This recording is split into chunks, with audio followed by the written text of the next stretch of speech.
ESPN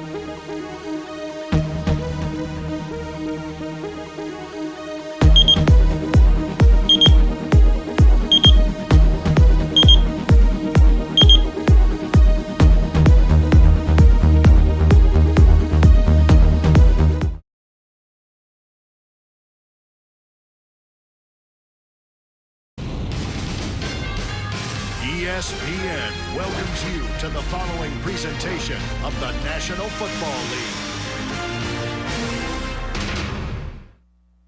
In Midtown Manhattan, where else would you like to be other than the 2004 NFL Draft? That's what these folks are saying. Storming into the theater here at Madison Square Garden as we reenact an April Classic. You're always going to want the best player available. It takes hard work. Determination. To not be outdone. To be the best possible football player that I could be. 2004, the hunt for the teams. Request, pick a winner who passed the test. The nerve-wracking waiting separation of elite peers. You're checking the start of careers right here. Sweating and guessing, realize through busting broom. Getting in hard work, getting result of the weight room. Open it up, the team, the league, the game at last. To the next names, NFL. Yeah. Eli Manning, a name like that commands respect. It also bears the weight of a family legacy. Robert Gallery, from Iowa farm boy to Outland Trophy winner. Next stop, the NFL. Tommy Harris, Army kid turned Lombardi Award winner. Where will his speed and power rank him next? Sean Taylor, the next Ronnie Lott, he's out to set a tone beyond comparison. 25 years, ESPN NFL Draft. 25 years of coverage for the first to the last. Gavel to gavel, from beginning to end. We're picking superstars, let the games begin. Fill the draft. Imagine being able to build an app with your name on it, just by thinking about it. Meet Base 44, a complete AI creation platform. Describe what you want, and watch it take shape. You can plan, customize, and expand in any direction. From tools built for one, to platforms ready for many. From passion projects to enterprise-grade systems. Everything is built in and ready to launch. It's a new world of creation, where you can go as far as your imagination takes you. Can you imagine it? Let's make your dream a reality, right now.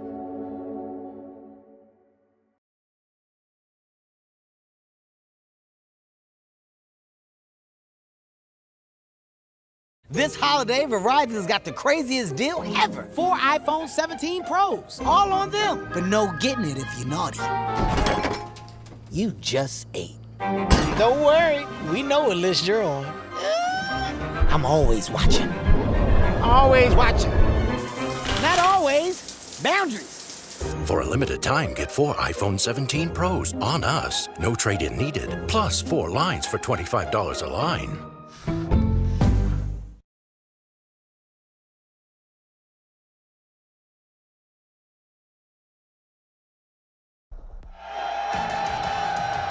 Welcome to ESPN's coverage of the 2004 NFL Draft, presented by Coors Light. They are inside, wearing the jerseys of all 32 teams. And when we mean all sorts are inside the theater at Madison Square Garden, we mean absolutely all sorts. From both coasts and all walks of life. Fans of the home teams, fans of the road teams, and yes, fans of a great family, the Mannings, father and son. This is their moment. Hello once again, everybody. I'm Chris Berman, so glad you can be with us here at the 69th Annual Selection Meeting, which in English is the NFL Draft. Along for about his 8,000th NFL draft is Mel Kiper. Good to see you again. Good to be here, Chris. Chris Mortensen for his 9,000th NFL draft. Good to be here, of course. And his first with us, but a #1 pick at 88 by Tom Landry of the Dallas Cowboys. Michael Irvin, glad to have you along. Glad to be here, Boo. My first draft in New York. I love to be right here with the fans. You're like a player again, right? I've hit the feeling again. Absolutely. Well, to put it mildly, it was a historic and horrific week around the National Football League leading up to this draft, a week we have rarely seen. Number one, the first family of quarterbacks, if you will. Archie Manning, drafted 2nd overall by the Saints in '71. Peyton Manning, drafted 1st overall in the draft by the Colts in '98, and the reigning co-MVP. And Eli Manning, expected to be the #1 pick in this draft. However, Eli Manning, word out, please, San Diego with the first pick, don't draft me. Maybe the New York Giants are a better fit. We still have San Diego on the clock. Stories to follow. The courts. Maurice Clarett challenge went all the way to 2 Supreme Court justices who denied the appeal to let Maurice Clarett and other underclassmen in the NFL draft. That's a continuing story, but Maurice Clarett, Mike Williams, etc., not a story today. And, of course, dwarfing it all, Pat Tillman, who traded in a career at safety for the Arizona Cardinals, and a pretty darn good one, for serving with the U.S. Army Rangers in Afghanistan, killed in action Thursday night in battle at the age of 27. Heartfelt emotions out to his family, which include his next of kin, his football family, which would be high school, which would be Arizona State, which would be the National Football League, as you can hear everybody in this room and everybody in America. Pat Tillman and 700 other Americans have lost their lives in Iraq and Afghanistan, and we recognize them all. And a little bit later on, and not too long because Arizona picks 3rd, we will have a tribute to Pat Tillman. Mort, now we go back to the top of our story. Eli Manning. Boy, did this swirl every day. What do we expect now? It's incredible that we have the Mannings, the classy family, getting booed even right here like this. That's just about the drama we have right now. But let's go back 10 days ago when the San Diego Chargers called Tom Condon, the agent for Eli Manning, and said, we choose to negotiate with you right now for Eli Manning. He's going to be our first pick, and Tom Condon sends the message, no, we choose not to negotiate. We don't want you to take Eli Manning. At that point, Dean Spanos, the president of the Chargers, called Paul Tagliabue, the commissioner of the NFL Football League, and Tagliabue said, let me call Archie Manning a friend. And at that point, Tagliabue asked him, Archie, to get involved in this process. Archie, as we know, met with the Chargers, and basically Condon called this past Wednesday night, reiterated the family position. We do not want Eli to be a Charger. Why? The Mannings have not detailed these issues, the whys, but clearly it is an indictment of the Spanos family that owns the Chargers. They don't see much hope. They don't see a commitment. And that's my interpretation of the events, Chris, and that's where we're at right now, where the Chargers committed to taking Eli Manning unless something dramatic happens shortly. Well, it hasn't happened yet, but it could even after the very first pick is made, and we will obviously address that throughout the first hour because phone lines could be burning. Mel, let's go back to 1998. Peyton Manning was the #1 pick of the Indianapolis Colts. We know what he's done as a pro. It's great. Peyton Manning coming out, Eli Manning coming out. Are they the same? Eli equal Peyton? Perception, Chris, I think right now the rating is the same. I think Eli has the similar number of critics as Peyton did, as Troy Aikman did. Quarterbacks coming out early, unless you're John Elway, in terms of the NFL draft, will have their share of skeptics. There's going to be mixed opinion. Peyton Manning, everybody said, well, hey, Ryan Leaf's better. In this case, Eli Manning, hey, Ben Roethlisberger's better. Phillip Rivers is better. Bottom line is Eli Manning elevated this Ole Miss Rebel team to bowl status. They were a series away from beating co-national champion LSU. This kid can throw the football. He's got size, got more mobility than Peyton. And I think by going back for his senior year, Chris, he really benefited because he got that fire, that passion that I didn't see as a junior. I saw it more so as a senior. Yeah, we all saw it as a senior, that's for sure. Well, right now, the San Diego Chargers have seen it as well. It's early out in San Diego, but somehow I feel that people have been up there for a long, long time. At Chargers headquarters is one of our many quarterbacks, Sean Salisbury. Sean, good morning. Good morning, Boomer. Thanks, and hope you guys have a great day. Let me tell you the latest on what's going on here in San Diego. We were supposed to have President, CEO, and owner Dean Spanos with us here at the top. But he said the only way he wouldn't if they were in a very important decision-making process, and obviously that's where they are. And just in the last 15 or 20 minutes, Mr. Spanos has gone into A.J. Smith's office outside the draft room, closed the door, and those men are in there trying to decide on the decision. And the decision right now, as we stand, as Mort said, is that they will draft Eli Manning with the first pick unless there's a blockbuster trade. Well, there hasn't been a blockbuster trade, and they're prepared to dig their heels in and deal with the ramifications of taking Eli Manning and not being able to sign him. And we'll get an opportunity sometime during the next hour to talk to Dean Spanos and find out exactly all about that. Let's head out to the Giants in New York. Sal Paolantonio, they got the 4th pick right now, Sal. Sean, they do, and the Giants are just waiting to hear what the Chargers are willing to do here. But here's the news that we've heard, is that there's a possibility of a way to get out of this, a scenario that's being discussed behind the scenes, that the Chargers would take Eli Manning with the 1st pick, and the Giants at number 4 might take Phillip Rivers, and that the 2 teams would then trade the picks. Everybody knows that Marty Schottenheimer likes Phillip Rivers, and the Giants, of course, covet Eli Manning. That is one possibility, Boomer, that is being discussed as a way to get out of this. Well, we have a little more time at that, Sal, and of course we'll check in with Sean and you and all around the league. But right now, we might as well check into the green room where Eli Manning, his father Archie, are waiting to hear what happens along with the rest of America. Let's go down to Susie Colbert. Suze? Thanks, Chris. Right off the top, Eli, why don't you want to play for the Chargers? You know, we're not really giving details right now. We just, we've made our decision, and that's what we're sticking to. Who's influenced you the most? You know, just, it's not really an influence. This was my decision. It was, you know, I wanted to do this. I was not, you know, told to do this. We talked about it, and I thought it was the best idea, so I went with it.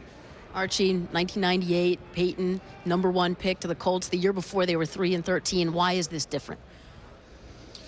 Well, all teams are different. It was kind of a start over there, and people that were there, a lot of people that they had. Just there's so many, as I said, we weren't going to talk about all these issues and all these factors. There were a lot of them presented to Eli, and he made this decision. But every organization is different, Susan. As a family, how emotional, difficult has it been challenging the NFL? It's been tough as a family, and it's been, you know, we're concerned about Eli, but we're also concerned about we care about this league and the people. We're not trying to distract or disrupt anything. So it was a very hard decision for Eli. Our family, we're supporting. We all know the tradition, number 1 pick, what happens when your name is called. What are you going to do? You know, again, I don't know what's going to happen right now. I don't know what the Chargers are going to do. So, you know, if my name's called first or whenever it's called, you know, I'm going to do what everybody else does. If the Chargers call your name when I talk to you after the pick, will you be wearing a Chargers hat? You know, I don't know. We'll see what happens. Good luck, guys. Thanks. Chris? Susie, Eli, Archie, thank you very much. And now to get things started here in New York officially, the commissioner of the National Football League, in his 15th season and counting, Paul Tagliabue, who works the podium obviously throughout the first round, but it's been a different week, and the commissioner knows better than all of us.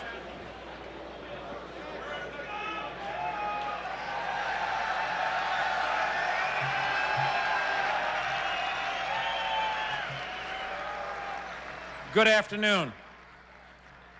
If you give me your attention. Yesterday, all of us learned of the tragic news of the death of Pat Tillman, the former Arizona Cardinals safety. 2 years ago, Pat Tillman left the Cardinals to join the United States Army, where he became a member of the elite Ranger unit. Like the 5 Marines standing with me today, Pat served in Iraq, and he was on another mission in Afghanistan when his unit came under attack. Pat Tillman personified the best values of America and of the National Football League. Like other men and women protecting our freedom around the globe, he made the ultimate sacrifice and gave his life in the service of his country. After talking to Pat's family, we will make certain that Pat's values and what he represents to America and to the National Football League continue to have a permanent place in the league. Please join me in a moment of silence in memory of all those men and women, all those heroes who have given their lives for all of us.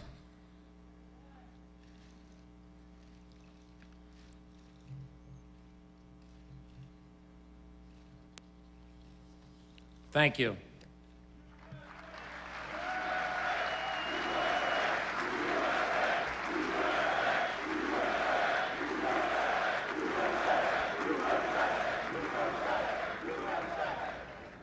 Okay, thank you. And now we open the 2004 college draft. And the San Diego Chargers have the first choice and are on the clock.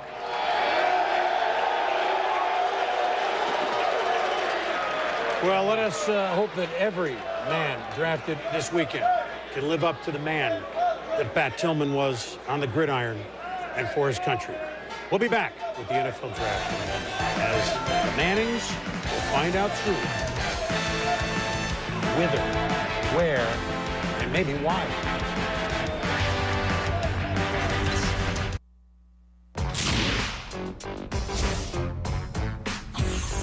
This is the way the headlines are reading in New York City. Elway telling everyone that he will play for the Yankees and not play professional football.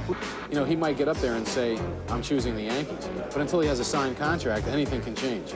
Baltimore selects as the first choice in the draft quarterback John Elway of Stanford.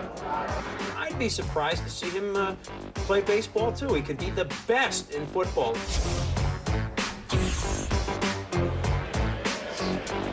You talk about scary television. Whoever that was in the red jacket is scary. Oh, Eli Manning has waited for this opportunity. It's not the opportunity that a lot of people might have sized up about a week ago, but we may know more in the next 15 minutes and the next hour. We may know more right now. Let's head back out to San Diego. Sean Salisbury, a buzz at Chargers headquarters? Well, you know what? It's still their status quo. They're still drafting Eli Manning as of right now, Boomer. They left, did A.J. Smith, the general manager, and president and CEO, Dean Spanos, and went back from A.J.'s office to that draft room to decide. They're sitting and watching just like you and I are, waiting. And you know what? There's the possibility that they still could, in talking to the Chargers, take Eli Manning, trade him down, and let the Giants draft Phillip Rivers, and make that trade. So if it does happen, then we got to wait on that when the Giants are on the clock. But fully expect the San Diego Chargers to use all 15 minutes in waiting to see if somebody else gets into this mix, Boomer. All right, Sean, well, they are on the clock right now. And, hey, look, let's not forget, Eli Manning's a hell of a football player. Maxwell Award, many awards, Player of the Year, took Ole Miss from where? To a big-time bowl game, et cetera, et cetera. Mel, Eli Manning the player. Chris, what we forget is Jean Debate, a #1 pick, or rated as #1 pick to be a great quarterback. In Eli Manning's case, what he benefited from, and you talk about that name Manning, Archie's influence, I think, is the reason why he stuck around as long as he did at the college level. Keep in mind, he's redshirted in 1999, gradually worked his way into the mix, and as the top-notch SEC quarterback, his completion percentage improved 62.4% as a senior. And you watch him here. He was under pressure. The offensive line, Stacey Andrews, limited background in football. He'll be a 4th-round pick. He was on that offensive line, but overall they struggled. Chris Collins, good receiver, not a lot of speed. Running game, not evident each game in terms of helping out and assisting Eli Manning. That group struggled. I think when you look at the time that he had to throw the football, the lack of a running game, the competition that he faced in the SEC week after week, that's why he was able to achieve such a high grade. Maybe he's not the #1 pick. He's certainly not the consensus #1 pick. He's not the #1 quarterback on some teams' boards. But there's a lot of competition at that spot with Roethlisberger and Rivers. And what Eli Manning did in terms of elevating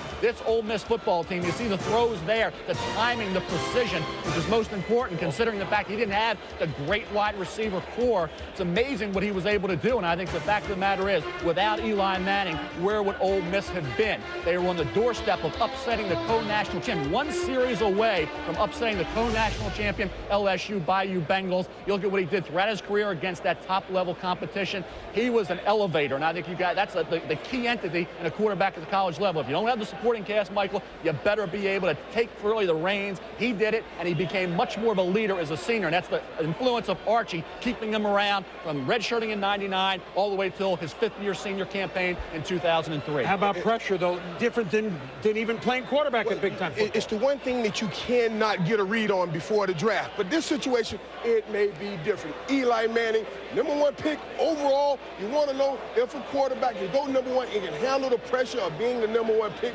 This guy has lived with pressure. He's the third Manning. His dad played the game very well. His brother, the fourth Manning, Cooper Manning. Okay, but he's the third quarterback Manning, and he's handled pressure well. I say he's a Sherlock, and because of the way he handles pressure, that's what makes him the #1 player. Michael, this is pressure that he's never seen before, and I guarantee it's been created by this buzz the last few days about all of a sudden Eli Manning. They tried in San Diego, I believe, to create a market that wasn't there. You talk about the money you have to pay for a #1 pick at quarterback. You talk about teams' boards being completely different around the NFL. This is a market could not have been created. What San Diego did was complicate matters, Chris. It should have been very simple. They made it complex. Look, let me boil it down to folks that may not have been following every move of this all week long. I think that the problem is that everybody looks bad here, right or wrong, all right? The Manning family, the first family. I mean, respect of the game, respect the people, absolutely. But yet, they weren't, it didn't appear to be Manning-like. You know, that's the perception. That certainly wasn't their intention, but that might have been what happened. The San Diego Chargers are made to look like all this, like the Beverly Hillbillies. I don't think that's fair. I'll address that in a couple of minutes, but that's a perception out there, and that's not being worn very well out in San Diego, as you might expect. And the NFL, let me go ahead 3 months, okay? If Eli Manning sits, you have the #1 draft pick not playing football, and that's not good for the NFL. Everybody looks bad. Who legitimately looks bad, if anybody, and who actually will come out of this okay? Well, I think, it's like you said, I think everybody looks bad. There are no winners right now in this situation. The league loses, as you mentioned. Certainly the Chargers lose because now their fans are saying they're bungling this thing. And then, of course, the Mannings lose because they've had such a prestige image in this thing. I do want to address one thing that was asked earlier about to Archie Manning by Susie Colbert, which was, why is this different than the Indianapolis Colts and Peyton Manning? And Archie alluded to it, but he didn't tell you. And simply, what happened then was the Indianapolis Colts had just been taken over in the front office by Bill Polian, who had taken the Buffalo Bills to Super Bowls and had taken the Carolina Panthers to an NFC Championship team. The Mannings have grown up in New Orleans, where the coach with the Colts at that time was Jim Mora, who turned a losing franchise in New Orleans around into a winning franchise. So in that respect, of course, they had a left tackle, they had Marvin Harrison. So they did see more hope there, certainly. Well, I mean, that was their read. The Chargers are trying to, look, we just got great news for the first time in a long time on maybe a stadium. There's a step coming in San Diego. We have a pretty darn good running back in LaDainian Tomlinson, maybe the best in football. However, at 4-12, they don't have a lot else, but neither do the Colts. I understand what you're laying out. And by the way, let's not forget, it is Eli's prerogative. Right? It is their prerogative to do what they're doing, like it or not.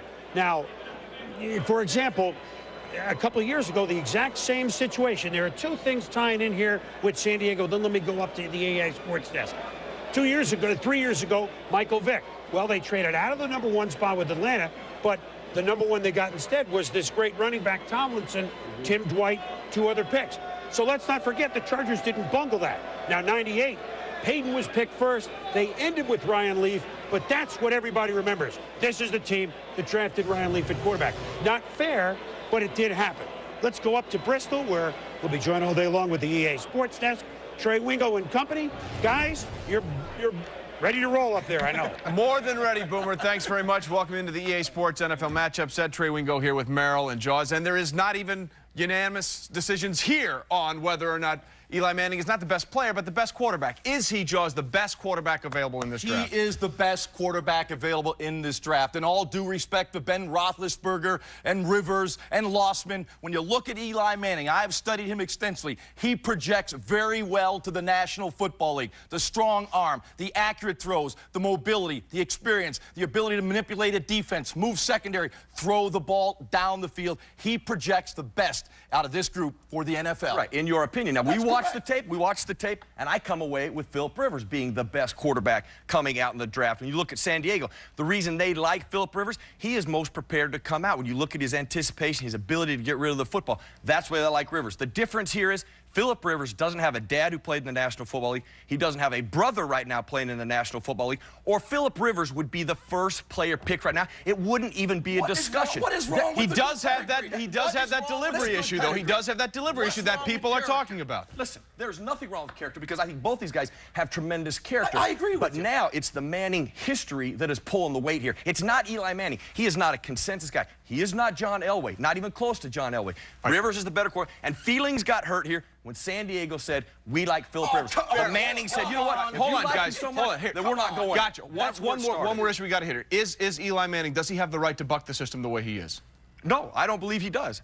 Based on just his overall skills, I don't believe he is that talented. It is because of his dad, his brother, and the power of that name that makes this happen. If Rivers had the same thing, he would be the first player pick, period. Jaws, your thoughts? I don't agree with bucking the system. But clearly, Eli Manning is the best quarterback. He projects the NFL. The team that does get him, and we don't know who that's going to be right now, he will be a quarterback of that team for a long time. Why don't you have the right to buck that system? It's the only time maybe in your life you have the hammer. If you got the hammer, you should swing it. Well, I think there's some validity to that, but I don't think it should be done. All right, we shall see. Obviously, division on the set, division in the ranks. We don't know what's going on. Boomer, let's send it back to you in New York. Well, we're about to find what's going on, Trey, and Merrill and Jaws. We look forward to your input. Well, here it is. #1 pick in the 2004 draft. Take a guess.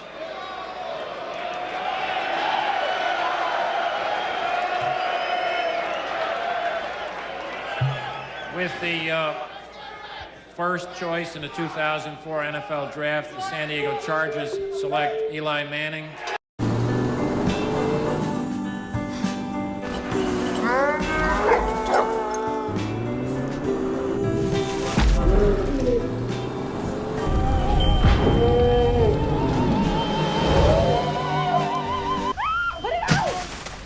Should we give him a minute? Yeah. Yeah. The holidays are here. The BMW Road Home Sales Event on now. Lease the BMW X3 for $569 per month and receive a loyalty credit of up to $1,000.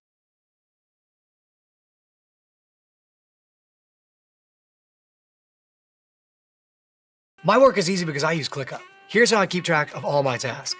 I start by brain dumping everything I need to get done in a list view. Next, I set a priority and a due date to keep things on track. I create custom statuses to organize my progress exactly how I want it.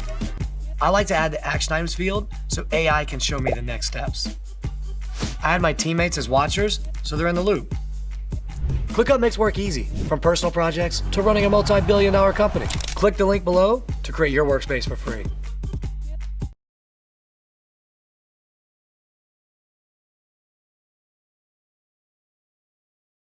Quarterback, Mississippi.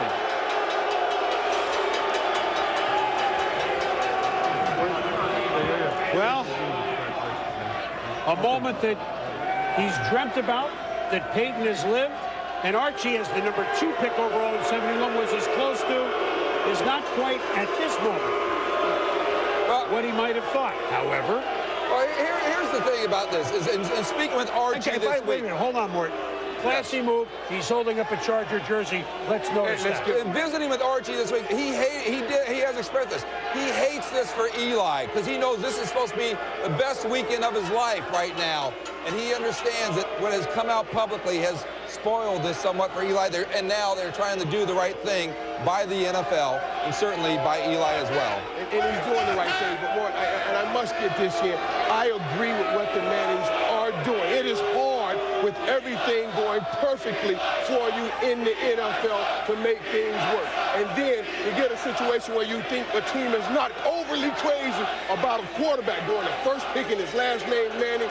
I would be afraid of that situation. I want to try to put my son, if I'm Archie, in the right situation to succeed. He's already having a lot of pressure put on him. I don't need any added pressure with an organization or anybody that's not 100% towards winning and not showing that they're 100% towards winning. Let me tell you something. We all know this. If Eli ends up a Charger, a Giant, or make a pick, they got themselves a hell of a quarterback. It is now the sixth, and that's his mom, Olivia's dad, Archie. You know what? He may feel like that's a very classy move that we're seeing right there. It is very classy move. And you might want to save that picture. It might be a collector's item. I'm at the same thought. That's exactly right. 6 of the last 7 years, a quarterback now won 4 years in a row. Carson Palmer didn't play at all for Cincinnati last year. He's going to start next year. David Carr 2 years ago certainly looks like a fine player for the Houston Texans. 3 years ago, Michael Vick. He, of course, is, we'll wait to see a healthy Mike Vick this year. 99, Tim Couch, Cleveland. might be a Green Bay Packer before the end of this weekend. Peyton Manning, co-MVP of the league, as good as there is, #1 pick in 98. So even on that list, there's nothing bona fide, yes, and there's nothing bona fide, no. Here's the reaction in San Diego. You see now, he's getting booed all over the country. Well, that's what's happened with this scenario here, and that's why Archie hastens, because what's happened is that now Eli is a villain. Of course, the San Diego Chargers have identified his agent, Tom Condon, as a villain in this thing as well, and there's a history there. Go. Well, and Tom is, and that's what agents do. They have to take a hit, and Tom has had some history with the Chargers on some things. I will also say that the Chargers, when the Manning family has to look at them, they see an ownership that certainly they must question. That's my interpretation of it. They see a general manager in A.J. Smith who hasn't been on board for long, and certainly a coach in Marty Schottenheimer who may be fired by the end of this year if things don't go well. And offensive line receiver issues, obviously. Well, right. Something that will be debated, but there's no debate. Eli Manning was chosen first in the 2004 draft. 6 years after his brother, Eli is with Susie Colbert. Suze? Eli, what's this experience been like for you? You know, first of all, I want to say this is a great honor to be selected as the first pick. It's a great day for the NFL, and it's an important day. So, you know, it's been a fun experience. It's been something I'll always remember, and you know, just being here with my family the past 2 days, it's been really great. I'm sure when you imagined this, you weren't thinking there'd be boos at Madison Square Garden. How are you handling it all? I'm doing fine. Obviously, you know, I've dealt with boos before. I've played in a lot of stadiums, you know, with LSUs and fans that'll boo you a lot. So that's just it's just part of the deal. What are you thinking when you're standing up there with the commissioner and you're holding a Chargers jersey? Well, obviously, everybody knows how we feel about the situation and what we've said in the past few days. So, honestly, I don't know what else is going to happen from here. I guess right now we just hope that a trade can happen. So if you had the ultimate right now, you'd be over during the first round, during the course of the day. What do you hope for? I guess we hope that another team will trade, you know, me to another team for picks, or I don't know how this all works. It's kind of a new territory for me, so I guess I'll sit and wait to see what happens. No trade happens, then what?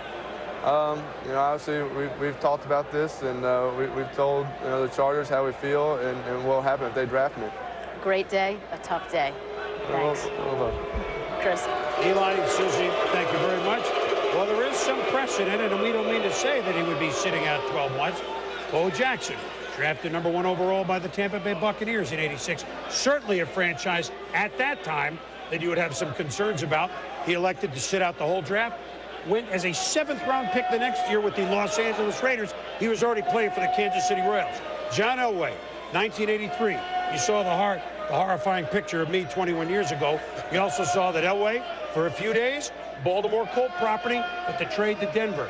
Similar, different. Mel, you were in Baltimore. I was, Chris, and a historical irony. You talk about then general manager of the Baltimore Colts, Ernie Accorsi, drafted John Elway. Always said, I'm not playing for the Colts. I told you I wouldn't. I'm going to play baseball. Well, that summer, Ernie Accorsi was in the process of working out a deal that would have made John Elway a Baltimore Colt. He would have never been a Bronco. The trade by the owner to Denver without his consent created a situation where Elway went to Denver for Chris Hinton, Ron Solt, and Mark Herman. In the case of that situation, John Elway said what he did, but still could have been a Colt. Now you have a situation where Ernie Accorsi, GM of the New York Giants, on the other side of the fence, trying to benefit from a player, Eli Manning, saying, I'm not going to go to San Diego. The difference here is that Bo Jackson and John Elway had baseball options, and Eli Manning is a football player only. Correct. And if he actually has this resolve, we know that economically he doesn't have to sign with the Chargers. But in reality, John Elway did not have a baseball option. Well, he had a minor league. That was a fictional baseball option. It was fictional. It was fictional. Look, right now Oakland's on the clock,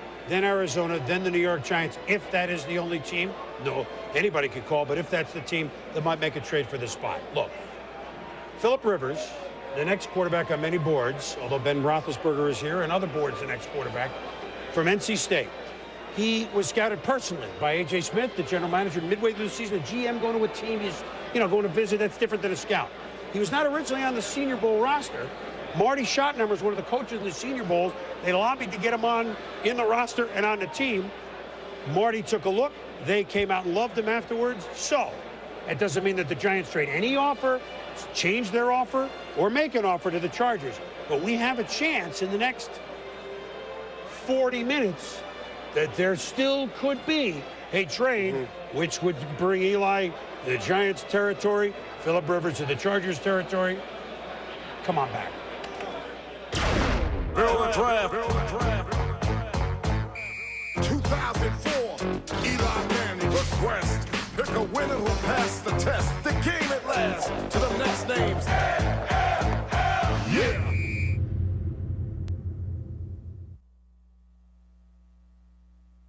Go.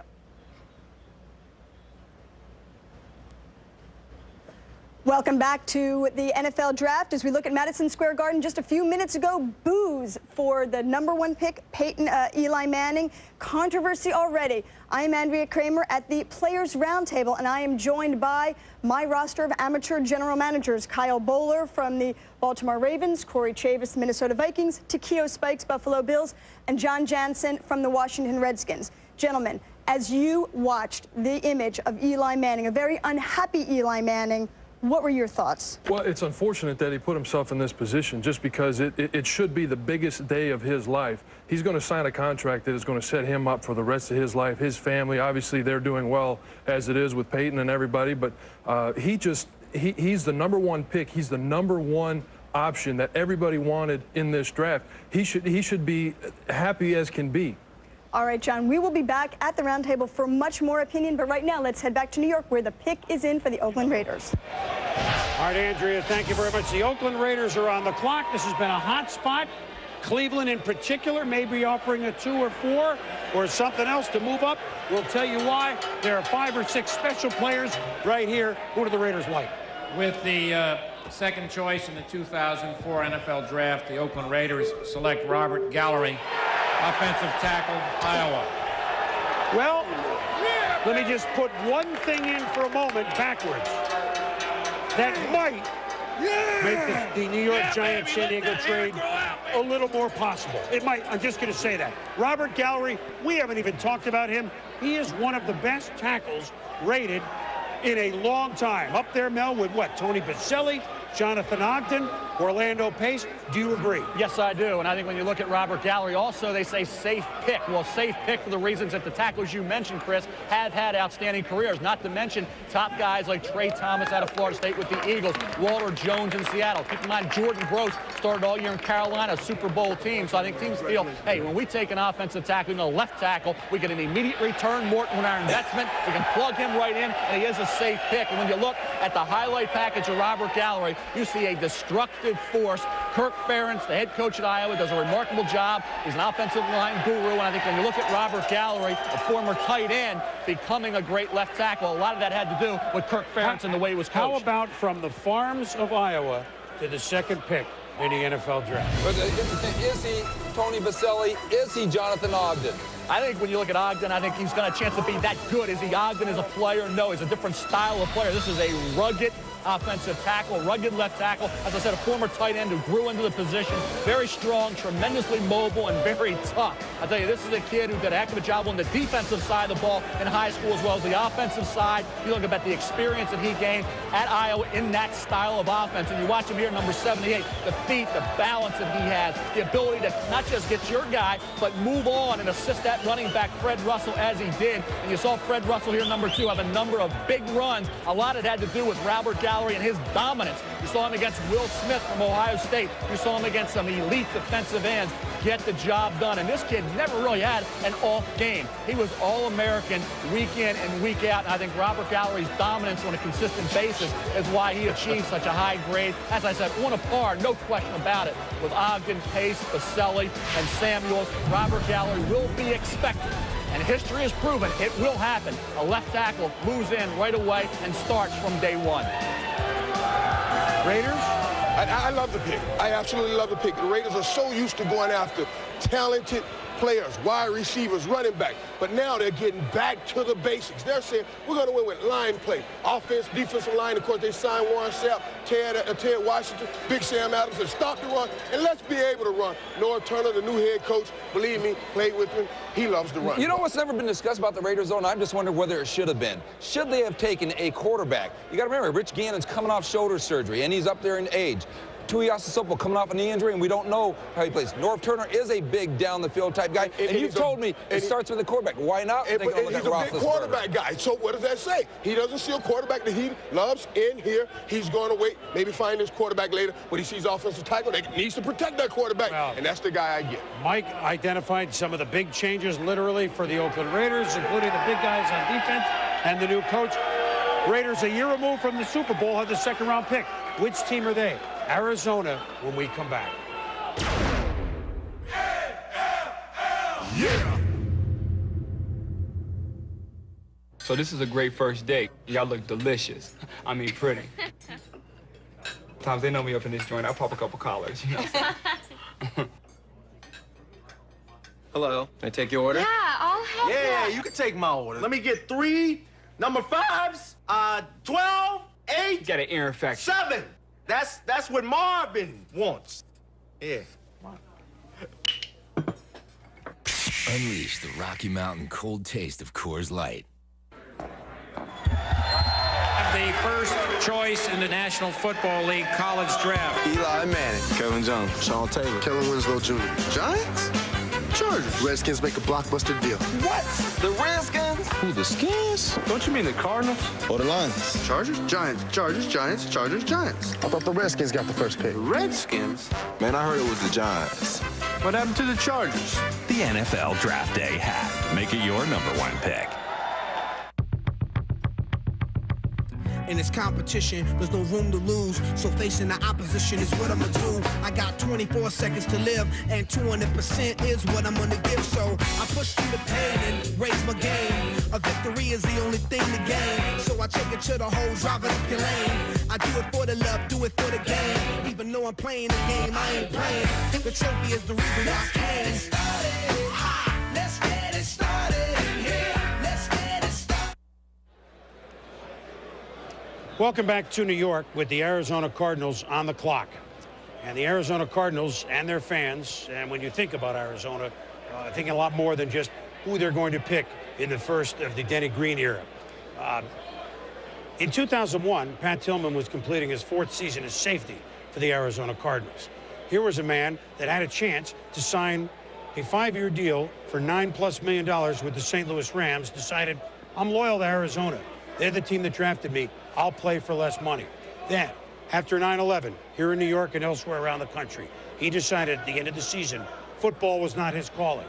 His country was the calling. So he turned down multi-million-dollar contract to play safety for the Cardinals in a state that he loved and the game that he loved, to serve with the U.S. Army Rangers.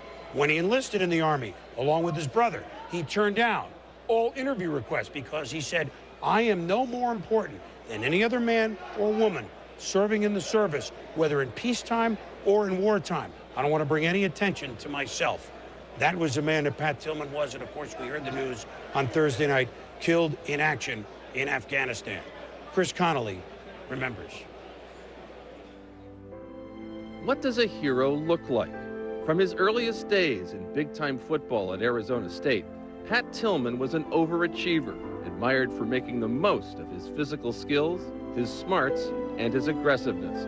If his achievements in the NFL made liars out of those who doubted his ability to compete at that level, his decision to leave the game he played to serve the nation he loved made liars out of us all of us in sports, who casually invoke such concepts as sacrifice, selflessness, and dedication. Hip deep in a culture that prizes cold cash and fame's heat, Pat Tillman turned his back on them both to embrace the values of what sometimes sounds like a different era entirely: duty, honor, country. In life, he sought out challenges and met them head on. In death, he may have performed one final service for his fellow soldiers and for America by reminding us all that every man and woman who has fallen in that theater of battle also has a face and a story that must not be forgotten. We honor his memory by thinking of them, for Pat Tillman's death has given their bravery a new life. What does a hero look like? Maybe you have to lose one to know that you've found one.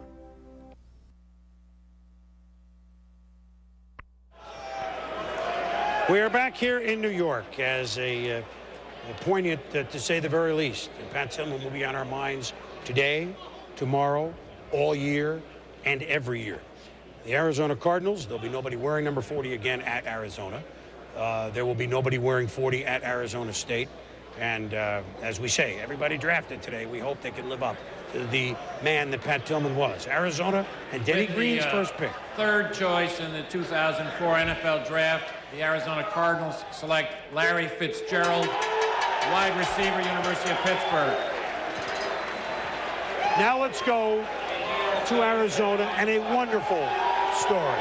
A wonderful story. Larry Fitzgerald was a ball boy with the Minnesota Vikings. Denny Green, as Viking coach, knew him when he was 8 years old. He's been friends of the family. Mr. Fitzgerald, a newspaper report, sports reporter, radio host in Minnesota. You talk about scouting a player. Denny Green has scouted him for 15 years. Larry Fitzgerald, amazing. And I think when you look at Larry, he was the #1 player on my board. I think when you look at Larry, 6'3", 225, I had a chance to meet him this year. We were at the Virginia Tech Pitt game with College Game Day. And I think when you look at Larry Fitzgerald, you see a kid big, and he has that Lynn Swann ability to be that acrobat and have that body control and the work ethic of a Jerry Rice. And you see the ability there. When that ball's in the air, it's his. I think people talk about, hey, he's got to get off the jam, he's got off that press coverage. Yeah, he can work on some things, but he's going to put the time in on the practice field to do it. Yes, I think Arizona had needs above wide receiver, but keep in mind, Denny Green's going to attack with 3 wide. He's got Anquan Bolden, Offensive Rookie of the Year. He's got Bryant Johnson, and now he has a Larry Fitzgerald who's 6'3", 225, presents coverage matchups, and you can attack with those 3 guys. And at Minnesota, he had Chris Carter, and he had Jake Reed. Then he brought Randy Moss into the fold. So Denny Green, you think, hey, why not quarterback? Denny Green really is ecstatic about the potential of Josh McCown. Josh McCown played well in those last 4 games. The game against Minnesota, touchdown pass to Nate Poole, knocked the Vikings out of the playoffs. Denny Green's pet project now is making Josh McCown an effective starting quarterback. Culpepper was in his 2nd year when Denny gave him the reins. McCown's going into his 2nd year, and he will have 3 wide receivers. Granted, they're young. Bolden's proven. Johnson needs to improve. Fitzgerald will play as a rookie and play a major role. Marcel Ships in the backfield. And I think 2nd round on, they will address the defensive needs.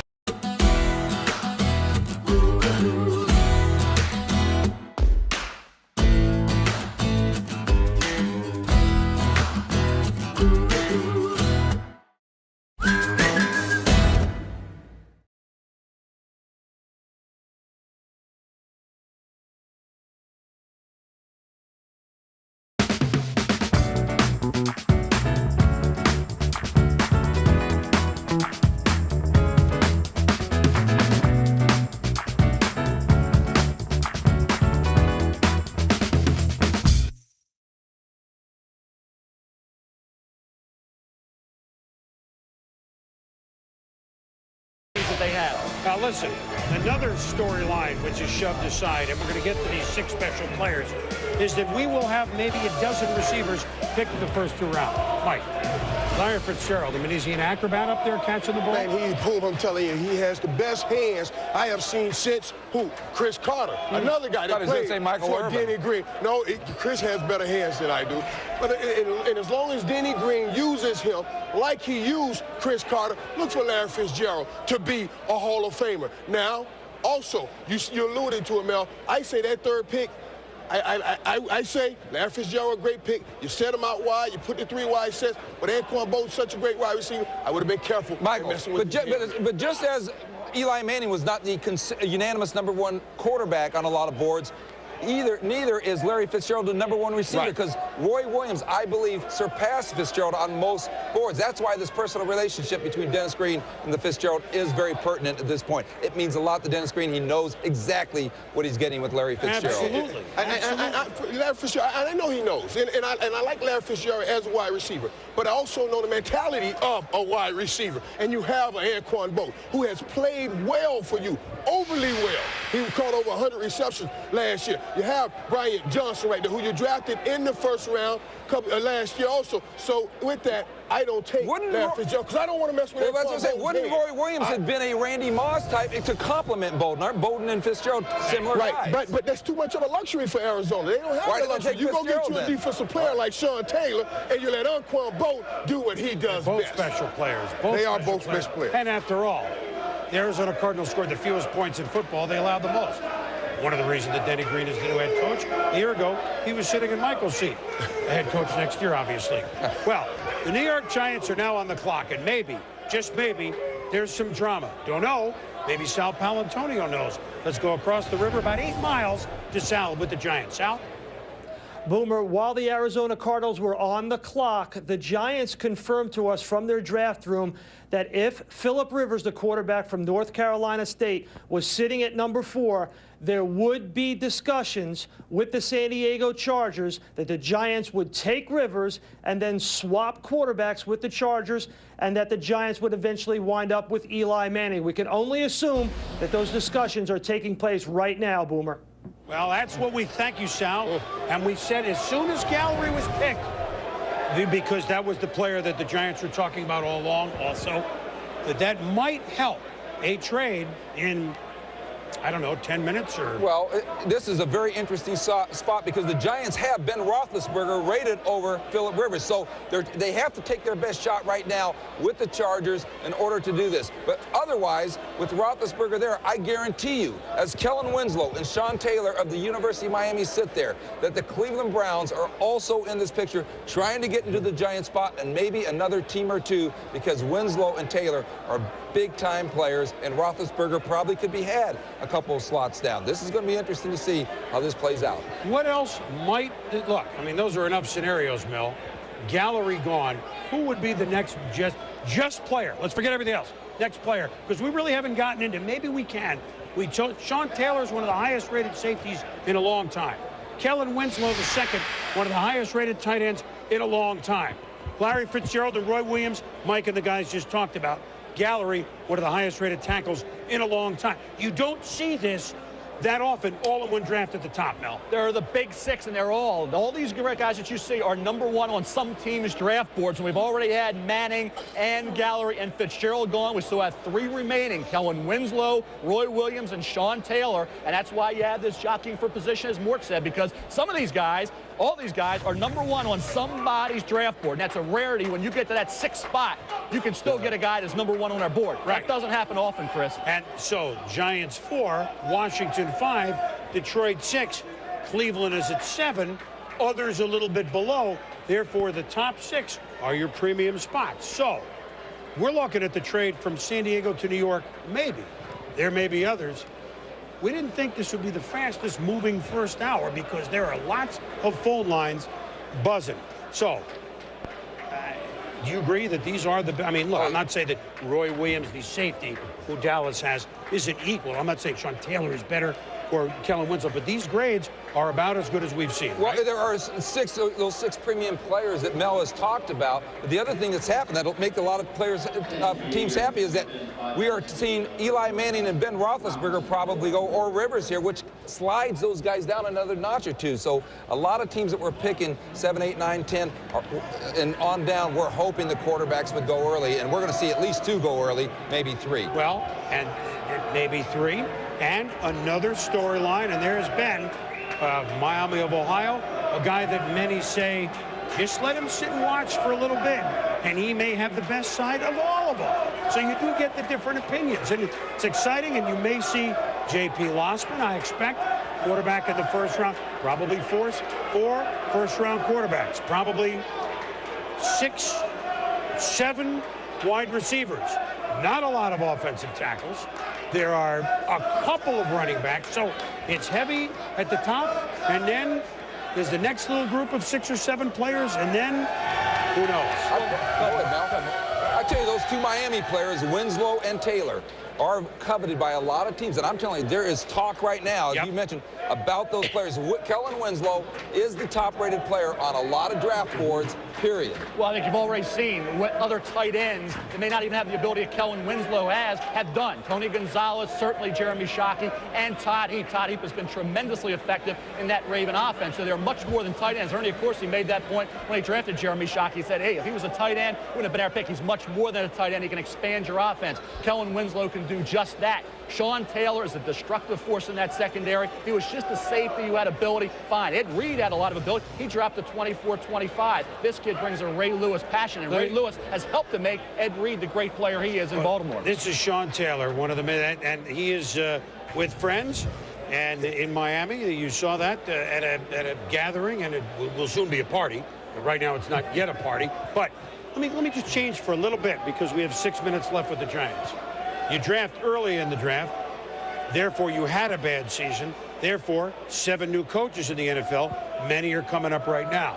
Jim Fossil did a nice job, took the Giants in the Super Bowl a few years back, but last year was a downer to say the least, and now Tom Coughlin is in. Are the Giants a contender for the playoffs again, or are they in a rebuilding mode, guys? Tom, they've had a terrific season, I think, in picking up value-free agents. And Tom Coughlin, I don't see him taking 3 years to turn this thing around. I see a quicker turnaround there. Let me ask you this, Morton. I think a lot of people in our audience are asking this question. Why is a trade now being consummated possibly when it could have been done before the pick was made number one overall? If it's a trade, hey, listen, it's true. Now, maybe it's the Chargers, but I'm telling you, if there's a trade here, do not rule out the Browns, who covet Gallery, who's gone, Robert Gallery, and they covet Kellen Winslow. The Houston Texans might covet a guy like Sean Taylor.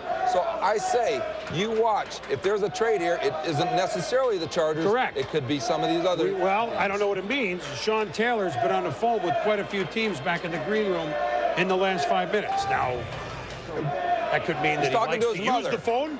And, his mother's with him. Well, not in the green room. That is gathering in Miami. So maybe what you say is correct. Giants could go down, which, by the way, still leaves a Rivers scenario alive. I don't know. Right? What a trade. Anything goes right now. Anything goes right now. With the way it fell with Manning and Gallery going right off the top and Fitzgerald, right now there is a lot of phone activity going on between various draft rooms. And the 2 players, Chris, that were really associated with the Giants, Eli Manning and Robert Gallery, they're gone. Ben Roethlisberger's name's come up. You have some other great players there. The Giants looking at possibly moving down, but I think scenarios like a lot of Giants fans hope would have happened have not yet. Gallery is a Raider, and right now Eli Manning is a Charger. So we have to wait and see how that shakes down as we move on. But if you're going to work out a deal, deals have been done. This isn't the NBA draft. This is the NFL, and we haven't had many opportunities to see a player drafted and for another team like you do in the NBA. You know, just an aside, you know, and a lot of people haven't really focused on football for a while. NFC East, you had Joe Gibbs in Washington. You got Bill Parcells in his second year with Dallas. You got Tom Coughlin, who certainly has been around the block with the New York Giants. So here's Andy Reid with Philadelphia, who's gone to 3 straight title games. He's coaching in NFL coaching fantasy camp. I mean, all of a sudden, he's junior again. It's almost like the old NFC East when there was Parcells, of course, in New York. You had Joe Gibbs in Washington. You had Buddy Ryan in Philadelphia. And then Jimmy Johnson came on in Dallas, taking over for Tom Landry. I mean, look, this is, you talk, I don't think you're going to slip one past the coaching staffs in this division. No, very competitive division, and it'll be very interesting to see how it plays out because all those coaches are as highly competitive and as good at evaluating talent, not just coaching talent. And look for all those coaches, Tom Coughlin being a quick turnaround in New York. New York has talent. All they needed was somebody to push them in the right direction. Tom Coughlin will do that. Well, here's the first push. The Giants have made a pick. Let's go up to the commission.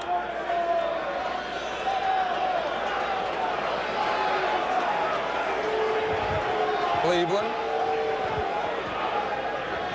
Never know. With the 4th pick in the 2004 NFL Draft, the New York Giants select Philip Rivers, quarterback, North Carolina State. As we told you, what did we tell you? As soon as Gallery was gone, now, this doesn't mean there's a deal. Well, no, it's got to be. Listen, it tells me there is a deal because the Giants, from what I understand, had Ben Roethlisberger rated over Philip Rivers. Now, maybe that was bad information, but at the same time, by taking Rivers, it tells you there is a significant trade here in the works between the Chargers and the New York Giants. Philip Rivers, a name that not many knew because you play football at NC State. Only Roman Gabriel and Eric Kramer have been signal callers in the NFL from the Wolfpack now. Exactly. I think when you look at Philip Rivers, I saw a lot of Bernie Kosar in Philip Rivers, and you say, okay, who coached Bernie Kosar when he came out of Miami in the supplemental draft? Marty Schottenheimer. And I always thought that in San Diego, and we talked about it, it's not that complicated. Either take your guy or you trade down. And if you're debating both and you're waffling back and forth, that's not the way to do it. Who was the general manager in Cleveland when they did Kosar? Ernie Accorsi. Okay.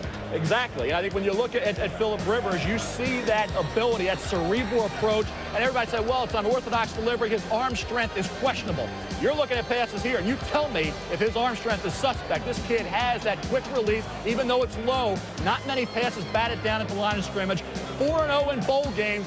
5-0 if you count MVP performance at the Senior Bowl down in Mobile. Came back on the plane with Philip, his wife, and his child. Mature kid, a kid who was the guy. Remember, he came in spring practice prior to his freshman year. It seemed like he was in college forever. And I think when you look at his track record of success, the fact that he didn't have his left tackle, Chris Colmer, one of his top receivers, Sterling Hicks, and T.A. McClendon, their fine running back, was in and out of the lineup, yet he put up huge numbers, completing over 70% of his passes. Philip Rivers, I think, will have a career in the NFL similar to Bernie Kosar. You guys like Bernie, you'll like Philip. That'd be pretty good. Yeah, who cares if the throwing motion isn't picture perfect?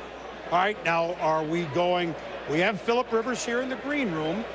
Let's go actually, first. Philip decided not to make this trip, I believe. All right, let's go to Sean Salisbury in San Diego. We suggested, Sean, once Gallery went, that might sweeten the possibility of a deal. Has it? Yeah, Boomer, the talk now with the San Diego Chargers that there's a definite possibility there could be a trade. The parameters they don't know about yet, but I expect now with the Philip Rivers and Eli Manning situation that you will see something happen with the Giants and with the San Diego Chargers, which begs the question, Sal Palantonio, if the Chargers like Philip Rivers from the beginning, why in the world didn't they take him? Well, that's a good question. Obviously, obviously the Giants want Eli Manning. That was the first guy that they had targeted all along. We heard early on that once Larry Fitzgerald went to the Arizona Cardinals, that there would be discussions between the Giants and the Chargers. We can only assume those discussions are ongoing, and we will hear shortly, I hope, from Ernie Accorsi. It's back to you, Boomer. All right, Sal, thank you very much. Let's, Philip Rivers is here. Hey, look, he's drafted 4th in the NFL draft, okay? You've made any mock draft in the middle of this season, the name isn't on the board at all. But here he is with Susie Colbert. Suze? All right, Chris, and Philip Rivers joins us from his parents' home in Raleigh. He did decide not to come here to New York. So, Philip, what have you been hearing today? I can't. Philip, what have you been... I've been right here at home. I've been right here at home with the family in Raleigh and just kind of waiting. I'm excited. What have you been hearing? We know you've been on the phone. What are the teams telling you? Well, I hadn't gotten a call yet from anybody. I'm just excited, you know, as of right now to be a Giant, and I don't know how everything's going to play out, but I'll be excited to see what happens. There's been so much talk of possible trade. San Diego, New York Giants. We know that Marty Schottenheimer and the coaching staff there in San Diego loved what they saw of you on tape. How would you feel about playing for the Chargers? You know, I'm going to be excited wherever it is. You know, as of right now, I'm approaching it like I'm going to be a Giant, and if that's the place, I'll be excited to be there and be a part of that team. And if it ends up being somewhere else, I'll be excited too. I hadn't heard anything yet other than what all y'all are saying, so I'll just be excited to see what's for sure. Philip, there's been so much talk about the unorthodox delivery. What's your message for the NFL? Well, I just think that there's been a lot of talk about it, but it gradually decreased throughout the season and throughout the Combine and the Senior Bowl, and I don't think it's going to be an issue, and that's kind of the feeling I get from most teams, and you know, hopefully the Giants feel that same way, and things will work for a long time. Philip, we'll keep in touch with you. Right now, let's go to Ed Werder in Washington. Ed?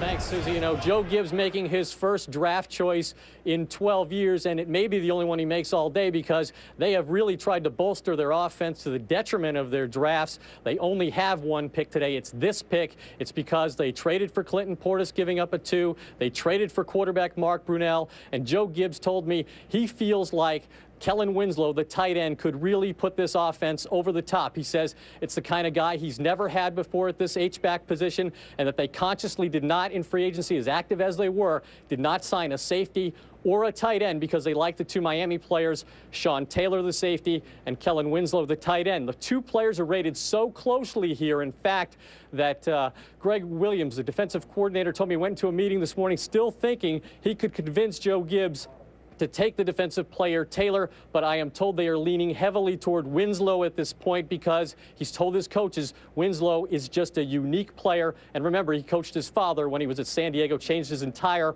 way of playing offense because he had Kellen Winslow, the original, the Hall of Fame tight end. Boomer, back to you. All right, Ed, thank you. One little note on the Giants. What a proud day for the Rivers family there. You know, wherever he ends up, he's the 4th pick in the draft. If Giant fans like that twang just a little bit, last time they picked a quarterback in the 1st round, 1979, a little bit of twang, Phil Simms, that turned out all right. So whether it's Rivers, whether it's Manning, whether it's whoever it might be, the Giants, now, one little question, but I'll get the answer when I come back. If it's Rivers or Manning, with or Kerry Collins, just something to throw out as we anticipate the Skins, the Lions, the Browns, and the upper echelon of this draft.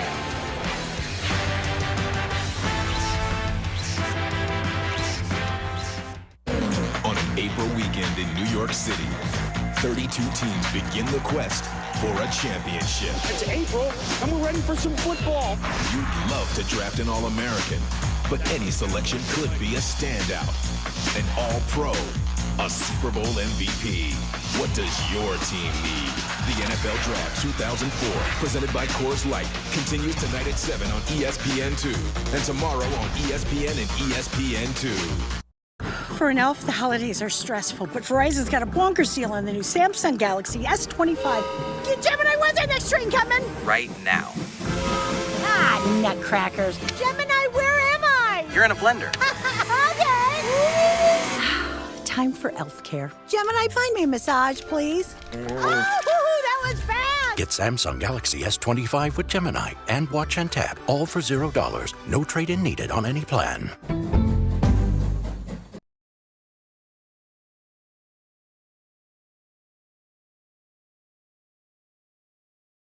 Hey, what's this? Oh, that's the Heifer International gift catalog. So you buy farm animals? Those animals go to families who really need them. The milk and the eggs provide food that can be sold for money. Your grandmother taught me at a very early age that the greatest gift of all is helping others. I just hate the thought of people going hungry.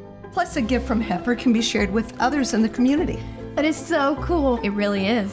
You bought me a goat! Merry Christmas. Start your tradition of giving at heifer.org.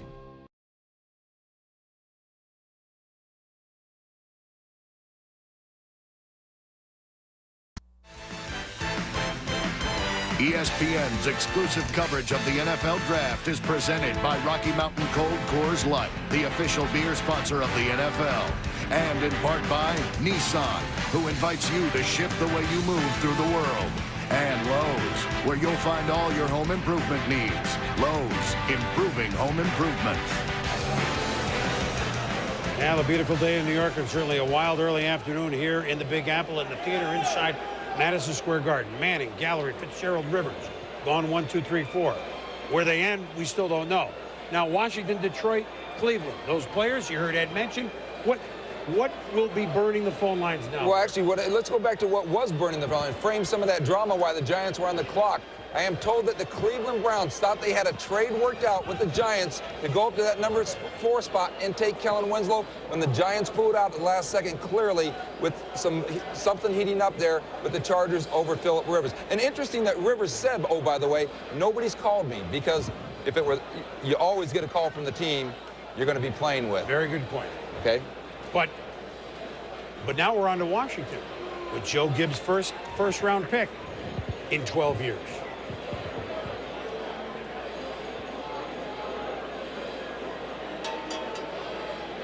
And the commissioner, a one-time season ticket holder of the Washington Redskins when he was a lawyer in the nation's capital.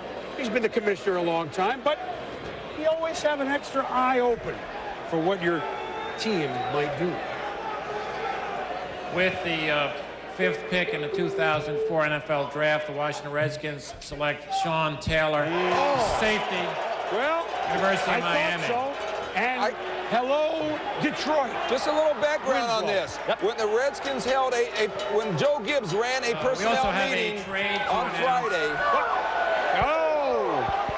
The San Diego Chargers and the New York Giants have exchanged their draft picks. I got a great question to ask. Eli Manning and Philip Rivers. And also the Giants are assigning to the Chargers their 3rd round pick in this draft and their 1st and 3rd round picks in next year's draft.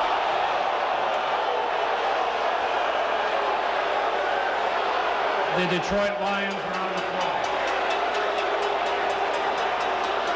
Well, I'll take it. Well then. And as Jackson Brown once sang, when you hear that crowd and you see those lights, you remember why you came. As we told you, one gallery, I think, was the final part of that. Let me put what I know, okay? You just heard what the commissioner said. They've traded quarterbacks, okay? So they get a 3 this year, does San Diego, and a 1 and a 3 next year. San Diego, let me take it from their angle with what I know, was out to get better than the Vic trade of 3 years ago. And what that trade was from 1 to 5, this is 1 to 4, for a #1 pick, which they got. They picked Tomlinson with Atlanta. They picked a 2 next year, a 3 that year, and a pretty good player in Tim Dwight. Hold on.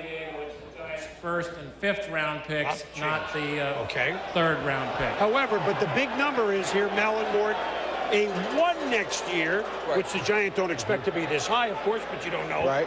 So San Diego may have indeed gotten something comparable or a little better than the Vic. I don't know. I think San Diego capitulated a little bit here. Well, sure they did. It is not the trade of the century that they had been framing, and it just tells me that they came to their senses thinking, we do have an equal grade on Philip Rivers, and why go through the mess we're about to go through? What they did was reach for the sky, and it fell a little short, and they shouldn't be happy with their draft. Here it is. Let everybody, here it is. I mean, just to recap. So they trade the rights to the 2 quarterbacks, essentially trading the 1st round picks, okay? Right. And so San Diego gets a 3 later today and a 1 and a 5 next year. They both capitulated. I just had a feeling this was going to... It's funny that they couldn't get this done in days, but we got it done in a half an hour. But they got it done. I have an interesting question. Who gets to negotiate as the #1 pick? Eli Manning. It'll be it. I bet you both agents want to negotiate as the #1 pick. Of course, both agents want to do that. Right. Chris, it's a steep price to pay. You could say on paper. I think when you look at it for the New York Giants, they believe. I think Ernie, of course, drafted John Elway. He sees Eli Manning as a special quarterback. You have to determine, the key to this trade is, what is that 1st round pick next year? How high is that pick? If the Giants are picking in the 20s, or are they picking in the top 5? That remains to be seen, how the Giants, turn this thing around, how quickly they get back on track this coming year. Clearly, next year's #1 was the key, because Ernie, of course, he would not give up. He's the general manager of the Giants, of course, would not give up this year's 2nd round pick. I think that's really what the Chargers had wanted, but a #1 next year obviously did the trick. And also the comments, I think, when you talked about Dean Spanos yesterday, Morton, you said, okay, our entire draft this year and a 1st round pick next year. Well, they didn't get as much as they said they wanted for a guy that they said was one of the elite quarterbacks coming out of all time. There were a lot of emotions, and there was a lot of anger, and I think people had to sleep another night on it. And cooler heads prevailed. Look, so Eli Manning property Giants, Philip Rivers property San Diego. The man that engineered this trade right across the river for the Giants is Ernie Accorsi, the general manager, who was certainly involved, as Mel pointed out, with the Baltimore Colts. On another end, when John Elway was picked by Baltimore, said he didn't want to go there. It took a few days. Elway went to the Denver Broncos for a very good player, Chris Hinton, a veteran quarterback, Mark Herman. That's ancient history now. Everybody's on the other side of the tracks. And I just throw out, I know a lot has happened in a hurry, but Jess, you think both Rivers and Manning could come right in and start. Rivers very well may in San Diego, which then might end The Drew Brees era, they had Doug Flutie as backup. New York, they have a guy that took them to the Super Bowl, Kerry Collins, albeit a few years ago. All right. Would Eli Manning, like Peyton, come in and take the first snap in week 1? That would be something that we would have to see. So, I'm just putting everything on a fast track, but boy, there was some fast tracks the last half hour, right? Ernie's not ready yet. We're going to go out to the Giants in a moment. Ward? Well, one thing you're saying, we are seeing Ben Roethlisberger on the phone right now, which means somebody probably is trying to trade up there and maneuver up into this spot with Detroit. Well, we'll see what happens on that one. All I can tell you is, in terms of this trade with Eli Manning and Kerry Collins, as you mentioned, I've been told that Tom Coughlin is determined to play if he took Eli Manning from day one. That's shocking. Now, Tom hasn't been quoted on that. That would tell me that Kerry Collins is headed out of New York, because there's no way they're going to have him back up Eli. That's based on what I've heard, not what he has told me. You hear stuff sometimes. It all just happened. All right, now we told you that the Giants have taken Phil Simms, and that's been a long while, 25 years ago. It's the third longest drought, and see how the names keep coming around. Ernie Accorsi evolved that way. Archie Manning was still the last quarterback drafted in the first round by the New Orleans Saints. You saw Bill Munson.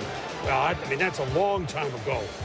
Phil Simms took the Giants and led the Giants to their first Super Bowl in 1986. It was 7 years later. Phil Simms, who we got to know even better, worked with us before moving on the broadcast booth to other networks.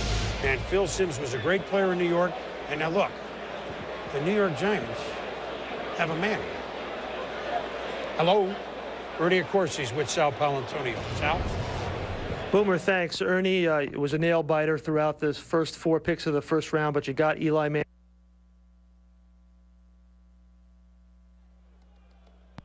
Or Pittsburgh. Well, what you just learned is Ernie is a man of very few words. I mean, he didn't want to spill all the beans right there in that interview to Sal, apparently, Mel. Maybe only you can get the information out of him. Well, I think when you look at Ernie, I think he's happy with the fact he got his young quarterback. I think nobody prioritizes young quarterbacks who have elite skills, and we can debate whether Manning has elite skills more than Ernie Accorsi does. As I said, you look at John Elway, he would have been a Colt if it was up to Ernie Accorsi. Unfortunately, it wasn't. The owner made that deal, not Ernie. So I think you look at this opportunity. If you're picking down the line, you're not going to be able to make this trade. By picking 4th, and they hope it's an aberration, they were able to make this deal. And I think that's a lot of teams now are getting away from the young quarterbacks. Ernie Accorsi never will. All right, look, here's a little trick of the trade. It's live TV. These things happen. Sal, caught in mid-sentence, now finishes the sentence with Ernie Accorsi. Thanks, Boomer. I am with Ernie Accorsi, the GM. We had a little technical difficulty there. Ernie, go back and tell us what the parameters of the draft, of the trade were. Sal, the trade was Philip Rivers for Eli Manning, and we gave San Diego our 3rd this year and our 1st and 5th next year, not our 1st and 3rd. Why Eli Manning? Why was it so important for him to be in a Giants uniform? Well, we all kind of had a unanimous opinion that this was a special quarterback. You know, you don't get a chance very many times for a decade to be able to select someone like him. We scouted him heavily as a junior because we weren't sure that he might come out. We tracked him this year, and I think we all felt that this was a quarterback that, that you wait for a long time, and we're just thrilled to have him. What were the discussions when San Diego was on the clock at the beginning of the first round there, and why didn't the trade happen then? Well, we really never had any discussions. We only had a discussion when they, we decided to pick Rivers, and we had our reasons, sure, we thought maybe, possibly that could interest some clubs. And if not, we had a pretty good quarterback for as far as we were concerned. We loved him. And then the discussions began after that. New head coach here, Tom Coughlin. You're starting over with basically just a re-energizing of the franchise. Where do you see Eli fitting in as a starting quarterback here at some point, and what happens to Kerry Collins now? Well, first. Well, yeah. We'll try and get him live next time. Maybe that'll be the way to go. But Ernie's certainly very busy and was gracious to come out. So, Detroit is on the clock, but we understand there's a trade with the team right below them, the Cleveland Browns. We can explain that to you in a moment. We're pretty much sure why. But right now, how about Sean Taylor? Huh? He's as high a safety as you've graded the last 15 years? In the end, Chris, yes, he was. And I think in the end, I think it's about that lineage at Miami. You go back to Benny Blades, Darrell Williams, and Ed Reed, and the level he took that position to at Miami. And the fact of the matter is, at 6'2.5", 227 pounds, can run like a corner, and he's that tough physical safety, everybody compared to Ronnie Lott. And I think you look at this division, what Joe Gibbs and the Redskins have to deal with in Jeremy Shockey. It's expressed to me that, hey, we have a guy in Sean Taylor now for the Redskins that can match up against Jeremy Shockey and negate all the skills that he brings to the table. So this is a guy who has multi-dimensional talent. And I've said it before when we're discussing the Elite Six players, the passion for the game of a Ray Lewis. And Ray Lewis single-handedly elevated that Raven football team, not just the defense. I think the Redskins hope that he will make everybody around him better. That's a sign of a truly great player. And because of that, a safety, normally not this high, that's a special quality I believe allowed Sean Taylor to go up. And the fact he had 10 INTs and 13 pass breakups. This guy is a ball hawk in that secondary. When he comes through with the interception, a former running back in high school, he can do some damage. He can get you great field position or take it all the way for the touchdown. This kid is thinking big play all the time. He's a little sloppy tackling this past year. Shoulder injury. Quincy Wilson, West Virginia, did a good job breaking tackles. That's not the normal Sean Taylor. When he's at 100%, he's healthy. He is a complete player, and he is going to add to a defense. It already has Cornelius Griffin, Marcus Washington, linebacker, and Sean Springs, cornerback, coming in through free agency. And just for Michael, he's from the U. He's from the University of Miami, one of what could be a record-breaking 6 first-round selections we could have. We told you Detroit and Cleveland were cooking something. Here it is. Can you smell what the Lions and Browns have been cooking? With the 6th pick in the 2004 NFL Draft acquired from the Detroit Lions, the Cleveland Browns select Kellen Winslow, tight end, University of Miami. Well, we'll get the details on the trade in a minute. I will tell you one thing, Mort, that Detroit had a dead heat, and you could be happy with all of them. Sean Taylor, Kellen Winslow, Roy Williams. If that's true, you go down one spot, you pick up something, and you get a similar player. Well, no, as we know, Cleveland was talking to the Giants about getting up to get Kellen Winslow. And as you mentioned, Roy Williams, actually for Matt Millen, had a higher grade last year than Charles Rogers had he come out. And, of course, the Lions took Charles Rogers. One other note here, though. If Detroit uses this pick, obviously it'll be Roy Williams. And there's no question that the Jacksonville Jaguars are trying to get up to this spot again to try and take Roy Williams. All right, let's give Kellen Winslow II his due. His father was one of the all-time greats, not only at tight end. Hey, he's in the Pro Football Hall of Fame. They've been playing football, professional football, since 1920. There's about 200 guys in there. He's one of them. So, again, you talk about a pedigree like a Manning. Right? He fits in that same mold. You know you got a great football player with Kellen Winslow II. I was surprised Washington didn't take him because I could dream of looking at Vernius Coles at wide receiver with Kellen at tight end and the running back Clinton Portis. A lot of guys right there. But in Cleveland, of course, Butch Johnson. Butch, he knows a lot about him, the head coach for the Cleveland Browns. He knows a lot about this guy. This guy, you see his father right there, he can play football. Yeah, look, Kellen, hey, you know what? And Mel would talk about him. Just a tight end holding up a #1 jersey with Cleveland Browns. Not only you think Kellen Winslow, who was his dad, Oz comes. You think of Ozzie, no question about it. And then I think when you look at Kellen Winslow Jr., a Miami Hurricane, as Michael Irvin said, and Butch Davis passed on Clinton Portis a few years ago to take William Green, paid the price for that. He wanted a Hurricane. The only way he was going to get one was to move up. And I think when you look at this team in this position, they have nothing of quality coming back. 4 tight ends, none of which are starter material. Garcia, the new quarterback, Jeff Garcia, is going to go to the tight end. And you look at Kellen Winslow Jr., an underrated blocker. He can at least, I think, do an adequate job in that area, but he has that approach of, I'm a dominator, I'm a presence. People say, well, it's an arrogance. Well, hey, that's what I want great players to have. They want the football. He was not fed the ball as much this past year as he really should have. Only had 1 touchdown reception. That came in the first game. I think the quarterback situation, going from Ken Dorsey to Brock Berlin, hurt Winslow, but when you saw the spectacular catches and the ability there, look at that athleticism. Remarkable. This kid is much more than a tight end. You watch him game after game when he had a quarterback who looked his way, and here, Berlin, and this was a 4th down play that saved the day. This is a catch, a clutch catch. Grainger knows that if you're a lineman in charge of keeping the lights on, you go to great lengths and sometimes heights to ensure the power is always flowing. which is why you can count on Grainger for professional-grade products and next-day delivery, so you have everything you need to get the job done. Call 1-800-GRAINGER, click Grainger.com, or just stop by. Grainger, for the ones who get it done. That Kellen Winslow Jr. makes time and time again. Looks a little careless with the football in the open field at times. Kind of becomes a running back, gets that ball outside. You can strip it some. He's got to work on that with the Cleveland Browns. But they get a hurricane, and they don't pay the price like they did a few years ago when they passed on Portis for William Green. Let's recruit him. Let's not forget that Butch Davis knows this group of Miami players better than any coach because he recruited Winslow and, of course, this entire class. And what Cleveland needs, they need a guy that just loves to play the football game. They deserve that. Get that new dog pound going. Hey, look, and Jeff Garcia, all right, let me get to him for a minute. People, you're not that good. Wait a minute. It's cold. He didn't have a strong. I mean, he played and won a Grey Cup in Calgary.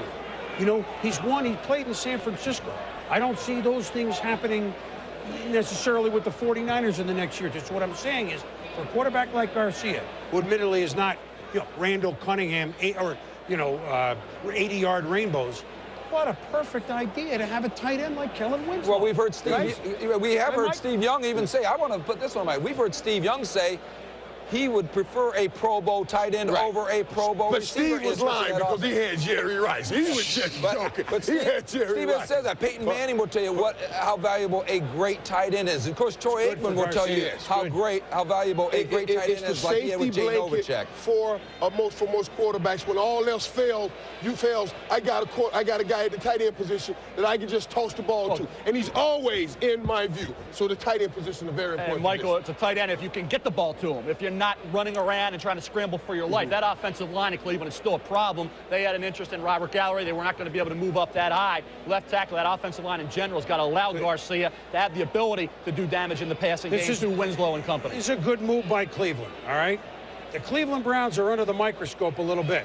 A lot of changes up the top with the President Carmen policy only being a consultant after May 1.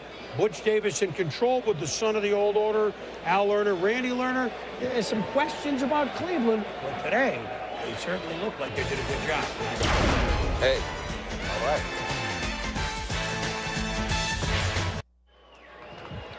We are back in New York. Detroit again on the clock with their trade with Cleveland. We'll find out about the trade and their pick with the commissioner.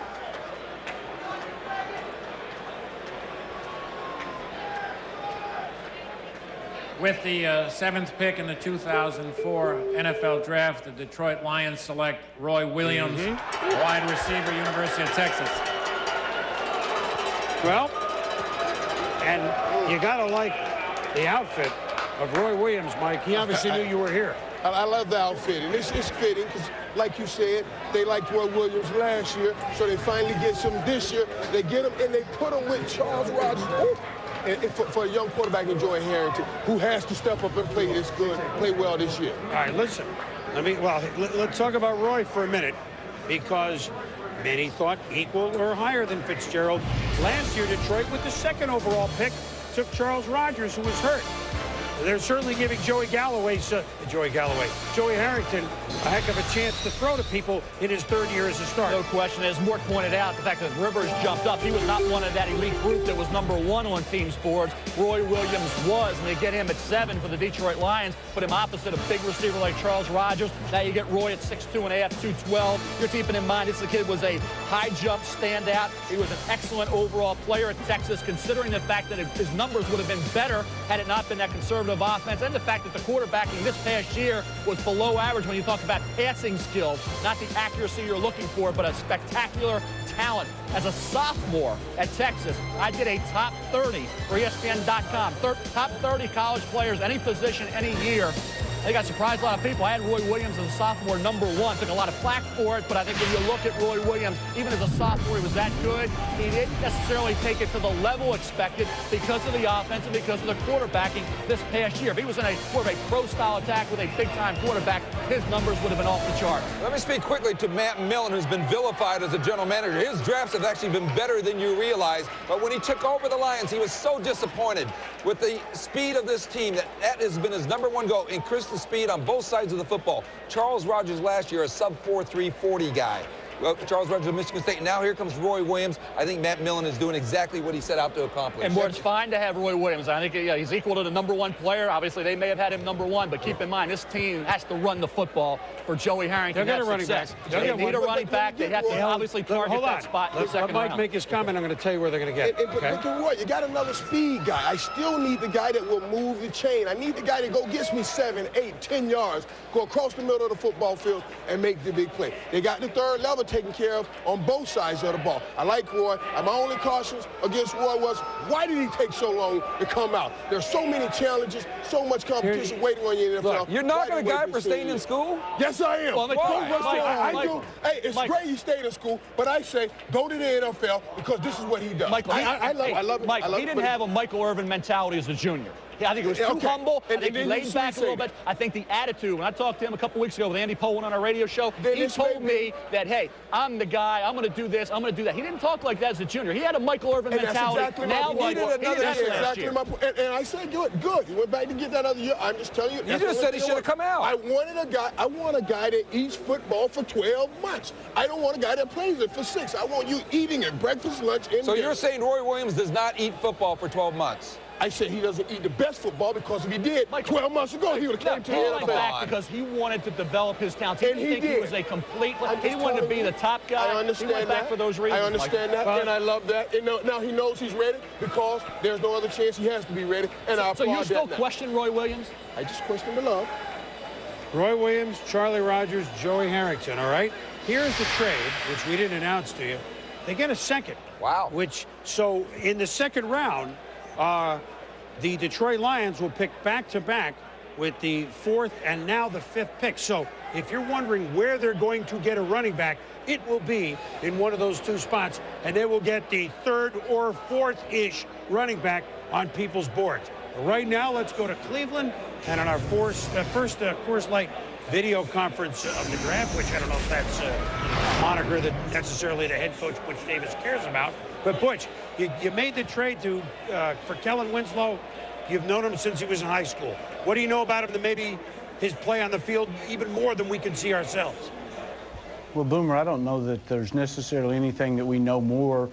His film pretty much speaks for itself. This kid has lit it up his entire college career. An enormous amount of energy he brings to the game, the passion, the way he plays, and he's a 3-down player. I mean, this is a guy that not only is a tight end, is he a big-time receiver, he's an awesome special teams player.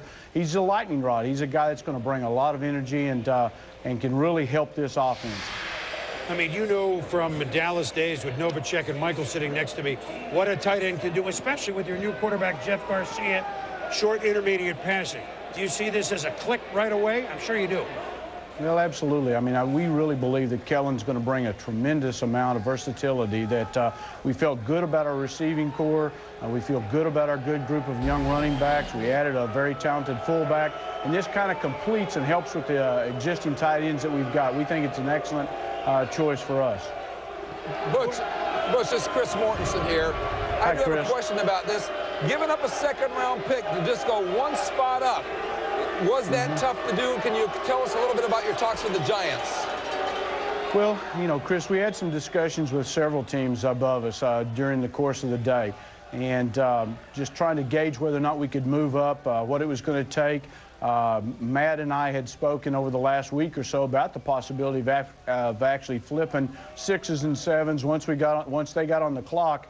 We felt like, you know, the second was a pretty good price to pay, but we really felt like for our football team, trying to pick guys that are going to make our football team dramatically better, Kellen Winslow was the right choice for us.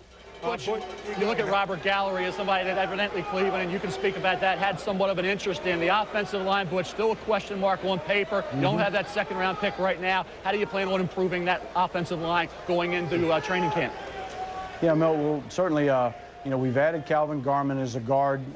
We've got a good group of young nucleus of guys. We're going to keep looking. We're not out of this draft yet, and there may be the possibility we may be able to get back into the second round before the day's over anyway. Butch, a different subject. Tim Couch, how long does he remain a Cleveland Brown? Through the weekend, might we see some movement there, or will he be with you? You know, it's possible, Boomer. You know, we've had some discussions with Green Bay. You know, anything is potentially possible during the course of the entire draft. Well, as we've seen, anything is possible. Kellen Winslow, you knew him when? Get back in the room. I know you got some work to do, although you'll have a little time off in the second round. Thanks, Butch. Thank you.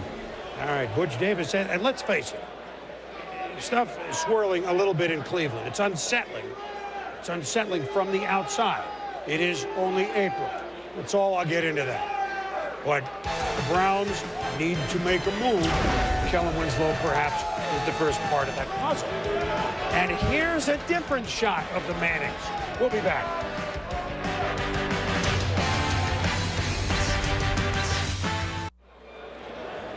All right, we are back in New York. The Atlanta Falcons with their first pick from coach Jim Mora Jr. They're the 8th selection. Here's the nod. With the 8th pick in the 2004 NFL Draft, the Atlanta Falcons select D'Angelo Hall, cornerback, Virginia Tech. Reunited with Michael Vick from Virginia Tech. And that's all he talks about. He wanted to be reunited with Michael Vick. Well, there's a lot of connections here thus far in the draft. Yeah, and look, Atlanta, their pass defense was the worst in the National Football League. Their overall defense was the worst in the National Football League. Jim Mora Jr., defensive coordinator, been around the game a long time, defensive coordinator, San Francisco 49ers, is the new head coach. Is there any shot that this is the type of guy they got to go with? I think when you look at it, there's no question D'Angelo Hall, Chris. He says he's a shutdown corner. I think that term was overused and I think exaggerated a lot about cornerbacks in the NFL. This kid says he is. Darrell Green had world-class speed coming out of Texas A&I as the last pick in the first round of the '83 draft. D'Angelo Hall, world-class speed. He's been timed, he claims, 4.15 to 4.2. A kid who's tremendously confident. You will not find a more confident cornerback. Here's Larry Fitzgerald. Here's D'Angelo Hall. Obviously, Rob Rutherford, the quarterback, made it easy for Hall in that particular play. Here again, you see the ability here to make a tackle in the open field. Chiseled. So you say, well, he's 5'10". He's 200 pounds. He's got great strength. And he runs that 4.15 to 4.2.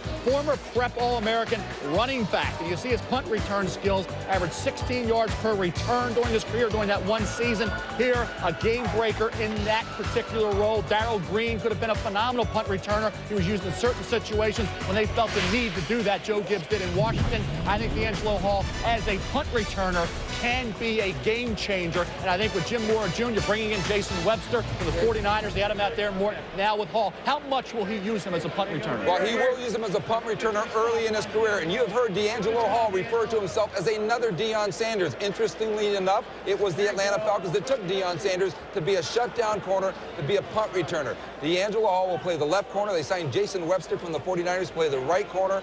And this is a guy who's very confident. In fact, Michael, you'll like this.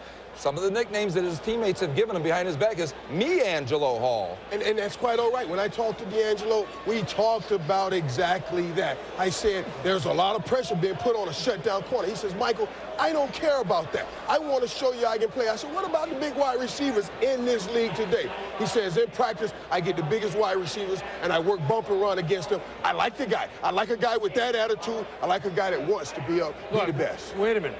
But the nickname that he may have, if he's as good as Atlanta thinks, is Michelangelo Hall. Right? That's what they're trying to do. You got to give him Boom, and that's a go. I give the nickname, not his teammates.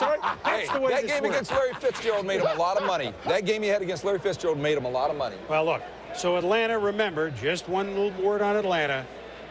They now have a healthy Mike Vick, which was put on hold for a complete year. And so now we see what Dan Reeves saw 2 years ago, except a more mature Mike Vick and a new reign there. They may be a quick rising team. But look, the story of the day here is the trade between the Chargers and Giants that couldn't happen until Eli Manning was picked by San Diego. Robert Gallery, I think has played a role in it, was picked second by Oakland. And then Eli Manning became a Giant when Rivers went with the Giants, and then they made the swap.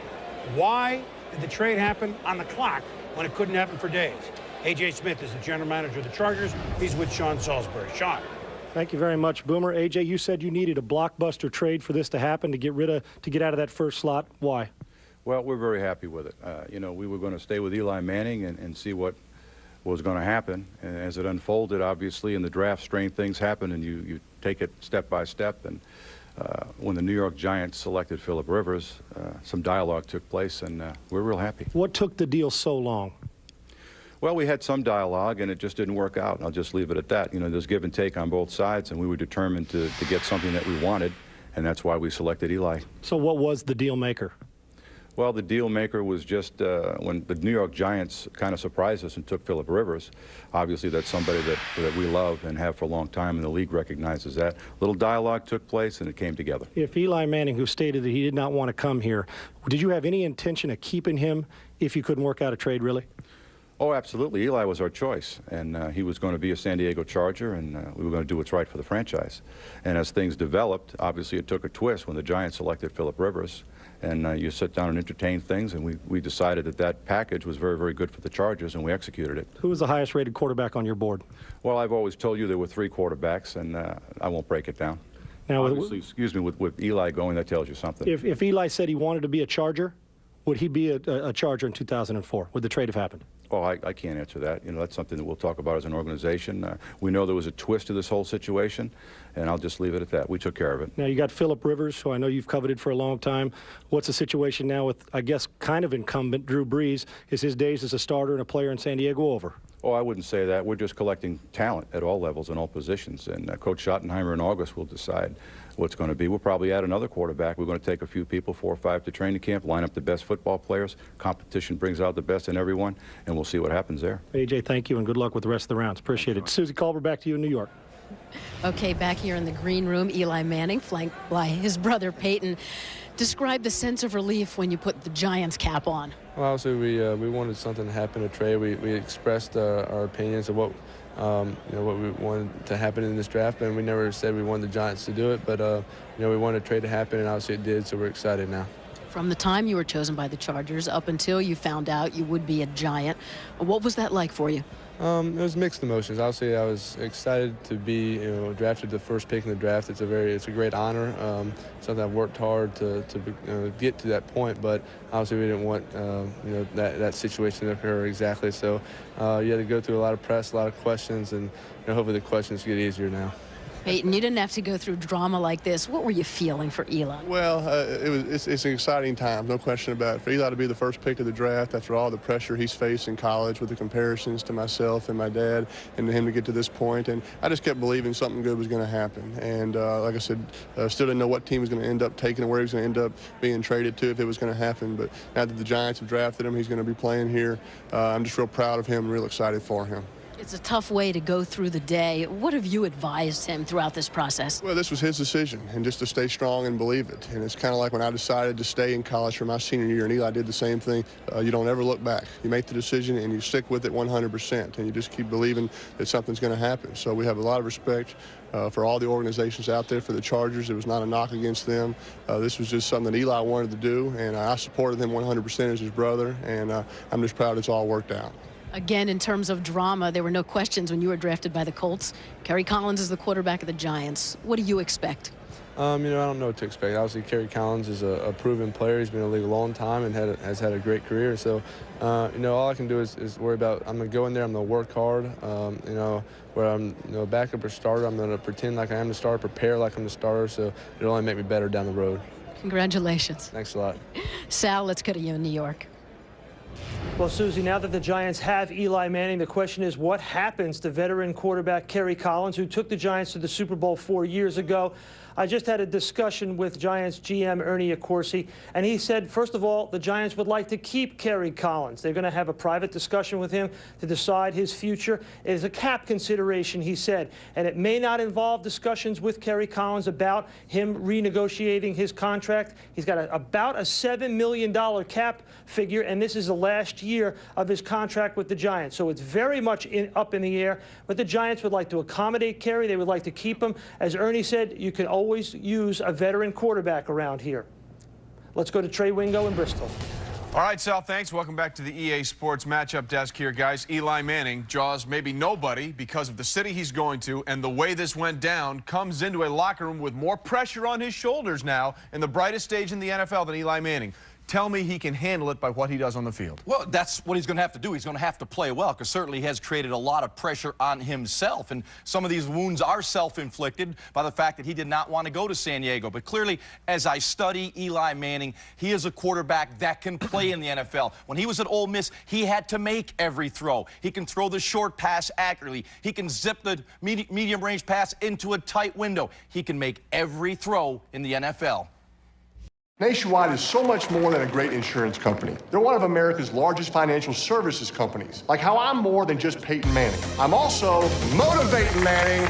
When I say insurance, you say financial services.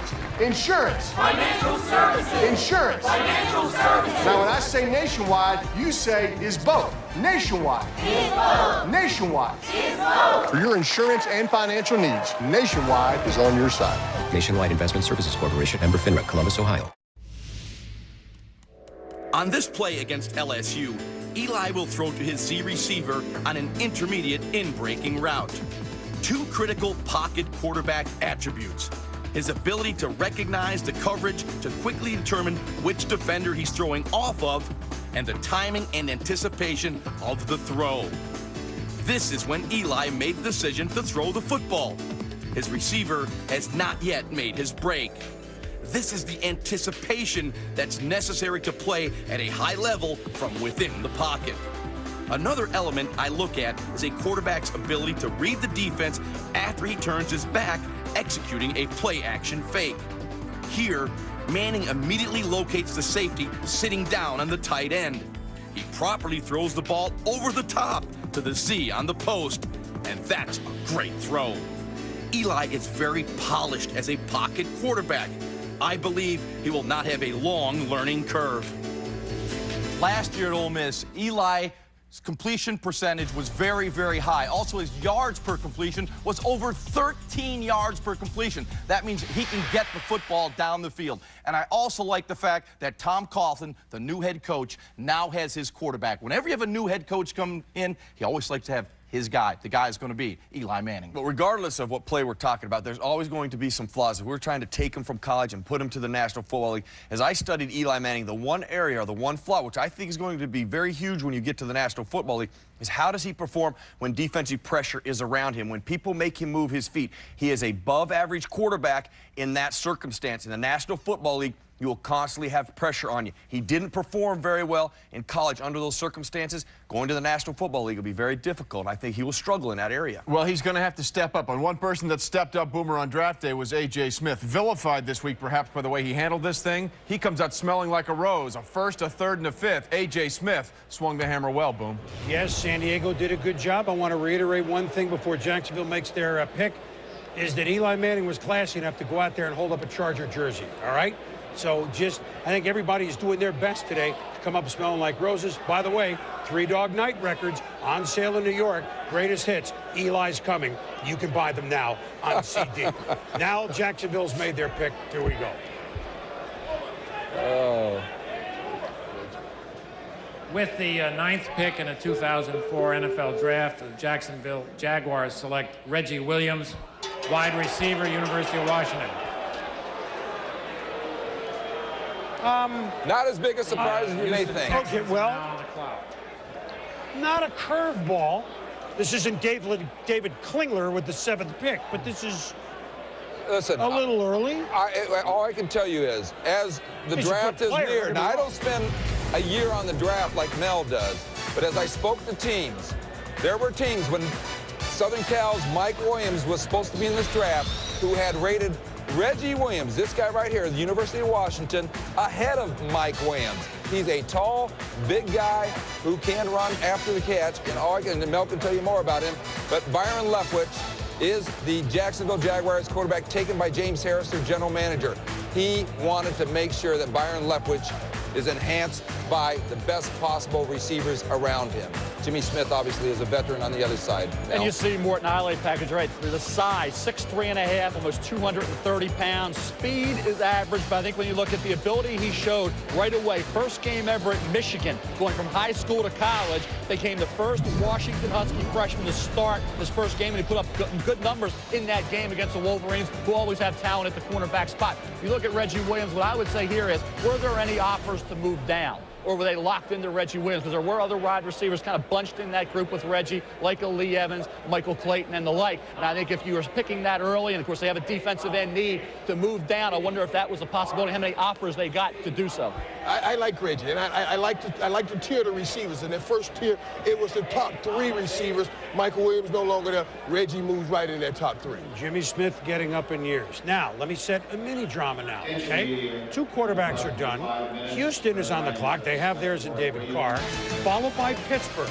Ben Roethlisberger will hear his name awfully fast. If anybody wants Roethlisberger, they must deal with the Houston Texans now, because he will be gone at 11. Welcome back to the 2004 NFL Draft, presented by Coors Light. All right, welcome back to the earth. Houston on the clock, then Pittsburgh. And look, the Houston Texans, I mean, his second-year team, did they play enough exciting games at home? Oh, yeah. I mean, did they almost beat New England, who won the Super Bowl? They almost beat the Titans. They made the Colts sweat to win the division with a huge, long field goal by Vanderjagt at the end. They beat Carolina, by the way, to win the Super Bowl. They beat Miami. Dom Capers gambled on 4th down better than anybody I've seen.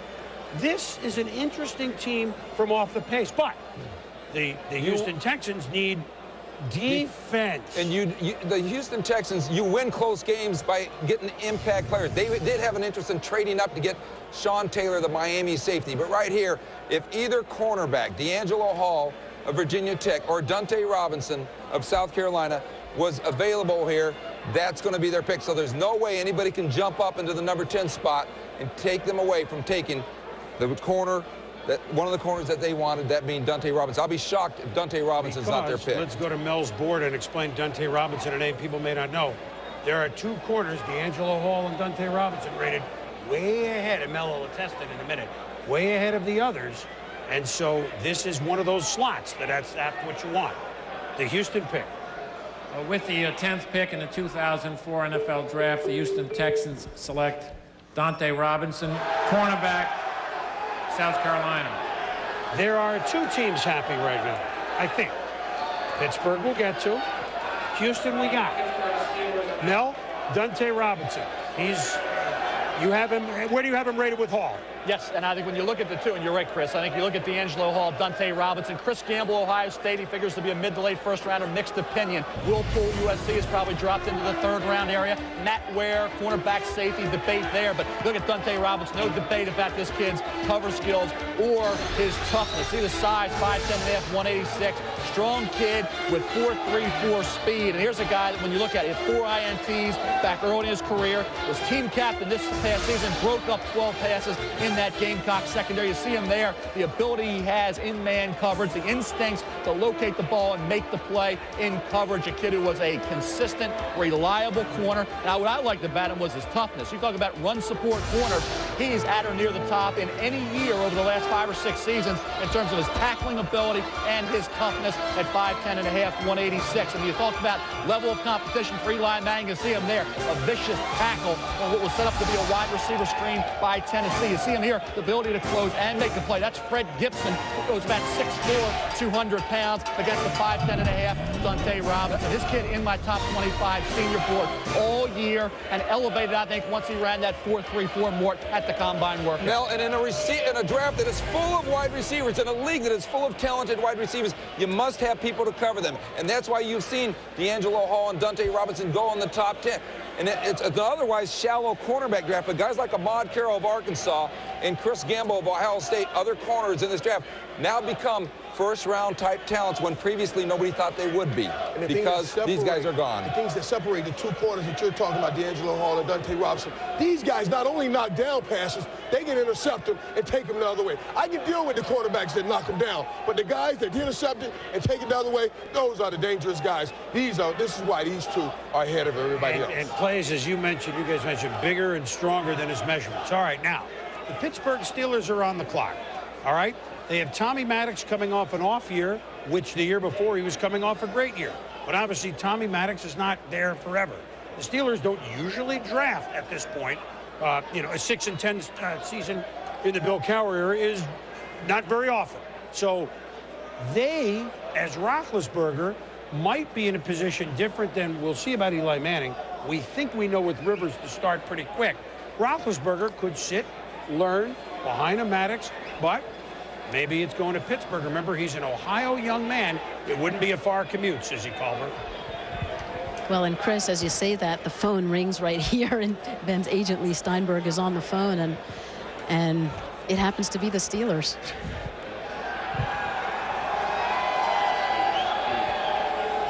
Yes. It's going real well, thanks. I'm sorry? Absolutely. No, I'd love to.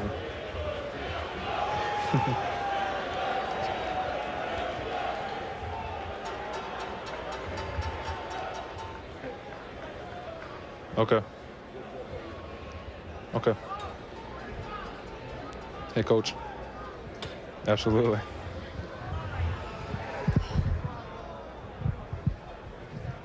Thank you very much.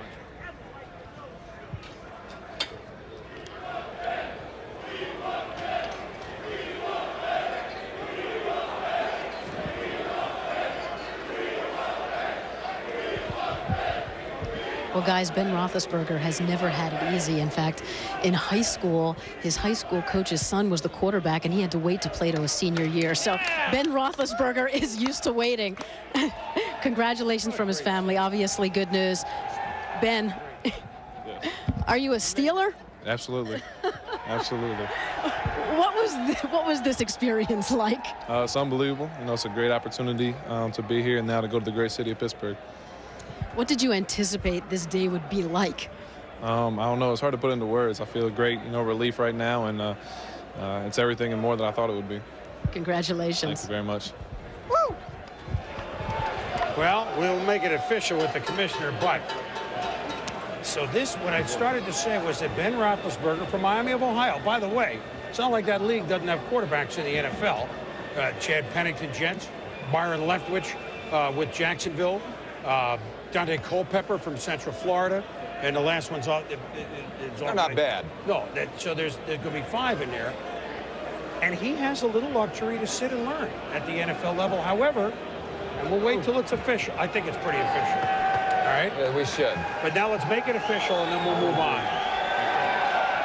And with the 11th pick in the 2004 NFL Draft, the Pittsburgh Steelers select Ben Roethlisberger, quarterback, University of Miami, Ohio. Ohio kid going to Pittsburgh. Hey. I mean, he gets it. He gets that form of life. I like it. I know there was divided opinion before we get to mail about who the best quarterback in this draft was, but I talked to enough good quarterback coaches in this league who says this guy is the best, has the most upside. In fact, one coach, head coach in this league, who does pretty well with quarterbacks, didn't want to be identified, said he thinks this guy is the best since John Elway. That's a mouthful, Mel, but you know more about it. Mort, when you look back to the Steelers, I go back when they took Plaxico Burress over Chad Pennington. Another, you talked about a Mid-American Conference quarterback, Chris. That decision, I thought, hurt the Steeler organization. I thought Pennington would have been the guy. Then we wouldn't have needed a quarterback here for the Steelers, but they do. I think bring a quarterback in has a ton of ability. Ben Roethlisberger, as Susie explained, wasn't even a quarterback till his senior year. The coach's son had been the quarterback. He had obviously star in other sports as well as football. Senior year, he put it all together. Comes to Miami of Ohio, red shirts, then starts lighting it up. You talk about competition. competition, even as a freshman against Cincinnati, 20 of 25. Against Hawaii, threw for almost 500 yards. And you look at the ability he has, 6'5", 240, outstanding arm, release is a little slower than some of the other quarterbacks, but he can whip it in there. And I think when you look at Ben Roethlisberger, also a very mobile quarterback for his side. He is not a sitting duck in the pocket. He can move around. He can utilize his legs to allow him to bide some time and make some plays. And that arm strength is outstanding. And I think when you look at Ben, athletic ability, 300 hitters, a shortstop senior in high school, averaged 26 points per game on the hardwood in basketball, and a guy that I think comes out as a junior but has a lot of experience. And I think when you look at Ben, the adjustment's going to be, as far as in the Mid-American Conference in Miami of Ohio, he had receivers wide open. He didn't always have to stick it in there. And I think when he gets into the NFL, it's going to be that adjustment period that hopefully in Pittsburgh he'll have time to transition effectively and not be force-fed like some of these other quarterbacks. You saw that shot of him speaking in the locker room passionately. This coach I told you about, who thinks he's the best prospect since John Elway, also told me he has got the passion of Peyton Manning, but with more physical ability. That's saying something, but he's a third quarterback taken. He has the best set of wide receivers that he's going to at Plexico Bears and Hines Ward. And that will help him develop quickly.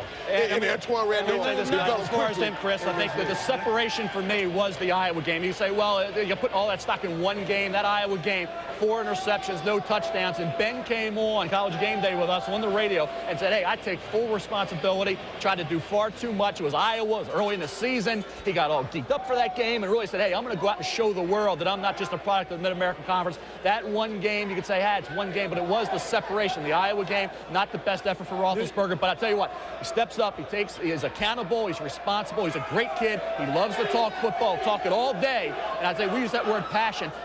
Find me a bust of these three. If we come back 2-3 years from now, you can play this back right in my face if you want. I will say that Roethlisberger, Rivers, and Manning, none of the three will be busts. And I will say this right now, and I had Manning number 1. Manning right now is in the toughest spot because the expectation level is up here, and he's in New York. Giant fans and the way the pressure, I'll tell you what, he's the one I would worry about the most. All right, let me wrap up something with Pittsburgh. Whole new offensive staff. Remember, their offensive staff went to Buffalo. Mike Mularkey, who was the offensive coordinator. Tom Clement, who's now Buffalo's offensive coordinator in Mularkey. Wizen Hunt is the new offensive coordinator. And Mark Whipple, a great teacher of quarterbacks, is the new quarterback coach at Pittsburgh. He's just come off the college campus as a head coach of Massachusetts. What a perfect time to have a college coach coaching a guy coming out of college. 2 other notes. First quarterback in the first round, picked by the Steelers since Mark Malone. And the longest name ever in the first round. 14 letters. Longer than Jim Druckenmiller and Blake Brockemeyer. Just some tidbits you need to know if you're sitting there with chips and sodas. Oh, by the way, the Jet fans are revving up, and the pick is coming in quickly. Defensive speed. They got to take Jonathan Vilma, don't they? Yes. Don't they? Yes. Unless they like the other linebacker better. So you want to start a business. You might think you need a team of people and fancy tech skills, but you don't. You just need GoDaddy Aero. I'm Walton Goggins, and as an actor, I'm an expert in looking like I know what I'm doing. GoDaddy Aero uses AI to create everything you need to grow a business. It'll make you a unique logo. It'll create a custom website. It'll write social posts for you and even set you up with a social media calendar. Get started at GoDaddy.com/Aero. That's GoDaddy.com/AIRO. I think Fred Flintstone's about to be teed up.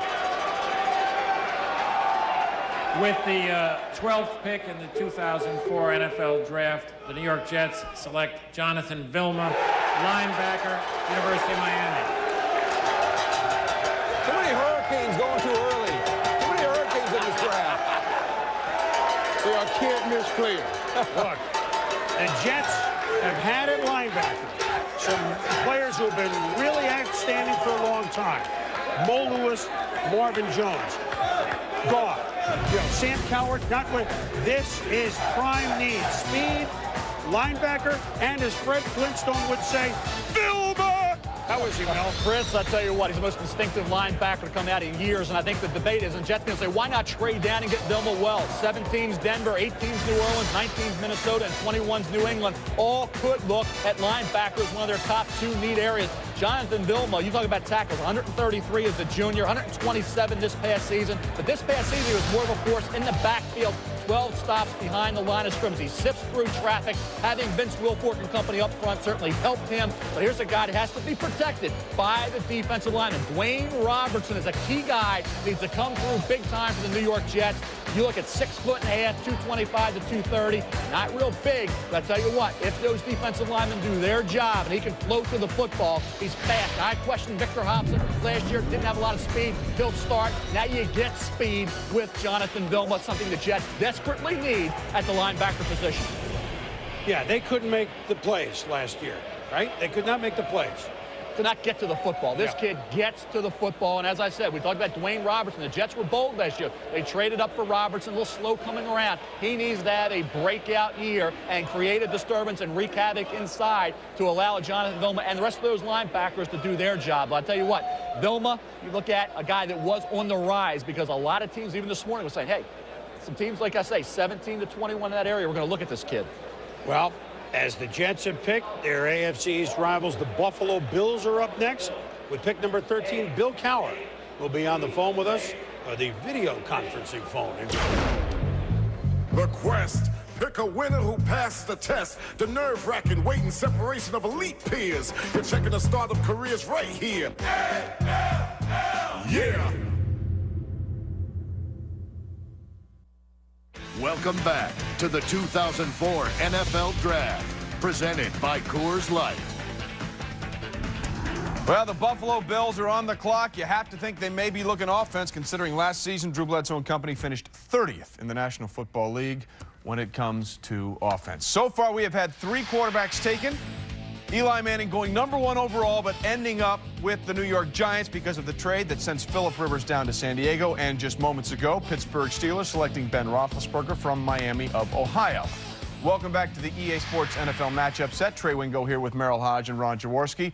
3 quarterbacks taken. Which one will play the best right away, Jaws, in your opinion? Which one is in the best fit scenario? No question it is Phillip Rivers going to the San Diego Chargers. And the #1 reason is LaDainian Tomlinson. When you have a back like LT in the backfield, it takes all the pressure off the quarterback. You have a foundation of the offense. The play-action passing game will work. But in San Diego, they must get some wide receivers for Phillip Rivers. And when you look at Rivers, his ability to manage a football game in his career, he had under 2% of his passes intercepted. And if you project his collegiate rating a year ago to the NFL, it's 118 in the NFL rating system. So clearly, Phillip Rivers is ready to step in and play, and probably will play early. Problem is, right now in San Diego, doesn't have a lot to throw to. LaDainian Tomlinson also had 100 catches last year. The running back position, they need to upgrade the wide receiver. Okay, let's bring in the head coach of the Pittsburgh Steelers now, Bill Cowher, who joins us now. And Bill, I guess first question for you, what are you going to do right away with Ben Roethlisberger? Will he start? Will he sit behind Tommy Maddox? Well, you know, you look at it, Trey, I think, first of all, you know, we feel good about Tommy and Charlie, 2 veteran quarterbacks. And, you know, coming into this draft, we had a number of players we thought that would be there or hopefully would be there at 11. And we felt good that, you know, if Ben were to drop to that, you know, we don't feel like we're going to be here every year. And to be able to get a quality player like that, it'd be too hard to pass up. Hey, Coach, when you look at his skills, obviously John Elway is a comparison when you look at what he can do, but what really stood out to me studying him on tape was his arm strength, how he can throw it to any part of the field. That has to also get you excited about what you'll be able to do with him once you put him as your starter.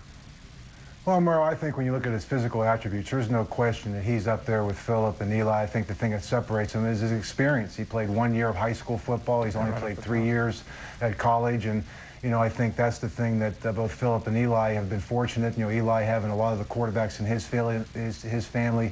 Phillip had his dad who coached him. So I think from an experience standpoint, that's the only thing that's lacking with Ben Roethlisberger. Bill, any concerns at all about the level of play he had in college coming out of the MAC? Well, I mean, you certainly, you know, that's something you take in consideration. But certainly, you look at Chad Pennington and you know, down in Jacksonville, the quarterback. So I mean, those guys have been, you know, very productive. And you know, I don't think that again, when you watch him play, he played better as the season went on. I know everyone talks about the Iowa game, but he played very strong going down the stretch. And again, I think when you look at the upside in this guy, I think it's something that we had to take in consideration. Chad Pennington also doing pretty well. And then there's that Randy Moss fellow who came out of the MAC. He was okay, too. Bill, we appreciate your time. Thanks for joining us. All right. Thanks, guys. Boomer, let's send it back to you in New York. All right, Trey, thank you very much. So, the Buffalo Bills are on the clock. Now, I had to get down to the Garden today from our hotel. I got in a cab, and wouldn't you know it, it's the same cab driver as he's driven me for about 15 years. I don't know how it happens. He wears a Buffalo cap. Boy, this is a tough pick, isn't it? Well, they'd like a quarterback, this and that, but you know what?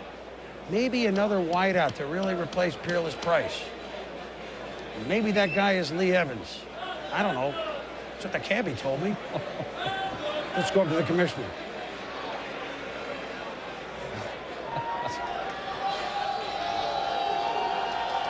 With the 13th pick in the 2004 NFL Draft, the Buffalo Bills select Lee Evans, wide receiver, University of Wisconsin. Hey, there's the Bills draft party at Ralph Wilson Stadium. They got an offensive staff. They're looking for a comeback year for Drew Bledsoe, and they got him a guy to put him the ball. Still to come, maybe tight end, maybe, pass rusher. But Lee Evans injured, but boy, Mel, if he's not injured, where might he have been in this wide receiver? Well, fortunately, Chris, I'll tell you what, it's a great story because he got back into the middle of the first round. I think when you look at Lee Evans, where he was before the series and the injury, which I'll get to in a second, he had speed, he had big playability. 75 catches, 20.6-yard average, 9 touchdowns. Then the knee injury, final play of the spring game, sat out 2002, comes back this year, 64 catches, 19-yard average, 13 touchdowns. Then you say, okay, did he lose any speed after the injury? Runs a 4.41 at the combine, somebody 4.38. Lee Evans has that speed back. Lee Evans is a force to be reckoned with as a deep threat. And keep in mind, the Buffalo Bills, disappointing year for the receivers. Eric Moulds had a 100-catch season 2 years ago, 64 catches, only a 12.2-yard average. Josh Reed didn't get it done. And I think when you look at a situation now where they need Lee Evans to have an influence right away, Peerless Price is in Atlanta.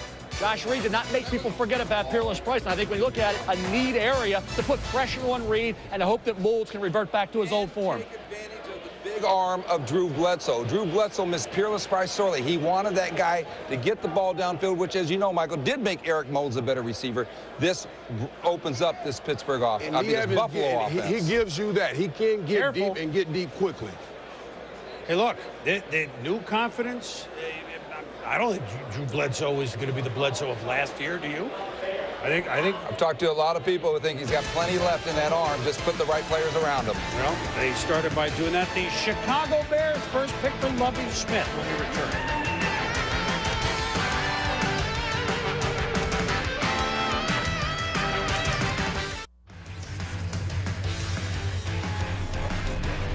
Welcome back to the 2004 NFL Draft. I'm Andrea Kramer in New York. The headline of the day, quarterback Eli Manning drafted #1 by the San Diego Chargers.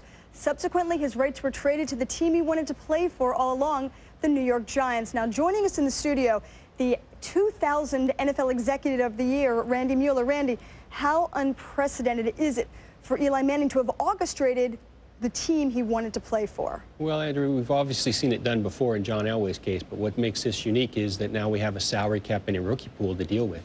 So it's always been a hard trade to make in the past because the money changes hands. The way the rookie pool works is if you get picked the top of the round, you get X amount of money. You get picked second, little less.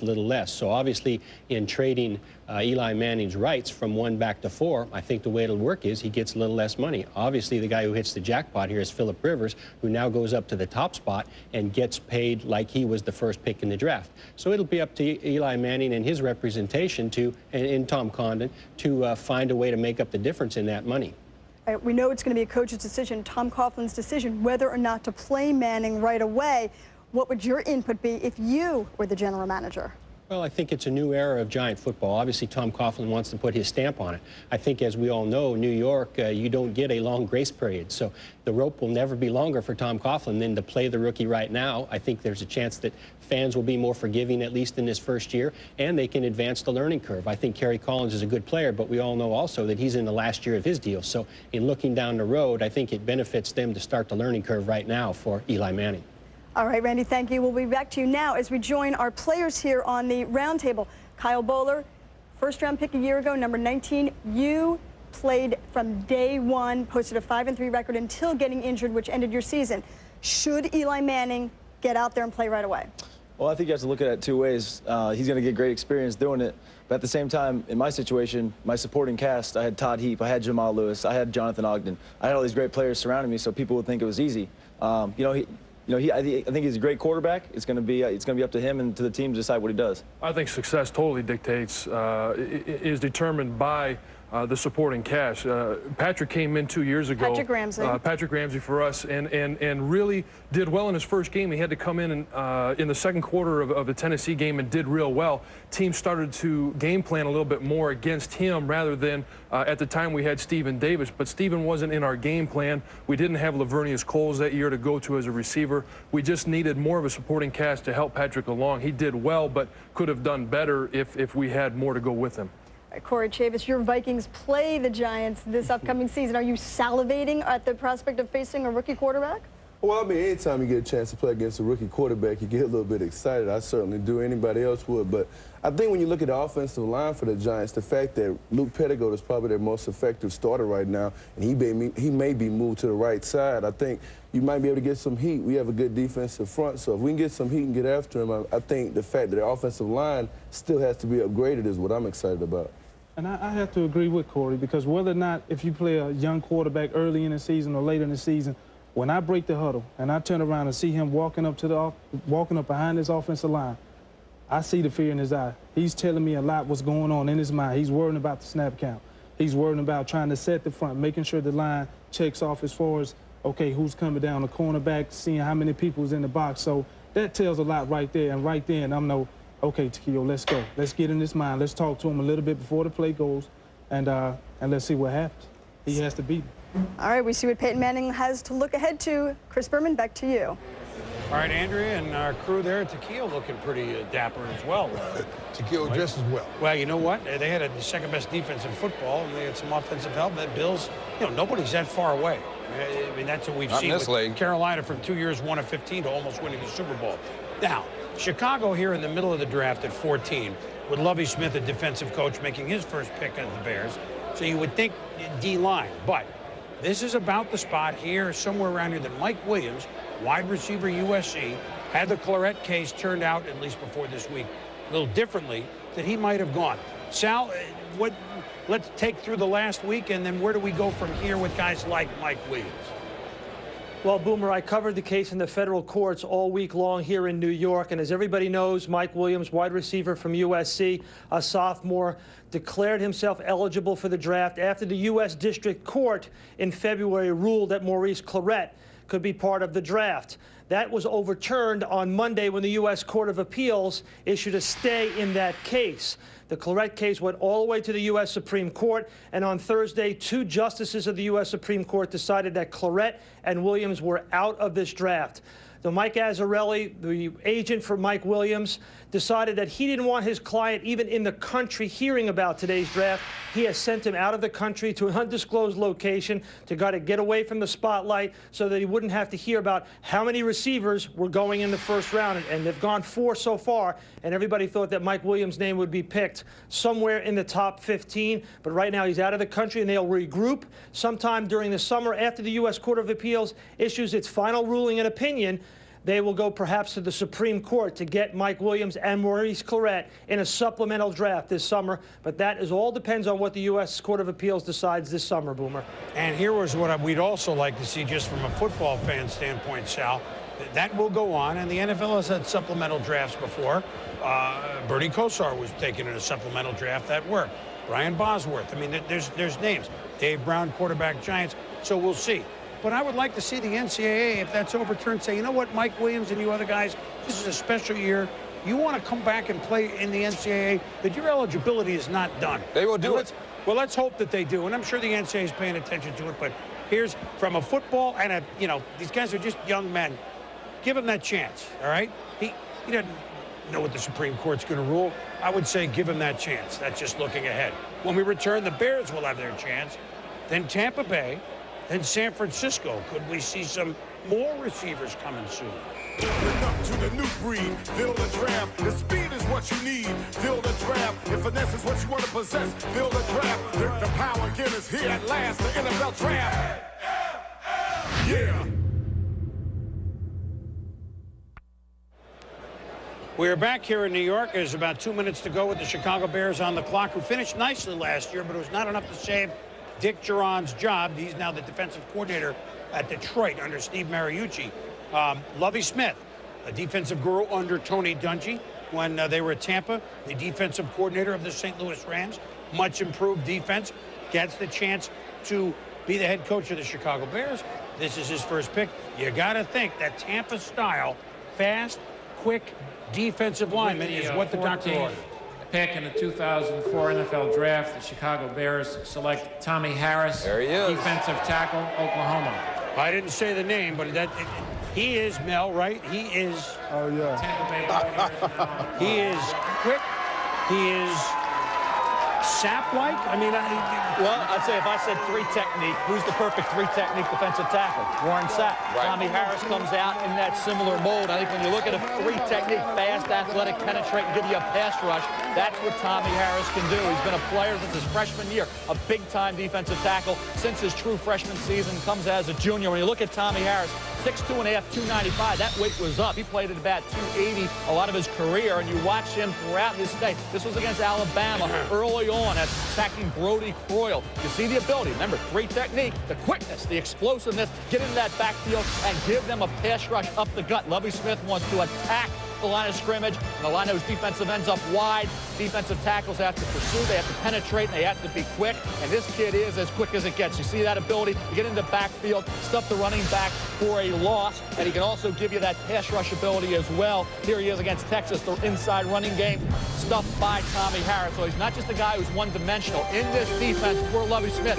got down to Vince Wilfork, 323, 328 pounds, where Tommy Harris just pushed his weight up to 295. I thought Wilfork could have played in this defense. They obviously went the conservative route and got the guy that they know for a fact could be like a Warren Sapp in Tommy Harris. Well, if he were Warren Sapp, though, athletically, he does have those abilities, but I heard he still didn't make enough plays. For his athleticism, he still could have made more plays. They rotate. In Oklahoma, they rotate. I thought that was something I agree. They talked about that, but they rotate their defensive lineman in Oklahoma. He's not on the field for as many plays. Which means he should make more plays when he's on the field. That's not on the field. They had more opportunities, Morton. I agree. His productivity in terms of tackles wasn't up to the level some expected, but hey, they rotated. That was the style that Bob Stoops believed in, and I think had he been on the field for more plays, I think those numbers would have been elevated. This kid is a heck of a football player, and he's perfect for Lovie Smith. Well, work for Bob Stoops. He's going to need to be a heck of a football player because there's a lot of pressure put on that position in the Lovie Smith system. They love to play cover two. That means we don't have safety support. The lineman has to get to the quarterback to make the plays, stop all the running backs at the line of scrimmage. He has to be a great player. 4 defensive linemen, Chris, have not, we said would go pretty high. This is the first of those 4. Wilfork, Will Smith, and Kenichi Udeze still there. Obviously, defensive line, we said all along, the toughest position to evaluate, and the biggest risk factor is defensive linemen. 50% of these guys will disappoint. Offensive tackle, the easiest position to hit on. So those 4 have dropped, but it is a risky spot where you don't have all the answers coming out of college. I don't know how in Killeen, Texas, and you saw where Tommy was, how they would say with a Texas twang, monsters of the Midway. But they're going to have to learn that. And Susie, I guess you can talk with Tommy Harris, the newest Bear.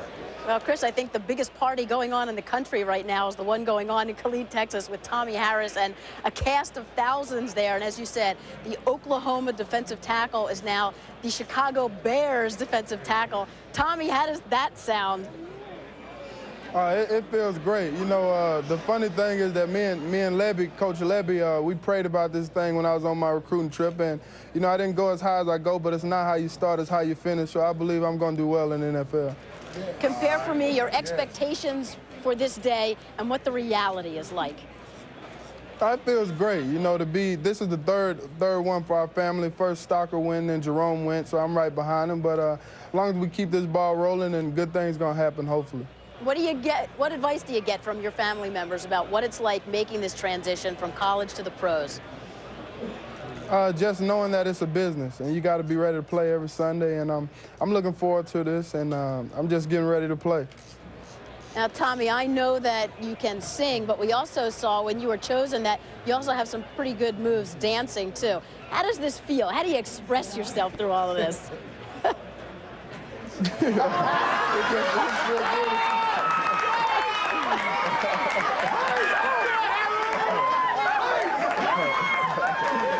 Yeah, that's my dad right there. Well, now we know where you get it as well, right? Yeah. Tommy, how do you think you fit into Lovie Smith's speed and aggressive defensive style? Oh, Lovie Smith is a lot like, the Tampa Bay. He had Warren Sapp and then D. Lewis at St. Louis. And now he has Tommy Harris at Chicago, and hopefully great things will happen. And I'll tell the NFL one thing, watch out for 97. You got it, Tommy Harris. Congratulations. Now a member of the Chicago Bears.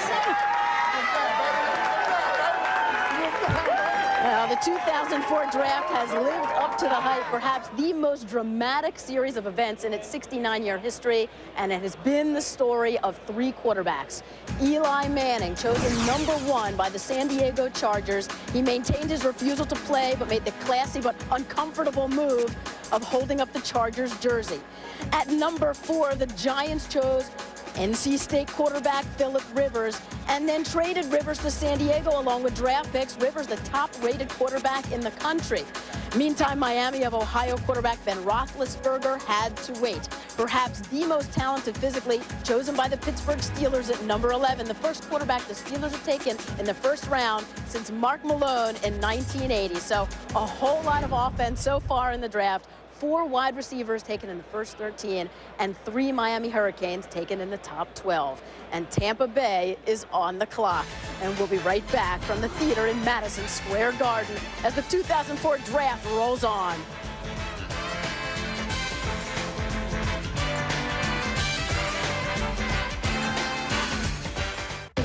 On an April weekend in New York City, 32 teams begin the quest for a championship. It's April, and we're ready for some football. You'd love to draft an All-American, but any selection could be a standout. An All-Pro, a Super Bowl MVP. What does your team need? The NFL Draft 2004, presented by Coors Light, continues tonight at 7 on ESPN2, and tomorrow on ESPN and ESPN2.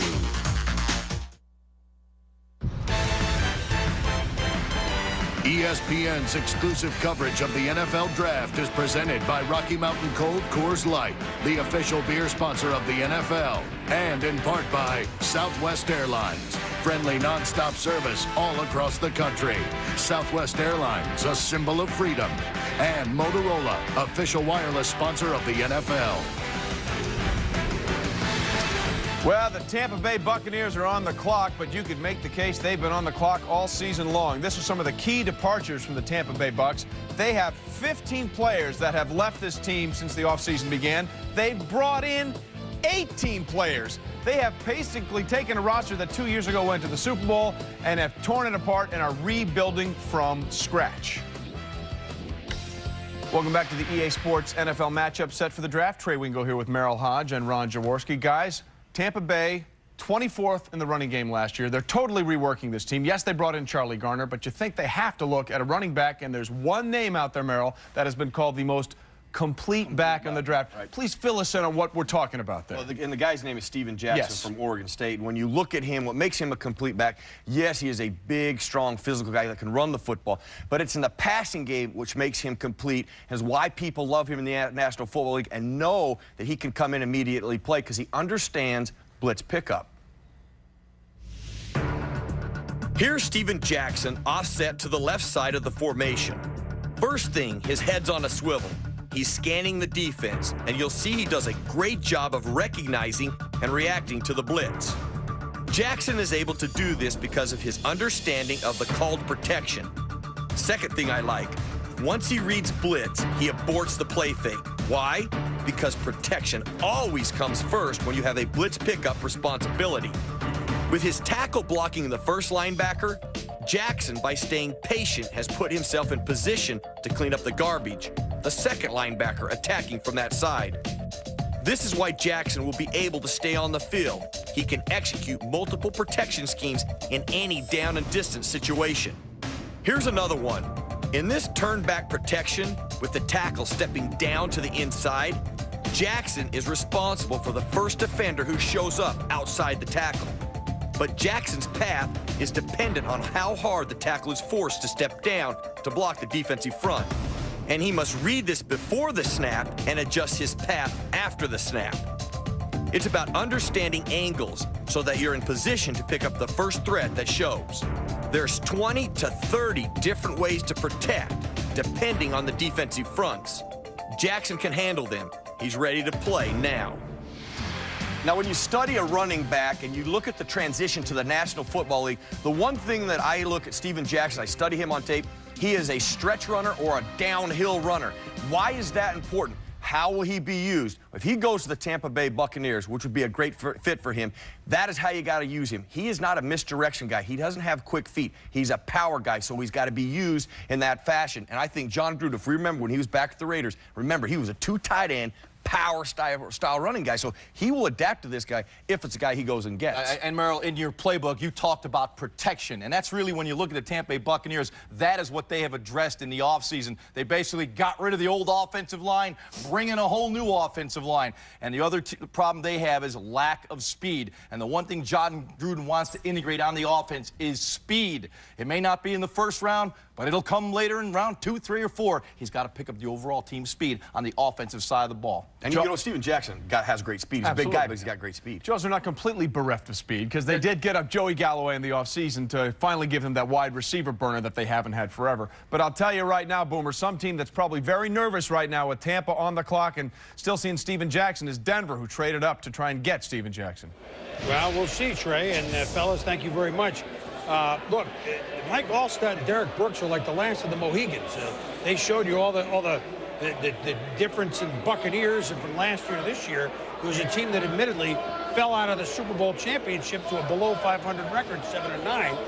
Although they're one of like 1 or 2 teams who was in the top 10 of offense and defense. But they're talking running backs.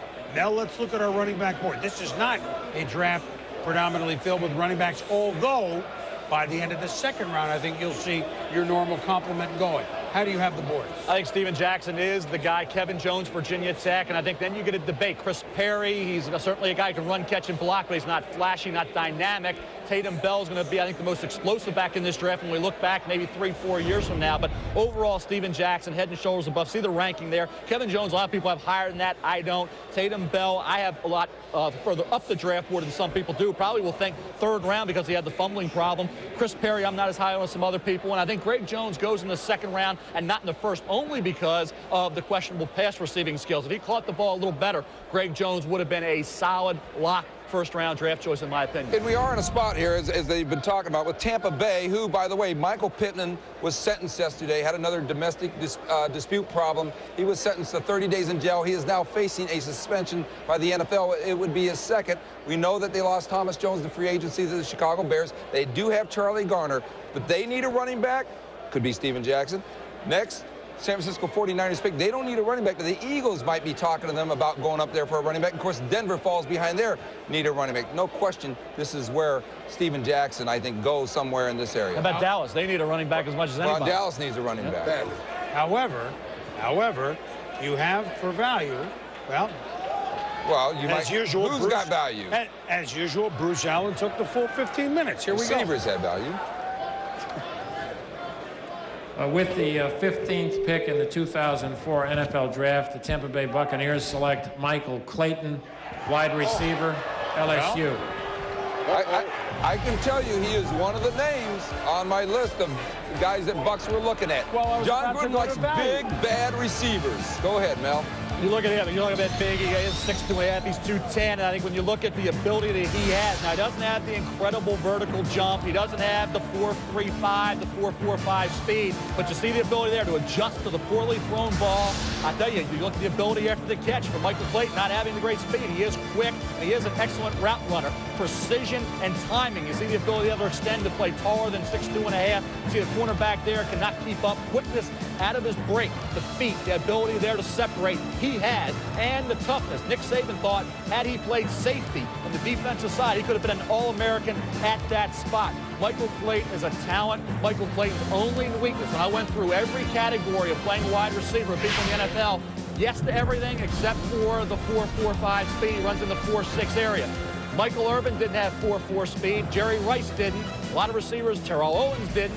but they were effective and they weren't possession, they were big plays. And don't automatically label Michael Clayton a possession receiver because he runs a 4.6 40. And the thing that you're talking about that he has that makes him a quality wide receiver, he has great body control. He knows how to go in and out of cuts. When I watch him on tape, I was like, woo, he will do so much. He'll do so much better in the pros than he did in college, because in college, they're not running routes anymore. But in the pros, he will be a great route runner. Michael, Rams coach Mike Martz told me that this is the best guy on those in cuts and all those in and out of his routes. Other things that a scout told me about Michael Clayton said that this guy runs through the ball when he catches it. Doesn't put his hands up until the last second. Probably the toughest, best overall football player in this draft was one scout's evaluation of Michael Clayton of LSU. And those things that you talk about, that means he's a natural receiver. You'll see other receivers that you have to learn, you have to teach them how to catch it, how to run through a football. When you get that guy doing it, when you get a guy doing it at the college level, in the high school level, that means this is what he was born to do. Good thing they got rid of Keyshawn Johnson so they could take Michael Clayton. Get out of here with that. Go ahead, Maury. There are now 5 wide receivers. Now 5 wide receivers picked in the first round of the draft. The record in 1 year is 6. Michael's involved with one of those 2 years. We'll wait till 6 comes. We'll put it up there. But, you know, wide receivers going 5 in the first 15, which nowadays is the first half of the draft. Well, we're talking running backs. This is Steven Jackson, the fine running back from Oregon State, at home in Las Vegas, Nevada, waiting the word. We'll be back.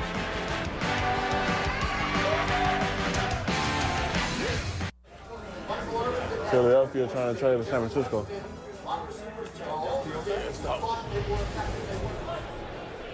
Well, that was a few moments ago. Stephen Henderson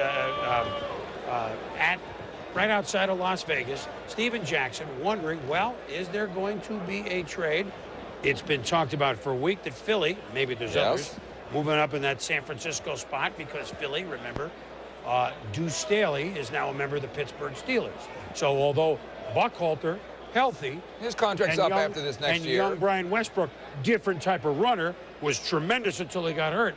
So who wants, you heard already Trey mentioned, Denver certainly would be in the market for Steven Jackson. So who might want Steven Jackson might have to go up and get to San Francisco. And don't forget that Dennis Erickson loves this guy. Yes, he does. He coached this guy. So? And Garrison Hurst is gone, but it's not one of those, well, you can argue whether it's a need pick or not. But Dennis Erickson, who coached him at Oregon State, loves Steven Jackson. And let's talk about the 49ers quickly, because if they do trade down, are they fast becoming more the Arizona Cardinals of the NFL? Yes, well, there's no question that there's a lot of criticism of 49ers team president John York, ownership there, that they have basically cut back the budget so far that they are not committed to winning. Of course, John York gets pretty angry when you say that. Well, and it's been written, it's been spoken. That is the perception of the 49ers right now. The perception of the 49ers is that they're not the 49ers. All right, that's the perception. Of course, the 49ers were the best, sorry, Mike, the best for 20 years. And so they go into this season with Tim Rattay at quarterback, Ken Dorsey from the U of Miami, backup. We might see him, but that's not, at least right now, in the lineage of Montana, Young, and even go on to Garcia. So the 49ers, look, the coaching is, there's no perception that they have a bad coach. They got a good coach in Dennis Erickson, but they need to stop the slide quickly. So let's see what happens with a pick or with a trade. Now we're going to Sal in across the river in New York. Hey, Len.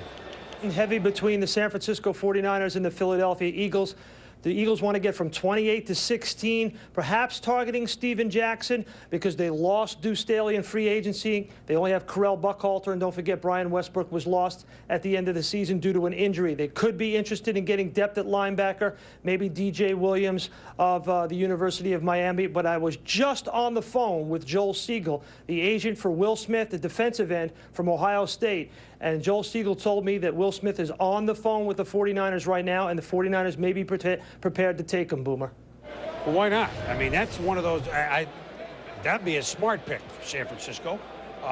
Look, they are not on the front wall what they once were. Young Andre Carter is a heck of a player. Bryant Young, one of the great warriors of the National Football League. This pick has been traded. Huh? This pick has been traded. Oh, well. So they were on the phone, but they hung up. They hung Is that up. what you're telling me? That's correct. I saw some Eagle fans jumping up, maybe in anticipation, but the trick has been traded.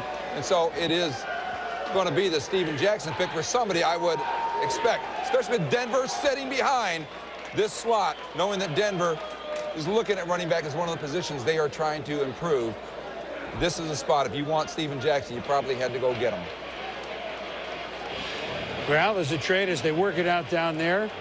Let's see who else well, we mentioned Dallas, who could use a running back. Philadelphia certainly would be interested in a running back. And it is Philadelphia.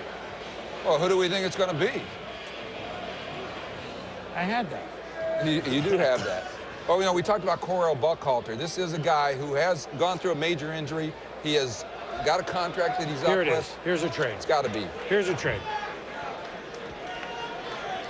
With the 16th pick in the 2004 NFL Draft, acquired by trade from the 49ers, the Philadelphia Eagles select Sean Andrews, offensive tackle from Arkansas. I love it. Hey, let me tell you something. Well, hey, this is. You better talk about this pick. No, this is a very interesting pick. This is Sean Andrews, is the University of Arkansas tackle. Some people thought he'd be a top 10 pick, but he had weight issues. But the Philadelphia Eagles, with John Runyon, with Trey Thomas, clearly have surprised some people, even though he's one of the names on a list of players that I had there. Sean Andrews is a guy who was coveted by the Miami Dolphins. The Dallas Cowboys may have tried to trade up to take a look at Sean Andrews. But there are some disappointed teams that were hoping Sean Andrews would fall to them. Heck of a tackle. Well, certainly the Denver Broncos now, maybe, I tell you look at Steven Jackson, a little relieved. You don't know how they felt about Steven Jackson, but Denver certainly had moved up from 24-17. You would have thought they get themselves in the mix for the linebacker, running back, or wide receiver. Now, all of a sudden, Sean Andrews goes to the Eagles, the consummate right tackle. Look at that, Robert Gallery being the top left tackle by far. Sean Andrews, the top right tackle. His weight has been estimated to be upwards of around 350, 355, 360. Well, it's been down recently to about 340, 345. That helps Sean Andrews. You look at what he did as a track athlete, shot put, discus in high school. Those are skills that you can utilize very effectively in the NFL at offensive tackle. Look at the ability to get the running game going. This kid is a road grader. He's one of the best right tackles in terms of dominating as a run blocker to come out in years. I think the ability for a guy like Sean Andrews to keep his weight at the level necessary. Is it going to balloon up to 360, 370? Will he manage that weight properly? That will go a long way into determining the length of his career and just how long he can play at a Pro Bowl level, which you know Philadelphia, who was upwardly mobile last year, and what they moved up last year to get Jerome McDougal. They are aggressive again. Andy Reid is moving up to get Sean Andrews. McDougal did not pay dividends at defensive end. Now all of a sudden you have Sean Andrews coming in. Pressure's on Westbrook and Buckhalter because they passed up an opportunity to get a Steven Jackson. Boy, he's such a player. When you talk to people like you said, and I talk to guys like in Dallas, they love this guy. Reminded them a lot of Larry Allen, who's thinking about leaving Dallas. But he's the kind of guy that once he puts his hands on you, his hands are on you. Don't worry about going He's got great feet. Now, this is a guy who admits and admitted at the Indianapolis Scouting Combine that he was up to 401 pounds and blaming in part the severe sinus problem. He fell off some teams' boards, dropped a little bit because he skipped the last bowl game with the Arkansas Razorbacks. Some people thought that was a character flaw, but he's a great personality, and he, by some people's accounts, think he could be equal to Robert Gallery. The difference being he has played right tackle in college instead of left tackle. Well, John Wellborn went on the radio this week and blasted the Eagles. I'd start numbering those days. The trade, and it's not for Steven Jackson. It is the Eagles give up their second-round pick late in the round, but so the 49ers pick up an extra second-round pick. Look, San Francisco needs players, so there's something that they can do about it. They did that. I'm surprised that Andrews was the guy for Philly, but now Denver, if they want Steven Jackson, which I think they do, will have a chance to pick a running back to fill the slot vacated by Clinton Portis. Sean Andrews will enter the NFL as a physically dominating offensive tackle. His size and strength can be imposing to opponents. But to the people in his community, he is simply a big man with an even bigger heart. He generously volunteers his free time to speak to the elementary students and plays the role of big brother to foster children. Because, as Sean knows, with a little help, they can also achieve more than they ever thought possible. At Microsoft, we see your potential. We're inspired to create software that helps you reach it. Welcome back to the 2004 NFL Draft, presented by Coors Light.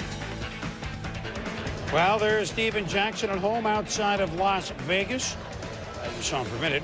Wondering if he will be the next pick. His dad a higher up at Caesar's Palace in Las Vegas. That's why he is there. Here is the Denver spot. However, do keep in mind that nobody is better at drafting a running back later in the draft. That's right. And making him a star, or having them correctly scouted, like Terrell Davis, just to name one, than Mike Shanahan of the Broncos. So, do they go running back or not? Well, they have linebacker as well. With Mobley's We'll injury see. situation, Ian Here's the Gold's commissioner. injury situation, Chris, linebacker, running back are definitely With need the areas. 17th pick in the 2004 NFL Draft, the Denver Broncos select DJ Williams, linebacker, University of Miami. Just as Mel was just talking about, John Mobley, Ian Gold, you have those problems there, and linebacker was a need. Running back, wide receiver, linebacker were the need for the Broncos. Let's say something about Mike Shanahan real quick before we get to this.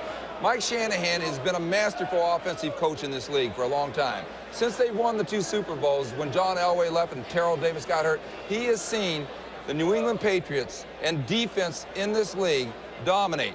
Thus, Clinton Portis gets traded for a Champ Bailey, and they take a DJ Williams here over a Steven Jackson. It tells you that he knows his defense has got to become more dominant to get back to the Super Bowl. And overall, I think Mort finding players in the first round. You go back to Deltha O'Neal, disappointment. He's now in Cincinnati. Willie Middlebrooks was a bust. And you look at George Foster last year, still coming around. I think you look at this particular player, DJ Williams, a little bit risky because of this reason. He was a former running back coming into Miami. Certainly when you look at what he did at the high school level, was an outstanding player on both sides of the ball, but a running back, fullback, initially fullback at Miami, turns out to be a weak side linebacker, can play on the strong side or the weak side in the National Football League at 6'1", 250. Speed, that's his forte. Certainly a great athlete. Is he as instinctive as Vilma? No, he's not. Does he sift through traffic like Vilma? No, he doesn't. So I think DJ Williams is still a work in progress because of the fact he was, as I said early in his career, at Miami, a running back. Does he have upside? Does he have talent? Yes, he does. But you'd have to say he's a roll of the dice this early. He played against top competition. That's the play he makes against Rand Carthon and the Florida Gators. But a guy that I think,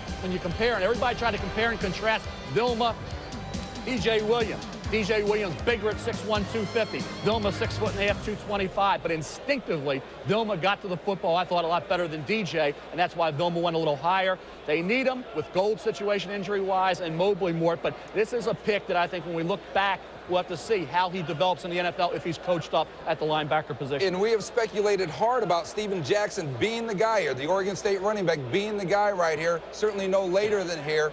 But Steven Jackson did not feel good about Denver, had not heard from the Denver Broncos in over more than 24 hours, and actually had more contact with the Denver media than the organization itself. So he had a read that the Broncos weren't as hot to try about as you think. And of course, you mentioned Shanahan has success at finding running backs in later rounds. He told Mike Shanahan says there are 10 running backs that he likes in this draft. I'm sure Jackson was one of them, but there's 10 of them. You're going to get one. I mean, they're going to pick a running back, but obviously just not here in round number 1.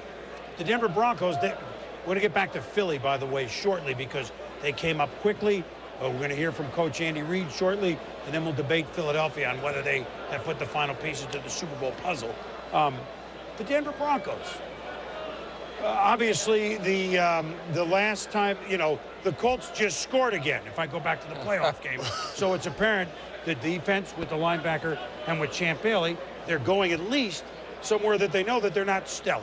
Yeah, and it surprises me. I hear you mention the trade. Never do I give up the trade, Clinton Portis, for Champ Bailey.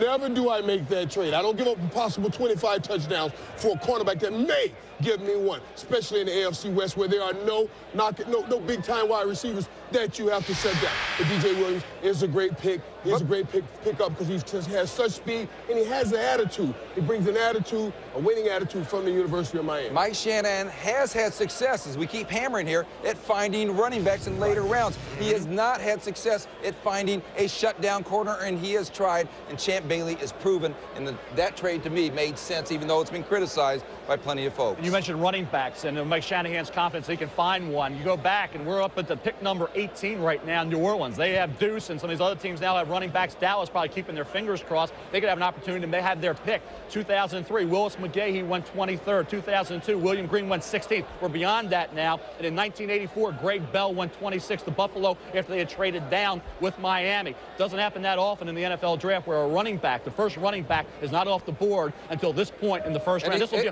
the third lowest point that a running back has ever gone. And certainly not 3 years in a row. I mean, 3 years in a row, which is interesting. All right, we said we get to Philadelphia. Our Coors Light video conference.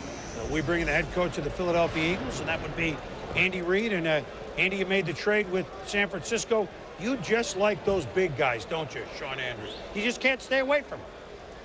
Well, I know one thing, Boomer. You win with the offensive defensive line, and I think that's very important, and we needed to address it, and we did. Is this something that, look, I mean, a need in the first round? I mean, how do you see this shuffling out? And, of course, you had a little issue with Wellborn this week, who went out and publicly trashed the team. Yeah, this didn't have anything to do with Wellborn, but it did have a lot to do with what the Philadelphia Eagles want to get done, not only now but in the future. And we needed an offensive lineman in the mix. We haven't taken one up there for a while, and it needed to be done. Andy, obviously, just to hit on this a little bit more, you have John Runyon and Trey Thomas at your tackles. We have seen a Leonard Davis come into this league and play guard. Is Sean Andrews going to play guard? Is John Runyon going to play guard? What's going to happen here? Mort, it's absolutely right that he can play offensive guard, and I have no problem putting him in that position, and we'll give him an opportunity there this year. Andy, you guys have loaded up for the big run. Terrell Owens, Javon Curse. Let's go one by one. Terrell Owens, he at the Pro Bowl certainly was on your sideline, and Donovan McNabb was with him all week. Clearly wanted to come to Philadelphia. What made you know that Terrell Owens will be the great receiver, but not be Terrell Owens a distraction? What made you know that? Well, the one thing I know about Terrell is he's a good person, and I thought that was number one on the list. And then I love his ambition and the way he plays football, the way he attacks the game and the sport, and that's welcomed. And he has a great relationship with Donovan McNabb, so I put that into the factor also. Yeah, they might hook up a couple of times. Javon Curse, we know what he can do when he's healthy. Pass rusher extraordinaire. His health obviously didn't worry you when you made the deal.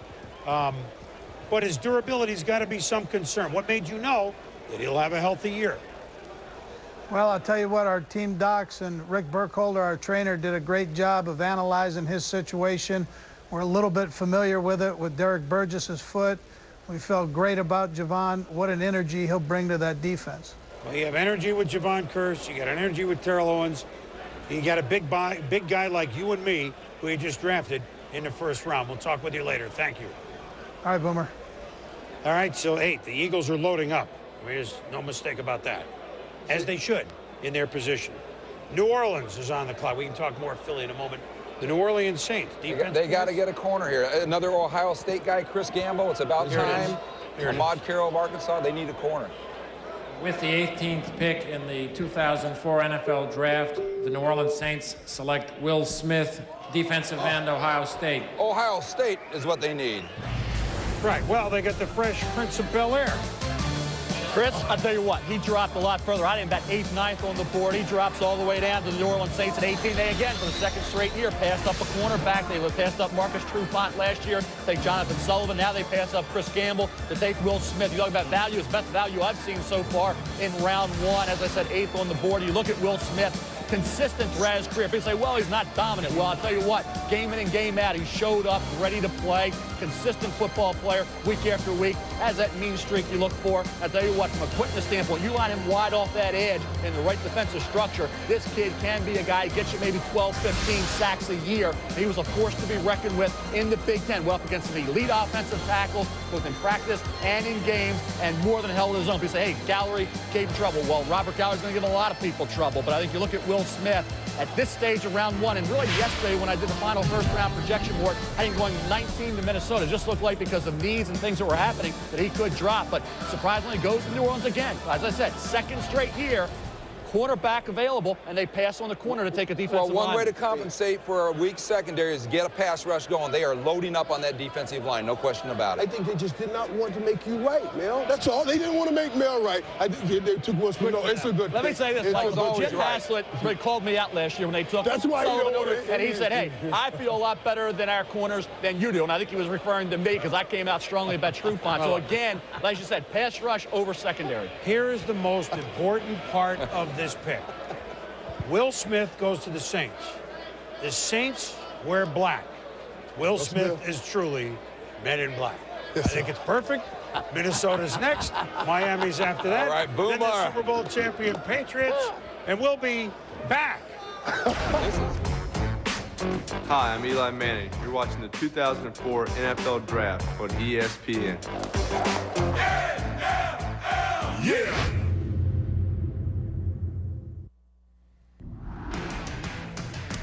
The Minnesota Vikings are on the clock. Scary news for anybody in the state of Minnesota. Will they get the pick on time? They have failed to do so the last 2 years. Mike Tice may be going for the hat trick.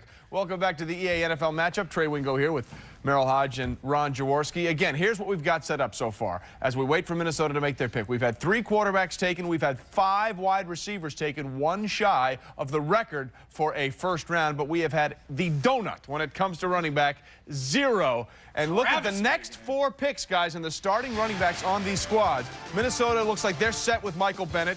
Without hair, Miami is pretty set with Ricky Williams. The Patriots make the big trade for Corey Dillon, and sitting there at 22, the Dallas Cowboys, who may actually literally be salivating at the idea of having Steven Jackson fall into their laps. Perhaps no team benefiting more, guys, from Denver not taking Steven Jackson than the Dallas Cowboys, who desperately need a running back. Take a look at Steven Jackson. Cannot believe a few moments ago that Denver didn't take him. This is perfect for Bill Parcells, isn't it? You know, and we talked already about Steven Jackson, the style of runner he is. He would have fit perfect in Denver because he's a stretch runner. He's a downhill runner. But if you look at where the Dallas Cowboys could be in this position, he fits Bill Parcells because he is a nasty runner. He's a downhill runner. Bill Parcells will cater his running game to fit Steven Jackson. I would expect Steven Jackson to go with the Dallas Cowboys. Troy Hambrick, that guy. I know where you're going. Yeah, man, you know what? Just study him tape all year. The guy ran out of bounds. The guy quit on runs. You cannot have that as your feature back. Steven Jackson won't run out of bounds. You know, and don't forget Kevin Jones in this situation, too. Another, you know, athletic back that could also help. But clearly, when you look at Dallas, it's an area they must attack. And you know the other area they have attacked in the offseason? The quarterback position. Right. I think they've done a real nice job getting Drew Henson. I went back and looked at every pass he threw in 2000. If I would have been projecting Drew Henson this year, he would have been my #1 pick. So I think Dallas has a quarterback of the future. Now they got an opportunity to get a running back of the future. They could be in good shape. Drew Henson, 4 years since he's played, football, which that is certainly huge. that is a concern. Fair enough, but if he'd come out a couple of years ago, a lot of people had him projected higher than David Carr, who went #1 overall to the Houston Texans. For more on this, let's bring in Ed Werder. Ed, what are you hearing? Well, Trey, Steven Jackson is a player that Bill Parcells has consistently spoken very highly about. And last week, he actually got on the phone with Steven Jackson. He expressed to Jackson a vast knowledge of his career, told him he was really impressed with the way he played. Clearly, he's much more of an inside tackle-breaking type of runner than a Kevin Jones, who was probably the #2 back on the Cowboys board. This is certainly a position the Cowboys never expected to be in. They couldn't have imagined things falling this way. In fact, I know that at various times in the last week, they have talked to the Chicago Bears about trying to go up as high as 14 to try to get maybe the 2nd running back. But now it looks very much like they're going to be able to substantially improve a running game that last year featured Troy Hambrick failing to gain as a replacement for Emmitt Smith 1,000 yards in the season. In fact, there were 9 games last season where Troy Hambrick failed to average 3 yards per carry. Back to you, Boom. All right, Ed, thank you very much. Miami and Minnesota have made a trade. Now you could say Minnesota wanted to buy more time on the clock. I mean, you could say that, right? I know it's not fair, but you could say it. But Miami and Minnesota is going to pick up something. We don't have the details yet. Remember, 2 years in a row, Minnesota had clock management problems. Last year, we saw the speed rarely timed by the guys sitting at that table down there. The guys were running 4.340s with their cards. 3 or 4 teams passing over Minnesota, making the pick. Well, Mike Tice not going to miss the pick. but he's now below Miami. So the Dolphins are on the board. Look, here's another team that feels, boy, how do we not make a run? They have some things to address at quarterback, yes. They got Feely from Philadelphia along to go with Fiedler.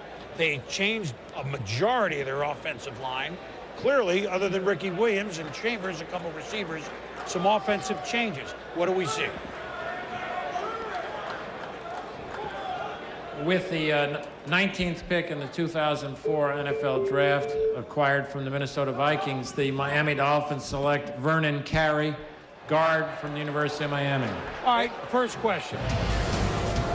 Well, all right, we'll talk about the player first. Did they have to come up to do that? Although they need to change their offensive line, it was clearly a weakness last year. When Sean Andrews went off the board, Vernon Carey just went up in value. In fact, the Minnesota Vikings liked Vernon Carey over Sean Andrews, so the Dolphins went up and had to get this guy. That was the greatest need. The thing about Vernon Carey is more versatility. He played guard. Of course, he had the ankle injury as a senior, which hampered him, but as a junior at right tackle. And you think about McIntosh and St. Clair coming over. Big question marks about right tackle. You have Wade Smith over on the left side. You have Whitley at the one guard spot. You have McKinney at center. And then you have Geno James coming over from Carolina. Good acquisition at the other guard spot. But now all of a sudden you get a right tackle in Carey, who, as I said, as a junior, MVP on the offensive side in 5 games that junior year against Florida State, Florida, Virginia Tech, and Pitt.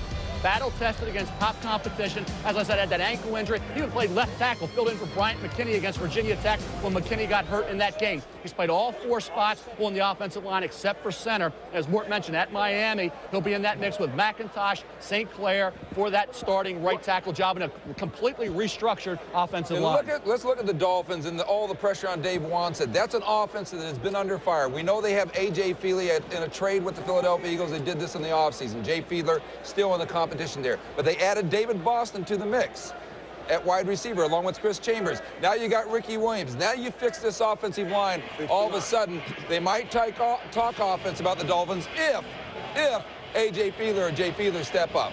And it's a good pick for Miami. I'm a little surprised that I didn't see Dallas trying to jockey more for position. And here, Stephen Davis, like you said, maybe he falls. Steven Jackson, maybe he falls at Dallas, right where they're sitting. But they. You worried about the Cowboys? Or something? I am. I'm already circling the Cowboys. Hey, I live in Dallas. I'm circling that pick right now. It's a couple other things to remember about Miami. They acquired the troubled, and I don't know what else to say, David Boston, wide receiver who was nowhere close last year in San Diego, who's had good seasons in Arizona, who's back but with they tried him. All right? A note on Miami. Their cold weather games, they don't have any this year. They're at Buffalo early. They're at the Jets early. They're at New England early. Just throw that out there. They've always had trouble in the cold. They don't have any this year of those divisional cold weather games on the road past early November. We'll come back with the Vikings on the clock. An interesting phenomenon. We put 25 years ESPN NFL Draft, 25 years of coverage for the first to the last. Gavel to gavel, from beginning to end, we're picking superstars of the game begin. NFL, yeah! Welcome back to the 2004 NFL Draft, presented by Coors Light. All right, so Minnesota's on the clock. You got to give Viking fans the nod. They're all looking at their watch. They vow that the third year there will not be a clock malfunction. Here's the pick. With the 20th pick in the 2004 NFL Draft, the Minnesota Vikings select Kenichi Udeze, defensive end, Southern California. Kenichi Udeze from the University of Southern California, the national champs, the co-champs, and he went down a little bit, Mel, right, because of injury, correct? A shoulder injury, Chris, final regular season game against Oregon State. Questions about that, and you get the leagues leading up to the draft the last 2-3 weeks, going up to April 24th today. And I think when you look at Kenichi Udeze, a defensive tackle, got his weight down to be a defensive end, and a guy that I thought was disruptive behind the line of scrimmage. Look at his numbers. You're talking about 26 tackles for a loss, 16.5 sacks, and you caused 5 fumbles. That means you're getting into that backfield, you're creating a disturbance, and you're doing a job there as he did tackling Julius Jones, who had a great year for Notre Dame at the running back spot. They're now back down to pass, come away with the INT. Here's against Washington off the left side, beats the right tackle, gets in for the sack, and creates a turnover. This kid is looking to strip the football any chance he gets. They're sacking John Navarre, getting the best of a very good Michigan offensive line. So up against good players in practice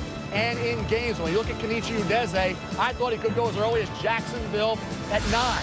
He drops down to Minnesota. I thought Will Smith would be able. He went to New Orleans 1 pick above, so I think Mike Tice was, keeping his fingers crossed that one of those defensive ends would be there. And there, of course, he sacks Derek Anderson, makes a play there against Chris Perry. Look at the talent of the players that he's making plays against at running back and quarterback, and who he's going up against on the offensive line. If it wasn't for that shoulder injury, he may have gone a little bit earlier. As I said, once projected maybe 9th overall to the Jacksonville Jaguars. Mel, and in fact, that shoulder injury, it's a torn labrum, or it's a labrum injury, and there are some teams that are saying he's going to need surgery at some point, and it did scare them. But it is something that can be surgically corrected, and it doesn't have to end your season. And this is a guy that Mike Tyson was just praying would fall to them.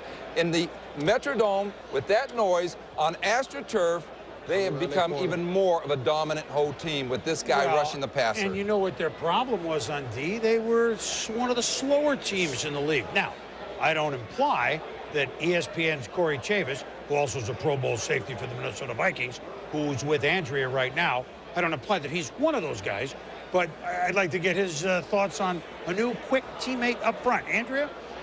Thanks, Chris. And I just want you to know that when you said they were sort of slow on defense, Corey went, ooh. Chris Berman's right, though. You need to add speed. What does Udeze do to that end? Well, I mean, he does a lot. I mean, obviously, I think he uses his hands better than most of the defensive linemen coming out this year. And the best thing about Udeze, I think, is the fact that his work ethic improved so much while he was in school. He lost all the weight. He proved that he was determined to be one of the best in the Pac-10. And obviously, it was a big reason why they won the national championship. Now, we know the Vikings got off to the strong 6-0 start, a lot on the strength of turnovers from your defense, but then really almost collapsed down the stretch, the entire team. What does the defense need to do to pick up the slack, especially with that prolific offense that you have? Well, I just think we need to be overall more consistent. And I think when you bring somebody in like Antoine Winfield, you got to credit our personnel department and our coaching staff for identifying that. He's a guy who can add a lot of energy to your defense. And you don't go through those types of lulls when you have somebody who I think gets the crowd into it. He's a big-time hitter, and I think people will enjoy watching him play in Minnesota. And I think that's probably one of the bigger reasons. You also were able to pick up Martin, and now you pick up Udeze. I think overall, you've certainly improved your talent level, and that's what you have to do to be successful. What other needs do you think the Vikings have at this point in the draft? Well, I think that's something that Scott Studwell and Frank Gilliam and Coach Tyson and the rest of our personnel department have a lot better feel about. They do a great job. Last year, they did an excellent job, I think, of identifying the best players available throughout the draft, and all of our players were able to contribute. If you look at each one of our guys that we drafted in the 7 rounds, each one of those guys contributed. Even our 7th rounder, Keenan Howry, was our starting punt returner. So if we continue to get the depth like we've gotten so far, adding somebody like Udeze, I think we're going to be in good shape. And the best news, of course, they made the pick on time. The NFL draft will continue from New York. The New England Patriots are on the clock. Please stay with us.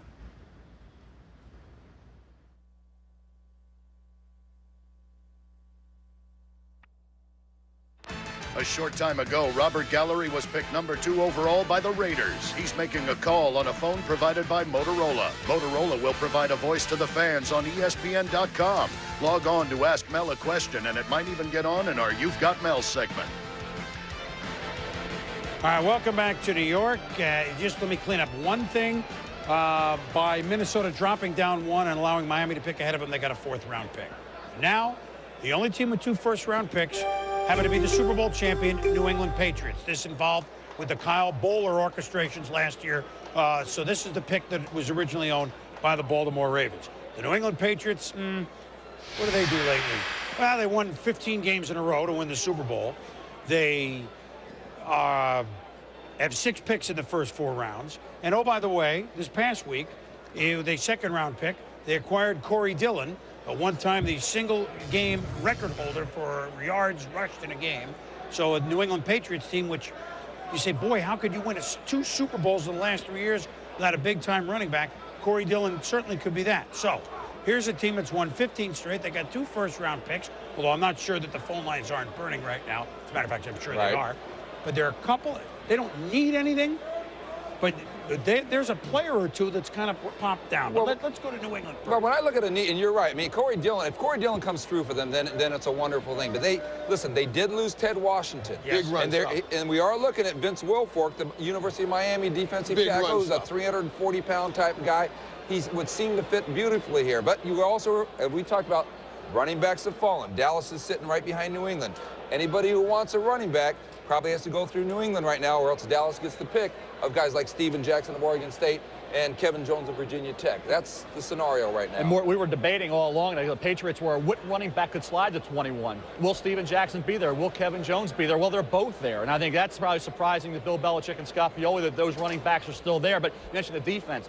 The back 7. You look at the linebacking core. 4 of those linebackers over 30 years of age. The secondary, 3 of those 4 over 30. And, of course, the only young kid is the second-round pick last year, Eugene Wilson. So I think age on defense is becoming a factor, and they want to go with some more youth in the back 7 on the defensive side. Keep in mind, they did take Ty Warren in the first round last year on the defensive line out of Texas A&M, and added Rodney Bailey as well, Chris, for a late-round pick on the defensive line. Let me just throw out one thing, because, look, now they can pick the best player that they have, and there's another player that's fallen some. I'm not exactly sure where they are on this, and 2 years ago they used the number 1 at tight end to pick Graham, but there's Ben Troop who's there, who on some boards might have been gone by now, might have, okay? So, Mel, let's look at your names, and this is something they could do. It won't be gamble, all right? It won't be gamble? What about guys like Ahmad Carroll of Arkansas, another corner? If you're trying to get younger in the back 7, the linebackers are gone. They might have looked at a linebacker, wouldn't they? Sure, they would, but they're pretty good on the outside, where they are right now with McGinnis and Vrabel and Roosevelt Colvin, who didn't play 1 down for them last year. That's like getting a new player also this coming year. Keep in mind, Rodney Bailey comes over as well. So I think they have done some things to fortify that front 7 on defense. They'd like to do a little more. And I think right now, has the board fallen properly for the Patriots? Is the right guy there? The 2 Miami linebackers are already off the board. You talk about a hot guy right now. And I know there's some teams that are saying the last Miami Hurricane of the 6 is Vince Wilfork, still on the board. This kid is an athletically gifted 328-pounder, Chris, a heck of a talent. And a defensive tackle with that kind of ability normally is not there this late in round 1. One thing you can say, he's possibly Big Ted Washington's one of the best run stoppers in this league. He could possibly be a more athletic Ted Washington and allow. You're talking about Vince Wilfork. Talking about Vince Wilfork. Well, one thing it could be great for New England. One thing about Bill Belichick we should note here, and Scott Pioli, the vice president and player personnel of the Patriots, and executive of the year, and executive of the year by the Sporting News and voted as it peers. They like to stockpile picks for the following draft to reset their draft. So if they are talking to teams, it would be a surprise if it didn't involve getting a draft pick next year so they can start stockpiling again. They might have gone up. They might have spent a third to going up, but they could go down and then pick something else up. They got 3.5 minutes to go. Let's go quickly to Ed Warder, because it's the next 2 on the clock, Ed, if I'm not mistaken. New England, Dallas, Belichick, Parcells. What do we got? Well, the interesting potential thing is here that only the Patriots now stand in front of Dallas getting its choice of any running back in the entire draft. And I was told by Cowboys people that they can't discount the possibility that even though they signed Corey Dillon, they should not assume that the Patriots are, quote, out of the running back business. Now, it's possible, given the acrimonious relationship, or at least the estrangement between Belichick and Parcells, once very close, once sharing a Super Bowl title, that perhaps Belichick would call the Cowboys, perhaps on a bluff, and ask them if they would give up a pick so that he wouldn't take Steven Jackson, Boomer, and allow the Cowboys to have their choice of any running back they want. Well, I'm sure, Ed, that's a possibility. They know each other's phone number, I would think.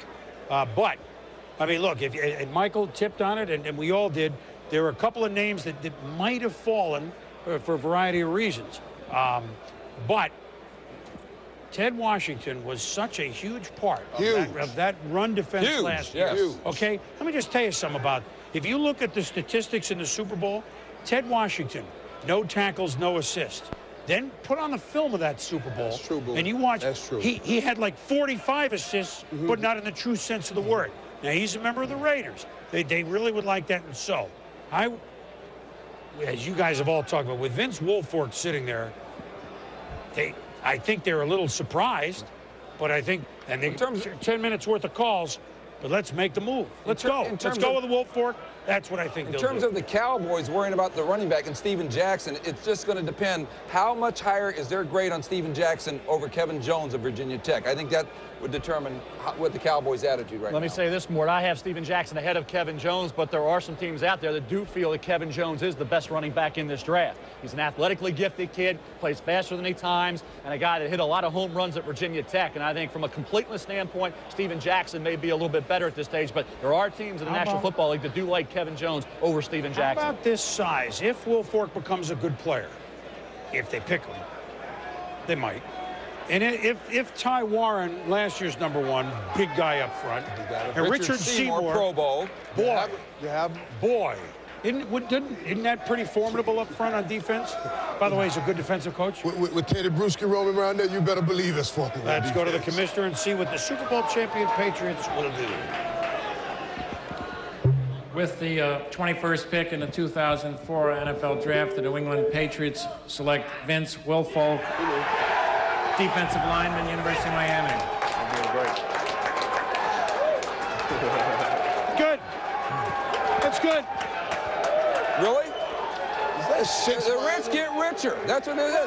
The rich get richer. Who's done the draft better than them lately? Well, it's not only that, though. There are teams that if you sit down at the bottom of the draft, everybody says, oh, we're never going to get a player. Players always fall. Daisy fell to the Minnesota Vikings. Will Fork has fallen to the New England Patriots. But it's not such a terrible area to be drafting Right, in. but players pan out towards the bottom of the draft. Players like Will Fork, because they go to a program where the pros teach them how to be pros. This is how we work. That's what would be great for What are you talking about? He's a big guy. In New England, they will teach him how to become a professional football player, and he won't have a weight problem because in New England, they work hard. Mike Worcester, the strength and conditioning coach there, will have him ready. We'll have him ready. And, Michael, you look at Keith Traylor and you compare Vince Wilfork to Traylor. Short arms, and he'll miss a tackle every now and then because of that. But I'll tell you what, athletically gifted. His weight was estimated to be 350, what have you, 355, 360. He was 323 at the Combine, 320-23 during his individual, then 328 a few weeks before the draft. So he's maintained that weight at a level which can maximize his ability in the NFL. 6'1.5", a kid who ran in the 4.98 to 5.03 range. And I'll tell you what, you go back to this year, Florida game, 8 tackles and a sack, 6 hurries, and a fumble recovery against Florida State. Productive. And I think what a lot of people really like about Vince Wilfork is this. You talk about stamina and durability. He was on the field for 55, 58 plays in a lot of games, more than Tommy Harris was. And I think people look at that weight and say it's a concern, but I'll tell you what, he showed stamina. He played into the fourth quarter, didn't wear down. Miami of Florida now with 6 first-round draft. I believe that's 19 over the last 4 years. Here it is. Let's just go down this and we'll continue. So, Mike, the Miami Hurricanes with 19 first-round picks, as Mel mentioned, in the last 4 years, 6 today, breaking the record of last year. Brian McKenzie, Jeremy Shockey, Philip Buchanan, Ed Reed, and Mike Rome. At 1968 USC with Ron Yeri, now a Hall of Famer, Mike Taylor, Tim Rosevich, who ate glass bottles, Mike Hull, and wide receiver Earl McCullough. This is a new record for Miami. All right, so off New England for a minute. How can they not win the national title every year with 19 guys in the first 4? They win most of the time, except when they're taking them from us in Ohio State. Well, I have told this story before in the last couple of years. When Butch Davis left the University of Miami to go become the head coach of the Cleveland Browns, I asked him, was it a tough decision? He said, Chris, a very tough decision, because I know, based on the recruiting we have done here at Miami, I'm leaving maybe 3 national championships right here in Miami to go coach in the NFL. You know, I forgot about Traylor, too. So Will Fork is called Baby Shaq, right? Miami, that's his nickname, Baby Shaq. Keith Traylor is Baby Ted. So if a couple of babies grow up real big fast. Big babies. I think New England, and they still got another first-round pick. The Cowboys next. How about them Cowboys? Yeah. Let's go. We are back now in New York. We've had 21 first-round picks. We have now at number 22 the Dallas Cowboys, who have about 9 minutes to go. And Michael with the fist up, Cowboy, Ravens, and New York fans. What is the matter with you? The guys are they're chanting Michael Irvin. I know we're in New York, and the fans went straight to the board, but right here, it has to be Steven Jackson, we need a run. Dallas needs a running back. Let me add a note about Do Steve. you remember the last number 1 pick that Dallas had as a running back? Do you remember who it was? It was my good friend, Emmitt Smith. That worked. How did that work out? And that worked out. Well, he's only all-time leading rusher. And one who slipped a little bit farther than everybody thought. Remember, Emmitt Smith slipped a little bit farther, and Jimmy Johnson jumped up and took it. Add this note about Steven Jackson, even though you could say, boy, is he disappointed. No, the Dallas Cowboys is his favorite football team. It's his dad's favorite football team. He would love to play for the Dallas Cowboys, even if it means being taken 6 or 7 spots later, if this is the pick. He's a smart football player, and Dallas and Bill Parcells, they love smart football players. This guy, he knows how to pick up a blitz. He knows how to protect the quarterback. He knows how to not fumble. That's what Bill he is a tough guy. I had one scout tell me that Steven Jackson took about 5 times more hits than anybody else at Oregon State, but never showed signs of slowing down. Morty's 238 pounds. I think what Steven Jackson gives you is the bounce outside. He doesn't play like somebody that's 238. Normally 238 pounders will not give you the long dimension. He will. 227, now 238. And you're looking at Steven Jackson with the productivity. Look at that receiving yards total. He was able to, Mike Riley's offense, catch a ton of balls this past year. And I think that when you look at not just those swing passes, he can get down the field. You see his ability there to run through a tackler. And I think this year he danced a little too much at times. You say, hey, is he as tough as we're talking about? Yes, he is. The problem was, you see it right there, the offensive line at Oregon State, one of the worst in the nation, certainly the worst in the Pac-10. He had to earn his real estate. He even admitted he danced a little too much because he knew he had to create, went a little east and west. But I'll tell you what, if he gets some help from an offensive line with the ability he has, you see that catch there from Derek Anderson, low pass, he went down and got it. He is a factor. He'll block. He's got a phenomenal attitude. I'll tell you, when you look at a complete back, that's Steven Jackson. Chris Perry is complete, not as dynamic as Steven Jackson. Kevin Jones, a better athlete, but not the receiver or the blocker that Steven Jackson is. This kid runs downhill, and he'll run with authority, and he'll run with power once he gets a little help and get that full head of steam, which he could rarely do this year. Very rarely could Steven Jackson get anything close to a full head of steam behind that porous offensive line of Oregon State. But do you know it's Steven Jackson, Mike? Well, you know what the Cowboys need. And we can sit here and talk all we want. They need a running back. Troy Hambrick did not get it done. You know about that. Troy Hambrick running out of bounds instead of running into players. They need a tough running back to solidify their offense. They got a wide receiver in Keyshawn Johnson. I'm going to leave that alone. They got a wide receiver in Keyshawn Johnson. Now they need somebody in the backfield to handle the chores of running the football. And while we're talking Dallas, remember they acquired Drew Henson, the ex-New York Yankee farmhand, but ex-Michigan quarterback from the Houston Texans. So, you know, Quincy Carter took this team to the playoffs last year, which is a quantum leap, and ahead of where the coach, Bill Parcells, our old compatriot, ahead of where he thought that they might be in 1 year. They do have Drew Henson back there. What's the word on him? Well, obviously, they don't know. He's in camp. He's working hard. And Quincy Carter did give them 10 wins. It was Quincy Carter's first full year of starting, and he's a playoff quarterback. What Bill Parcells wants is he wants a quarterback that can bring him from behind, that can run the two-minute drill with the game on the line. They have a free agent quarterback named Tony Romo they love. So it's going to be up for grabs. He's going to let those guys compete. I think Hutchinson is out of there myself. Tony Romo sounds like a Jersey guy. No wonder Bill likes Yes.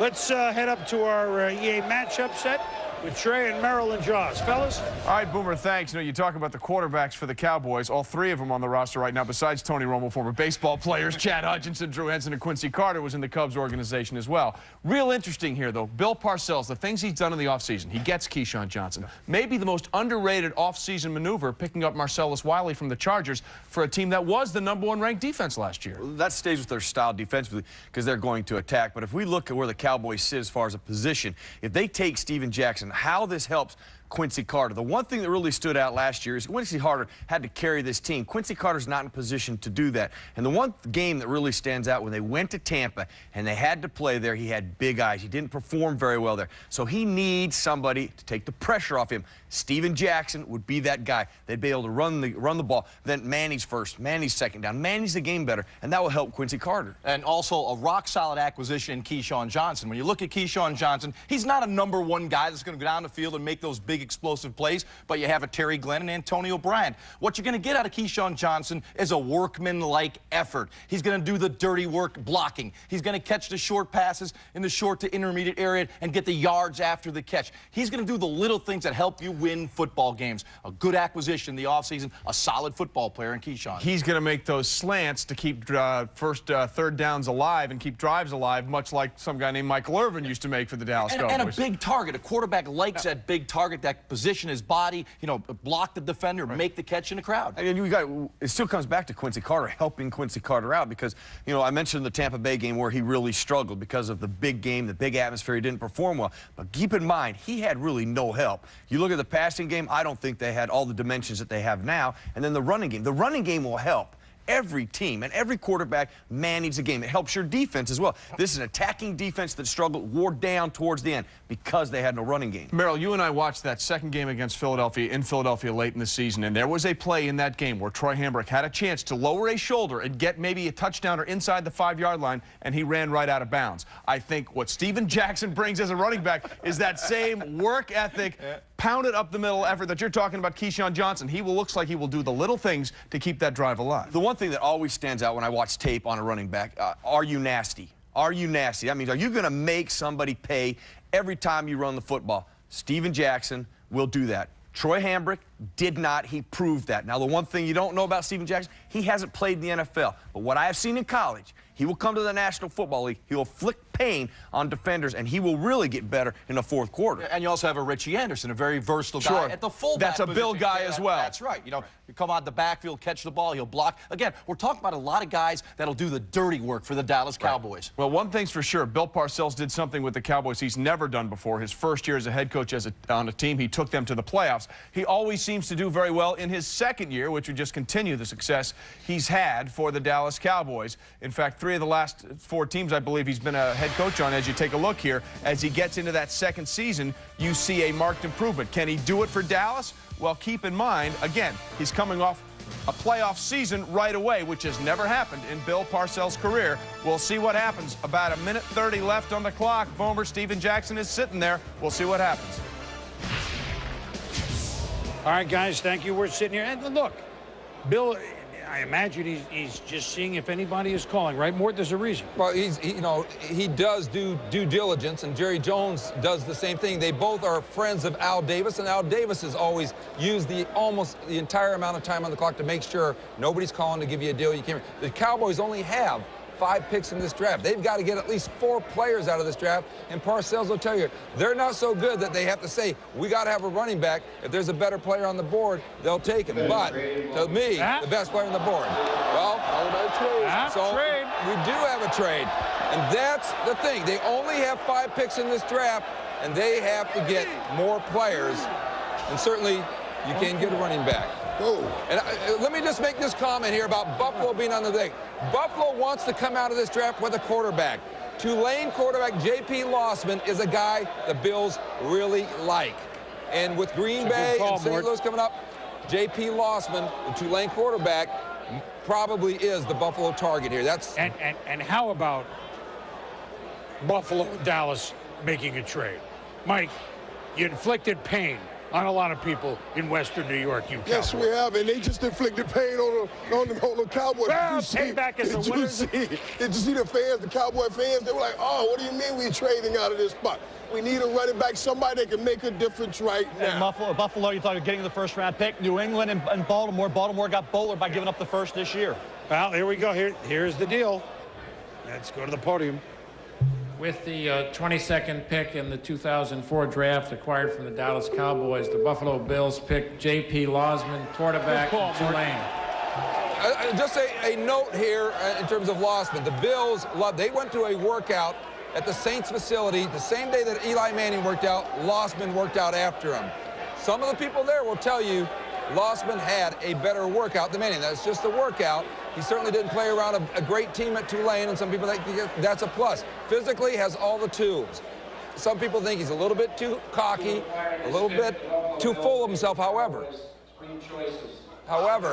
Drew Bledsoe has a contract that the Buffalo Bills are trying to renegotiate. If they do not get it renegotiated, and they were unsuccessful in some talks on Friday, then you're going to see Bledsoe maybe play out his contract, go one more year. Mort, we have the details of the pick. Second-round pick this year, 43rd overall. Fifth-round pick this year as well, and a first-round pick next year. So a steep price to pay to get J.P. Lossman for the Buffalo Bills on this pick from the Dallas Cowboys. Keep in mind, New England traded away that pick in the first round to allow Baltimore to get Kyle Bowler. Baltimore doesn't have a first-round pick. New England had it this year, and they took Vince Wilfork. So I think you look at the situation here, Buffalo, they can bring along J.P. Lossman. Of course, they have Drew Bledsoe. Drafted Willis McGahee, knowing that he wouldn't play this year, so they're drafting Tom Dunno is for the future. J.P. Lossman snaps it off from the ear. You hear quarterbacks with a release. His is from the ear, right where a quarterback coach wants it. He's got mobility, runs in the 4.6 range. He's definitely got the swagger. He's definitely got the confidence. Call it arrogance. A quarterback that knows he can get the job done. He took up pounding. This offensive line, talking about Oregon State, Tulane's was worse. You can believe that. Tulane's offensive line was horrible. He got hit time after time, kept getting back for more. And I thought for 33 touchdown passes, considering the ability of that inability of that offensive line to give him any pass protection, he did a heck of a job. J.P. Lossman, we say, turned some people off. Well, I know St. Louis and Mike Martz liked them. They thought about it maybe in the late first, and here's Buffalo jumping in there as the situation. It just reflects last year when New England traded that pick, allowed the Baltimore Ravens to get Kyle Bowler. Now the Dallas Cowboys trade away a pick, get extra picks, a 2 and a 5 and a 1 next year to allow Buffalo to get J.P. Lossman. Let's know this is going to be controversial because they gave up a #1 pick. The Bills did for next year's draft. We know that Ralph Wilson Jr. and Tom Dunno have courage. They took Willis McGahee last year. But let's go back to a Friday phone call between the Buffalo Bills and David Dunn, the agent for Drew Bledsoe. They wanted to get a contract extension done by today. They did not do it. So Bledsoe could pretty much play this year under this contract, but after that, they're going to need a big-time quarterback, and they had a big grade on Lossman. Well, they probably would have used a first-rounder on a quarterback next year. That was their thinking. Almost 1,000 passing attempts at Tulane, 27 interceptions, and a rocket arm. You say, well, geez, like McGahee, he's not going to play all year. But they remember they had another #1 pick here, so they got Lee Evans. So it's not like they have nothing to show for it. Very gutsy move by the Buffalo Bills. Let's go to Sean Salisbury for your take on this. Sean?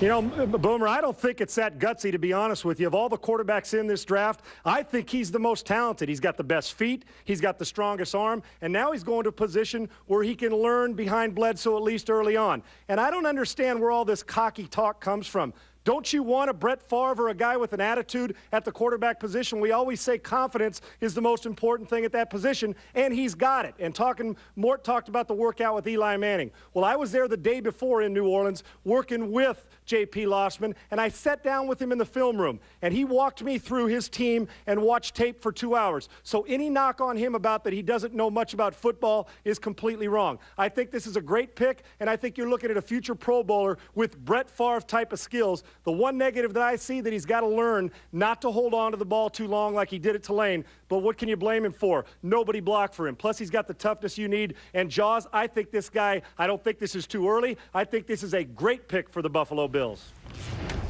All right, Sean, thanks. Well, one thing that J.P. Lossman is polarizing. You either love him or you do not love him. I don't want to use the other word there, but people feel very strongly one way or the other about J.P. Lossman and what he brings to Tulane.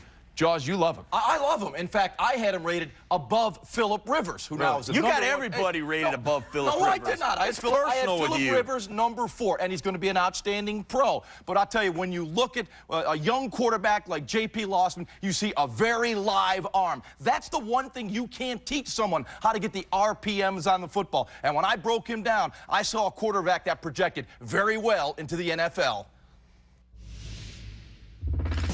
In studying J.P. Lossman on tape, here's what I saw. A quick, compact delivery.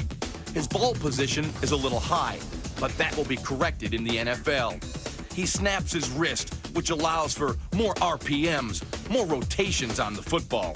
This makes for a stronger throw with much more velocity. From the waist up, Lossman is solid mechanically. It's from the waist down that J.P. needs work. What struck me was that with no pressure on him, his footwork was lacking. His feet were not balanced and set, and there was either poor or no weight transfer. But he can flick it. Great wrist snap, good velocity. This is a kid who needs a lot of fundamental technique work. Look here in the Senior Bowl. no pressure, and he delivers with his feet in the air. He will need to be coached hard by a team that does not get blinded by his throwing ability and recognizes that his present mechanical deficiencies would never produce consistency in the NFL. J.P. Lossman's going to the right situation. He's going to the Buffalo Bills to back up Drew Bledsoe. He needs to get behind a veteran and learn. Tom Clements, the quarterback coach, must also do one thing: stay on top of him all the time. He has the live arm. He has the quickness. He has the ability to make all the throws. Mechanically, he does break down with his feet way too often, but it's a thing that can be coached up, and I think Tom Clements will do that. I think there's no question this guy is a major project. Now, he says there's no way he's a major project. He is a major project and a 3 or 4 year project before he steps on the field. When you look at his mechanics, you just showed it. The mechanics he struggles with. And then the best way to describe him in the classroom and apply it to the field, he's spastic. He doesn't apply the football knowledge to the field. And if you watch his tape, and he really can say that he's like Brett Favre, then you know what? Then I got a question. You know what you're looking at in tape. Brett Favre is an MVP of this league, has won a Super Bowl in this league. If you're going to compare yourself to Brett Favre, you better at least have one MVP, and you'll be at least better played in this league. You can't compare yourself You're to upset Brett there's Favre. no running back's been taken. That has nothing to do with it. That's a separate issue that he's dealing with. Real quickly, though, 33 touchdowns, 14 interceptions. You can't argue his stats. Do you have a problem from here up? His maturity level. His maturity level is awful right now, and that's why being behind Drew Bledsoe for 4 years is the key. If he starts right away, he'd be a bust. Well, we shall see. Okay, the Seattle Seahawks are on the clock. I told you this guy was polarizing. We'll see what Seattle has to do. 7 minutes and change for their pick. Stay with us.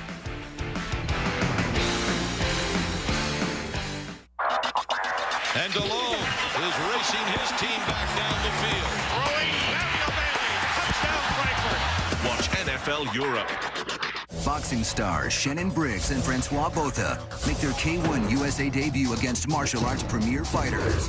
K1 Battle at the Bellagio 2, Friday, April 30th. To order, call your cable company, DirecTV, or Dish Network. On an April weekend in New York City, 32 teams begin the quest for a championship. It's April, and we're ready for some football. You'd love to draft an All-American, but any selection could be a standout. An All-Pro, a Super Bowl MVP. What does your team need? The NFL Draft 2004, presented by Coors Light, continues tonight at 7 on ESPN2, and tomorrow on ESPN and ESPN2. And most recently, a bit of a surprise pick by the Buffalo Bills, J.P. Lossman. And on the other side of the ball, Takeo Spikes, the Pro Bowl linebacker for the Bills. What are your thoughts on why they would go for J.P. Lossman? I think just the main reason, not necessarily because of the fact that, you know, everybody wants to say Drew is getting old and Drew didn't have a good season last year. You know, we didn't have a good season as a whole last year, and I think Drew has a lot left in the tank, but as far as planning for the future, you know, I think this would explain this move right here that's coming up with JP. And I had a chance to look at JP over the past couple of weeks. I have a good friend who goes to schools down there, so that's what kind of made my motive to get a chance to look down there. And JP, what he brings to the table is just the fact that he's very confident in what he does. He believes that all the other quarterbacks, all the 4 quarterbacks, any quarterback who went before him, he thinks that, hey, I don't care what they do, they're not better than me. So he brings that confidence to the huddle, and also he's able to drop back, read defense as well, and also he has a strong arm to deliver the ball real good. So that's what I like about JP a lot. All right, now, Kyle Bowler, you can argue that the Bills did almost what the Ravens did last year in terms of trading away a #1 next year to get a quarterback. In your case, though, you started right away. You got to figure that J.P. Lossman is going to sit behind Drew Bledsoe. What benefit do you think that you had getting right in there? Well, I think I benefited just pretty much from the experience. You're out there, you know, it's like standing in the middle of a freeway. You got a bunch of cars coming at you. You got to kind of figure out, you know, how to get across safely. In his situation, you know, Drew Bledsoe's a proven veteran. He'll be able to go in there and learn from him a little bit. I think it's a great pick. You know, I've watched him in high school. I played against him actually down in California, and you know, he's got a live arm, good feet, smart guy. So I think it's going to be good. You know, it's interesting. I was talking to your head coach, Brian Billick, and he said he just believes that you got to throw quarterbacks in right away. But he actually felt that you benefited unwittingly because you got injured in the 9th game from starting and then sitting and watching. What did you learn about the quarterback position when you were forced to sit after you had the quadriceps injury that ended your season? Well, you really get a whole different perspective because, you know, when you're on the field, you're kind of just everything's going so fast. And when you got to get a chance to sit back, you know, I got to watch Anthony go out there and, you know, run the offense, see what the defense does. You know, watch our defense. Sometimes a punt is, you know, better than trying to force a ball on third down. And being a young quarterback, you come from college, and sometimes you can put balls in places that in the NFL you can't. And so you kind of I was able to kind of, you know, watch Anthony and kind of learn from him. How difficult is it, Takeo, to accept a rookie quarterback? I mean, everybody's got a short shelf life in the NFL, and now all of a sudden you bring a rookie in, you've got to live through his growing pains. What are the challenges of doing that? I think the challenges of that coming into a rookie quarterback, coming into a veteran team, is just the fact that, okay, we know what we have here. And a rookie quarterback coming in, you know that, okay, he's going to go through his ups and downs. He's going to struggle. And as a veteran, I've been through it with Cincinnati.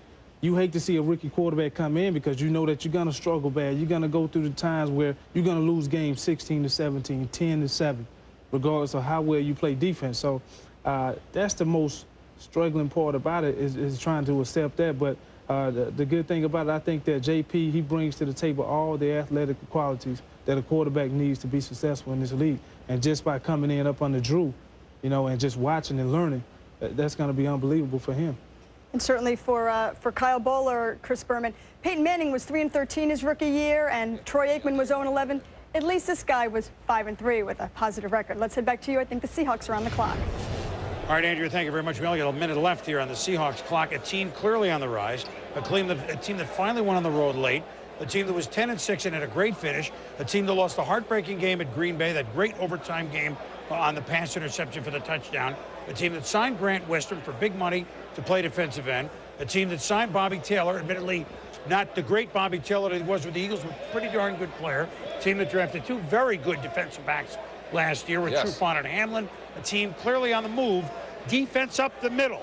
That's what the Seahawks need. Defense up, like baseball, catcher, short and second, center field. That's what the Seahawks need. With the 23rd pick in the 2004 NFL Draft, the Seattle Seahawks select Marcus Tubbs. There it is. Defensive tackle, University of Texas. There what is? Now, Mel, you can tell everybody, if we had 20 more seconds, I would have gone to that name because we already talked about it. They really... But the defense up the middle. They don't have anybody. They got the old names of Eaton and Randall and Hand and company. They're gone. Seattle is completely restructuring the defensive tackle spot. Marcus Tubbs will be the cornerstone of that restructuring now that he is a Seattle Seahawk. Look at that size. Great strength, was more productive this season, battled some minor injuries as a junior. This season, I thought he got it done on a more consistent basis. See him number 95, a big 325-pounder, pretty good athleticism, and a guy I think in the NFL has to turn up the intensity dial and maintain a sustained level of fire for 4 quarters. I thought he had some series where it was a little lackluster effort. I think if he can go full steam ahead for 4 quarters, he has the talent. And you can say boom or bust type, whatever. If he can be pushed and driven to play to the maximum of his capabilities, Marcus Tubbs has a chance to be a pretty good pro. We said how the risky defensive linemen are. I think there's a risk factor here with Tubbs unless he picks up the pace just a bit. He has talent. That's why it's a first-round pick. He needs to get more intensity for 4 quarters. It's a good name for a big defensive tackle, though, huh? Tubbs. Very, very good. Seattle will be picking more guys. And why don't I put this out here right now? NFC title game? Seahawks, Eagles. You hope. Just throwing it out there. It's April. I can say whatever I want. When we come back, we will have the Cincinnati Bengals on the clock. The rejuvenated Bengals with new uniforms and everything else. Yeah. Now we're getting going.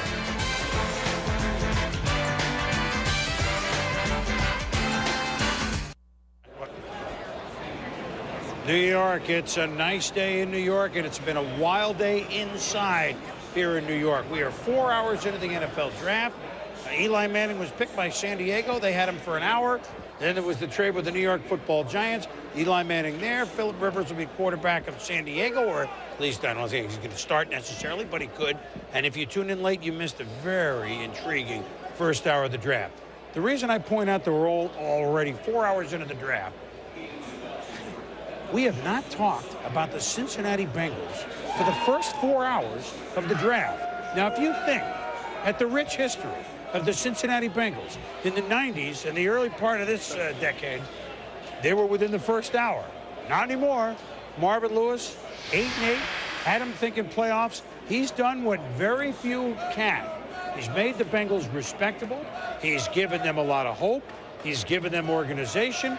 And this year, Mort, we're going to get to it in a second, he's using last year's #1 overall pick to play quarterback. That's right. That's Carson Palmer, and we'll debate that in a little bit, but I know this much. Marvin Lewis's face is now on the Bengals. That's a miracle in itself instead of Mike Brown, the guy everybody liked to rip, the team president of the Bengals. But Marvin Lewis now believes with 7 picks in the first 4 rounds, he has a chance to put his fingerprints on the Bengals even more so. And listen, they did give Corey Dillon, they traded him to the New England Patriots. They have Rudy Johnson, but you've got 2 backs like Kevin Jones of Virginia Tech, who they really like, and Steven Jackson, who I don't think they thought was going to be there. And yet, Ohio State cornerback Chris Gamble is a guy they love. It's going to be really interesting to see them as they try to build this around Carson Palmer. Hey, wait, that hurt me when you said that. That just hurt me. Because when you talk about what Cincinnati has done last year, I think they made great strides. You say Marvin Lewis's face is on Cincinnati. That's fine. But to make the change in the offseason from Kitna to Carson Palmer, big mistake. This game we call football, the respect you earn is in the locker room. John Kitna did not lose a job. He did not lose a job. They gave his job away, and you don't get anything in the NFL. And I agree with you. I think Marvin Lewis's credibility might be on the line in the locker room. Now, he had a honeymoon year, but if for some reason Palmer struggles and this team loses, John Kitna, very popular. The other note I'll make here, though, I think they made that call early so that Carson Palmer can get all the repetitions in the offseason, and if for some reason it isn't working, they can go back to Kitna. But it may even be too late. It may be too late. Once you draft a quarterback #1 overall, he's playing as a second-year quarterback. And that's why the Eli Manning situation. Steve McNair didn't play. That's why the Eli Manning situation was so important, because you got to put him in the right situation. Carson Palmer goes out and he doesn't have early success, and Cincinnati's expecting to make a move towards small playoffs. They don't have early success. They're booing Carson Palmer. Steve McNair and Chad Pennington played in their 3rd year. Steve McNair came from Alcorn State. This kid came from USC. I think he's got to play right away. Culpepper played his 2nd year. These guys, well, you want to say force feeding or not, bottom line is when you draft him #1, he's playing by his 2nd year. There are many blueprints of how to do it. You know, Peyton Manning took every snap. I mean, did you say Steve McNair 3rd year? Ron Jaworski took many a snap. Agree, disagree with what the Bengals are doing? I totally agree with the move. I think Carson Palmer is the better of the 2 quarterbacks, and that's no disrespect toward John Kitna. He certainly has made a significant contribution to bring the Bengals back to an 8-8 plateau, and I think John Kitna has plateaued. I think the upside for the Cincinnati Bengals is Carson Palmer's talent. That's what it all boils down to. Who can go out there and make every single throw? I've been on the field watching Carson Palmer throw the football down the field, zip. There's a huge difference in how Kitna throws the ball and Palmer throws the football. When Carson Palmer is in the game, the whole field opens up. When Kitna's in the game, you're restricted. Well, quite honestly, I think we have the system to blame, because really, is it Carson Palmer's fault that he was picked first? No. When you look at the system, the money that's being paid to these young guys, trust me, the owner's sitting there and looking at a guy who's making $15 million. That is why Carson Palmer is going to play. Carson Palmer did not beat out John Kitna. Carson Palmer makes more money than John Kitna, and that's why. Physically, does he have some better skills? Absolutely. Has he proven it on the field? No. And actually, Takeo Spikes makes a great point. When you have a rookie quarterback, when you think of some of the veterans that won't come to you, some of that's because of that. If a rookie's going to be there, I don't want to go there. Michael, I know that's one of the big issues, especially with free agency. Who's going to be your starting quarterback? What's my chances of winning?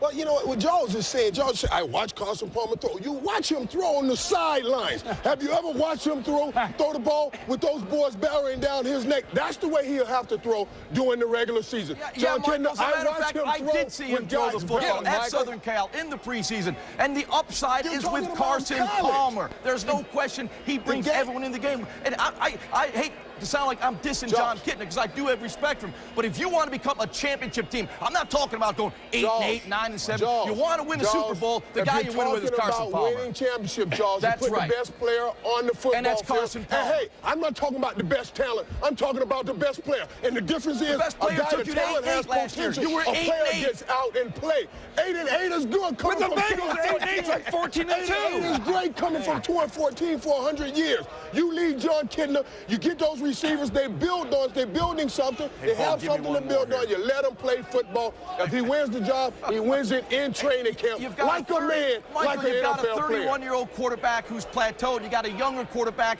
where the sky is the limit. That's the guy you play. The team will rally around Carson Palmer. They're throwing the kitchen sink, the grandmother, the granddaddy. Every time he steps to the line of scrimmage, they're throwing everybody at him. Wait. Here, Michael. Teams don't always blitz the quarterback. They don't blitz the quarterback. They blitz the system. If the Bengals have the right system to protect the young quarterback, they're fine.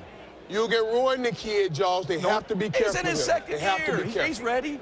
They have to be careful. Second year, is ready to go. Put him out there, let him go. That's why they made a decision now. I tell you what, I bet he cannot fail. He cannot fail, and he has to top 8-8. Now, that's a tough chore for a rookie. He's basically a rookie again this year. He cannot fail. If Palmer blows this thing, he will go back to Kitna, guys. Well, listen.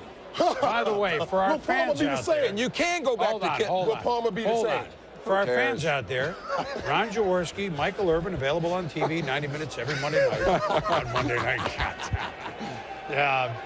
I love that we're debating the Bengals. I mean, just think about this. All right, now usually it's so exciting when a guy gets picked. He's here in New York, he has the jersey, and then he gets on a plane and he flies, and a long way to go, and then they have a press conference at the end of the day, the team that they've signed him. So Eli Manning held up the Charger jersey. Oh, it's maybe a long plane flight. No, it's an 8-mile ride over the George Washington Bridge or maybe through the Lincoln Tunnel to the Giants. The Meadowlands, he's now with Sal Palantonio. Sal? Yes, the Eli has landed, Boomer. He's officially a New York Giant. Eli, did you ever think that this moment would come to pass? And when you came out of the car and saw Giant Stadium there, met Tom Coughlin, what was going through your mind? I was just excited. It was a great feeling to be a New York Giant, to see Coach Coughlin and then see the stadium, Giant Stadium. And it's been, it's overwhelming. It's been, a great day. The reception you got here from some of the fans at the draft party was a lot different from the one that you got at Madison Square Garden. What kind of relief was that for you? It was a great relief to walk down, the stairs and onto the field and having those fans cheering and yelling and screaming your name. It's a great feeling. I had a little different reception when I was at Madison Square. I had a few boos, but it's turned out to be a great day. Well, now really here comes the hard part. You're going to have to eventually replace a guy in Kerry Collins who took this team to the Super Bowl. You're coming with all the hype of not wanting to play in San Diego. You got your wish to play in New York. Be careful what you wish for, right?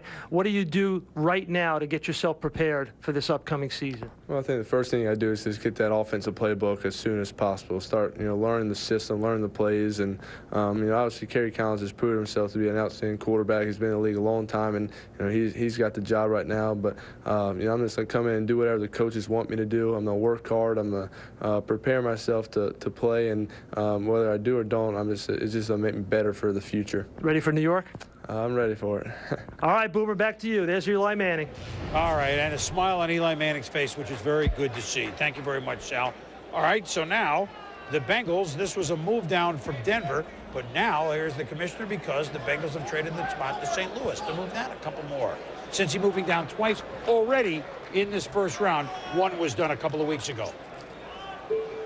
With the 24th pick in the 2004 NFL Draft acquired from the Bengals, the St. Louis Rams select Steven Jackson, running back from Oregon State. Mike Martz and the Rams, we're going to target a running back in this draft. So why not go get the best one in the Marshall Faulk is getting some mileage on him, no question about it. When I said that last year, y'all jumped me. Well, who jumped you? So what are you saying? It's Marshall. Is that all it is? Not 3 months? Listen, the Rams have 21 of 22 starters back. They didn't feel a pressing need, but they certainly were going to address the running back in this draft. Now, where is that? Or the Bengals draft party. They're cheering. They made a trade. We'll get the details of the trade. So the first running back has gone at 24, the second longest we've ever waited to have a running back go in this draft. We'll be back. Hi, I'm Eli Manning. You're watching the 2004 NFL Draft on ESPN. Yeah!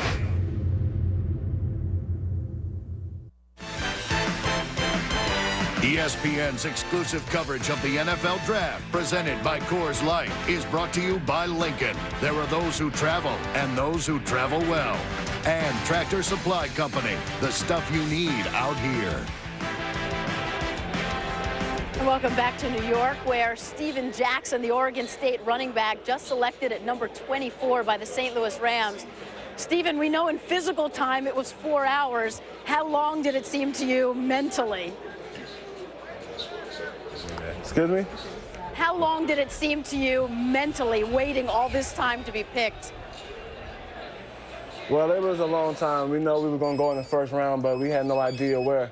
And then the shocker was Dallas, you know, making that trade. So we had no idea, but I'm more than happy to go to St. Louis, spend some time with Marshall Faulk, you know, I consider him the best running back in the league right now. So with that and being a mentor towards me, I think I'm going to tear the league apart now.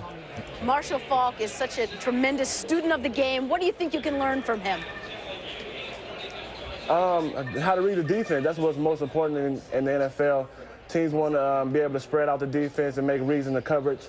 So hopefully he can help me out with my defensive reading the secondary a little bit better. We've heard about a poem you wrote as a little kid. When did you first believe you could be an NFL running back? Well, you know, I've been playing football since I was 7 years old, and you know, as I see myself start maturing and be able to pick up the game a little better, I felt that I was physically better than a lot of kids growing up. I always seen it as a reality, and you know, God has blessed me on this day to, you know, to be able to be an NFL running back. It has come true now. Oh, praise to God. Thank you. Steven, congratulations. Steven Jackson from Oregon State to the St. Louis Rams at number 24. We'll continue here from New York in just a moment.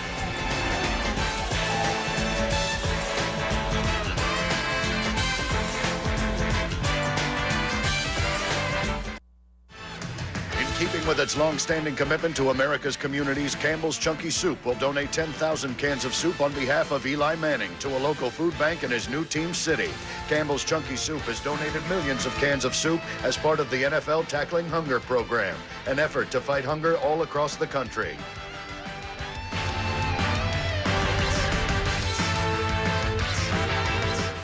I'm Tommy Harris. I'm Eli Manning. I'm Robert Gallery. I'm Sean Taylor, and you're watching the NFL Draft on ESPN. ESPN. ESPN. Is that what you want? Yeah.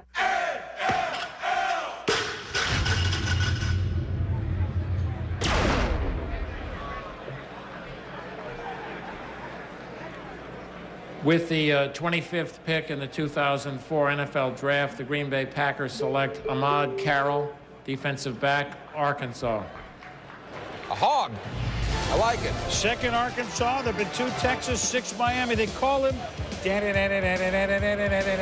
Batman. You know why? Why? Because as a kid, he'd jump over the center repeatedly. I like it. How about that? That's Batman for you. And you look at Ahmad Carroll, not real tall at 5'9.5", but a 41 vertical, pesky in-your-face corner. You watch him here in coverage. Here's a kid with a 41 vertical and 4.38 speed. He's got the track background. This is, of course, against Eli Manning. One of his best games as a junior came against Ole Miss. He had 7 tackles, 3 tackles for loss, and an interception in that game against Eli Manning. You see how he closes, recovers, and comes away with the interception. Ahmad Carroll wasn't flawless at cornerback, Mort, but a kid who I think the combine workout, one of the fastest and one of the most athletically gifted corners, despite the fact he's only 5'9.5". And you cannot coach speed. And here's one thing about Ahmad Carroll. This guy is a worker. He shows up at the Arkansas facility every morning at 6 a.m. to start his work.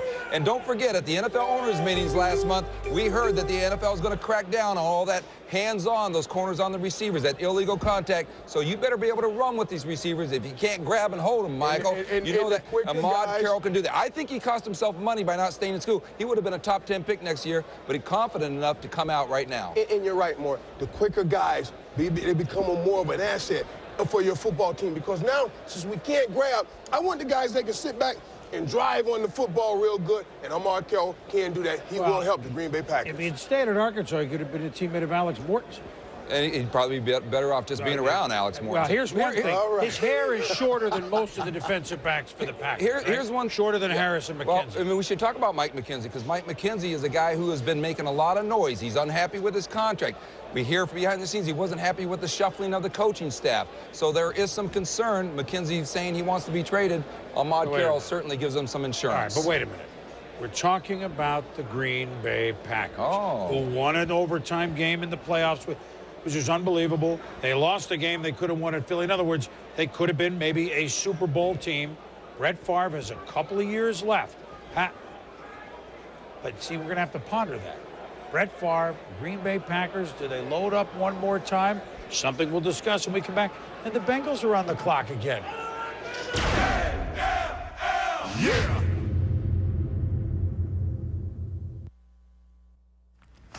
Welcome back to the EA Sports NFL matchup.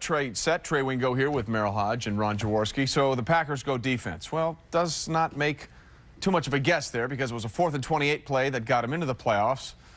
McCown to Nathan Poole, and then it was a 4th and 26 play that took them out of the playoffs in Philadelphia. Yeah, that is correct. Donovan McNabb to Freddie Mitchell on 4th and 26, and it was an amazing play, and no one has really shown the play and what happened and how the Eagles did complete the pass. I'm going to show you. This was 4th and 26. Defensively, how do you let this happen? There is no excuse for allowing this completion. This play was never broken down and analyzed. You'll see it from the coaching tape for the very first time now. The Packers were playing quarters coverage. 4 defenders across the field and deep, with 3 defenders playing the underneath coverage. I don't understand why they're aligned so close to the line of scrimmage. The Eagles, anticipating blitz, will only send 3 receivers into routes. The back and the tight end will initially stay in to block, but no one will blitz. The tight end releases, the back stays. I want to freeze the play right here. Look at these 2 underneath defenders. One of them is sitting 5 yards from the line of scrimmage. The other has hugged up to play the tight end. Why? It was 4th and 26. How can you play a coverage in a critical situation without factoring in the down and the distance? This drives coaches crazy and unfortunately gets them fired. And one of those players that hugged up was rookie Nick Barnett. And this is what happens when you put rookies on the field. Yeah, it's draft now. We're talking about great athletes and athleticism, and they could run so fast and jump so high, but they must understand critical situations in a football game. 4th and 26, get your butt back there and don't let the ball get caught behind you. This is what happens, why intelligence is so smart. You've got to get players that understand every situation in the game, and particularly those critical situations. That's why, you know what? Smarts are very important. That's why New England keeps winning. Well, that's why I said a coach has all the power but absolutely no control. We've talked about these young guys and their transition to the National Football League. It's the intangibles. It's the smarts. I know I was hard on J.P. Lossman. He has a big arm. He has those intangibles. But managing himself, managing a team, managing down and distance and all those situations, it's a mental game. And those are the things, if you don't know, if you don't understand, you lose games, you cost people their jobs. These coaches spend hours and hours and hours to put these players in the best situations, and then there's all those players want to be a hero, and they jump out of the system and cost your team. Bottom line, they have to do what they're told under those pressure situations, and sometimes, as you said, with young players, that can be a problem. Okay, so how good is Ahmad Kara? Let's check out with Andrea Kramer at the Cold Pizza Set. I believe, Andrea, you're standing by with someone who's worked out with Ahmad. That's right, Trey. All along, we've known that Corey Chavis is a budding general manager. Now we find out he's training players as well. Now, you spent some time with Ahmad Carroll in New Orleans in March. How did that come about? Well, actually, I'm good friends with Darren Martin, who works with Ahmad. And one of the things he talked about was at the Combine, there were some questions about his drills. I mean, obviously, he had the great 40 time in the vertical jump. That was outstanding. But stiffness a little bit and things like that. I was a guy who was stiff coming out of school. I don't think that's as much of a problem for Batman. I think, really, when it comes down to it, he hasn't had the spring practices that a lot of other guys get in terms of fundamentals because he's run on the track team. He has a tremendous work ethic, though, and that's the biggest thing that I thought that stood out to me. He has a yearning desire to want to get better. How do you think he will fit in Green Bay? Well, I think you heard Chris Mortensen talk earlier about the changing of the rules, and I think Green Bay likes to use a lot of man coverage. You look at last year with Harris and McKenzie, they do play man coverage, and they do it very effectively. He fits into that scheme as an extra corner, somebody who could come in and compete if McKenzie, the problems with him continue on. I think Batman has a chance to really develop into an outstanding corner in this league. Keep working out those players, Corey. All right, that's it from here. Boomer, let's head back to you with Cincinnati on the clock. All right, Andrea, Corey, thank you very much. The Cincinnati Bengals began this draft a couple weeks ago with 17, then 24. Now they're down to 26. Now it's their turn. They picked up 2 4s and Delta O'Neal for moving down twice, and now this pick. We said they've lost Corey Dillon. With the 26th pick in the 2004 NFL Draft, the Cincinnati Bengals select Chris Perry, running back, University of Michigan. Look, guys, they have lost Corey Dillon. We mentioned that. In their scouting department right now is Bill Tobin, one of Mel Kiper's all-time favorite personnel guys. Bill Tobin has always loved Big Ten Conference players. This is a Big Ten Conference player, and Mike Brown, the president of the Bengals, have always loved Big Ten Conference players. Of course, obviously, Marvin Lewis does too. Well, I look at Chris Perry as a guy who can run, catch, and block. I don't think he's the best back in this draft. And I think you look at Steven Jackson already off the board to the St. Louis Rams. Kevin Jones still available. And I think there's some other running backs that are going to present value. Chris Perry, though, you talk about consistency over the course of a season. He had that at Michigan. I just think there was a better back on the board at this point in Kevin Jones. But I think Chris, kind of guy, you look at the size, look at versatility. He'll be on the field for first, second, and third down. And keep in mind, in Cincinnati, he doesn't have to worry about being the full-time guy anyway, because they have Rudy Johnson, who had almost 1,000 yards last year, averaged 4 or 5 a carry, and scored 9 touchdowns. Chris will be a guy who can catch the football out of the backfield very effectively. He will be a guy in the NFL, not dynamic, not flashy. Now, I don't know if his skill level is enough to make him one of those top echelon backs, but keep in mind, in Cincinnati, he's going to be the number 2 guy, a 1-2 punch, along with a guy that's very underrated. Rudy Johnson had a nice year for the Cincinnati Bengals, Mort. Yeah, and now, as opposed to a guy like Kevin Jones, who doesn't get much experience in the passing game, Chris Perry understands a fairly sophisticated passing game in terms of picking up on protections. And you got a rookie quarterback who may or may not play. Carson Palmer right now has the job. Chris Perry is a little bit more advanced than Kevin Jones in that area. And you saw the ability to go up and over the top, in the goal line, in short yardage. Chris Perry runs hard. He's got that frame. He's got the kind of size, and he can, as I said, get that first down, go up and over the top in short yardage situations. And a good compliment, really, to Rudy Johnson. Is he going to be a big-time feature back? No. Are they going to ask him to be that kind of player in Cincinnati? No, they're not. They have Rudy. A scout told me that Chris Perry reminds them of a guy like Deuce Staley, where he may not do any one thing great, but he does everything well. Where's Kevin Jones in this? Does he go with it before we're done with the first round? Are you surprised that he's not the second back, Mel? There were people in the league that I spoke to who thought Kevin Jones was the best back in this draft, Chris. I didn't think so. I thought that Steven Jackson was the best back in this draft. And I think when you look at the completeness of Steven Jackson, St. Louis, remember, Marshall Faulk has only played in, you talk about over the last 2 years, 21 games. He's had some injuries, his career lows at St. Louis, and in terms of this past year for the St. Louis Rams, so that made sense. Steven Jackson will be a nice addition. Kevin Jones, athletically gifted running back. Now, I think when you look at Kevin Jones, what does he need to work on? More reps catching the football. And I thought at Virginia Tech, he was not a consistent tackle breaker. And I think that's something you need to be cognizant of when you're evaluating Kevin Jones. In the NFL, arm tackles should not get you down. The grass should not make the tackle. And I think with Kevin Jones, he needs to be a little bit more aggressive on a consistent basis, breaking tackles, running hard up the gut, and I think getting yards after contact, which was not always something you saw with Kevin Jones on a consistent basis. And more consistent catching the ball, like you say. Now, you put the young guy in, Carson Palmer, and when he's in trouble, he's going to look for that running back to dump the ball off to. I don't want this hot potato. You get it. He has to catch that ball. And Perry has that ability. Well, look, the Bengals, they took it back. Like I said, they got a couple of 4. They have now how many picks in the top? They have 8 in the top 117, Chris. The Cincinnati Bengals, well-stocked to come out a lot of players in this draft. Tennessee on the clock, then the 49ers, then the Colts. So here we go, late in the first. We'll be back.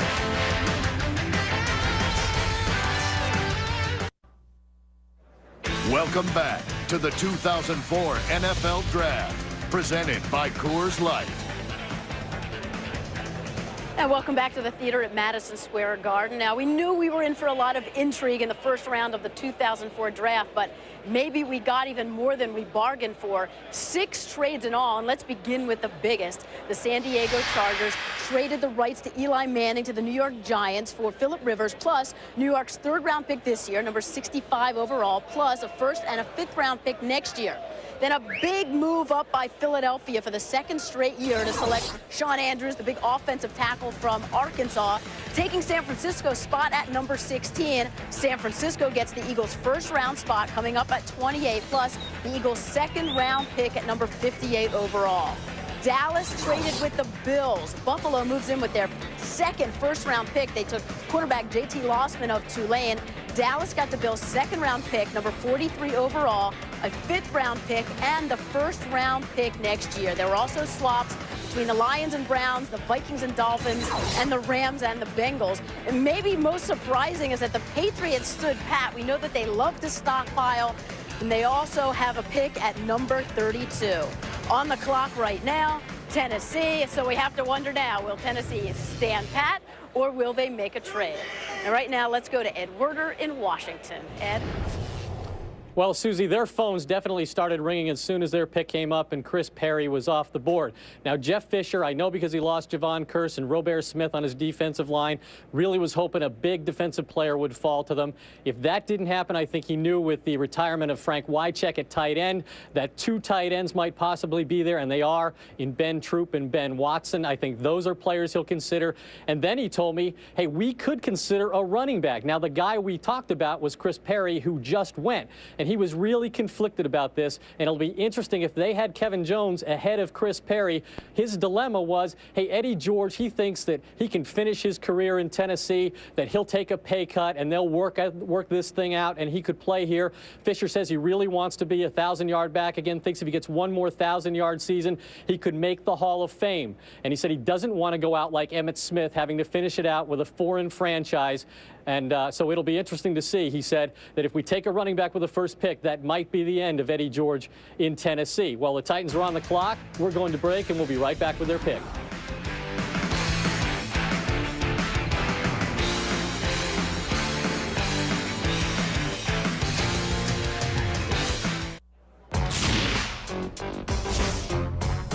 Dallas Cowboys select on the first round Marshall Irvin, wide receiver, Miami.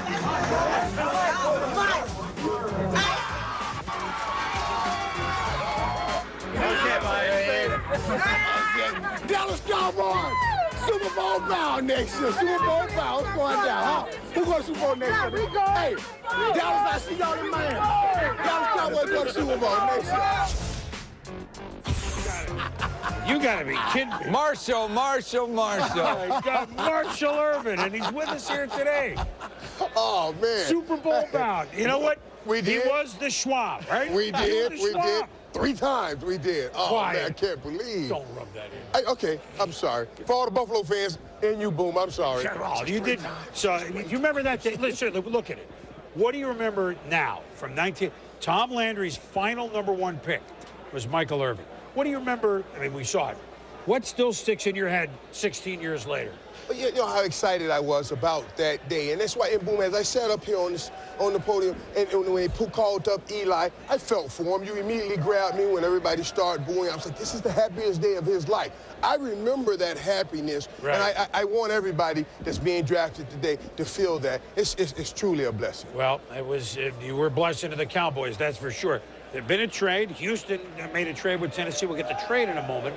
But here's Houston's pick in the second first-round pick. Want to guess? With the 27th pick in the 2004 draft acquired from the Tennessee Titans, the Houston Texans select Jason Babin, defensive end from Western Michigan. Well, and we'll get the trade in a moment. Jason Babin, we'll get in the background here. He, Western Michigan, so didn't play against the classic competition. And I think he has a tattoo the length of his entire back, okay? So now the longest tattoo in the league in the NFL, drafted by Houston. Quick, bro. Very quick, right? Very quick, and it'll be a 3-4 outside linebacker in that scheme. He's the first Western Michigan player to be taken in the first round. Remember, John Offerdahl went in the second round to the Miami Dolphins. You'll get Jason Babin. Could have been a 4-3 end, and this scheme would be a 3-4 outside backer. Chris mentioned level of competition, 30 sacks over the last 2 years in the Mid-American Conference, but had a great game against Michigan a few years ago. Michigan State had 9 tackles, so when he had to step it up against elite competition, he got it done. 6'2½", 263, runs a 4.6, 28 reps and a 34 vertical. Athletically gifted, state wrestling champion in high school. So no, he uses his hands well, balance, leverage. He has that with that wrestling background. East-West Shrine game. See it here. He was a dominant force. Again, stepped up when level of competition increased. Then he goes to the combine workout. put up big numbers. So you have production, not only in the Mid-American Conference, but also against the Michigans and the Michigan States, East-West Shrine game, then the Combine. I got high on this kid. I had in the top 25, top 30 all along. Thought he could go as high as 19 to Minnesota. Dropped him down to St. Louis at 26. Nice pick for the Texans to get back in the first round. They added Dante Robinson. Now they have the 3-4 outside linebacker to get some heat on the quarterback. You know what's interesting? We're seeing people. We didn't think at the low first you'd be able to go down and move out of there just because those players are similar to the ones at the high second. We've been wrong, right? We've been wrong on that. Something to ponder. Now let's join via our Coors Light video conference. So we welcome in the coach, the second-year head coach now of the Cincinnati Bengals, Marvin Lewis. And Marvin, my goodness, you're working the draft board like Houdini. Down twice, you still get a running back. Chris Perry, why him? Why him, not Kevin Jones? Well, we saw the versatility we felt, and all along I think he was our guy that we felt best about, and it was a close call, very close, and we just decided with Chris, and he's got great ability to make people miss. And Sam, and him, not Steven Jackson, too. There was something that's special in this young man for you, I guess, right? Well, highest really rated back on the board? Yes, he was. He was our highest rated running back, and we felt great about him, and really the guy that we kind of had targeted and we were hoping was going to get to us today.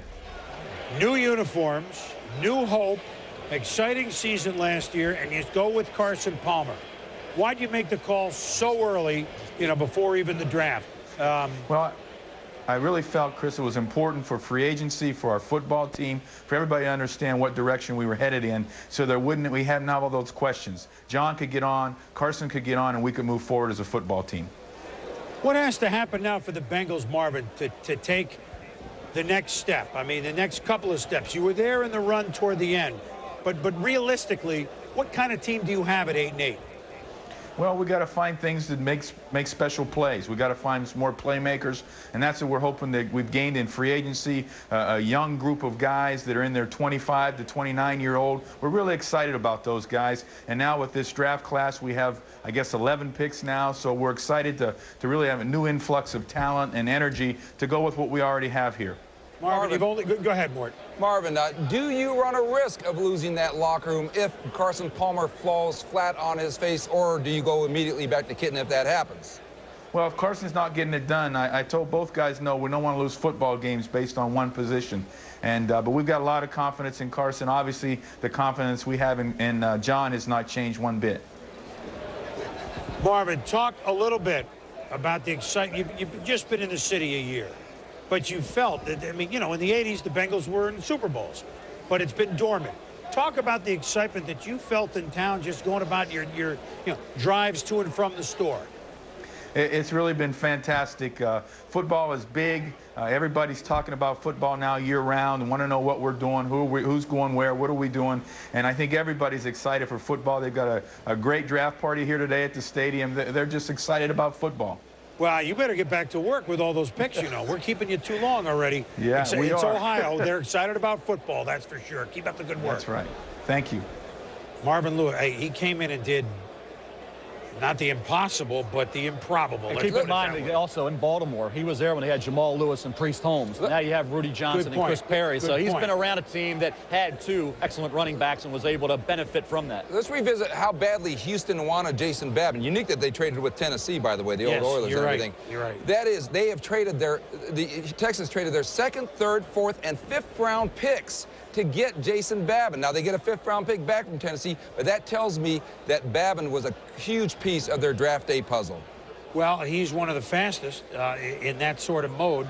Didn't fit every team. Do we think we saw Cincinnati? In their third year, is Houston coming? Are they coming as fast? Well, they got one thing, and Mort, you know this, David Carr. David Carr is a guy you can build around. He's the cornerstone. He's the guy that I think will allow everybody else to develop. Andre Johnson, you got a big-time player there. Look at the running back situation. Stole Dominic Davis in round 4 last year. So offensively, they have components, Mort, that you need. I think the Texans and the Jaguars are both those teams. The problem is they have the Colts and Titans in their division. Texas very smart football team. San Francisco's next, and then the heavy metal. Indianapolis, Kansas City, and your Super Bowl teams, Carolina and New England again. Round 1 moves along.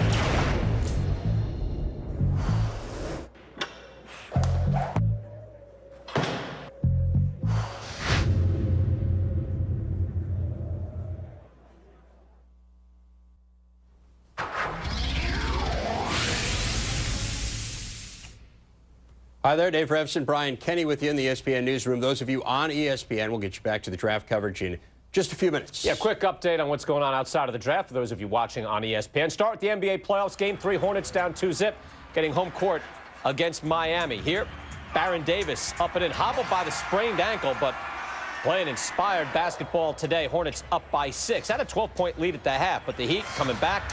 Ron Butler had 24 points in this game. He was 8 for 18 from the floor. Fourth quarter, it's a 2-point game. David Wesley knocks it down. Hornets by 4.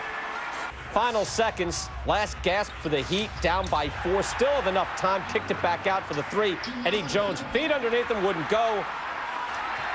And the Hornets hold on to take a game in this series. In New Orleans, Miami held to 29 points in the first half. Tied a team record for a playoff low.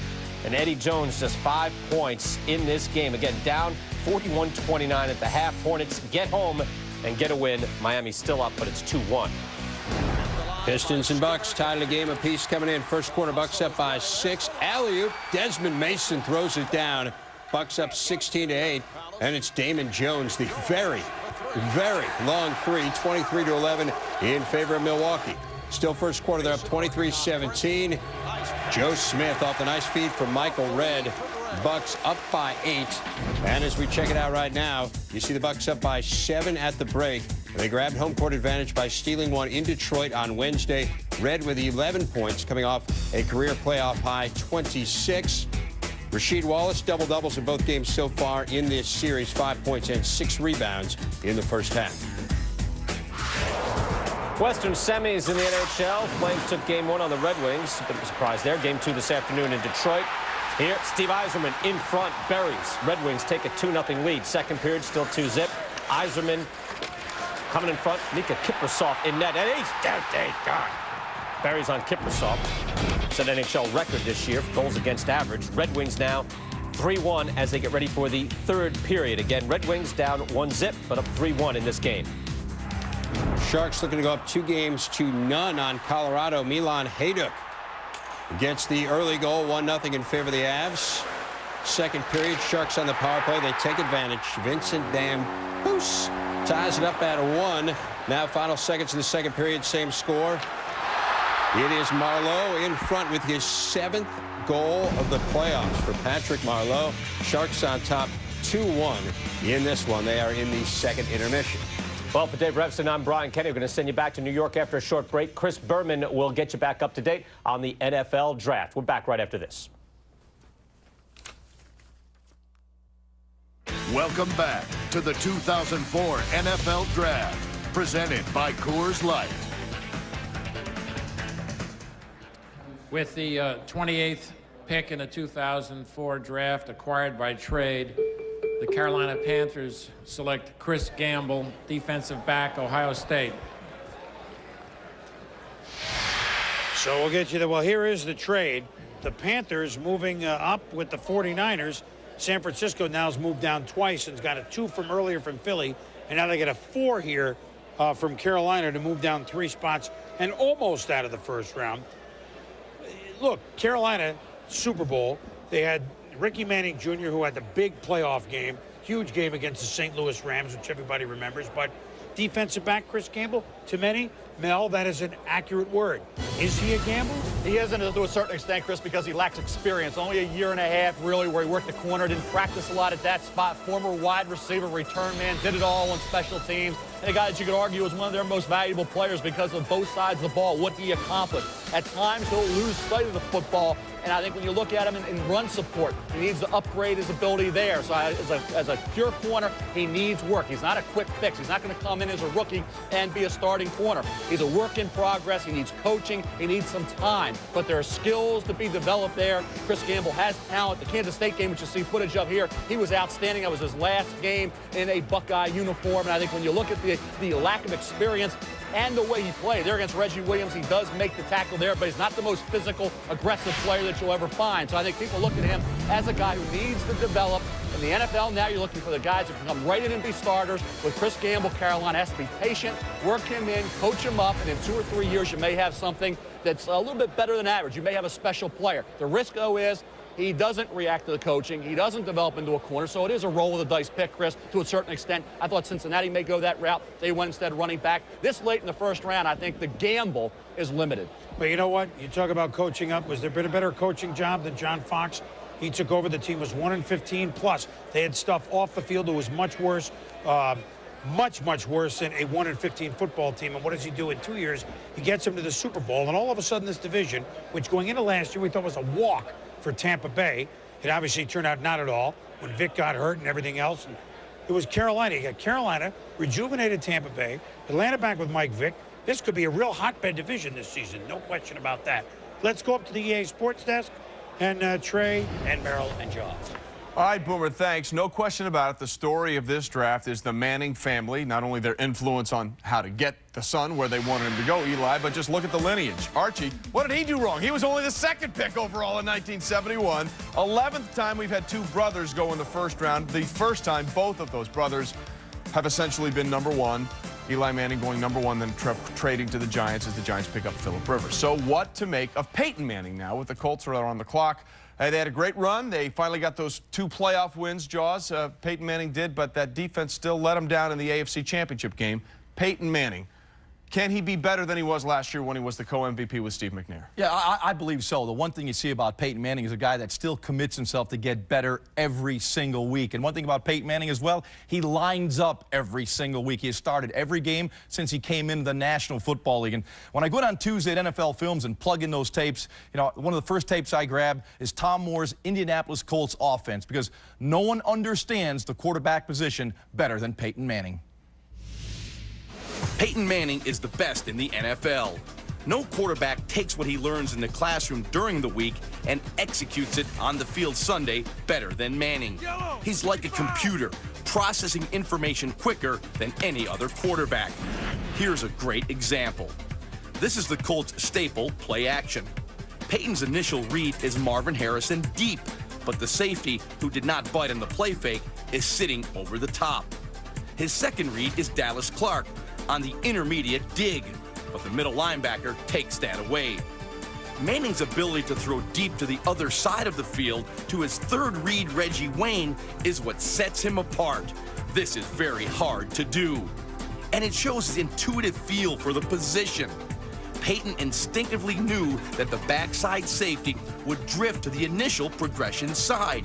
He verifies that and pulls the trigger, knowing that a great throw beats the safety and the corner in the void. The pocket awareness is tremendous. An offensive lineman loved Peyton Manning because of the clock in his head. The ball comes out. Look at the completion percentage last year, 67%. Now, one thing I always look at is that touchdown to interception ratio. Very important for the quarterback to protect the football. And one thing Peyton Manning does is protect the football. Unfortunately, when he went up to New England, did not do a good job of that. So that's what will motivate Peyton Manning this season, to have the great year, but then have the great postseason. You know, when you study Peyton Manning, there's absolutely no flaws. I mean, there are very few flaws as far as Peyton Manning goes. When he makes the type of money he makes, I am a veteran guy, and a guy who has proven it and has earned it deserves every penny. But when you pay a guy that much money, what does become a concern as far as the team goes is how can you build? Defensively, they do need help, but they don't have enough money to go out and get defensive help. And if you look at the next step, it's got to be a defense. That's what's going to have to help them get to the next step. Peyton Manning can only do so much. There's only certain players in this league that can do so much. You cannot win it by yourself, but they don't have the money to go get the help defensively. So Peyton Manning will have to get a little better in order for them to take that next step. That is an awful tough thing to do. Well, in a sense, they're just counting on Tony Dungy to keep improving that defense, much in the same way the Chiefs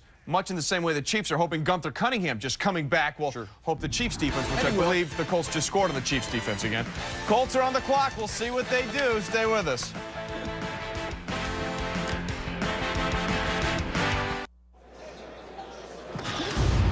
Best available player. He's still a lot of talent on the board. Ben Troop, second highest rated tight end, still there. Great athlete, Shannon Sharp type, natural pass receiving skills. Just sacrificed some blocking. He's dropped into the late first. Michael Jenkins, productive at Ohio State in that conservative offense. And still, Kevin Jones, athletically gifted running back, still on the board, Chris. Well, those are some names. And, you know, now there's a lot of thought that late 1 and early 2. Look, there is nobody that knows the bottom of the draft better than Bill Polian. He did it for years, picking second to last. When the Bills, were in the Super Bowl with 3 of the 4, were his. The Bills were picking at the bottom of the first round. Carolina, they're in the title game, as we mentioned, what was it, 96? And now the Indianapolis Colts, very near the bottom as they were in the AFC Championship game. The way you do the bottom of the board is, in no particular order, did somebody, for some reason, are we shocked, fell through the screen. Then, whoa, let's look at him. 2, I'm hopeful. It's almost like applying to colleges. You hope for one that you might, geez, it's a real reach to get in. Then you got a guy here that, maybe, but we still have another guy that's about upper third of the second round in our mind, but we would be happy to take at 28, 29, but we still can trade down. We think we can get him later. Remember last year, Mike Doss, who they had close, but they didn't pick him in the first round, they actually waited to the end of the second round and got a guy that they would have picked upper second. They have a guy in mind, they have a couple in mind, so they've just made a trade with Atlanta, who's now on the clock.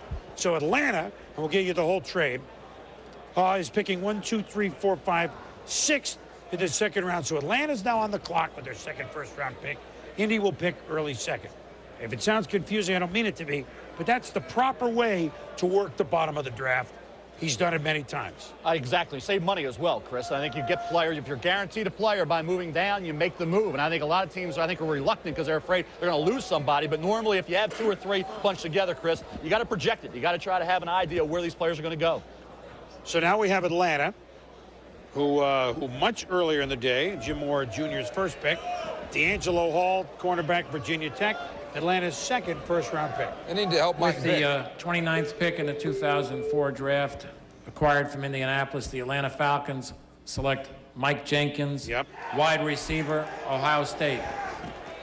Well, a couple of Ohio State Buckeyes go in a row, and here now begins the next little run of wide receivers, don't you think, Mel? I do. Rashawn Woods is another one from Oklahoma State, still on the board. You look at him here, getting off the gym. That's Jeremy Lesore. You're going to see Jeremy probably go in the second round. You see how he beat him there. There's Michael Jenkins again, making the catch and yards after the reception in the open field. 6'4" and change, 217 pounds. Smart kid. You see him here against Purdue. This is the game where on the 4th down play, national championship year, he made the big catch. Here's against Wisconsin's defense. Again, Michael Jenkins against that kind of competition, getting the job done. You see the ability here to make the catch with defenders draped all over him, and I think that's the strength of Michael Jenkins. At the Senior Bowl practices, I thought he was one of the top 2 or 3 players on the field. Here against Miami of Florida, again, in coverage. Ability to use that body, use that frame, 6'4.5", 217, to get the advantage like a power forward in basketball, and I like the yards after the catch.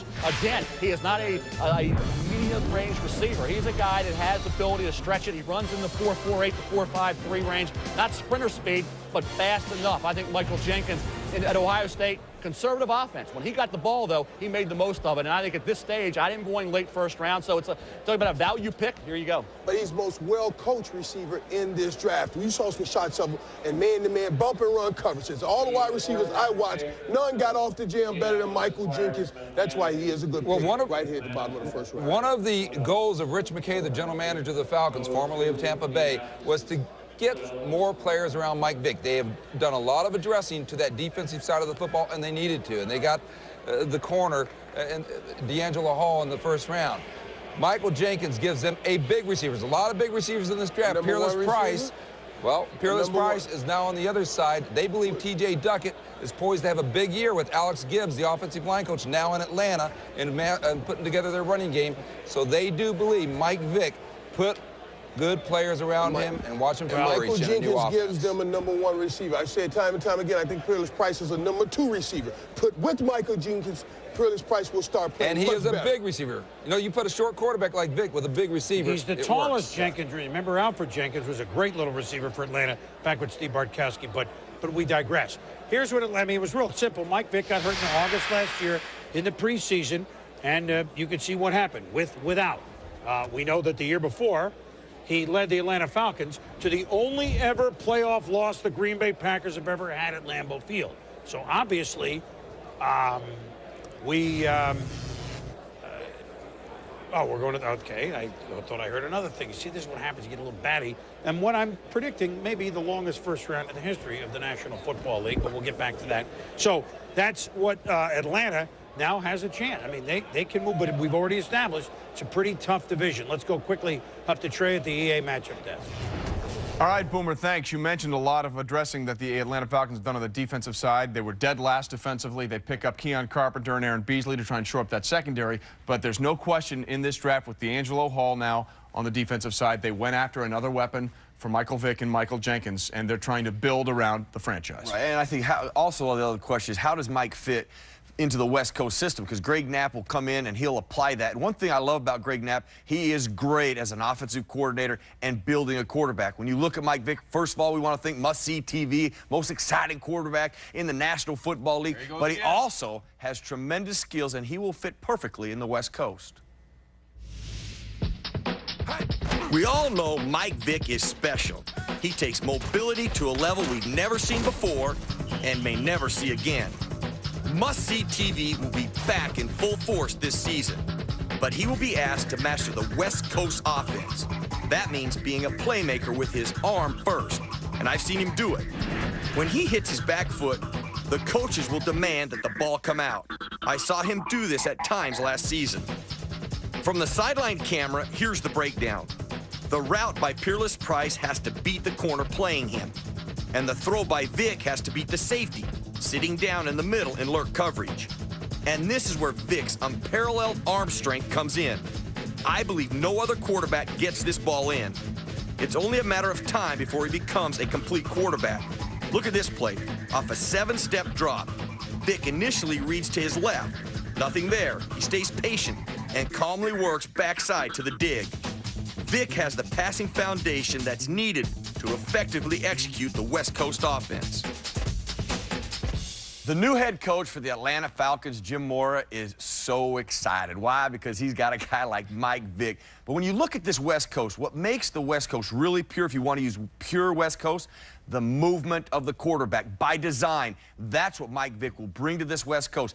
Changing that launching point, moving him. He's going to bring that natural gift to move anyway when a play breaks down. But the design of that natural movement in the West Coast is where Vick will shine. Yeah, I couldn't agree with you more. I think an outstanding move of bringing Greg Knapp in as the offensive coordinator and keeping Mike Johnson, who was Michael Vick's quarterback coach last year, and the fundamentals were improving tremendously. Unfortunately, Michael got hurt, and those fundamentals regressed a little bit. Now, with the coaching staff intact, and as Merrill said, kind of a movement-style offense. And we're not talking about run-around, make-play offense, movement by design. Michael Vick will fit nice into that. Then you look at their wide receivers. Obviously, Peerless Price, you know, his game will pick up now with Mike Jenkins as another wide receiver. And also, don't forget, Brian Finneran, Alge Crumpler, big targets, good in that West Coast-style short passing game. Again, they were 3-1 when Michael Vick started last year. Alge Crumpler really blossomed without Michael Vick, so we'll look to see what happens when they all get starting and mesh together. There has been a trade. The Chiefs have traded out. The Lions are on the clock. We'll let you know what Detroit's going to do with their second first-round pick when we come back on the draft. Stay with us.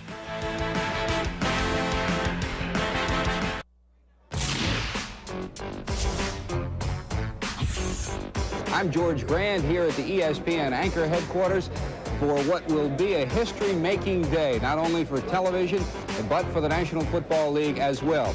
The draft was the last of the great newspaper stories, but that no longer holds now that ESPN is here. First round selection, Oklahoma running back Billy Sims. And here's Billy Sims.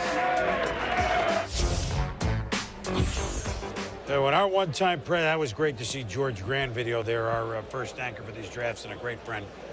When Chet Simmons, our president, told Pete Rozelle in 1980, we'd like to televise the NFL draft. Rozelle said, what are you, nuts? Well, Billy Sims was our first televised first-round pick. It was a Tuesday morning at about 8:05. The drafts were Tuesday morning. People called in sick a little bit. And then all of a sudden, whoa, after about 8, 9 years, let's move it to Sunday, Monday. We might have an audience on Sunday, certainly not Monday. Then, whoa, more and more people watch. You folks out there, we thank you for it. Saturday, Sunday extravaganza. But it used to be 8 a.m. Tuesday, 5 a.m. on the West Coast. Yikes. Now, here is Detroit on the clock a moment ago. With the 30th pick in the 2004 draft acquired by trade, the Detroit Lions select Kevin Jones, running back from Virginia Tech. And how perfect is that? Billy Sims was a Lion. Kevin Jones, running back, Virginia Tech. Pretty good value and an interesting move up from Detroit. Remember, they have back-to-back early second-round picks, so they can spend it. You're right, Chris, and some teams had Kevin Jones #1 back on the board. You talk about athleticism, you see there the change of direction, ability, and the vision. I think he needs to lower those pads a little bit, and I think also break tackles on a more consistent basis. But a guy who has, despite a 40 times his average, home run hitting speed. He plays a lot faster. They call it competitive speed. He has it. Kevin Jones, a chiseled frame, strong kid, 6 foot 225. He destroyed Pittsburgh's defense here in November, running wild against that Panther defense. And you look at Kevin Jones, the one area of his game that he needs to work on is catching the football, more experience in that area. As I said, we're talking about a guy that at Virginia Tech, a little inconsistent in terms of breaking tackles, but he's got talent, he's got athletic ability, he's a great kid, he'll work hard, and he could have gone mid-first round, and a lot of people would have argued, because as I said, some teams did have him the #1 back on the board. Steven Jackson, Kevin Jones both dropped a lot further than anticipated, but that's the history and the tradition of running backs. No matter who they are, second rounders drop to the 4th, thirds drop to the 5th. Running backs, only 5 or 6 teams need them usually each year. They tend to present decent value in the draft. Boy, when you look at Detroit, they're starting to look like a football team. Matt Millen took a lot of heat, but he is drafting well to get Kevin Jones to go along with Roy Williams and Charles Rogers. Give Joey Harris some weapons. They starting to like a pretty good football team. And I think that what we've seen from Joey Harrington is it looks like he's going to be okay in the NFL, but he's going to need a lot of good players around him, and that is what Matt Millen is doing. He's gotten Charles Rogers last year, Roy Williams today, and Roy Williams, by the way, was the #1 rated player on the Lions draft board. So this was huge for the Lions getting Kevin Jones as a piece of the puzzle. Well, look, it's a division where, with apologies to Green Bay, who's a very good team, there's room to move in this division. And the Lions, they open up at Chicago. Is that where they could break that 24-game road losing streak week 1? We'll be back. 25 years ESPN NFL Draft. 25 years of coverage from the first to the last. The speed is what you need. Build a draft. If finesse is what you want to possess, build a draft. Yeah.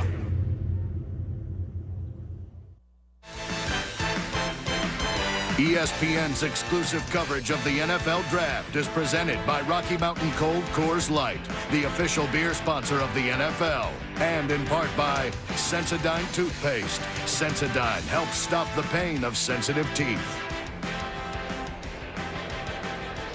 Welcome back to the theater at Madison Square Garden. We continue in the first round. Let's go to the commissioner, Paul Tagliabue.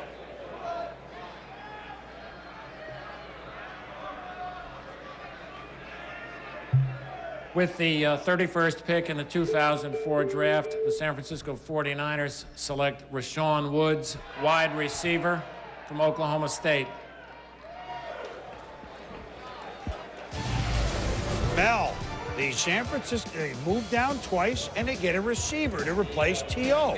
Makes sense, and I'll tell you, you are getting guys in the late first round. That's where they were projected, Jenkins and Woods to go, but their value, when you talk about where they were rated, was a little higher. So because of all these wide receivers, every team doesn't need a wide receiver or prioritizes the #1 area. Rashawn Woods is a guy, 6'2", 205, that caught just about everything thrown in his direction, was a key entity on an Oklahoma State team that beat Oklahoma 2 years in a row. And you look at Rashawn Woods and his size and the natural pass receiving skills. He doesn't get a lot of separation, even though he ran that 4.5 at the combine, but a guy who can locate the football, make the catch in traffic, a guy who has certainly the aggressive qualities you look for, caught a ton of balls, caught more balls than about any receiver in college football from Josh Fields the last 2 seasons. There he beats Nathan Vasher.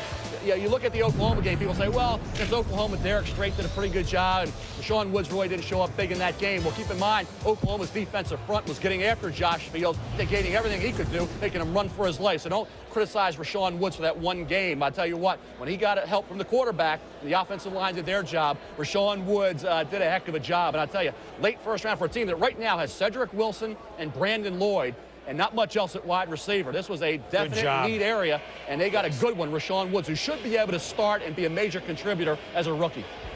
You know, it feels nice to say, Good job by the 49ers. Susie with Draft Track. Susie?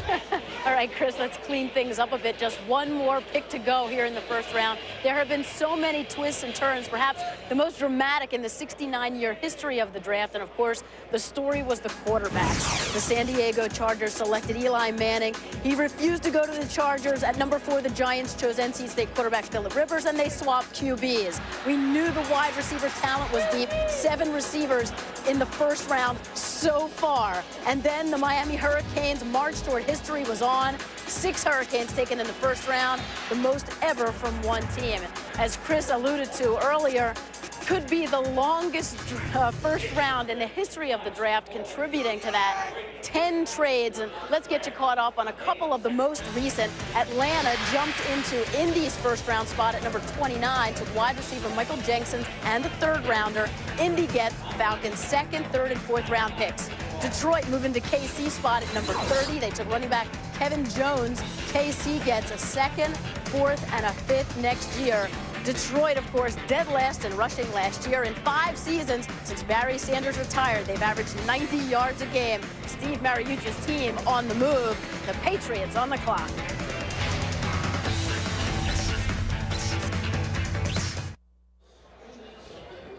All right, welcome back to the 69th annual selection meeting, the NFL Draft. The first round with the second first-round pick of the New England Patriots, the Super Bowl champion Patriots, is coming up. The Patriots, of course, picked earlier. They got an outstanding defensive tackle, Vince Wilfork, from Miami, Florida, to fall to them. So now they don't need necessarily anything, but positions that we talked about before. Well, we said, look, they took a tight end a couple years ago with Daniel Graham. Could they play 2 tight ends? With the final pick in the first round of the 2004 draft, the New England Patriots select Ben Watson, tight end, University of Georgia. Well, now the position on most boards, Mel, Troop was ahead of Watson, although you thought Watson could also be a first-round player. Look, New England, let me just say one thing about them. Their offense, they have a fullback, but it's not like they use him that much. They're a 2 tight end send a lot, and that'll make sense, although they have Fourier and Graham to play there. Your thought on Watson over Troop? I tell you, look at Ben Watson, Ben Hartsock, a lot of Bens. Ben Hartsock, Ohio State's the next highly rated tight end. But you look at Ben Watson, you look at a guy who has computer numbers, and you say, well, the productivity wasn't what it should be. Keep in mind, this past year, he had that ankle injury which hampered him. You go back, he started his career at Duke. He looked like one of the stars of the ACC, or potential stars in the ACC, transferred to Georgia, had some nice catches in the SEC against that competition. But with the ankle injury, he didn't put up the big numbers this year, but 6'3 and a quarter, 255, has run 4.48 before, ran 4.53 at the combine. 34 reps, that's unbelievable strength, and a 35.5 vertical. That's a better vertical than some corners out there. So you look at Watson's physical ability. At the Senior Bowl, he was outstanding. I think that's where he made himself some money. In Mobile, at the Senior Bowl, because of the ankle injury, he didn't put up the numbers on the field at Georgia, but the Senior Bowl practices and the combine workout made Ben Watson a lot of money, and in the end, allowed him to go off the board before Ben Troop in Florida. You mentioned a lot of numbers there. One interesting number, the Wonderlic intelligence test that the NFL gives these guys. Ben Watson, who started his career at Duke, scored about 40 or a little over 40 out of a maximum of 50. And you know Bill Belichick and the Patriots, they want smart football players. You know what?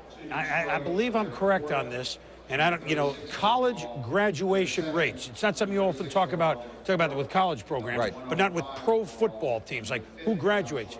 New England, Indianapolis, and I want to say Carolina. New England, Indianapolis, and Carolina were the top 3 with of college this graduates. past year with college graduates. There were 3 of the 4 top teams in the NFL, if you look at the title games. Just an interesting number. The first round is over. We'll wrap it up. Arizona's on the clock. Yeah. With the first choice in the 2004 NFL Draft, the San Diego Chargers select Eli Manning, quarterback, Mississippi. The Chargers and the New York Giants have exchanged their draft picks. Eli Manning and Phillip Rivers. The New York Giants have a Manning. Hello? Come on! Come on! Come on!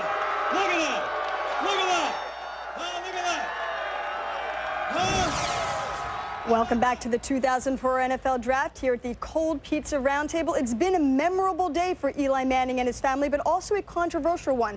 As we head up to the loft in our resident GM, the 2000 NFL Executive of the Year, Randy Mueller. Randy, Eli Manning pulled a power play.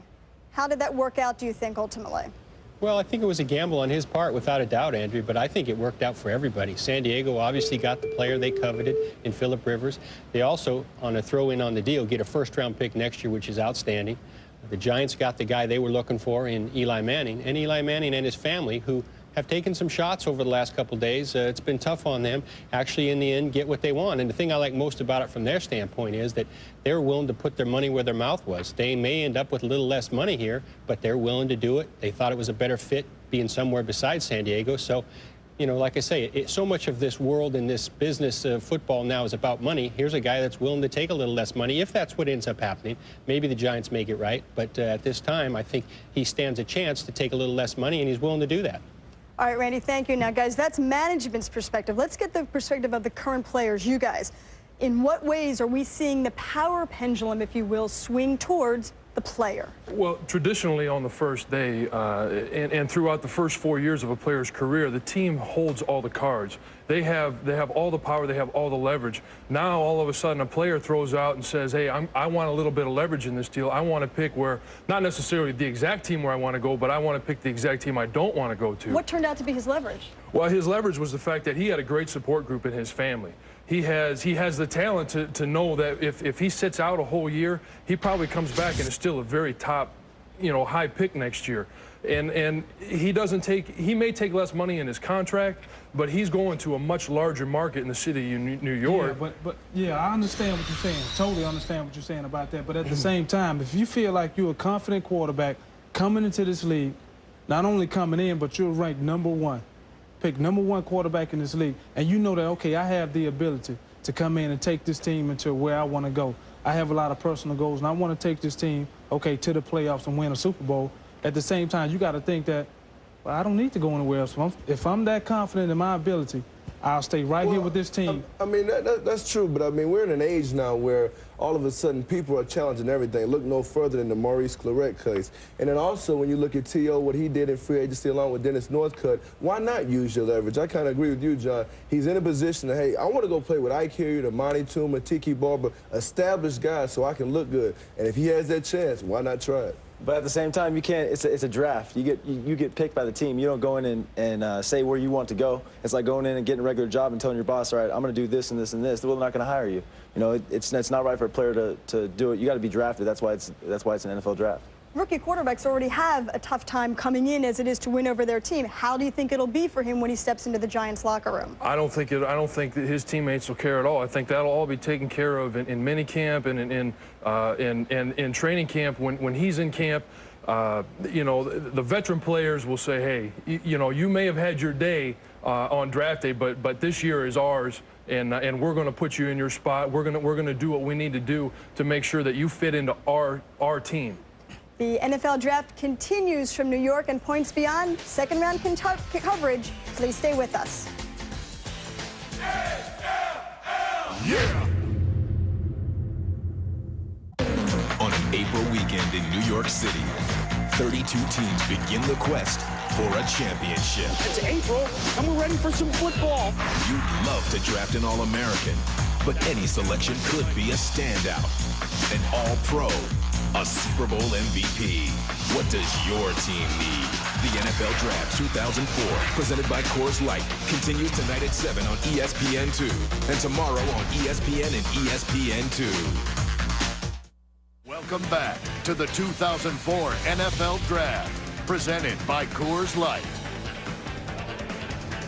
Welcome back here in the early stages of the second round now. We'll get you caught up on the picks and also on the bottom line. We're joined as we have been for the last 15 years.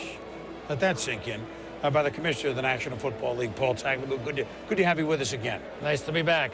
We had some histrionics. It was a week unlike many others, or maybe any other, going into the draft for a lot of reasons. So we'll go one by one. The Eli Manning situation, it got resolved. Thank goodness, right? I mean, and was there any twisting by the commissioner's office at the end, or the teams just settled down and got everything done? No, I think the two teams did a good job of, representing themselves and protecting their interests, and I think they both end up with good situations. Is it a situation where you were surprised that it kind of came to this? It ended up not being a challenge to the system, as it turns out, although a little bit, and it's within the player's prerogative. But I'm sure the Manning family and the way it boiled down was kind of embarrassed by everything, Paul. Well, it gets a little awkward, but I don't think it was any big deal when you look back on it. There was a little jockeying, and like I say, both teams ended up seeing where their interests were, and I think both teams strengthened their teams rather clearly. Absolutely. That was a challenge to the system. The Maurice Clarett case, which went on and very quickly went, you've probably never seen, as a lawyer, never seen a case move to 2 Supreme Court justices as fast as this. Maybe that's your old ties. Were you surprised that they ruled that way that quick, or did you think, boy, we might have Clarett, Williams, et cetera, in this draft, and we'll have to deal with it later? No, once the Court of Appeals lifted the stay or entered the stay and told us last Monday that those players would not be in the draft and that if they changed their mind, we'd have a supplemental draft, we felt that was kind of the end of the matter, and the Supreme Court would not get involved. Why is it so important for the league to get the ruling that it got? Well, I think that the policy is very good for football players. It's good for everyone involved. It strikes a balance at the right level. It's different from what we had 20 years ago when we had a 5-year rule. It's been modified, and I think it makes a lot of sense. And it's been working. Well, you had a challenge to that system, clearly, in the courts. You had the Mannings, Eli Manning, challenging, although it turned out. You had Terrell Owens' situation where he traded Baltimore, I don't want to go, and I mean it got cleaned up. But the 3 challenges to the system in a short amount of time. Does that concern you? I mean, 1 is an accident, 2 is a trend. Is 3 a problem? No, I think that the court case was one that we were very confident about winning, and we hope we will win it. We think we will. The other 2 things, I think, are ordinary course type transactions when you have a system that involves free agency and a salary cap. The third thing, Paul, that was this week that's on everybody's mind, and you addressed it beautifully with a moment of silence beforehand and made a couple of announcements. Pat Tillman killed in action, the former Arizona Cardinal serving this country, eschewing pro football and going to a higher calling and being killed in action on Thursday. The Cardinals, no one will ever wear his number 40 again. Arizona State is similarly retired as number 42. It's all happened very quickly. Will the league make some sort of, well, you already have made a recognition, but something following forth into this season? Yes, we will definitely do something, because I think what Pat Tillman did and the values that he represents are really quite unique. I mean, we have a lot of great football players in the league, but what Pat and other young Americans are doing in standing up for their convictions and volunteering to go to the front lines and risk their lives is a unique thing. And the irony was, about an hour after I heard about Pat's death yesterday, one of our employees sent me an email and saying that he was being activated as a National Guardsman and going to Afghanistan or Iraq. So these young men and women, I think as a nation we owe them a deep debt of gratitude, and we're going to make sure that Pat is a fallen hero and other fallen heroes are well respected and remembered. I know some of the players visited the troops in the last year or so. You yourself are going over to some of our troops, maybe not on the front line, but in Europe. That's something that maybe the league, which has done a good job, will step up more so and encourage more to participate in? Well, it's been a tradition for many, many years, NFL players going to foreign places and visiting the troops and supporting them and recognizing what they do. I'll be over in Germany 2 weeks with Warwick Dunn and Todd Heap and Keith Brooking visiting the troops in Germany, and we'll continue to do that. It's the least we can do, but for Pat Tillman, we'll speak with his family and try to do something special. Well, it feels odd doing this after talking about Pat and whatever. We feel like all of us, he's a member of everyone's family, and that's even more than the NFL. Certainly, we feel that anyone that follows football, and that's all over 50 states and all over the world, that he was a member of our family. We've been happy to be a member of the NFL family now for 25 years in the draft. Now, I know you have the inside line on jerseys, but you don't have this one. I don't know if you ever worn a number 25, but this would be thank you for letting us in your house here for the NFL draft for 25 years. Well, it may not be the flash and dash of some of the Europe jerseys, but yet alone, that's yours. Thank you. I appreciate it, and I got a little something for you here. Oh, come on now. Nobody circles the wagons around the draft like ESPN, so I got a Buffalo Bills special jersey for you. Number 1. That's for circling the wagons around the draft, and also we got the symbolic number 25. We have more I feel like we should open a sporting goods store. Thanks to you and ESPN. Thank you very much. Great coverage, not only the draft, but Sunday Night Football. Thank you very much, Thank Paul. you. The draft continues. The second round here. We're going to try on our new attire. Okay, and, there you we'll go. continue here from New York in a moment.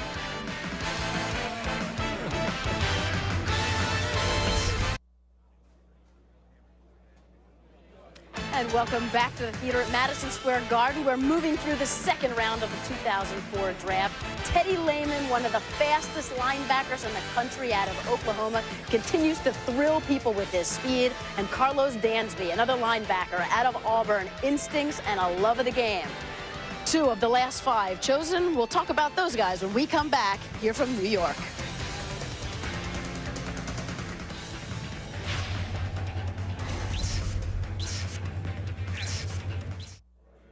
Welcome back to the 2004 NFL Draft, presented by Coors Light. San Diego.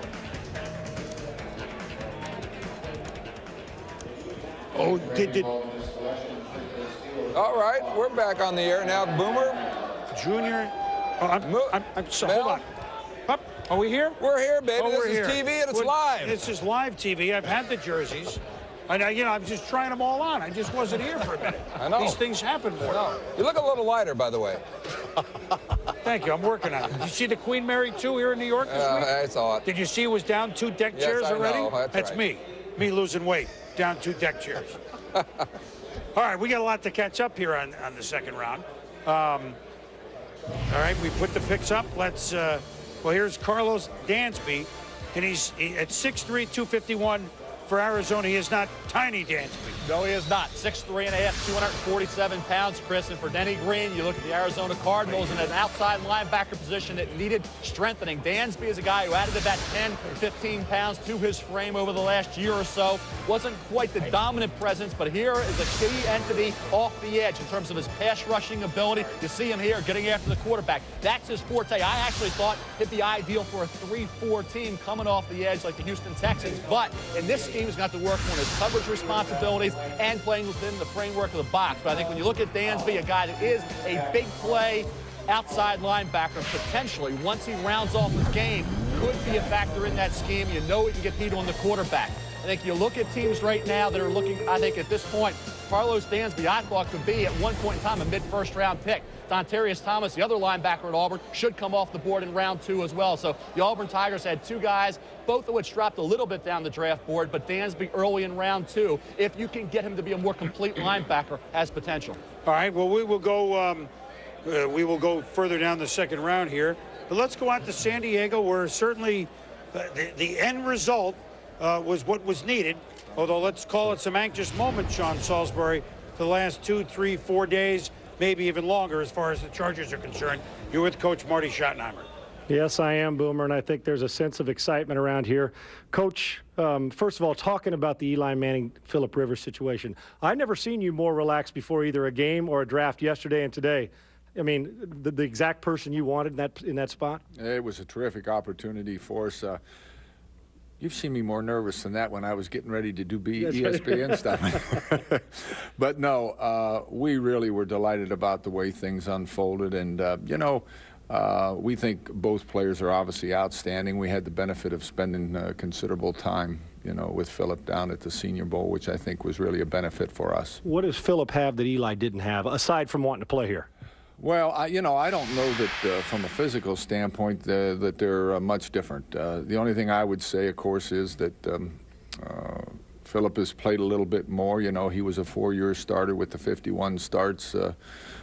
Eli started, the 3 years. But they're both outstanding prospects. And, I think probably in the final analysis, the familiarity that we had with Phillip Rivers made us all very comfortable. Now, Marty, your agent, Tom Condon, Eli's agent, Tom Condon, was there ever a part of maybe taking it personal that Eli didn't want to come here? Tom Condon's agent. I mean, now what did we have up there? Oh. I mean, was there a part of take because Eli did not want to come here? Did you ever take it personal that he didn't want to come here? I was thinking of Tom Coughlin because Tom Coughlin also is represented by Tom Condon. So, but anyway, no, never. It never became an issue with us. It's business, and of course, we ended up having to make ourselves available to the circumstance. And but it really, from our perspective, we feel like we got a player that's really going to be an impact player for us. Now, real quick, what are you feeling on rookie quarterbacks? I have no problem with rookie quarterbacks. We started Bernie Kosar back in 1985 in Cleveland and won quite a few games, if memory serves me right. Won a division. Now, you're a second pick, Igor Olshansky from Oregon. I know he's going to move from inside to outside in your Wade Phillips 3-4 defense. Marty, thank you so much. Let's head out to the Meadowlands in South Palantonio. Thanks, Sean. I'm with Tom Coughlin, the coach that did wind up getting Eli Manning. You made an enormous investment. First-round pick next year, fifth-round pick next year, third-round pick this year. Why Eli and why that investment, Tom? Well, he's the highest-ranked player on our board. Outstanding quarterback prospect, obviously an excellent pedigree, a guy that we felt the future holds nothing but good for with the New York Giants. Is the future now, Tom? When will he start for the Giants? Well, that's something we're going to have to determine, Sal. He has the ability. He acts very well under pressure, obviously. There's a lot to learn coming into the National Football League. That's a decision we're going to have to make. You had a brief telephone conversation with Kerry Collins this afternoon. What happens to Kerry now? What did you guys talk about? Well, I told Kerry not to assume anything, that we had great faith in him. There were some things we're going to have to work out together from a cooperative standpoint, but that we'd be in touch. Cooperative standpoint, in other words, contract-wise. Right. What do you think you'll have to work out with him? Well, we're going to have to make some decisions. He is going to have to make some decisions, but we'll work on it together and try to come to a conclusion that's good for the Giants and good for Kerry. Team lost 8 in a row at the end of the year last year. How have you tried to get the Coughlin culture going here at Giant Stadium again? Well, it started very well on March 22nd with the start of our off-season program. We have 100% attendance in this program, and the guys are working hard. The free weight program is going well.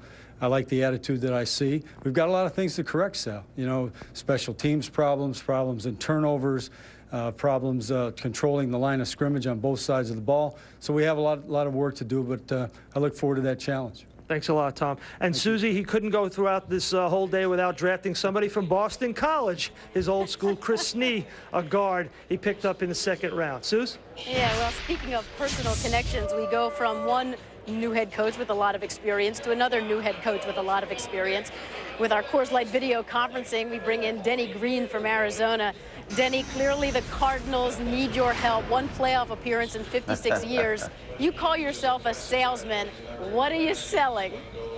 Well, what we're selling, first off, is that Rod Graves and Mr. Bidwell and Mike Bidwell have developed some good players that we can work with. I mean, I think we have good players here. I said that the first day back on January 10th. I'm convinced of it even more so after having 2 voluntary, quote, mini camps. I think number 2, we took the best player. We thought the #1 player in the entire country. I think that makes you very fortunate.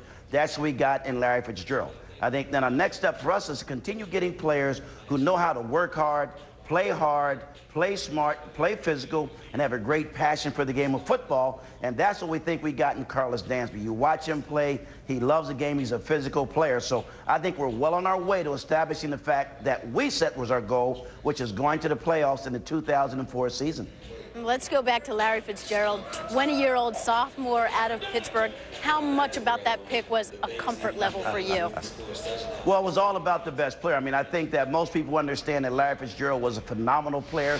He is only 20 years old. He has great speed, great hands. He expands the field. It was really, for us, we're always about really the best player. And one of the things that I said was if Larry Fitzgerald had gone #1 or #2 to San Diego or Oakland, he would have understood it. I would have also, because we understand and we respect the system. So Larry Fitzgerald going #1 was about a team that needs to go from 32 in total offense last year to #5 this year. If we will be a playoff team, we can't just go do twice as good as last year. 16th in total offense will not get it done for us. We will not be a playoff team at 16. We got to make that huge jump inside the top 10 as far as offensive productivity.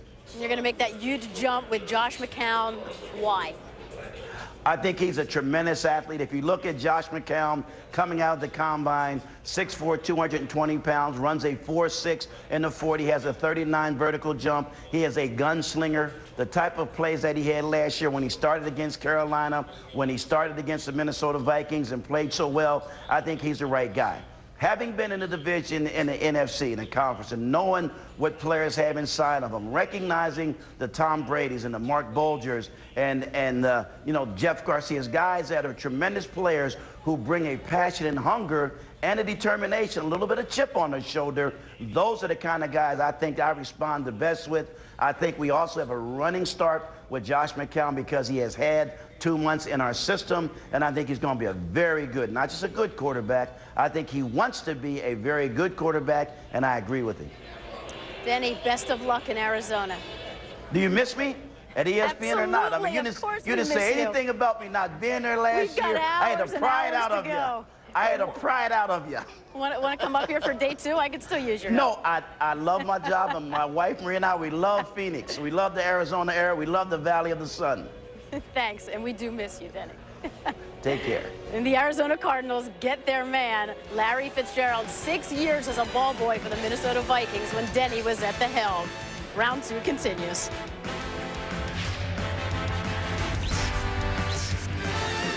We are back here in the second round of the draft. You know what happened before?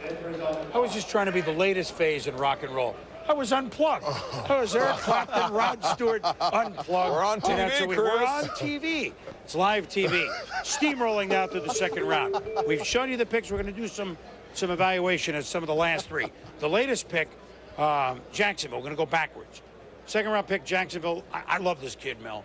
Darryl Smith, productivity, linebacker from Georgia Tech, going to Jacksonville. I'll tell you, I saw Darryl Smith at the Senior Bowl. We were at the dinner. He shook my hand, was broken. I mean, he is a kid. I love this. He's a great pick. He is a good football player. Transitioned right away from the high school level to Georgia Tech as a true freshman back in 2000. 96 tackles, 10 tackles for loss.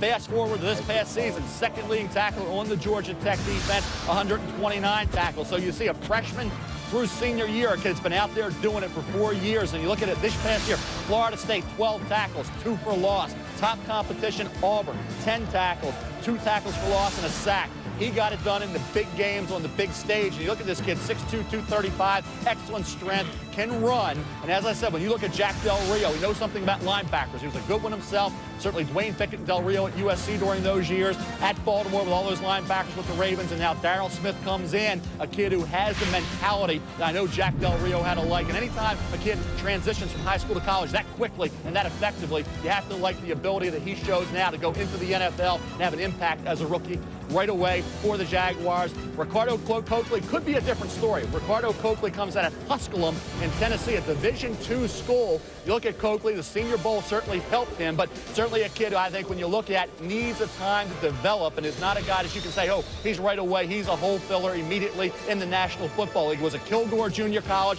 2 years at Tusculum, but really jumped out. 15-yard punt return average and a 26.8-yard kickoff return average. Then as a senior, 11 interceptions, 24 pass breakups. You see him here returning kickoff. Another great job as a senior for Tusculum. You see the ability here to go the distance, set up the offense in good field positions. I think right away he'll be a factor on special teams. They lead the league in return guys now, Pittsburgh, don't they? Yeah, I'll tell you, they can get it done, Chris. And I think you look at this kid at the Senior Bowl. There's J.P. Lossman. There's the ability to close and react. Jericho Contry was the receiver you saw. Coakley broke that pass up. I thought the Senior Bowl showed the kind of potential he has. Confident, not in all of the talent down in Mobile. And I think the key factor with Coakley gets stronger in the weight room. These big wide receivers could cause trouble for him. Before that, Detroit picked Teddy Lehman, a guy that I got to know a little bit as winner of the Bednarik Award at the Maxwell. He's all football, Mel. Matt Millen sees a little bit of himself in him, I bet. I would say he's got every award you can name went to Teddy Lehman. Big 12 Defensive Player of the Year, Butkus Award, you name it, he got it.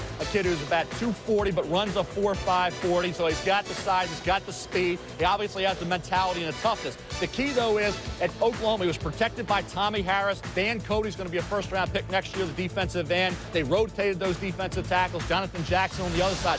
Freed Teddy Lehman up, to go to the football unblocked. And I think you see him there. He took on, but some of those tackles were 4, 5, 6, 8 yards down the field. Senior Bowl wasn't really his best effort. I thought if he would have had a better week in Mobile, he could have been a first-round pick. But again, you can't question his productivity. You can't question his heart and his dedication. And if you can have a defensive front that gives him the ability to stay on his feet and flow the football, I think he can be, as he was at Oklahoma, a very productive collegiate linebacker. Ben Troop, you talk about a guy who can catch the football, and that's the forte of Troop. Blocking is somewhat questionable, and I think the ability he has to stretch the field like a Shannon Sharp, that's who I compared him to at Florida, was Shannon Sharp, a natural pass receiver with great athletic ability. You see him here, catch the football after the catch, make a move. You see the ability there to show that athleticism, to show the strength and the determination to break a tackle, take it into the end zone for the touchdown. You sacrifice a little blocking with Ben Troop, but you get a force in the passing game, in that pass offense. With his ability there, you see the athletic prowess, Chris. Not many guys 6'4 1/4, 260 pounds that can do what Ben Troop can do on the football field here against Florida State. Again, stretch the field, get downfield, make the catch, and do some damage in the open field. You see it again right here. Ben Troop, again, making plays in the passing game. He's not going to help your running game. He's not going to be the extension of the offensive line as a blocker. So you do sacrifice a bit there. But tight ends are used creatively now. They're flanked outside. He can be utilized, certainly like Shockey and like Heap and certainly like Winslow. He's not going to play to that level, but he's in that mold of the consummate tight end slash wide receiver who's 260 pounds. Wycheck retired. They got other guys. Where's Tusculum? Tennessee. Pittsburgh needs corners. Pretty big Tusculums to pick a kid from a Division II seed at school in Tennessee. We'll be back. Yeah, Denver's got a run. I'm Tommy Harris from the University of Oklahoma. And you're watching the NFL 2004 Draft on ESPN.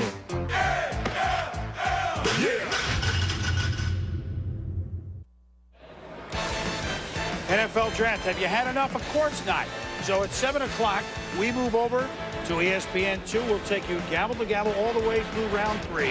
The NFL Draft presented by Coors Light. For more information, you can log on to ESPN.com. But you really don't need to do that because, after all, we're here for you gavel to gavel. So just tune in.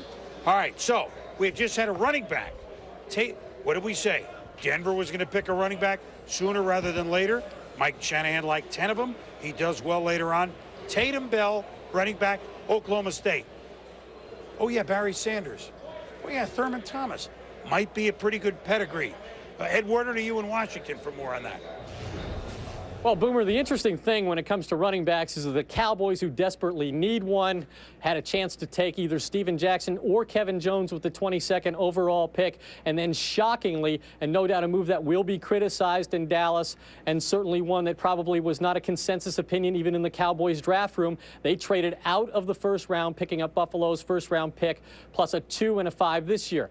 Now, they did want, Bill Parcells knew this team had a lot of holes, and he did want to trade back if at all possible, but there was a very strong opinion within the organization that if they had a chance to draft either one of those top 2 running backs, they had to stay there and pick. And they have chosen now not to do so. And now they're looking at a situation with this pick that they acquired from Buffalo of maybe making the 5th running back selection, which could be a Greg Jones, a Julius Jones, somebody of that quality, instead of getting one of the top 2 running backs. And I think when you look at it, Boomer, overall in terms of a long-term perspective, they've done a couple of moves now with the Drew Henson trade and acquiring Buffalo's #1 pick, which Jerry Jones said he was just overwhelmed by the potential of using that pick next year. That would suggest perhaps that Bill Parcells building a team for the future. Maybe he's going to coach longer than anybody expected. Well, he's enjoying himself. That's what it seems like, Ed. Thank you very much. Good point. As Tennessee's on the clock again, just something to keep in your mind when they're on the clock. They've not been very happy with Albert Haynesworth, who is very much of a force as a defensive tackle. But word is on the street that he may have picked up 25, 30 pounds, not participating in the off-season work program. They lost Kurst. They lost Robert Smith. So don't be surprised if D-line for this pick in the 2nd round for Tennessee. They just had another one when they took Ben F. Troop. Wilton Parmenter they'll pick later on along with Corporal Agard. Now we bring in on our Coors Light video conference someone I'm sure that's watched a few F Troops over the years, and that would be the coach of the Lions, Steve Mariucci. Mooch, you guys went offense here in the 1st round. Very busy. You developing a powerhouse there? Well, you know, we've been saying all along, Boomer, that we're trying to give Joey Harrington a supporting cast and Charles Rogers was drafted high last year, and then, of course, he got hurt. So adding Roy Williams to the mix, and boy, Roy, he brings some real measurables. You know, he's got 10.08 100-meter speed and 25.6 long jump. The guy's a terrific athlete with hands, and so we thought that having a couple of bookends at receiver was in our best interest. And then we were able to acquire a second-round pick with the trade from Cleveland, and that enabled us to move up and get Kevin Jones, a running back who we targeted early in the draft, and we were able to do that. So we got a couple of offensive weapons, which we really need. Teddy Lehman, in the second round, the Butkus Award winner. And how appropriate to open in Chicago with the Butkus Award winner. He gives us some great flexibility, some position flexibility at the will or maybe inside, and special teams certainly. He's a great leader, a great athlete. So we feel that we filled some needs. Well, no question. Let me assign to Lehman for a minute. I got to know a little bit in the offseason. Mort says Matt Millen saw himself in Teddy. Was he leaning into your ear the whole time for that pick? That's a scary thought. You know, Teddy is he's a throwback. Does that mean Matt's a throwback?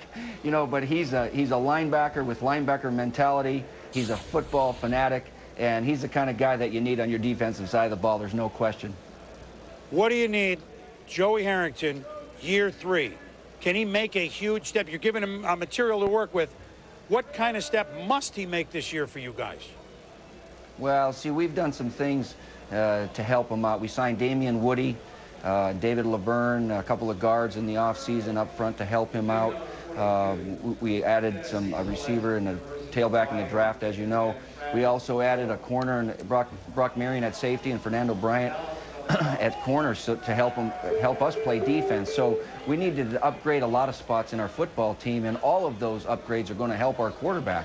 We're not going to be playing from behind, hopefully, as often. And in the third year in this West Coast system, I think you're going to see some progress in this quarterback. Well, you're sitting on a silver mine there. If you keep working like you've been, get back in there, Mooch. You're acquiring some interesting chips. Thank you. All right, Boomer. Thank you. See you later. Steve Mariucci, once again, nobody better to work with a bunch of young guys. Right. And Turney, you saw it in San Francisco. He turned them around a lot quicker than he should have. And he's going to do the same in Detroit. You watch. Phyllis Dim will be with us when we come back.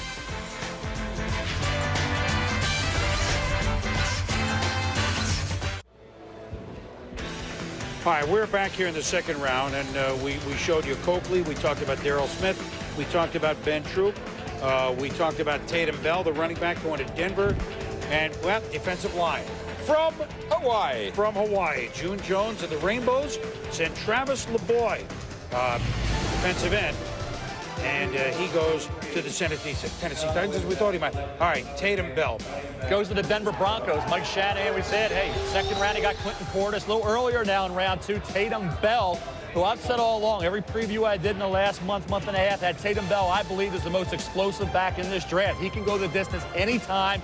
Great speed, 5'11", 210 pounds. The only reason, you say, well, why wasn't he a first-round pick? He had a problem fumbling the football. Louisiana Lafayette earlier this year, fumbled first quarter. Les Miles benched him. He never came back on the field. Fumbled against Nebraska the week prior to that. Cost them that when it was a key fumble. It was scooped up by Barrett Ruud, taken in. They lost that football game. But he got it together. Senior Bowl, even during the practices, that one Thursday in Mobile, had a couple fumbles. So if he's got to take better care of the football, he's more experienced catching it. But I'll tell you, Mort, as a pure running back, he has no peers. And we talked about Amon Green, fumbling problem at Nebraska, hasn't showed up as much, and he's been a great back. So if Tatum Bell can secure it, he'll be fine. Clinton Portis experienced that problem with Denver, too, and got it fixed. Explosive is perfect for that running game. They run that stretch running play, explode through there, pick the right hole, and they are there. And Tatum Bell is perfect for the Denver Broncos. He'll team with an Oklahoma guy, Quentin Griffin.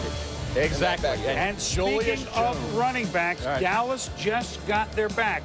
Julius Jones, running back Notre Dame. Special teams also, right, Mel? Exactly. Ed Werder had it. He said he was either going to be Greg Jones or Julius Jones. And, yeah, right, 2 good backs. I mean, really, Julius Jones, you talk about where he was rated when the season began, he had a lot of question marks. As you remember, he didn't play. He had to get his academic eligibility and get that going. And once he did, got back at Notre Dame, he put together a huge senior year at Notre Dame. Everybody questioned his speed. Could he hit the home run? Well, he did at Notre Dame. They said, that's against collegiate defenses. Then he had the combine workout where he showed that sub 4.5 speed here against Pittsburgh outraces defensive backs to pay dirt. Then the combine showed that he has legitimate speed. Strong kid. One thing that impressed me, balance. When he gets hit, keeps his feet, goes on for more yardage. Caught the ball, I thought, very effectively. Whether it was Greg Jones or Julius Jones. Keep in mind, Greg Jones, excellent pure runner. Hands, very suspect. Julius Jones, a little more complete, and he put together a heck of a senior year. No question about it, Notre Dame. He was an outstanding running back. Good pick for Dallas at this stage of the second round. He's wearing the number 22. He looks a lot like Emmitt Smith. Well, he runs like Emmitt Smith. And, hey, I just say, why not? Good pick for Dallas. Well, Dallas got their running back there. Now, we want to say that, of course, we've been doing the draft for 25 years. This fellow was drafted so long ago, first round by the Giants at quarterback. It was the pre-television era, at least for the draft. He's an old friend, but I just mean we've known him a long time. Philip Thiem, quarterback, New York Giants, broadcaster extraordinaire with Susie. Suze? I think Chris just suggested that you may be old, but I'm not sure. But Chris, I don't think Phil has been on with us since you worked with ESPN about 10 years ago.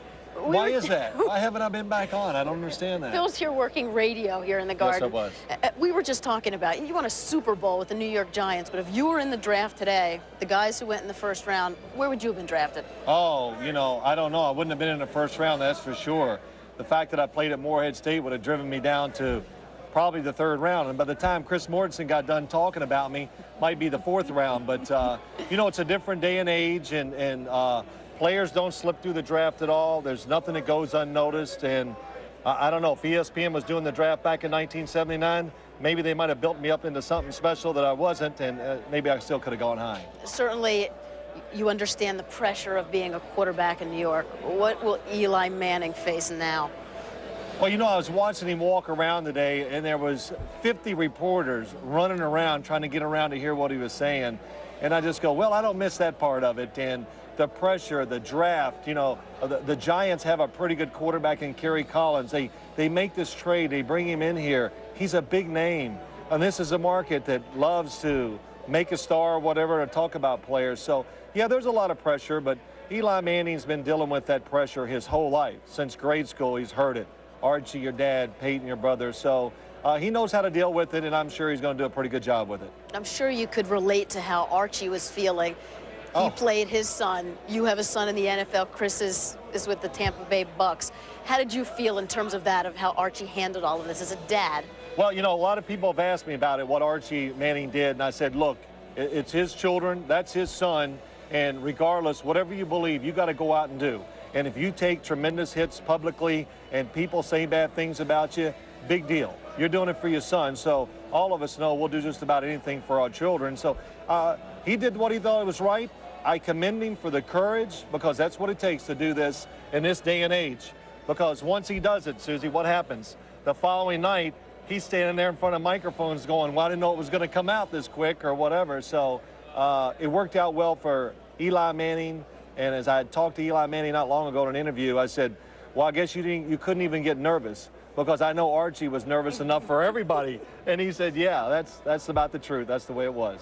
Phil, thanks for spending some time with us. Thank Great you, to see you again, as always. Thank you. Hey, you used to work for us, too. Why don't you give us the play-by-play on Phil Simms, NFL quarterback? Oh, shoot, I don't know if I could. Look at the arm on that big boy throw it. And as usual, threw it behind him probably. Simms, Bavaro, touchdown. That's what Pat Summerall would say. Not a bad history here in New York. Phil, thanks. Thank you. We'll be back as round 2 continues.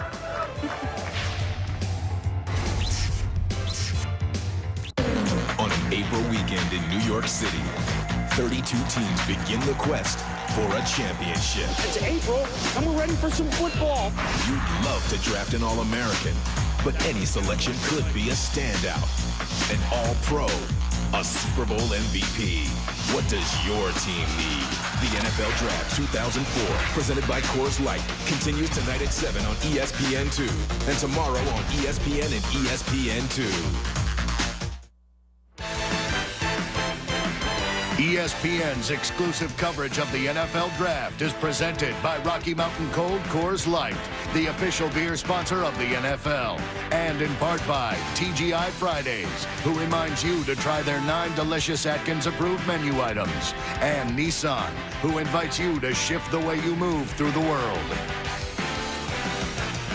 Well, the NFL draft goes to ESPN2 at 7 o'clock. We make way for the NBA playoffs. 7 Eastern, Kings and Mavericks in Game 3. 9:30 Eastern, Nuggets host the Timberwolves, Game 3 of their opening round series. The NBA playoffs on ESPN. For more information, log on to ESPN.com.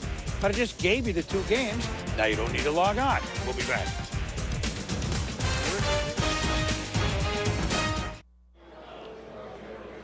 All right, welcome back to the draft here. We're getting quickly toward the middle of the second round. We told you how the Indianapolis Colts and Bill Polian worked the draft, a team with Tony Dungy that was very close to upsetting New England in the playoffs, getting to the Super Bowl. They moved down twice, out of the late first to the high second, then they moved down again at the mid-second because they thought the guy that they got, Bob Sanders, safety from Iowa, would still be there because on a lot of people's boards, Mel, he wasn't that. We'll talk about him a little bit later, but a big time hitter, different sort of player from the safety spot. Speaking of a big hitter, how about the return of Joe Gibbs to coach the Washington Redskins? They're singing hail to the Redskins. Ed Werder even knows the tune. Ed? Joe Gibbs back in the NFL for the first time in 12 years and running a draft room, and you picked Sean Taylor. Must have been a difficult decision. Did you feel like you just had to do something big for the defense after all you've done for the offense in the offseason? No, I said to everybody, I really didn't feel a lot of pressure, offense, defense. I think we worked real hard through free agency. You know, with offense and defense, we had quite a few players on both sides of the ball. I kind of rated us, you know, pretty well even up. I don't think there was a pressure there, offense or defense. It just really came down to who we thought at that pick was going to be able to help us the most. And after a few days of studying and everything, we kind of said if Sean's there, we're going to take him. A lot of people thought that you might go for the offensive player, his teammate Kellen Winslow II. And apparently Winslow has gone on the radio saying that he was upset, that he felt he had been promised he'd be picked here. And then when you guys play each other this year, it's going to be payback time. Well, I mean, I can understand him, you know, being upset or something. Believe me, nothing was ever said like that. When we sat here and Kellen left here, I told him, we really like you. I told his dad, we really like Kellen. We do. We think he's going to be a terrific player, and we wish him the best. I coached his dad. His dad was terrific. And I think this guy's going to be a real great player. Would we have liked to have had him? Yeah. But we were studying all the way to within 2 days ago to really figure out what we thought was the best among several players. And we really felt like Sean was the guy that was going to help our team the best. So I can understand, you know, but nothing like that was said to him. You just got back from an experience at the stadium, interacting with the fans. You made a speech. Tell us what that was like. I got to tell you, I'm not sure that any place in the world could have those kinds of fans. I don't know how many thousands and thousands of people that were there, but to think that many people showed up and that were so, you know, I guess you could say excited to have a chance to have us visit with them and talk about the draft pick. And then what I tried to do is take some question and answer from a lot of the fans. They're just, they always amaze me. And to have that many people show up and give up a Saturday and come out there and show how much they love a football team, I think is terrific, and it was a lot of fun. All right, Joe Gibbs, 3-time Super Bowl winner, inspired such enthusiasm, Boomer, at the stadium that the fans, after his speech, started chanting, "We want Dallas, we want Dallas." Back to you. Well, they're going to get him twice a year. Gibbs against Parcells, part 2. When we return, the final payment from Tampa to Oakland for John Gruden, a second-round pick. Oakland on the clock.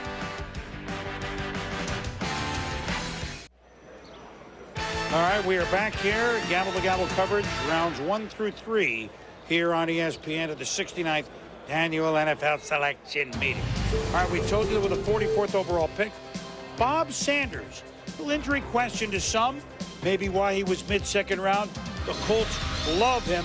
He's a big blow-up hitter, even though he's only 5'8". 5'8.5" to 5'9", but a kid with chiseled frame. He's got great speed, runs in the 4.41 range, and a 41.5 vertical. And I look at a kid like this, 10 tackles against Ohio State. Against Minnesota this year, 16 tackles, 2 tackles for loss, and a sack. This year, he forced 6 fumbles. You see him here getting one of those 6 forced fumbles against the Golden Gophers. A kid who was very active, very alert, but at 5'8.5", there's somewhat of a limitation there in terms of height. You're looking at a guy, though, who was a lights-out hitter. Lane Bishop type. That's the comparison I think you'll draw when you watch this kid play. There against Sean McHugh, 6'5", 260, delivers the blow, causes the fumble on McHugh, who's 6'5", 260. So this kid plays a lot bigger than 5'8.5" because he's so strong and so powerful and such a tough kid. You know, Mel, speed on defense for the Indianapolis Colts. They obviously have to do that. Now, Oakland just made, because it's the center position, you see them go a little bit lower. But Jake Grove, he can play guard, too, can't he? Jake Grove, yes, he could. He played guard at Virginia Tech. And, of course, he was a center, then a guard, then back to center. And he also has some long snapping experience. And I think you look at Jake Grove, the fiery mentality. I actually had him going to Oakland in the second round when I projected the report in late March for this reason. Barrett Robbins, you look at the successor, you look at a guy with that kind of Oakland Raider mentality. I thought he had as good a grade as Jeff Fain. Jeff Fain went first round, but hey, here's Jake Grove, pick number 45 in round 2. He started the final 32 games of his career at either guard or center at Virginia Tech. Did 31 reps at the combine. He'll get after you. I mean, this guy will definitely get after you. He's got to be a little careful in the NFL of getting some flags for some 15-yard penalties. But I'll tell you what, Jake Grove is the typical Oakland Raider. I think Al Davis probably watched a little film on him today. Get this guy because he has the kind of mentality they're looking for, Chris. All right, well, so that's Jake Grove, and that was, as I said, the last compensation pick, if you will, for John Gruden going to coach Tampa Bay from Oakland. 49ers are next on the clock. But let's go back to the Dallas Cowboys and their pick, and just think that Joe Gibbs against Bill Parcells twice a year, including a Monday night game early in September. Mort, how about the running back that Bill Parcells just picked? And with both Joe Gibbs and Bill Parcells, you get some smash-mouth football. And don't forget, Bill Parcells has always been able to find running backs. We speculated, we wondered, why aren't you taking Steven Jackson? Why aren't you taking Kevin Jones? Why are you trading out of there? Don't forget, when he was the head coach of the New England Patriots, he found Curtis Martin on the 3rd round. So finding Julius Jones on the 2nd round, I think speaks well of a Julius Jones, Michael. And I said it earlier as I watched him on tape. He looked a lot like Emmett. We talked about his balance, how well he handles the blitz and how good he is with his feet. I think that makes all the difference in the world. Watching a guy like him look a lot like Emmitt Smith, bring back a lot of good memories for Dallas and the fans of Dallas. He's the only back really high up in the draft that was a return man, too. Right? Usually get exactly. a few. And the thing is, Chris, I think when you look at it backs now, it tells you about, hey, how important it is to catch the football effectively. And I think Greg Jones, as a pure running back, we talked about Tatum Bell, fumbling problem pushed him into the 2nd. I thought it could have pushed him into the 3rd, but Mike Shanahan took him in the 2nd. I think you look at Greg Jones. At the Senior Bowl, he's outstanding. He came back from that knee injury. This is a good football player. Greg Jones is ready to play some football for somebody. This is going to be a good pick whenever he comes off the board. If he caught the ball better, he could have been a 1st-round pick. So if you keep him on the field 1st and 2nd down, he'll do damage for you. If you want to throw the football to him, he'll let you down. So he's a 1st and 2nd down back, but Greg Jones, big. I tell you, he showed some shiftiness at the Senior Bowl. This kid can run with the football. Well, we'll see where he goes, and we also know that we're going to come back. We're going to go. Then we're going to come back and talk what started the day. Eli Manning and now the New York Football Giants. Stay with us. Hi, I'm Eli Manning. You're watching the 2004 NFL Draft on ESPN. Yeah!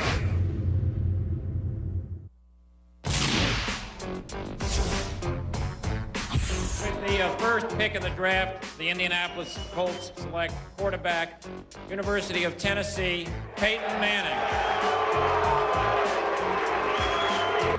And here he is, the new quarterback of the Indianapolis Colts, Peyton Manning. So that was 1998 when Peyton Manning was selected by Indy #1. And I told you, save this picture. I said it at the time. There's Eli Manning, the #1 pick, with a Chargers jersey. That's whose property he was for an hour, maybe an hour 10 even. But now with the Giants jersey and Dad Archie. And so Eli Manning, #1 pick 94.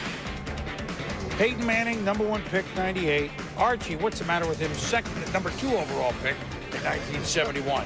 So the trade, in case you tune in late, the Giants then picked Rivers 4. They swapped the quarterbacks essentially, and San Diego also got a 3rd this year coming up soon, and a 1 and a 5 next year.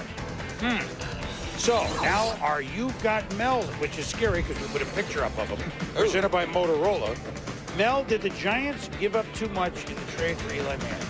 I think I will say this, Chris. When you speak to people in the NFL, when we get back tonight, I think they will say, yes, they did, because there was not a consensus on the quarterbacks. They will say, hey, they could have stayed at 4, taken Roethlisberger or Rivers. A lot of teams had Roethlisberger and Rivers more highly rated. Didn't have to give anything up for one of those two quarterbacks, so why give it up for Eli Manning? Ernie, of course, he had strength in his convictions. He believes Eli Manning is the right guy for the job. He believes he's special. I didn't hear that from a lot of NFL people. Do I think he's special? Potentially. He could be like Peyton. I just think that right now, coming into the NFL the way he is, with this type of intense pressure, what happened, but I don't want to go to San Diego, I don't want to do that. I don't think it's a different dynamic for Eli than it was for Peyton. I think that's going to be, I think that's going to hurt him coming into the NFL. New York knows with that Manning name, if he wins here, he's got a great friend in Jeremy Shockey, the tight end. If they win here, they can be kings of New York. It is so tough to play quarterback in the free agency era. Only one quarterback taken in the draft in the free agency era has won a Super Bowl, and that's Tom Brady. It's not easy for these quarterbacks. And he was taken in the 6th round. And he was taken in the 6th round. Well, when we return, we'll get you caught up. San Francisco's just picked. Chicago next. Yeah!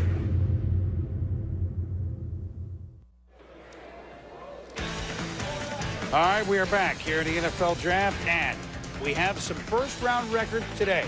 6 players from Michael's alma mater, Miami and Florida, selected. The record before was Miami last year and USC in 68 with 5. 7 wide receivers selected in the first round.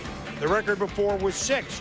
One of those was 1988, which was Tim Brown, Sterling Sharp, Michael Irvin at the top of the 88 draft, and 2001, where we're still waiting for the big results. 15 underclassmen selected in the first round today.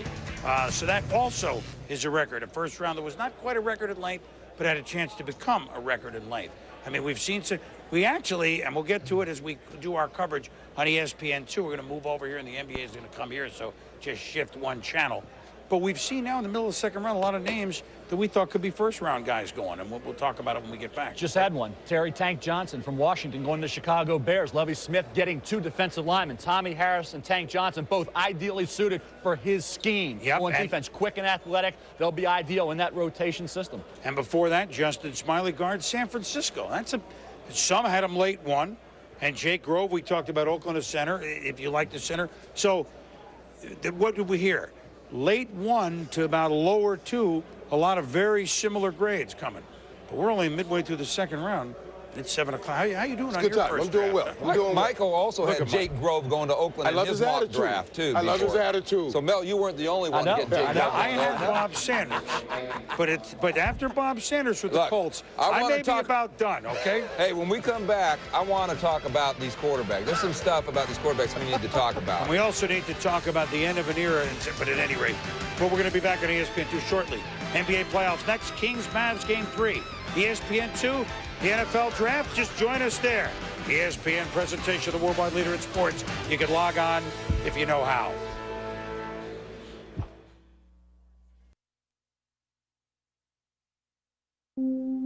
Open up to the new breed. Feel the draft. The speed is what you need. Feel the draft. If finesse is what you want to possess, feel the draft. Pick the power. Again, it's here at last. The NFL Draft.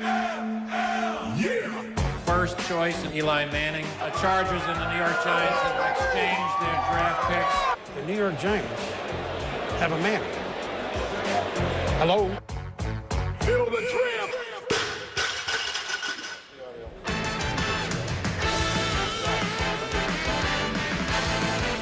Hey, we haven't been on ESPN2 since last year with the draft. Welcome to the continuing coverage of the 69th Annual National Football League Selection Meeting. In case you've been watching ESPN2 all day and wonder what the heck we've been doing, Mel Kiper, Chris Mortensen, Michael Irvin, Chris Berman, a cast of thousands, Susie Culber with us up there, everybody around the country. We're midway through round number 2. I guess you had some more stuff on the quarterbacks. We talked again about, let's go back to Phillip Rivers going to San Diego, all right? There's the Manning for Rivers, essentially a swap. No, and as Mel and we've been hammering on, different teams like different quarterbacks. And Phillip Rivers is a guy that some people think is a system quarterback. Maybe the arm isn't as strong. He's got the funny delivery. He is a guy, I know one team liked him so much, they said if you were drafting a son-in-law, you would want to draft Phillip Rivers, but we think a guy like Ben Roethlisberger has more upside. But let me tell you about Philip Rivers. Even though he is a nice, humble man, he's a nice man, good husband, good father, all those good things. One thing that you hear from the North Carolina State coaches, Noah Mazzoni, the offensive coordinator, those guys, is this guy is a competitive guy. He brings energy to practice, and he is a trash talker. He won't cuss, but even in games, even in the Senior Bowl, he was trash talking Teddy Lehman. So this guy is a competitor, and he brings that type of passion every day to the practice field. So we have Philip Rivers going to be San Diego, which means, again, we're recapping, but if you've come in late, maybe, you know, we'll see. Maybe they don't think Drew Brees is the guy. I think it may be the case. No, they don't think Drew. If they thought Drew Brees was the guy, I'm being polite. He's going to go in. He could start, Rivers. Eli Manning, that'll remain to be seen. Do you start instead of Kerry Collins? It's pretty quick to do that. And Roethlisberger, the third quarterback pick in the first round, going to the Pittsburgh Steelers. He has the luxury of sitting for a year behind Tommy Maddox if all goes well. They also have Charlie Batch there, someone that's been around the NFL. And then Lossman was an intriguing move and a trade late by the Buffalo Bills. So 4 first-round quarterbacks. And are we really surprised that all 4 went in the first round? No. Not shocked at all, no. I think J.P. Lossman, St. Louis, that was even discussed for a possibility for J.P. I think a common denominator with all 4 of these quarterbacks' size. They're all big. They're not 6 feet, 6'1", 205 pounds. These are big quarterbacks that I think physically have exactly what NFL teams are looking for, and they're also mobile. J.P. Lossman rang in the 4'6" range. Ben Roethlisberger can move around a lot better. Eli Manning has, I think, more mobility than Peyton does. And you see the ability here that he has throwing the football, and as we talked about, Eli carried Ole Miss. I just wonder how he's going to deal with all this pressure of being now the Giants quarterback. Philip Rivers, experience, 4 bowl games, won them all, MVP of the Senior Bowl. I mean, he did everything that could have been asked of him at NC State. Even this past year, 70% completion percentage. Didn't have his left tackle healthy. Didn't have Sterling Hicks, wide receiver, healthy all year. And T.A. McClendon was banged up as well. Roethlisberger, the Iowa game, 4 INTs. But overall, a great year, and he works hard. One thing about these 3 quarterbacks, they will put the time in necessary to study and learn and work at the game beyond what they have physically at the quarterback position, Chris. So 4 quarterbacks, and then the next one would be Schaub from Virginia, right? Matt Schaub would be next. Is he a second-round pick? Second or third-round pick. Matt Schaub from Virginia. And the younger brother of Josh McCown. Josh McCown. His younger brother, right? Right. Luke McCown, Louisiana Tech. He's in that kind of the 3rd, 4th-round mix. John Navarre, Michigan. You're going to get 9, 10 quarterbacks taken, I think. And we heard Denny Green. You know what we didn't say? Because Susie did the interview, and we miss you, Denny. We love Mike here. Denny? Last year, Denny was sitting right in this chair. We can get you hired. See, his work on the draft, then he had to watch. Now Denny is in charge, and he's going. You heard what he said with Susie when Josh... We sent Jimmy Johnson to another network. Yeah, we did. That's another story. They wouldn't let him get out of there. Tears of McCown is going to be, and that's what he was to the Minnesota Vikings, who are now on the clock, as McCown had the miracle pass to knock the Vikings out of the playoffs last year. We have the Knights of the Round Table. They like cold pizza. Andrea Kramer, what do you have? Well, Chris, thanks very much. I'm with my resident GM, Randy Mueller, the 2000 NFL Executive of the Year. Now, going back to the Eli Manning situation, it's one thing for him to have dictated where he wanted to go, ultimately, the New York Giants. But how is it a win-win situation for both Eli Manning and Philip Rivers? Well, obviously, Eli Manning is willing to do whatever it takes to get to the Giants or another option outside of San Diego. I think for Philip Rivers, he hits the jackpot money-wise because he now jumps up to that top slot, probably a difference of about $1.4 million or $1.5 million in total dollars, cap numbers. So I think it's a great move for them. I think San Diego, again, feels a little bit of relief. They have a comfort level with Philip Rivers that they felt from when they worked him out, and I think it's an excellent deal for all parties. How did the Giants pay Eli Manning? Well, they'll find a way to pay him, and I think they'll probably find a way to make it right by him. I think he's going to be their franchise quarterback. I think they'll find a way to give Tom Condon and the Mannings the bells and whistles that he would have gotten had he been picked #1. I think they've thought through that already, and Ernie Accorsi, experienced GM, they'll find a way to make him feel good about being where he's at. Can you foresee a situation where Eli Manning may get less money because he may make up more money in endorsements being in the media capital of New York? Oh, I think that's definitely a possibility. He could end up getting less money initially, but I think in the long run, he sees it as being a better situation for him. I also think there are ways now with contracts. We talk about voidables, escalators, all these things, like I say, bells and whistles. You can add on contracts that the Giants will find a way to give it back to Eli and that everybody will feel good about it. All right, Randy, thank you very much for that assessment. Now let's head up to Bristol, Connecticut, and Trey Wingo.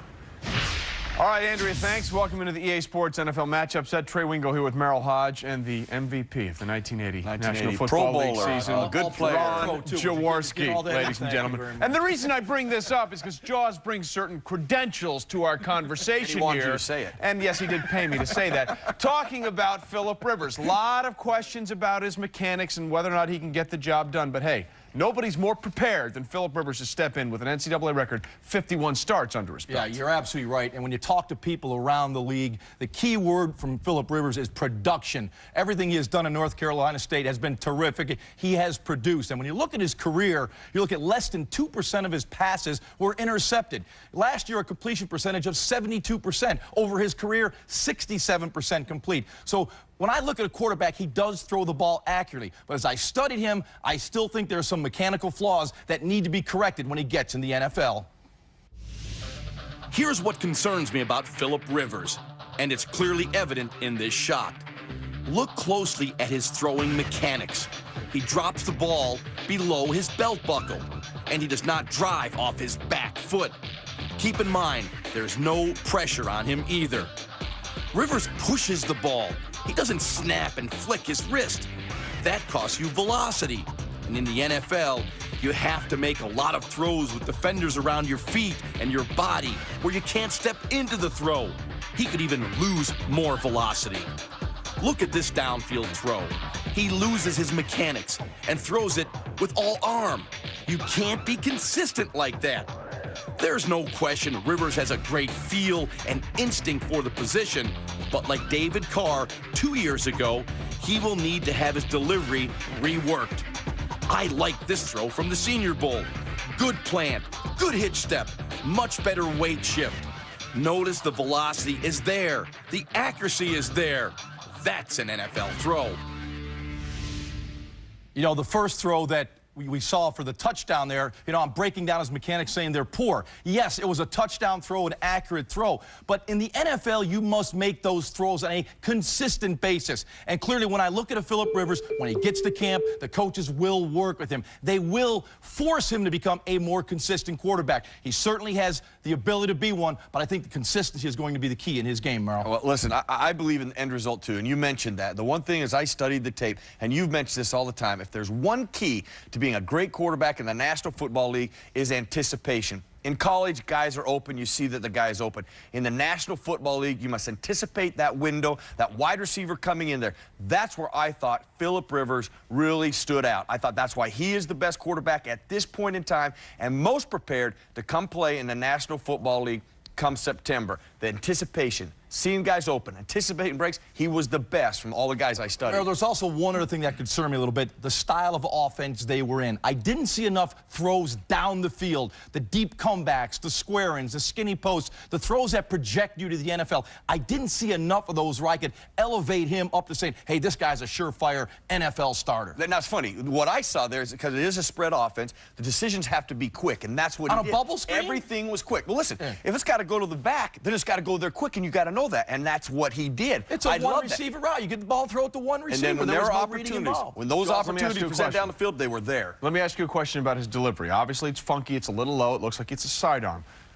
Reminds you a little bit of someone named Bernie Kosar, whose first head coach in the NFL was Marty Schottenheimer. Right. So it obviously Marty feels comfortable with this kind of a delivery. The part about the delivery that bothers me is I think there comes a time in the course of a game when you have to throw it around the rush and you got to move and you have to have an unorthodox delivery. But what I saw with Rivers too many times when there was a comfortable pocket, no one around him, no pressure, he lost his mechanics. We shall see. Listen, give A.J. Smith, the Chargers GM, a little bit of a credit. Took a lot of heat this week. He got his guy, Philip Rivers, and he got a boatload of picks as well. A lot of quarterbacks taken, 4 in the first round this year. The quest. Pick a winner who passes the test. The nerve-wracking waiting separation of elite peers. You're checking the start of careers right here. Yeah.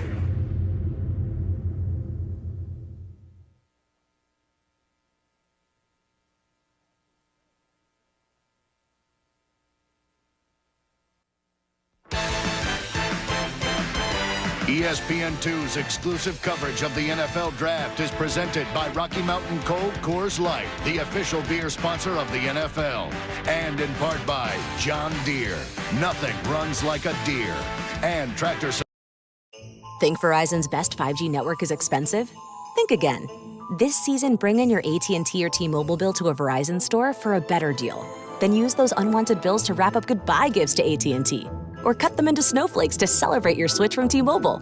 'Tis the season to save at Verizon. Just bring in your bill to your local Verizon store and we'll give you a better deal. Rankings based on Root Metric True Score Report dated 1/2025. Your results may vary. Requires postpaid consumer mobile bill dated within the past 45 days and same name as person redeeming deal. Additional terms apply.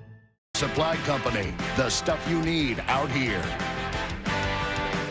7 hours into the 2004 NFL Draft. The first round completed in 5 hours and 24 minutes. Not even close to the longest ever, but it felt long. Contributing to that, 10 trades, and we'll start at the top. Quarterback Eli Manning, selected by San Diego, #1 overall. Eli refused to play for the Chargers, but in a classy move, he held up that Chargers jersey. In the end, he got what he wanted. He's a Giant. That's because at #4, the Giants picked NC State quarterback Philip Rivers, then traded Rivers to San Diego for Manning plus picks. Meantime, Miami of Ohio quarterback Ben Roethlisberger, perhaps the most physically talented of the group, waited. Finally, the call came. The Steelers took him at #11, the first time the Steelers have chosen a quarterback in the first round in 24 years. And in this draft, no shortage of history. 6 Miami Hurricanes take it in the first round, most ever by one team. In the last 4 years, that's a total of 19 first-round picks. The only team that ever even came close to that was USC, and that was 12 over a 4-year span. More history, 15 underclassmen taken in the first round, and we knew this draft would be deep in wide receivers, 7 taken in the first round. That's your wrap-up of the first round of the draft. Let's go back over to Chris and the guys. Suze, you know what you're doing there? You're just warming up for tomorrow. That's your hostess for tomorrow, Susie Kalber. And see? They always like the second quarterback. See, that's just the way it goes. Right? You start, you're no good. Bring her in. She'll be bringing you through home tomorrow, rounds 4 through 7. All right, let's get caught up. Last 5 picks. Some we mentioned over the air. Justin Smiley, San Francisco. Some had him tab late first. Tank Johnson, defensive tackle from Washington to Chicago. Interesting player. Here's a good one. Dontarius Thomas, linebacker, Auburn, Minnesota. K'Wan Ratliff, cornerback, Florida, goes to Cincinnati. And another one of those wide receivers, a good receiver from LSU, Devery Henderson, goes to the New Orleans Saints. Just in case Joe Horn decides to take out another cell phone and get suspended.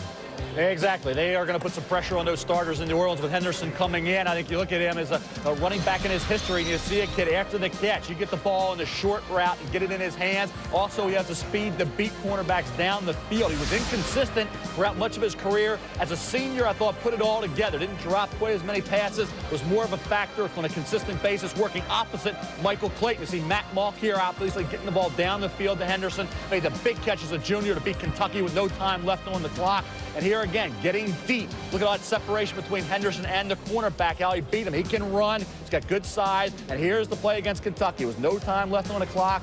Got a lucky bounce, and there it is, touchdown to break Guy Morris, the former head coach of Kentucky, break their heart of the Wildcat fans. Here again, deep pass. Hands, I think, are something he needs to work on, because in the NFL, if you're double clutching, they're going to drill you, and you're going to drop the football. If there's more separation in college than he'll see in the NFL. The short route, though, I thought in the Senior Bowl, when he caught the football, he was outstanding. He put some moves on Derek Strait, left him in his wake. And Derek Strait's a pretty good tackling cornerback, not yet off the board. He should go 2nd or 3rd round. But I think you look at Tank Johnson going to Chicago. Already talked about the Bears and Lovie Smith.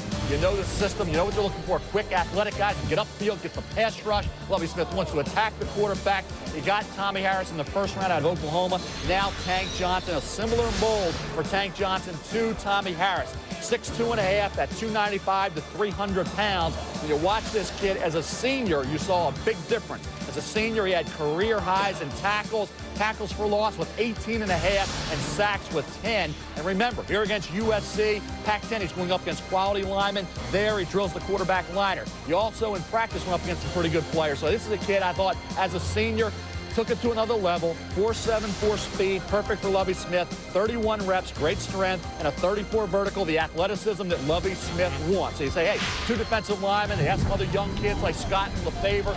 This is a guy, though, is going to be in a rotation system, Mort. And for Lovie Smith, there are certain guys that are okay for other systems, certain guys okay for Lovie Smith. This is another guy, along with Tommy Harris, that can get it done within the framework of that scheme. The perfect guy for this system, Warren Sapp. These guys have that quickness and that explosiveness. Get back to Devery Henderson, the LSU receiver, going to the New Orleans Saints. They do have Joe Horn. I made a joke about the cell phone, but they have Joe Horn. But remember, Dante Stallworth, a first-round pick, they also have. But Stallworth has been a disappointment, Michael. He's been hurt, constantly hurt. He just hasn't been what they thought he'd be, and they need some more weapons. And he is the speed guy, so I am surprised to see them get Henderson because he's a speed guy. But let me tell you something, Dante Stallworth, I work out with him in the offseason. This guy could fly. Henderson, he could fly. I'm not surprised LSU co-national champions. They covered the whole football field from the wide receiver. Michael Clayton taking care of the intermediate and short stuff. With Henderson going deep, he will be a great pickup for the New Orleans Saints. There is only one team that did not have a first-round pick, and that's because of a trade made by Baltimore last year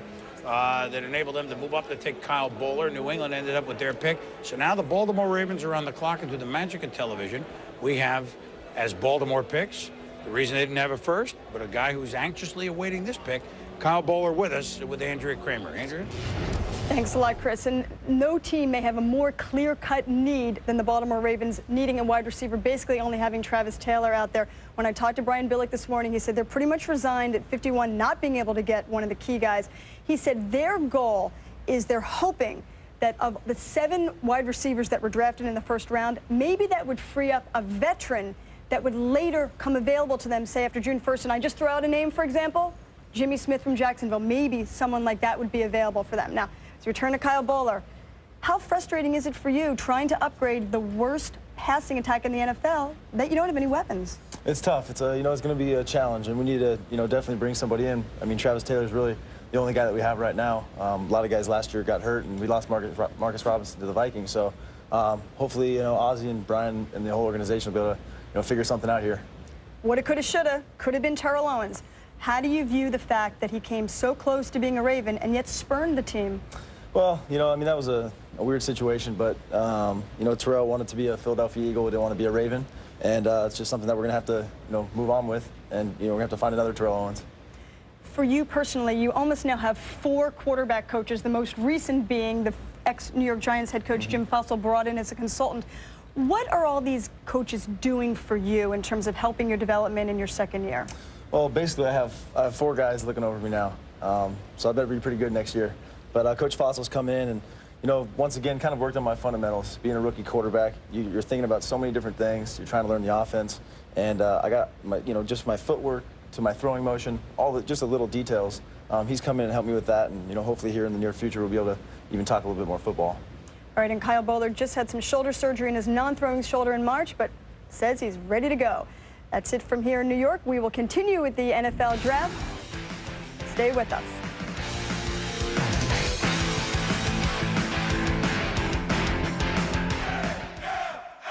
Yeah!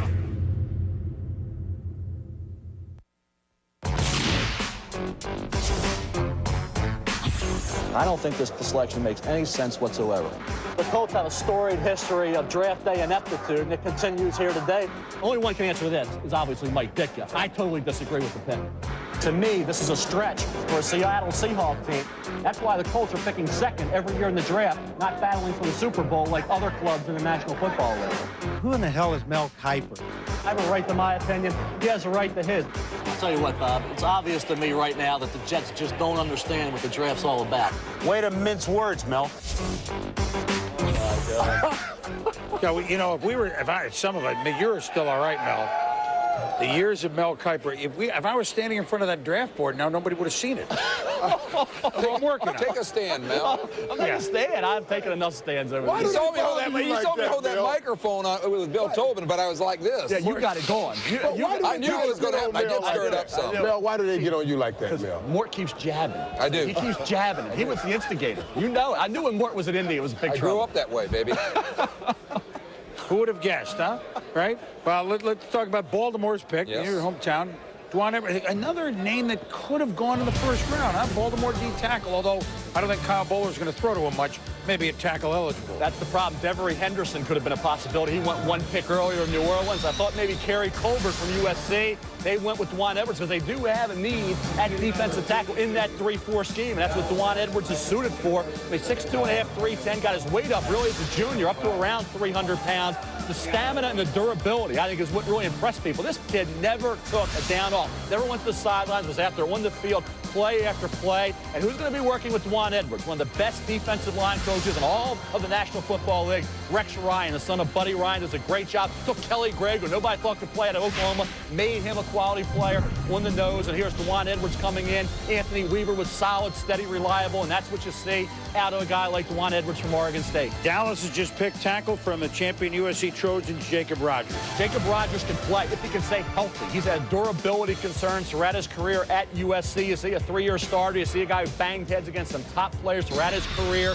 Terrell Suggs at Arizona State when he was there. You see him here against the Michigan Wolverines in the Rose Bowl here, number 77, getting the job done. As a player, he was fine. That's actually Kerry Colbert making a fine catch. Colbert should come off the board soon. Dave Ball was there, a defensive end from UCLA who Rogers got the best of. Here again, doing the job against Ball. I think when you look at Rogers, if he can prove that he can be on the field and show the durability necessary and shake off all those injuries, he can be a bookend who can get the job done in the NFL. But it all gets down to staying on the field and not sustaining any injuries. That was a problem year after year at USC, Mort. Bill Parcells is not going to let him stay off the field without injuries. Ask Larry Allen. Well, let me ask one thing quickly on Larry Allen, and then let me go to you on Baltimore. Larry Allen, or maybe you guys know, is it talk that he's out, he's not worn his welcome in Dallas. True, false? Right. Yeah, yes, he has. And I talked to Larry just a couple days ago, and Larry talked about he wanted to move around, not get out of Dallas. He had a great career there, but he's not seeing things eye to eye with Bill Parcells and the new staff, so he's looking forward to moving out. Oakland has had some interest in Larry Allen, but I think they almost needed to pick up some extra picks to pull it off. What the Cowboys want to do, they would like to move Larry Allen this weekend, but they are not going to cut him right now after June 1st because they prefer to take the salary cap hit now as opposed to, because they can afford to, as opposed to next year when it would be a little bit tighter. In other words, they're cutting him after June 1st. Oakland is where he says he wants to play football. He grew up in that area. He wants to get back with North Turner. Everybody ends up. Smash mouth football. Everybody ends up in Oakland at the end. At the end, you're right. Well, who's been a Pro Bowl? I don't mean at the end, washed up. Larry Allen might be a Hall of Famer. He might be a Hall of Famer. He's a Hall of Famer. What do you mean might be? You got to be inducted and elected first before you're a Hall of Fame player. But you know he's a Hall of Famer. He is a Hall of Famer. Come on. Speaking of a guy who may not be a Hall of Famer, but boy, production, and a guy who may be moving on more. You have some interesting notes on the Baltimore pick. Or what Baltimore's just coming doing off today. that Kyle Bowler interview, the Baltimore is concerned about getting Kyle Bowler more help. Remember, they had Terrell Owens. They traded for Terrell Owens, and then it all blew up in their face. He ended up in Philadelphia. They have been active. They were hoping when Jacksonville took Reggie Williams, the receiver from the University of Washington, that maybe Jacksonville and James Harris, with his old buddy, James Harris, the general manager of Jacksonville, with his old buddy Ozzie Newsome in Baltimore, might let go Jimmy Smith, 34-year-old wide receiver of the Jaguars. Baltimore would have been willing, I think, to give up the second-round pick for Jimmy Smith, but James Harris told me, no, I'm holding on to him. Got a young quarterback, young receiver. I need a veteran receiver there, too. Jimmy Smith, in the last decade, is one of the best players that really, and I know he's been to Pro Bowls, that really nobody talks about. Agree? He is a great wide receiver. Outstanding. When we return, we're toward the bottom for Seattle, Denver, Green Bay. Steamrolling here toward the bottom of round number 2. 25 years, ESPN NFL Draft. 25 years of coverage for the first to the last. The speed is what you need. Build a draft. If finesse is what you want to possess, build a draft.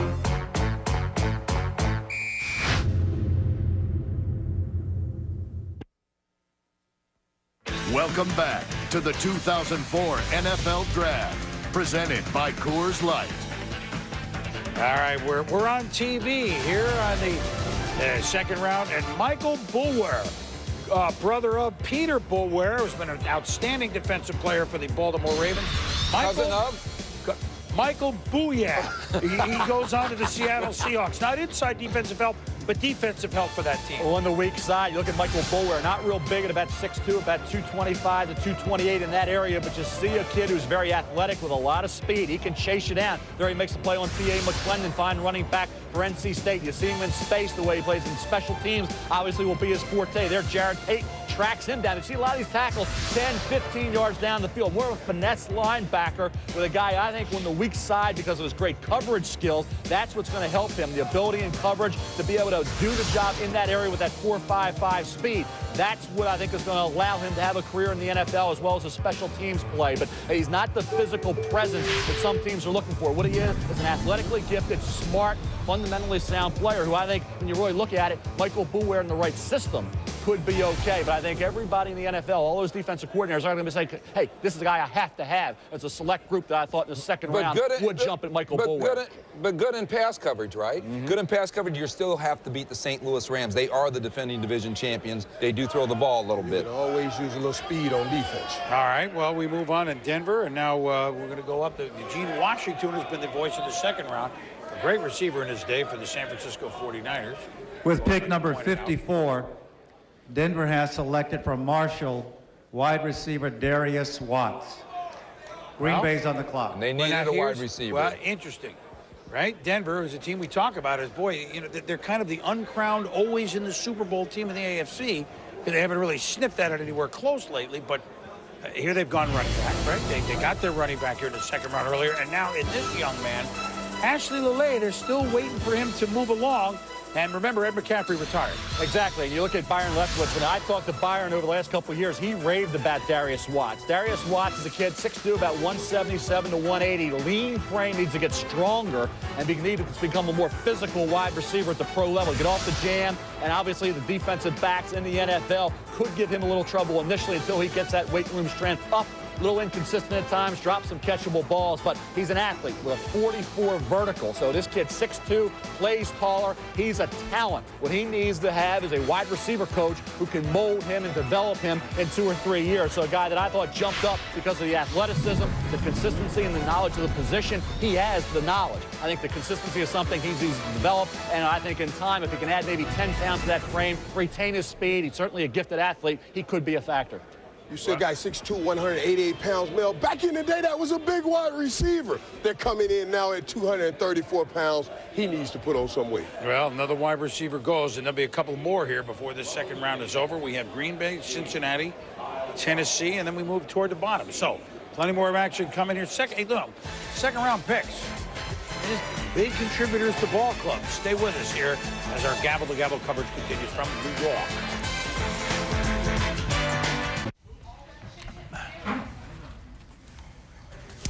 And welcome back to the EA Sports NFL matchup set. Trey Wingo here with a Natalie dressed and well done Merrill Hodge and Ron Jaworski. As they say in New York, it's live TV. Sometimes this happens.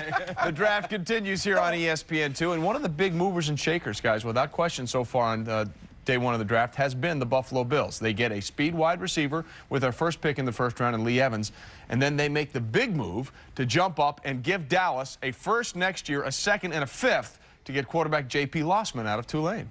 And Tom Donahoe, actually, you know, Tom Donahoe's been around a long time. The one thing that I've always respected about Tom, I think he does a great day on draft day. And he drafted you, didn't he? Yeah. Well, there you go. Oh, they said you bring that up. There you go. You know he's got to be smart. You know he's got to be smart. We don't want to bring up his mistakes right now, so let's concentrate on the good things he's done. Actually, there's very few mistakes. But, you know, Mike Mularkey, this is his first draft as well. A guy that I actually played with who's been a tremendous coach, has earned his stripes here, and will do a terrific job in Buffalo. I mean, if he coaches like he plays, which we've already seen that as a coordinator, he will turn the Buffalo Bills around. He will give them that little magic touch, that little added touch offensively that they need. That defense will play to the level they need to. The Buffalo Bills will be one of my surprise teams for next year as far as their division and a playoff team. Well, you look at them defensively, number 2 in the league last year, rock solid on the defensive side of the ball. Right. I love the acquisition of Lee Evans, and now you get that complimentary receiver to Eric Moulds. I love getting the young quarterback you can develop behind Drew Bledsoe. You got to know they're going to run the football with Travis Henry and McGahee in the backfield. However, they still need to address the offensive line.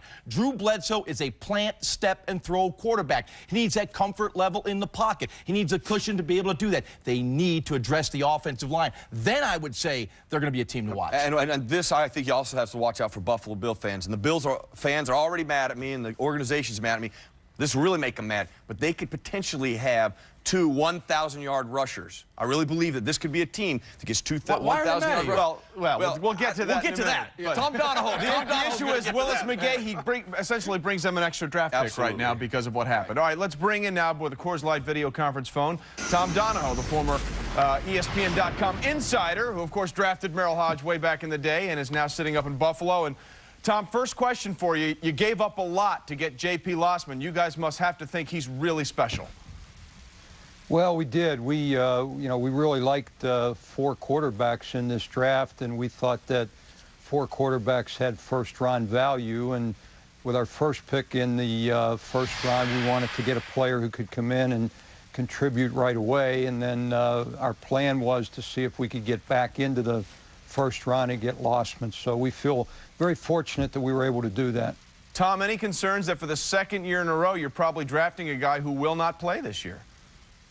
No, not really, because, we're in this for the long haul here in Buffalo, and we realized that Drew Bledsoe is our starting quarterback, but Drew's like every player in the league. He's not going to play forever, and we don't really have a good young quarterback prospect behind him. So we're preparing for the future with this pick, and we do feel that our number 1 first-round pick, Lee Evans, has the potential to come in and contribute right away.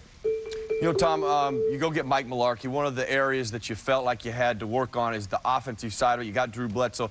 Your offensive line, how do you feel like that's going to come together, and what do you got to do to address that and get it to where you'll be comfortable come September? I think we have some pieces in place, Merle. They've got to get better. We're young on the offensive line. We picked up Chris Valerial in free agency, and we think he's a solid performer at right guard. We have 2 young tackles that we like, Mike Williams and Jonas Jennings, and a veteran at center in Trey Teague. The one spot that is a little bit unsettled is the left guard spot, but we've got 3 young players there that we feel under the tutelage of Jim McNally have a chance to be good. So it has to come together. It is a concern. They're going to have to play better than they played last year, but we feel they have the ability to do that. You know, Tom, Merrill alluded to the fact that the Buffalo Bills may have 2 1,000-yard rushers next year. Number 1, what is the status of Willis McGahee, and how do you share time when you have 2 great backs like McGahee and Travis Henry? That's a great problem, Jaws, for Coach Mularkey and his staff to deal with. Travis is a proven commodity in this league. He had a great year last year, and he played injured. Willis is healthy. We had a mini camp about 2 weeks ago, and Willis did everything in the mini camp. So, Mike and his coaches are looking at ways to get production out of both of those backs, and I think it'll be exciting to see what they come up with to utilize the talents of both those guys. Tom, by picking up J.P. Lossman and making such a strong move to go up and get J.P. Lossman, are the Buffalo Bills at all concerned that Drew Bledsoe might not get back to the form he was in 2002?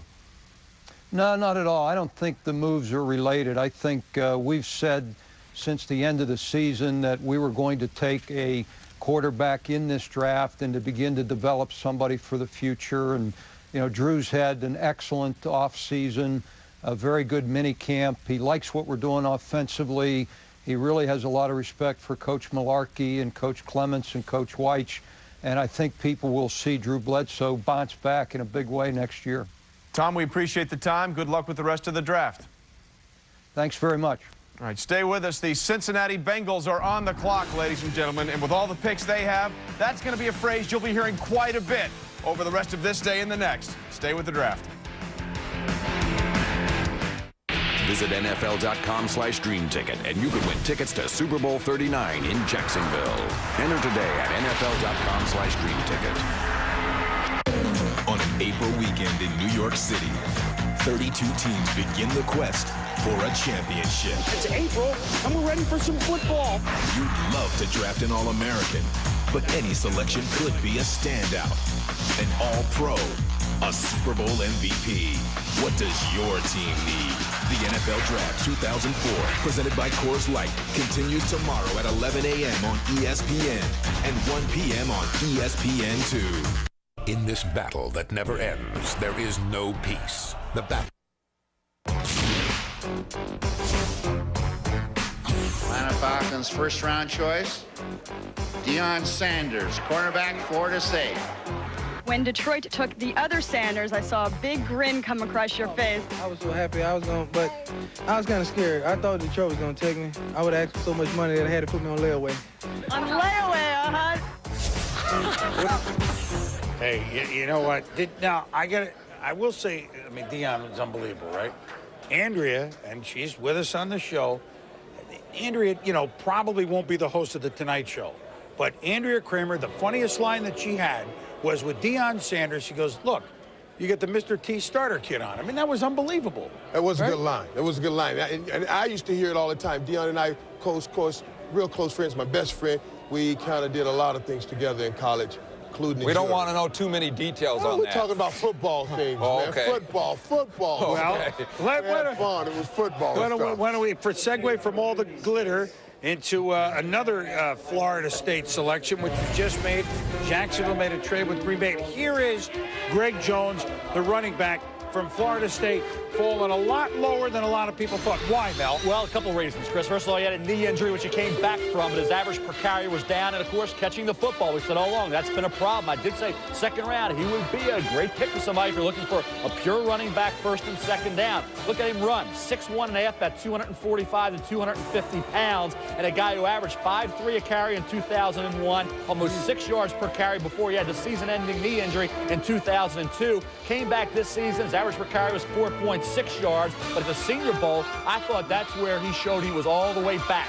During that game, he was outstanding. It was ground level watching. He looked like an outstanding first-round running back, and that was a play right there. It shows his power and the way he can break tackles and take on people and leave them in his wake. So this is the kid running the football. Hey, he might be a top 15 to top 20 type guy. Didn't Sean Taylor say that he thought Greg Jones was the best back end that he had seen because he goes where he wants to go, right? Right. No, that's correct. And he showed a lot of character. I don't think because he didn't have to play as soon as he did with those knee injuries. No, we might ask, why is Jacksonville taking a running back when Fred Taylor has had 2 injury-free years? He rushed for 1,500 yards. He has a new contract. Why? Well, James Harris is running the personnel department in Jacksonville. He comes from Baltimore, where he was under with 2 of the best in Ozzie Newsome and Phil Savage. They always stay true to their board, no matter what the position is. For example, in Baltimore, they had Shannon Sharp off a Super Bowl year. They take Todd Heap.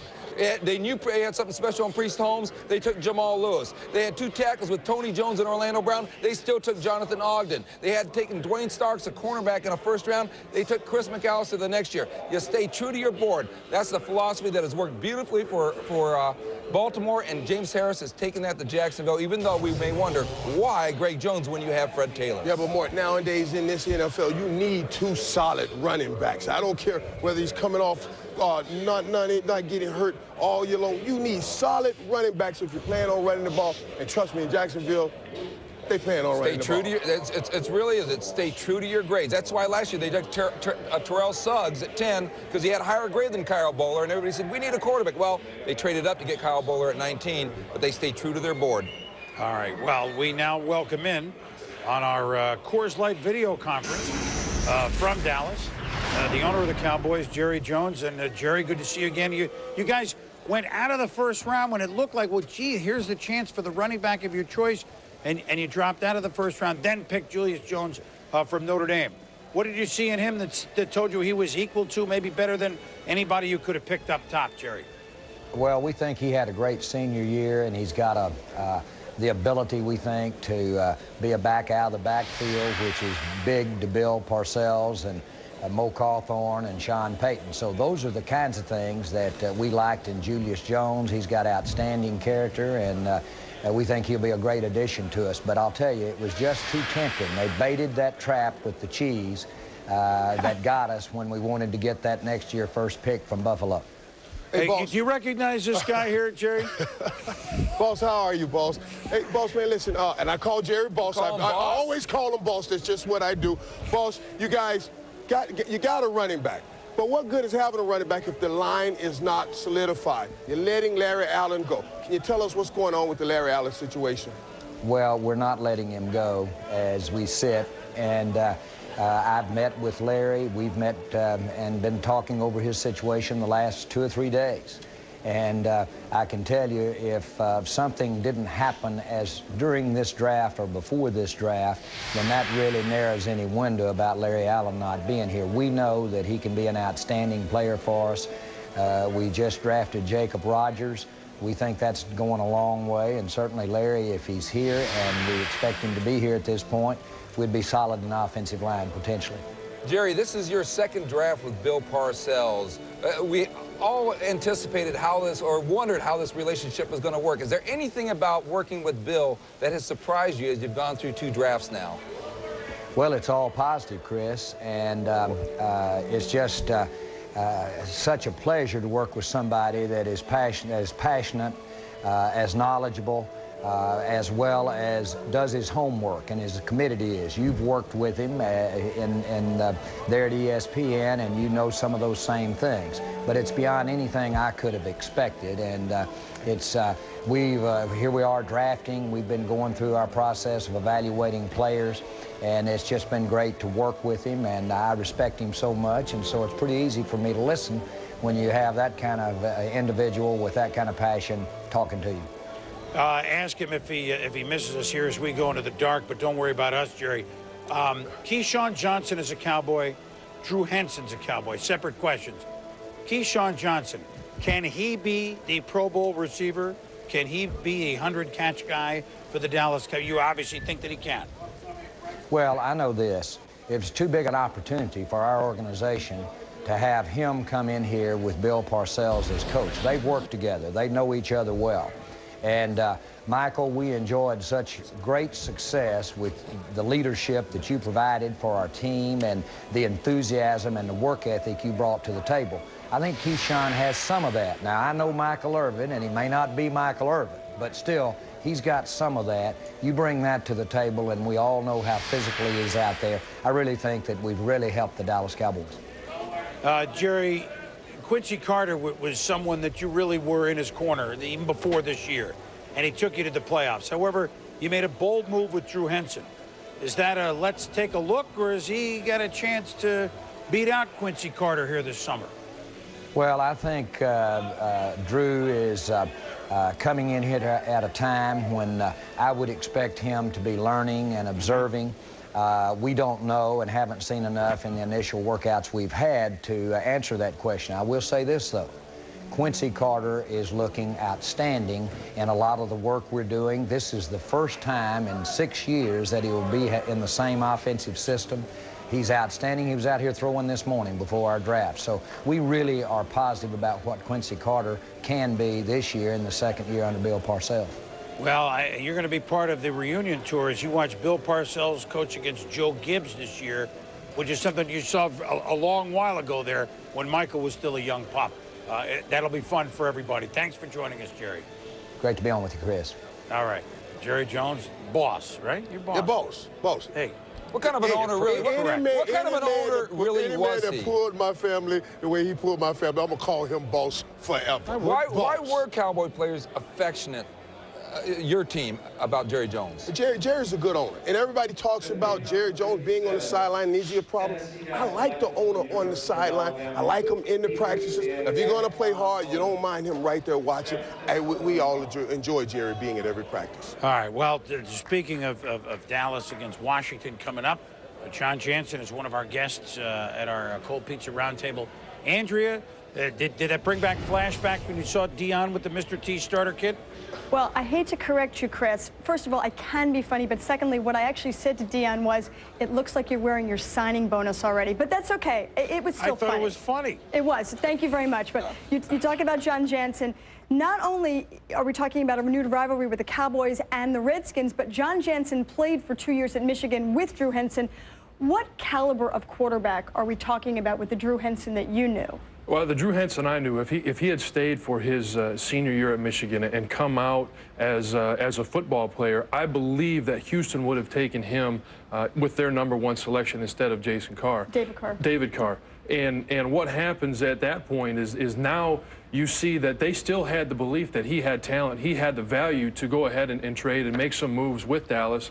They had made their commitment to David, and they stuck with that, as they should. But they knew what they were getting and the value of Henson.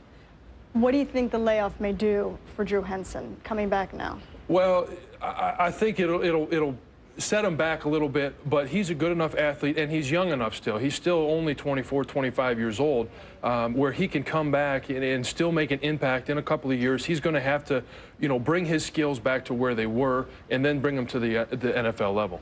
All right, just one more element involving the Redskins-Cowboys rivalry. Round 2 continues after this. Please stay with us from the NFL Draft.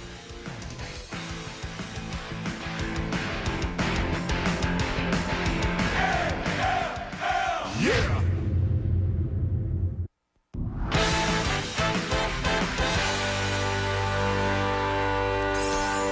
And we continue to cover the NFL Draft Round 2. Trey Wingo here in the EA Sports NFL matchup set with who else? Merrill Hodge and Ron Jaworski. Ready this time. You ready? Good to know.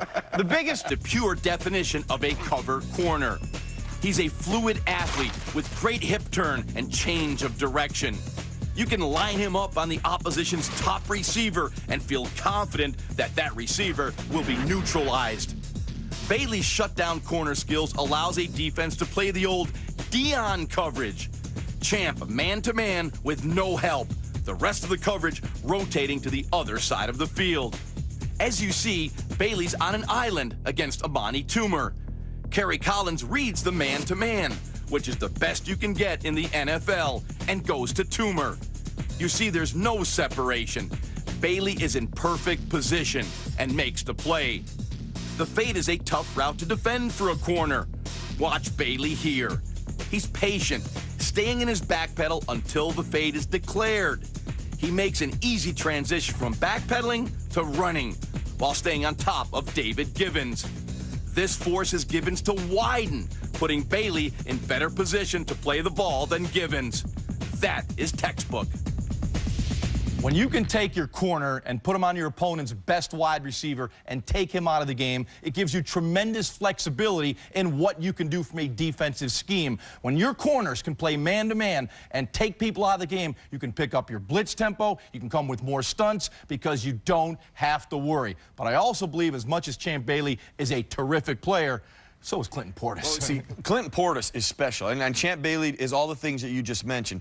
But Clinton Portis is special, and he impacts the offense, but he also can impact the defense. When you can control the game with a Clinton Portis, you can hit a home run with Clinton Portis. I would hate to ever give up a guy who's only going in his 3rd year. But the one thing that I do know about Denver, when you look at their philosophy, you look at their style, they believe in their offensive line. It doesn't mean they just can plug anybody back there, but they believe that offensive line and the system will get you yards. But I would still never give up a guy as special as Clinton Portis. Back-to-back 1,500-yard seasons, and he's a great receiver. And, oh, by the way, of the 20 first-rounders the University of Miami has had since 2000... He wasn't one of them. He was not one of them. He was a second-round pick. Chris Berman standing by in New York, getting set to talk to somebody. Boomer, I'm sure, is very happy about the way things have gone so far on draft day for the Denver Broncos. Well, I would think so, Trey. Thank you very much, fellas. And now we bring in on our Coors Light video conference Mike Shanahan from the Rocky Mountains. It's typical. It's fitting. This is the Coors Light video conference. And we're going out to Denver to talk to Coach Mike Shanahan. And Mike,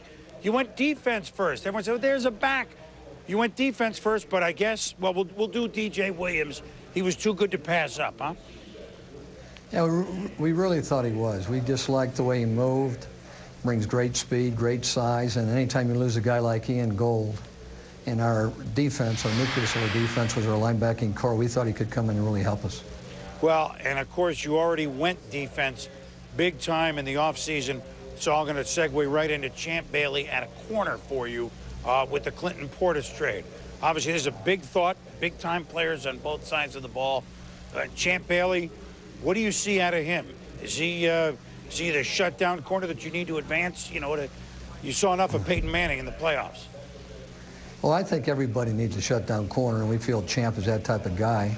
And it's always tough to lose a great running back like Clinton Portis. But when we took a look at all the scenarios, we thought it was good for us.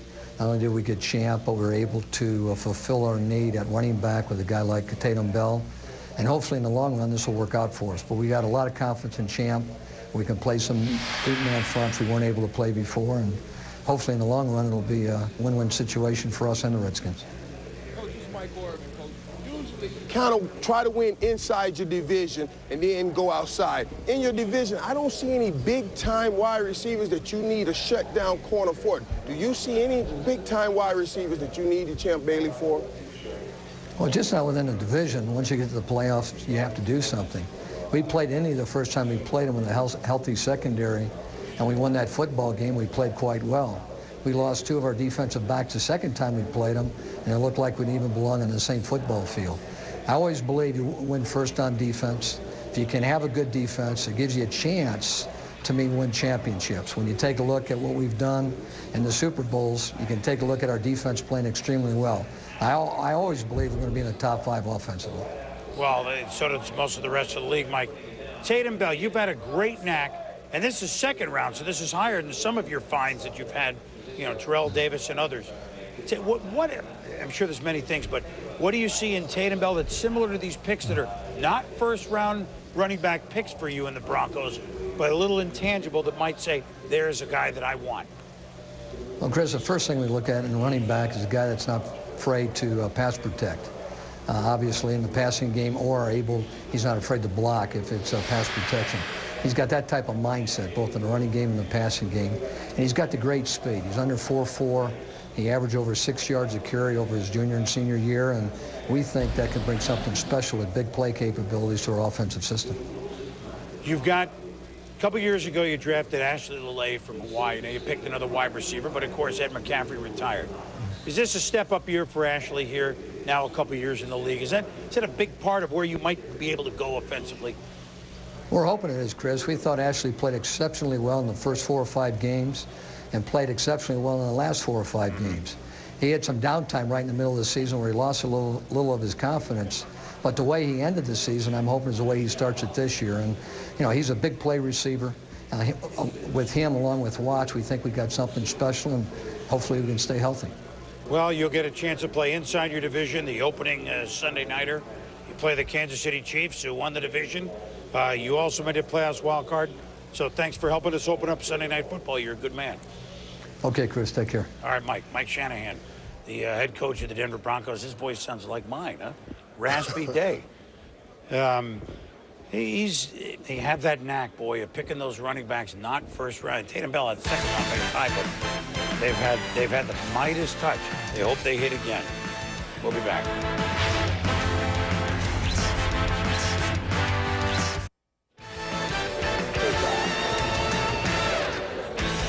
Welcome back here to our late second round coverage at the NFL Draft.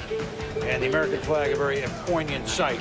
As we remember Pat Tillman with a moment of silence before we began, and the NFL will honor. And the Arizona Cardinals have retired his number in Arizona State, so let us not forget that is upon all of us here in this country, not just those watching the draft. Let's get you caught up in the second round here. Greg Jones, we talked about. Let's see, we had Vilma. He went to the Jets. We had F. Troop. He was picked. And now we have Madu. Right? Well, no. Now we're going to go to Shante Spencer. Madu Williams, the safety from Maryland that went to Cincinnati. Here's Shante Spencer, corner from Pitt to San Francisco. Well, you look at San Francisco. Of course, Jason Webster's now with the Atlanta Falcons, reunited with Jim Moore Jr. I think you look at Shante Spencer, he's got an opportunity to play with the 49ers. And a kid who I thought elevated his grade significantly. He was really not invited to the combine workout, off the charts, yet I thought it was a chance for Shante Spencer, maybe be in the late first, early second round area, drop down to pick number 58 to the 49ers, a kid who had an excellent senior year, did a great job against Miami, Syracuse, 6'1", 177, actually started his career strong as a freshman, then had some problems, lost his starting job, but then recovered and finished, I thought, to the point where he could be an early round pick. Second round for the 49ers, not a bad choice. This is a kid I thought Seattle would have looked at. They went with Michael Boulware, and Chris, you say they're projecting Boulware to safety. They might play him at safety. Yeah, that's a possibility. And Sean Jones is a true safety. It is a true safety, and a kid who I thought really the last 2 years at Georgia, when he amassed over 100 tackles, was one of the better defensive backs in the SEC. Thomas Davis, who's a star at Georgia, all over the field. This kid, Sean Jones, 6'1½", 216 pounds, was a playmaker. He's got size, speed, athletic. I also feel he's yet to play his best football, so I think he's still really gaining experience at the safety spot. Of course, he was a high school quarterback. You look at this kid as the type of player, I think, physically, that everybody's looking for. Runs under 4'5", 36.5 vertical. See him here on special teams, blocking the field goal attempt by LSU here as well. Johnny on the spot down at the goal line against Tennessee, scoops up the fumble, and he has some speed in the open field. So here's a kid I projected, as I did Spencer, in the late first round. Actually, I had to go to Indianapolis in the first. Indianapolis later got Bobby Sanders from Iowa. So I think from a standpoint of guys who I thought projected a lot higher, but with Cincinnati with Madu Williams, he was projected in the third. They took him in the second. Spencer to the Niners, and Sean Jones here to the Cleveland Browns. I think 2 picks that, from my board, presented some value. Well, let's talk about the 49ers. We've watched them trade back and trade back, collect extra picks. Just a note here. The guy who has been working the phones today in his last week or 10 days on the job with the San Francisco 49ers is Bill Walsh, the former coach, the Hall of Fame coach, 72 years old. He's about to officially end his career. And what Terry Donahue, the general manager of the 49ers, did, along with Dennis Erickson, the coach, they asked Bill Walsh to evaluate all the offensive talent. And then they said, will you work the phones today? Because they thought the phones would be busy, and nobody was more masterful, or certainly he was one of the best at working the phones and collecting extra draft picks and making the most out of it. And making some offensive evaluations. Yes, he picked some Hall of Fame offensive coach, players. already Hall of Fame coach. I mean, you've seen the moves today. I'm glad you pointed that out. It's Bill Walsh no longer with the 49ers. I mean, Hall of Fame coach. They're not your 49ers anymore. Well, the Hall of Fame coach. Yes, I know, Mort. I know. I have all the phone numbers. I just don't know who's at the desks. We'll be back.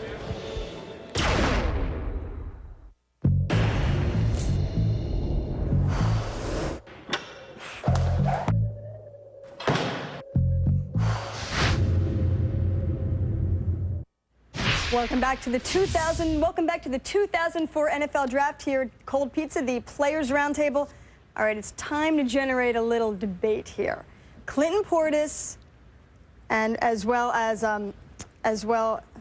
Champ Bailey. I'm losing it here already. Who got the better end of the deal? Let's start with you, Mr. Redskin. In my opinion, not just because I played for the Redskins, but because I've seen it, I believe we got the better deal for a couple of reasons. We've been able to go out and replace Champ Bailey. We didn't bring in Champ Bailey's, his twin brother, but we have a pretty good replacement in Sean Springs. So we're not losing a lot there. Then we come back on our offensive side of the ball with Joe Gibbs' offense. We're going to be running the counter. We have a lot of runs set up where Clinton will be able to take the ball and go the whole way at any point. We have runs set up where he can cut back. We have runs set up where he can use his vision, his anticipation to really work for us and make us as an offensive line look good. And make no mistake about it, that's what we're going to go out and try and do. We're going to try and establish the run, and we're going to play some smash mouth football. We're getting back to real football. Well, I tell you what, you talk about that, but you look at Denver Broncos last year playing on tape, and one guy that stood out to me was Nick Ferguson. Lenny Walls developed very nicely. And when you look at some of the other guys like Herndon back there as well, I think when you add Champ Bailey to that group with the defensive guys they have up front, I think they've improved themselves significantly on the defensive side of football. I believe they have too, but I don't think that that them improving themselves on defense has been as big a gain as us improving ourselves on offense. We've gained a guy. So you've got a guy that can go out and take somebody out of the game like Bailey then, right? Yeah, we got a couple of those guys stashed away. They're stashed away. But what we got, one thing you got to realize. We have a guy that's a good corner. I'm not taking anything away from Fred. One thing you have to realize, you can't win. Because this guy plays for Washington, man. Because you can't win that battle. We got two guys that anytime they touch the ball, they could score. We have Laveranues Coles. What do you think in terms of how much of a loss Champ Bailey was for the Washington Redskins? I mean, it was a big loss, no doubt at all. But at the same time, you get another franchise player, Clinton Portis, coming in, and he's able to pick up a lot of the slack. And like he said, you're not going to bring the twin brother in, you know what I'm saying, which Sean Springs, but at the same time, he brings some athletic ability where he's able to, may not do the same thing as Champ Bailey, but he's able to come in and do a lot of things. And, you play a little cover two, help him out a little bit, and then he's still able to hold his own out there on the field. Well, he's a heck of a corner. I mean, no question about that. And he has been a shutdown corner. But when you start talking about you got the better end of the deal, I have to disagree because, like you just said, Clinton Portis is a franchise running back. And in my opinion, Bailey is definitely one of the few shutdown cornerbacks in our league. I would say for the Baltimore Ravens, I'd say we got the best of both worlds. We got a great running back, and we also have a great shutdown corner in Chris McAllister. So, but if you could only have one. If I can only have one, I'm taking Jamal Lewis because we have corners that. So you want the running game? I want the running game. We have corners that come in and try and tackle Jamal all the time, and he just runs them right over. If you got the running game, you can keep the ball, and your corners aren't on the field anyway. If you're going down and you have 11, 12, 16 play drives, and you drive down the field, and albeit we could have one play drive. They won the Super Bowl with a defense. It was Starks, McAllister, those guys in the back end, Ray Lewis. That's why they won the Super Bowl. They had a good running game that year, managed the game with Trent Dilfer, but they won the Super Bowl because they had great cornerback play, and that's a big reason why their defense won the top in the league, league history. Yeah, but they had enough practice at it because their defense was on the field all the time. They couldn't get any, I mean, that year they couldn't score touchdowns. All they could do was kick field goals. And albeit, hey, it worked. It won a Super Bowl for them. But our offense is going to be on the field. We're going to make plays. We're going to keep the ball in our hands so that we can keep our defense fresh. We can keep them off the field. We can keep our quarterback protected. And all these things that Clinton Portis adds to our team is just going to make us better down the road. But New England won it with defense. But this begs the question for me, how much value is there remaining for a franchise quarterback anymore? I mean, you got to have a franchise. You got to have a franchise quarterback. I mean, the quarterback's going to be out there leading the team and everything. And, Chris McAllister, he's done a great job. I think last year he was huge, him stepping up, getting to the Pro Bowl. And, like I said, we got the best of both worlds. The diplomacy is kicking in right now. That's it from the roundtable here. Let's head back. We're going to head to break, and we will finish up with round 2 after this. Please stay with us. Yeah!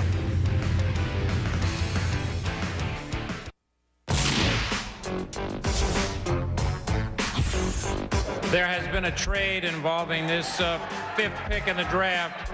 The New Orleans Saints are now on the clock. The New Orleans Saints select Ricky Williams, running back, University of Texas. We have no more picks now. You look like you're dressed for an evening out. What will you do with the rest of the day? Gone golfing. And that is Mike Ditka in the Ricky Williams dreadlocks. You gotta. He was fun. Mike, the best. Now he was funny.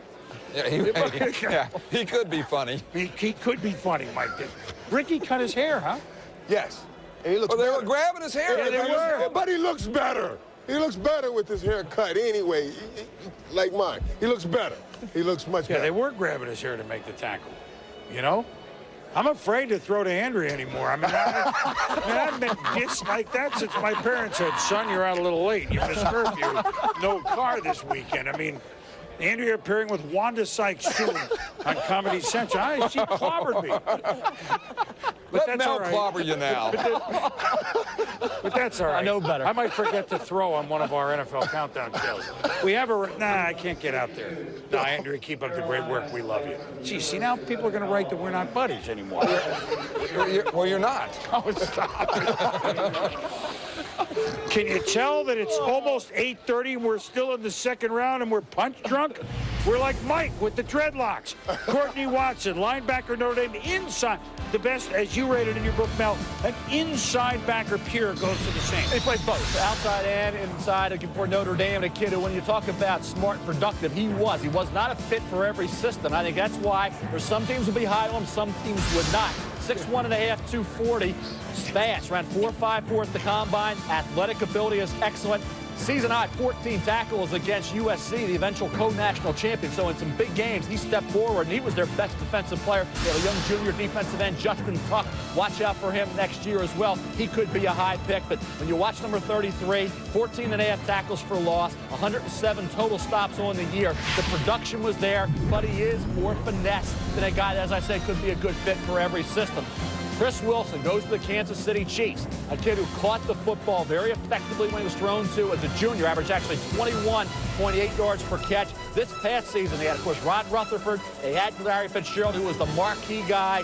Still, Chris Wilson, key entity, 44 catches, and another kid who can get down and stretch that deep middle. And I think when you look at the natural pass receiving skills of Wilson, teams will be impressed. Once in a while, he dropped a catchable ball when he's trying to do too much after the reception. Didn't look it in. Rod Rutherford, the quarterback, a little inconsistent throwing the ball, not as accurate, but this kid has some skills catching the ball. Not real tall at about 6'2", but goes about 245, can run, and is a great kid. A chance to meet Larry and Chris Wilson when I was at Pittsburgh for the Virginia Tech game, and both these kids know about Larry Fitzgerald's work ethic. Chris Wilson has a similar work ethic. I guess the question is now, Mort, Tony Gonzalez is in Kansas City. Why Chris Wilson? Yeah, why? I was going to tell you, he's going to the NBA to play for the... Stop it. No, but, no, that's just... He can be funny. It'll be a question that we are going to want to ask Carl Peterson, the president and general manager of the Chiefs, and certainly Dick Vermeil, the coach.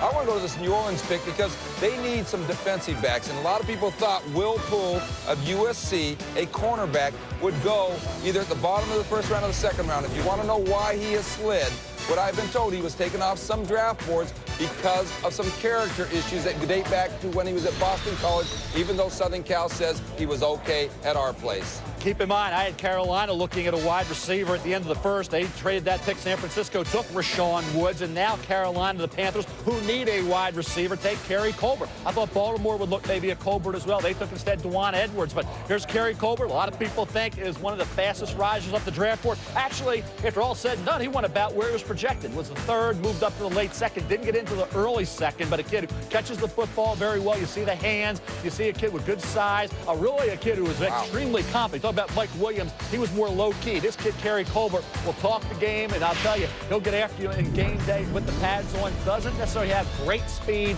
but ran better during his individual workout. A kid who you can say is a possession receiver. I compared him to Keenan McCardle. If you like Keenan McCardle, I think you'll like Kerry Colbert going to the Carolina Panthers. I'm gonna jump the gun, so I'm gonna go back to you, Mel, because I think this is one I didn't know we were on. No, actually, it's not that true.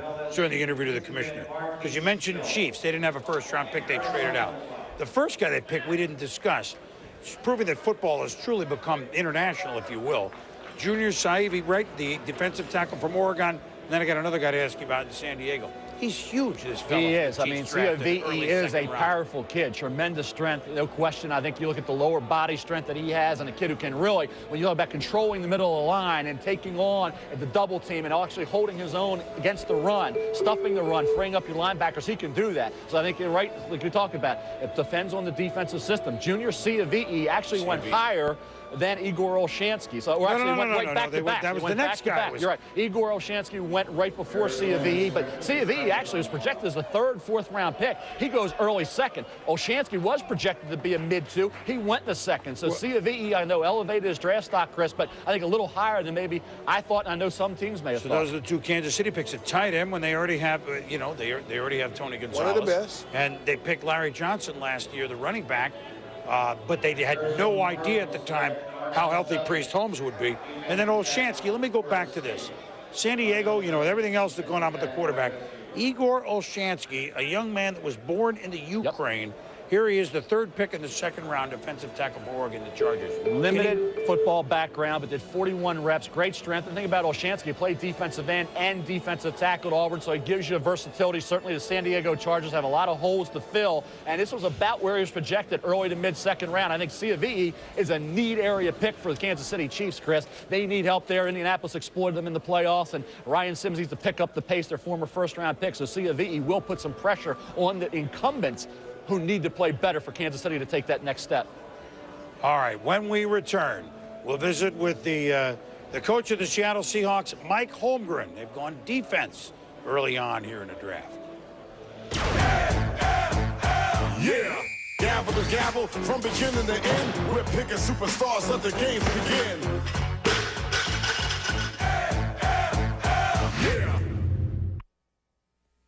Welcome back to the 2004 NFL Draft, presented by Coors Light.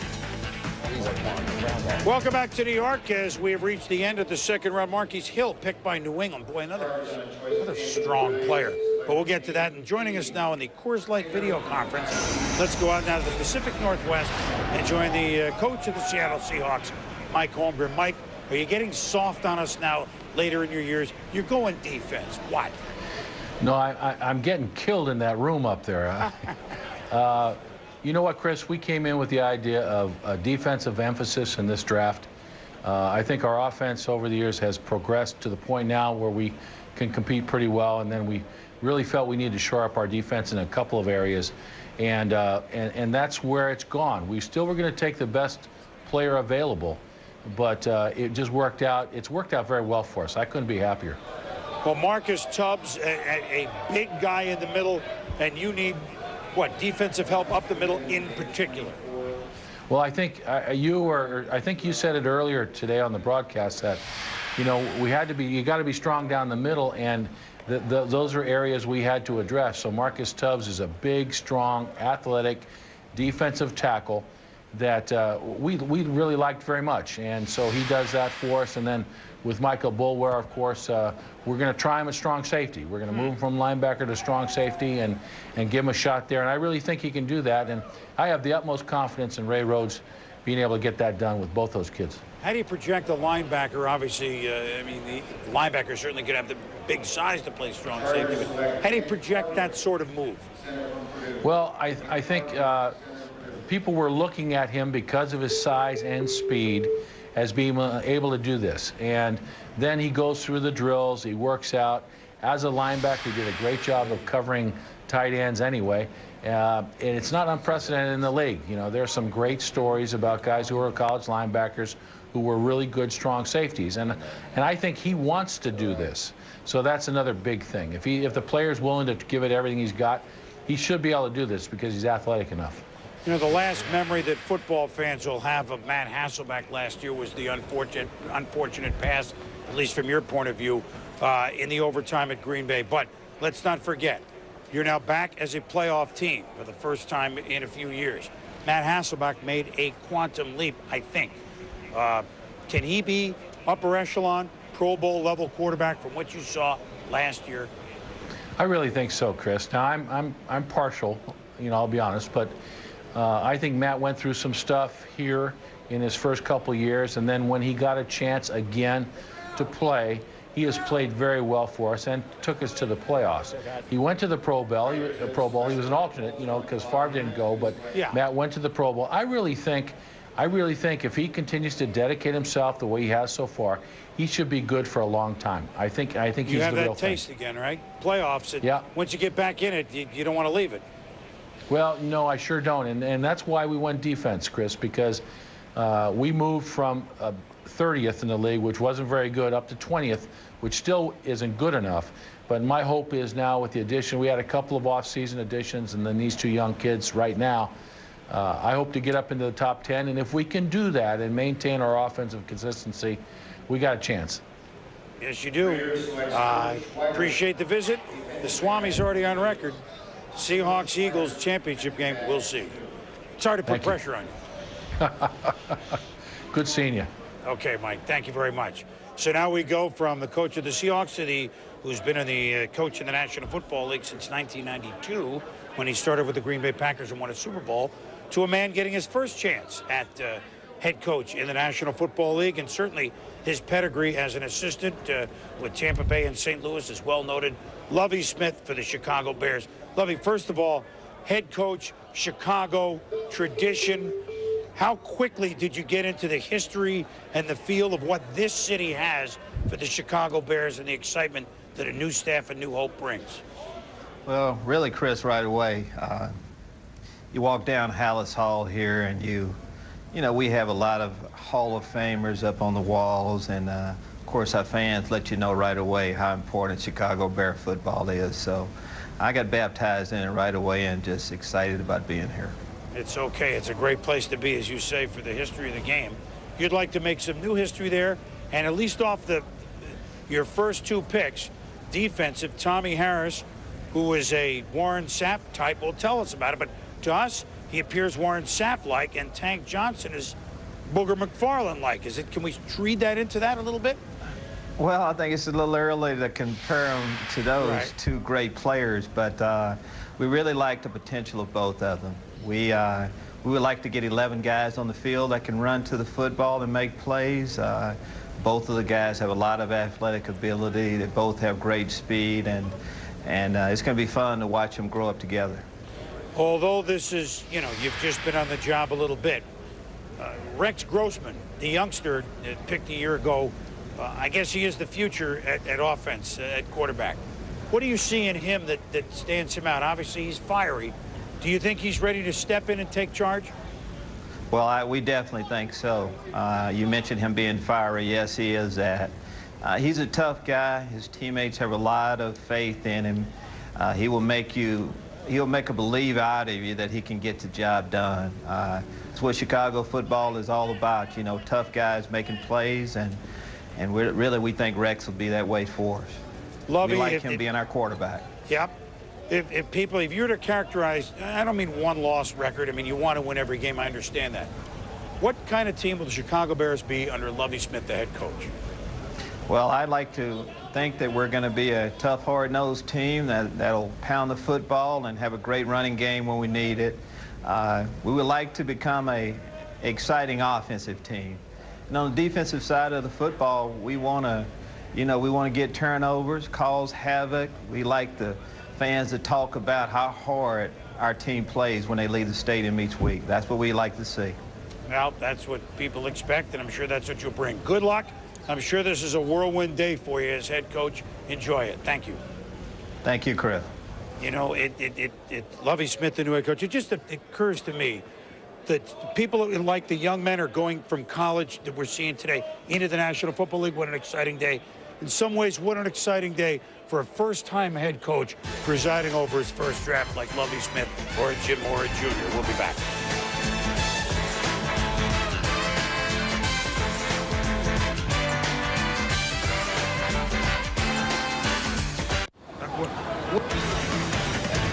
We're back in New York, and nighttime is setting in here, but it's never nighttime when ESPN televises the NFL draft as we steamroll in now to the third round. All right, so these are the last picks. Marquise Hill, we'll talk about in a minute. Defensive end from LSU to New England, another strong defensive player. Man, they're going to be tough up front. Darnell Dockett, Denny Green's pick with Arizona. The Chargers took a kicker. Well, it's gone. That board's gone, but we'll get back to it. Darnell Dockett, Mel, Florida State. ACC Defensive Player of the Year, Chris. You go back to 2002. Before this year, he's double-teamed. He had the Achilles injury, battled through. Production was down, so he had a very conservative grade going into this season. Then, all of a sudden, he really turned it on. 6'3", 295 pounds, 17 tackles for loss, 16 quarterback hurries. He was a force to be reckoned with. Senior Bowl practices at times, he was unblockable. You say, okay, well, why is he still there in round 3 for Denny Green, the Arizona Cardinals? He needs to stay focused on the job at hand. Who is the master motivator in the NFL? Denny Green. He should be able to push the right buttons to get Darnell Dockett to maximize that ability and remain a guy on the field that can be a force as he was all year. He really had first-round ability, and now Denny gets him in the third round, first pick on round 3. And you look at him here, this is the Senior Bowl game. Remember, the practices, he was unblockable, also was a force in the game itself. Sacking there Cody Pickett, quarterback from the University of Washington. So I think for Denny Green, he gets Carlos Dansby, an edge pass rushing outside linebacker. Now you get Darnell Dockett at a position where Wendell Bryant only had 1.5 sacks his first 2 years in the NFL. So far, he's been a first-round disappointment. Now he'll be pressured by Darnell Dockett and try to keep up with Dockett and that intensity level. This is New England's pick at the end of the second round. Marquise Hill, almost 6'7", 305. I'll tell you, if you go back and you look at the Ole Miss game where he chased Eli Manning, pressured him 5 times, you'd think this is a kid with early round ability, but not week after week was he the force that was necessary to achieve that early round grade, that first round grade. Kid, as you said, big, pretty good athlete, fairly strong. And I think when you look at Marquise Hill, Nick Saban would have liked to have had Marquise for one more year. I think you really believe with another season in the SEC at LSU, Marquise Hill could have been maybe a top 15, top 20 pick in the first round. So by coming out early, he goes end of the second round. So you cost yourself a little money, but you get a year ahead in the NFL, and you're playing, obviously, in a situation in New England with a coach who knows how to get guys to maximize their ability on the defensive side. Marquise Hill didn't cost himself a little money. He cost himself a lot of money, and he actually tried to undo what he did by declaring for the draft, tried to get back to LSU, but he had already signed with an agent. You will note here, coming from LSU, Nick Saban, the LSU head coach, and Bill Belichick, very close friends, so he has a good reference, certainly, on Marquise Hill. Well, he certainly has. And you saw the graphic. We'll put it right back up there again. remember New England got spent a second-round pick here earlier in the week on Monday for Corey Dillon, all right? So the once upon a time single-game rushing record holder with the Cincinnati Bengals set the rookie record, and for a single game set the regular record, which of course was broken by Jamal Lewis of the Ravens last year. And obviously it seemed on the surface odd that Corey, after the Bengals got good this past year with Marvin Lewis at 8-8, said, I don't want to play here anymore after all those years of losing, but he wanted out. It just was probably too much tread on the Cincinnati tire with Corey Dillon. New England did their due diligence. They spent a lot of time with him. They don't see him as a, quote, what some might say, a rabble-rouser or a troublemaker whatsoever. Well, he is right at that age level, almost going to be 30 years old. Right. So can they get a year or two like the Carolina Panthers got out of Stephen Davis? You wonder about that. I think they get a honeymoon year from Corey Dillon. He complains a lot. He's that type of guy. But I think for 1 year here, I think this is a really good pickup. I think Corey's a great pickup. I never heard of Corey complaining. Never?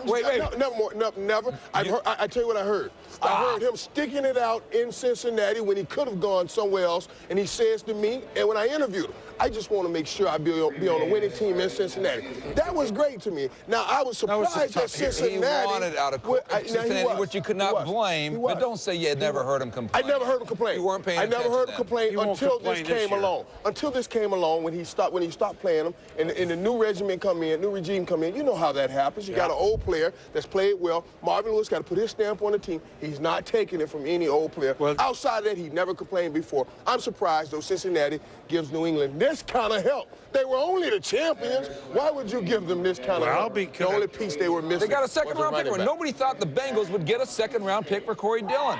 And they got a second-round pick for Corey Dillon. Heck of a job by the Bengals. Well, look, Corey Dillon, now put him into what New England can do. That was the one on paper weakness, well, more than on paper. Kevin Falk can catch the ball, make some key plays on third down, but they did not have a banger. Antoine Smith had a very nice season running for them in 2001. He's been released. He's not the Antoine Smith last year that he was in 2001 for him. They have a guy that can be 1,400, 1,500 yards. And the funny thing about this, don't you think Corey Dillon could have that big a year? Well, possibly, but they do. Listen, they do throw the ball. I mean, that is their offense. They got Tom Brady and what have you. But it is interesting. The Patriots have won 2 Super Bowls without a dynamic runner. Antoine Smith gave them a nice year in their first Super Bowl, but it's not like they haven't proven they can win a Super Bowl without a great runner. And who else did the Patriots bring in that some people question? Brian Cox. So I think you look at this situation, Brian Cox did well there. He surfaced as a guy that had the kind of ability to play and the kind of mentality to play, team-type guy, and all of a sudden here comes Corey Dillon. Well, one more thing on New England. Everybody has seen, okay, the last week they brought in some elder statesmen to play corner that at least know some sort of system. That'd be Otis "My Man" Smith and Jeff Burris. So people are thinking, okay, let's read the tea leaves. Ty Law, quite vocal in the renegotiation or lack thereof process, and I want out of New England, and I don't know. If I'm to predict on they open the season, right, against the Colts. Thursday night, the opener of the season, at home against Indy, Ty Law is going to be at corner. Somehow, some way. All right? No question. I believe that's absolute. I'm just saying what I predict. Okay? That's just a guess. The EA matchup set on more on New England. Trey, take it away. All right, Boomer, thanks. Yeah, pretty good idea there that Tyler will be sticking around. Nobody wants to not get paid, and he's going into a contract year, so it might be in his best financial interest to take a look and see what's going on and play for the New England Patriots. I'll tell you what, you want to know why Scott Pioli was named the Executive of the Year for 2003? Well, take a look at the contributors, we're all a little punchy at this point in the evening, that they got in 2003. I mean, Eugene Wilson stepped in, Asante Samuel, Bethel Johnson took a kick back to the house before the half of the game at Indianapolis last year. I mean, he not only played tight end. He played tight end, linebacker, so did a lot of things. Dan Copen and Coppen started 16 games. Listen, they found a way to maximize their picks, and they've done it again today. But the way they really took advantage of the draft picks they had last year really paid dividends in their Super Bowl run, Joe. Trey, you're absolutely right. And every one of those draft choices made a significant contribution, but Eugene Wilson, to me, was fantastic. In college, he was a corner. You look at Romeo Crennel, he moved him into safety, because in today's NFL, your safety must be on the field in nickel situations and be able to play that inside receiver. And one thing about when you look at Wilson, he makes plays from sideline to sideline in the passing game as well as the running game. Here in the Super Bowl, you see Eugene Wilson lined up on Ricky Proehl in press position. Wilson's ability to play man-to-man allows for greater defensive flexibility in both weekly game planning and in-game adjustments. One essential attribute in making the transition from college corner to NFL safety is range. Here, Wilson is the single deep free safety in the middle of the field. From this position, he's expected to make plays between the numbers. But he showed the correct reaction and needed speed to make a play well outside the numbers. This kind of range separates Wilson from many other quality safeties in the NFL. And Wilson certainly proved as a rookie last season that he is as physically tough and tough-minded as any safety in the league. Who can forget these hits in the AFC Championship game in January? What Wilson allows Bill Belichick and Romeo Crennel to do is to be less predictable in their defensive calls, since they don't have to camouflage any matchup limitations. You know, a few moments ago, Trey Wingo talked about Scott Pioli. And Scott Pioli, who basically handles the draft for the New England Patriots, believes in intelligent football players. They have to be smart. They have to think on their feet. And here's a real good example of how they draft. No team in the NFL had more college graduates on their roster than the New England Patriots. A smart football team, world champions. Smart football players, smart front office. They continue to draft very well. As you take a look what they did so far in 2004 with 2 first-round picks this year. Remember, 2 first-round picks. They get Vince Wilfork, the huge defensive tackle, put him upside Richard Seymour, the rest of that defensive front, and suddenly that formidable Patriots defense got a lot better. Then you have Ben Watson, and then in the second round, Merrill, you get Marquise Hill, a guy who, as Mel said, if he had stayed at LSU a second year, could grade out as first-round talent. They continue to find the best players available with late picks. But I also think it speaks volumes to what the New England Patriots believe. They are going to win with their defense. That's the thing that's going to carry them. That's the thing that's going to sustain them. And even though these rookies are potentially going to be good players, they went out and they got them a veteran that is proven, Corey Dillon. I think that is huge for the New England Patriots. They were able to get by winning a Super Bowl without really dominating running game. Now you got a guy that you can control games, you can take some of the pressure off Tom Brady. In fact, he'll make Tom Brady better, and you can play to a defense that we're starting to see that they not only can play a 3-4 and a 4-3, but they got depth, they have flexibility. This team actually is doing what I never thought was possible. You're creating depth, and you're having an opportunity to repeat as Super Bowl champion. I never thought that would happen in this era of free agency, and the Patriots are showing it can be done. Well, that raises an interesting question, because if New England can do it, why can't everybody else do it? It seems like they're willing to take chances, perhaps, that other teams aren't, especially with a guy who has somewhat of a reputation like Corey Dillon. Yeah, well, you have to stay with the plan. A lot of teams, they sit in these meetings, they sit around the offseason, they make all the plans, and all of a sudden, they deviate from the plan, and that's when they get in trouble. Bill Belichick, Romeo Crennel, you look at that, and Scott Pioli, Charlie Weiss, the entire organization, they stay the course. That's they don't the key. get off the plan. The whole organization is in it together. If you put 4 together, head coach, defensive coordinator, offensive coordinator, and Scott Pioli in the front office. And ownership, yes. And by the way, Bob Kraft did not raise ticket prices after winning a Super Bowl. You have a solid foundation, and they are building on that year after year. For more, let's head over to the Cold Pizza set where Andrea Kramer is standing by. Andrea. Thanks a lot, Trey. Well, in terms of the Patriots' draft philosophy, they love to wheel and deal. Over the last 3 years, they've made 16 draft day trades. But Randy Mueller, our resident GM, the NFL Executive of the Year in 2000, patience paid off for the Patriots today. How do you see it? Well, I guess we might as well turn this into a Patriots love fest. It's been that way here for 20 minutes. But along the same lines, you're right. I think patience has paid off for them.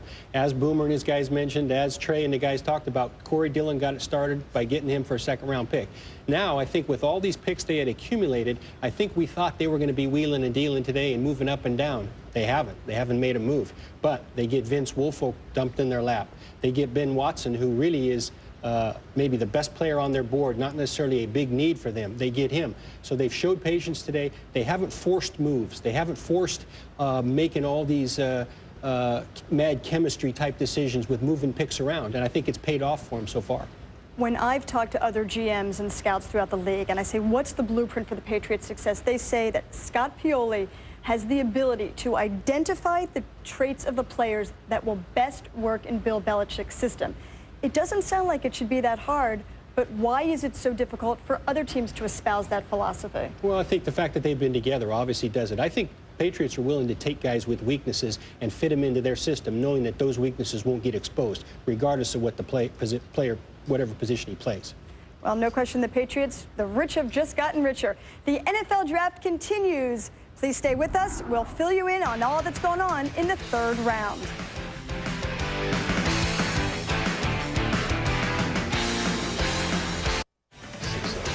We're on TV. The day began with Eli Manning being drafted by San Diego, eventually the trade to the Giants. Robert Gallery, Oakland, Larry Fitzgerald, that of course is Kellen Winslow. And that of course is Roy Williams. So many of the great players at the top of the round, and we saw some of them. And here are the last 5 selections here, and the Colts take a tight end other than the Dallas Clark type, the more blocking, the different sort of tight end with Ben Hartsock, Gilbert Gardner, linebacker, so 2 early third round, and he can fly, right, Mel? So again, speed on defense. Joey Thomas, a great story, cornerback of Montana State, like him a lot. Randy Starks, Maryland, Tennessee, Denell Washington from Clemson, went in a trade to Green Bay. Randy Starks, another defensive tackle. Didn't somebody once say that maybe word was on the street that maybe Hainsworth ought to get moving a little bit for Tennessee? Jeff's sending a message. Exactly. Third defensive lineman Tennessee Titans have brought into the fold. They, of course, Travis LeBoy, Antoine Odom in round 2. Now, all of a sudden, here comes Randy Starks. And Randy Starks, we talked about Marquise Hill, underclassman coming out early on the defensive line, paid the price. And you look at Randy Starks, kid 6'3.5", 315 pounds. He's very athletic. He's talking about 31-inch vertical jump, a kid that I thought didn't play as strong as he tested at times. And I thought wasn't quite the dominant force he should have been in certain games. And I thought if he went back to Maryland, he could have been a top 15 to 20 pick. Marquise Hill, the same thing. So 2 junior defensive linemen coming out early when really they shouldn't have. And I think you look at same thing for Donnell Washington out of Clemson, going in the 3rd round to the Green Bay Packers. A kid with a ton of talent, but in some games he just didn't show up and play to the level of his talent. That's why he's a 3rd round pick. So all these junior defensive linemen, Chris, didn't get it done and didn't elevate their draft potential. I'm reading this Bible here that I keep by my bedside draft week. Mel Kiper's draft report, and on page 118, pick 66. You printed this a month ago. Nate Kading, kicker, Iowa to San Diego. You were the Schwab. And he projected it. Oh, man. Oh, boy. Oh, my We got you picked in the 3rd round? We got Hey, how about the fans who are left here? Give them the nod. They love Mel here in New York. Whoever projects a kicker in the 3rd round of the right team. You can make my picks for me. From ESPN, the worldwide leader in sports, this is ESPN News. Thank you for joining us for ESPN News with Stan Verrett. I'm Kara Capuano. For those of you watching on ESPN2, a quick break from the NFL draft to get you updated on some of the other top sports stories today. Indeed, including the Blue Jays and Orioles. Toronto came in at 4-12. Its worst start ever. Looking for a little love at Camden Yards today. Bottom 3rd, 1-0 Orioles. Miguel Tejada off Pat Hinkins. That's a 2-run shot, 2nd of the season for Tejada, and the Orioles out to a 3-0 lead. Top 5, Toronto down 3-2. Carlos Delgado came in hitting 179. He's got his 3rd of the season here, and he ties the game at 3. They went to extras. Bottom 11, tie game, runner on second, 2 outs. Melvin Mora facing Kerry Lightenberg. Mora pops it up. Kevin Cash can't make the grab, so Mora's safe at 1st. Carlos Tosca not happy with the call. He got tossed. Next batter, Tejada. Frank Catalanato, great catch, and the inning is over. And how many times have you seen it? Guy makes a great catch in the bottom of the 11th, and in the top of the 12th, he comes on facing Mike DeJean, and he hits a base hit to score Chris Woodward. Happens all the time. And the Blue Jays is going to win it by the final count of 5-4. So Toronto with just its 5th win of the season, but they do bang out 14 hits. That's tied for the most by the team this season. They came in the worst hitting team in the AL, hitting just .224. They even their record at 1-1 on their current 10-game road trip. Orioles lose for just the second time in their last 9 games. NBA playoffs underway right now. Game 3 between the Kings and the Mavericks. First quarter, Doug Christie with the steal feeds Mike Bibby. Bibby, a game-time decision after straining his hip flexor in Friday's practice. And, well, he looked pretty good early in this one. Takes it himself and one. Bibby with 12 of his team's first 18 points in the game. Remaining seconds of the first quarter, Antoine Jamison reminding us why he was named 6th man of the year in the league. Scrambles for the loose ball, gets it in before the buzzer. Mavericks up 8 after 1. Second quarter now. Bibby driving again, finds Brad Miller in flight. Kings within 2. Later in the first half, Antoine Walker finds a hole and runs with it. Throws it down on Doug Christie. Mavericks with a slim lead at the half, but they've outscored the Kings 28-13 now in the third quarter, and it's 83-59. Kings sometimes fall asleep for a quarter. Can't do that on the road in Dallas. Remember, the Mavericks with the league's best home record in the regular season. Mavs getting 21-8 from Dirk Nowitzki, who's averaging 26.5 points per game and 11.2 rebounds per game against Sacramento. Post-game extra coverage coming up after the game right here on ESPN News with our commentators, and we'll have news conferences for those of you on ESPN2. More from the draft shortly.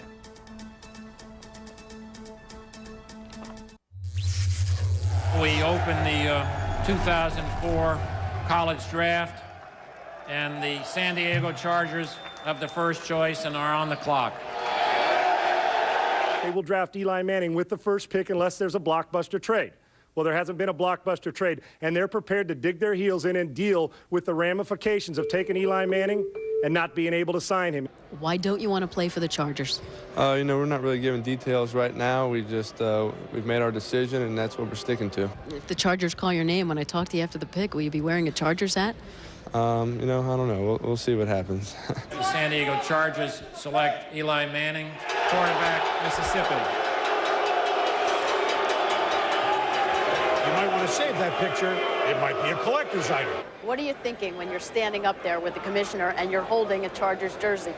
Well, obviously, everybody knows how we feel about the situation and what we've said in the past few days. So, honestly, I don't know what else is going to happen from here. I guess right now we just hope that a trade can happen. Chargers and the New York Giants have exchanged their draft picks, Eli Manning and Phillip Rivers. The New York Giants have a Manning. Hello? You don't get a chance very many times for a decade to be able to select someone like him. We scouted him heavily as a junior because we weren't sure that he might come out. We tracked him this year, and I think we all felt that this was a quarterback that you wait for a long time, and we're just thrilled to have him. We were going to stay with Eli Manning and see what was going to happen. And as it unfolded, obviously, in the draft, strange things happen, and you take it step by step. And when the New York Giants selected Phillip Rivers, some dialogue took place, and we're real happy. You know, we wanted a trade to happen, and obviously it did, so we're excited now. Come on! Come on! Come on! Look at that! Look at that! Look at that! Huh? How about that? There's 8 miles, and he's in the stadium. By the way, that's number 10. That's his college number. Jeff Philadelphia Feagles, the punter, say, you know what? I've been around the game a long time, but I'll wear 17. You can wear 10. So Eli Manning has. Should we not address here, since there's been a couple of comments about Kerry Collins? Yes. Okay. Well, I'll tell you what. Before we do that, let's go to Sean Salisbury out in San Diego, where the day began, and they ended up getting certainly value with a 3rd and a 1 and 5 of next year in the trade, and a quarterback that they love. Sean, I'm sure sighs of relief this afternoon in San Diego. There's absolutely no question about it, Boomer. A lot of panic, I think, in the city of San Diego to wonder if they were going to have to deal with the Eli Manning problems, but they don't have to. They got the guy in Phillip Rivers they wanted at quarterback with that 4th pick, with the trade with the 1st down of the 4th with those Giants, and that's the guy they quietly coveted and said. They told me yesterday they had a chance that they thought Phillip Rivers could play faster than any of these quarterbacks. They also, with their 2nd-round pick, get Igor Oshansky, and now with Wade Phillips here, they'll go to 3-4 defense, and he'll play on the outside, and then Nate Kading, they needed a kicker. They got him too, and with their other third-round pick, a center, to help out LaDainian Tomlinson. Let's head out to the Meadowlands and South Palantonio. Sean, all week long, Giants GM Ernie Accorsi said that the Giants did not want to give up the farm or overpay to go up from the 4th pick to the #1 pick to get Eli Manning. Well, they did have to pay a very high price. They traded to San Diego their #1 pick from next year, a 5th-round pick next year, a 3rd-round pick this year to swap picks and get Eli Manning. With a 2nd-round pick, on a personal note, they took Chris Snee, a guard from Boston College. As it happens, Snee and Tom Coughlin's daughter, Katie, who are not married, have a son, Dylan, who was born early last fall. Now, Tom Coughlin issued a statement about the situation, saying that Snee was drafted solely on his football ability, and that the two families, obviously going through a very emotional situation together, are very happy, and that Katie will graduate from Boston College this spring. Now let's go to Ed Werder in Washington. Well, Sal, here in Washington, there hasn't been a whole lot to summarize. There's just been one pick by the Redskins today, the 5th overall pick, and they took University of Miami safety Sean Taylor over the guy that it seemed like they might choose, tight end Kellen Winslow II. Greg Williams, a defensive coordinator here, told me that one of the reasons is he rated this guy as the best ball-hawking safety he's seen among any prospect at that position in the last 10 years. And Joe Gibbs told me he'll allow them to be a lot more aggressive with their corners. He can also come up and play the run. He can blitz. And Boomer, you might remember I told you earlier that Kellen Winslow was upset about not being the pick here. Well, he'll get a chance to prove what he can do against them in Week 4 when the Browns play the Redskins, and he'll be covered a lot by Sean Taylor. Well, Ed, thank you. Jeff Garcia is going to find him early and often, as we said a lot earlier in this show. So a 1 out of 5 and a 3rd-round pick for San Diego. Real quickly, just to recap, I mean, San Diego did okay. I mean, right? The egg came off the face. Don't we think that?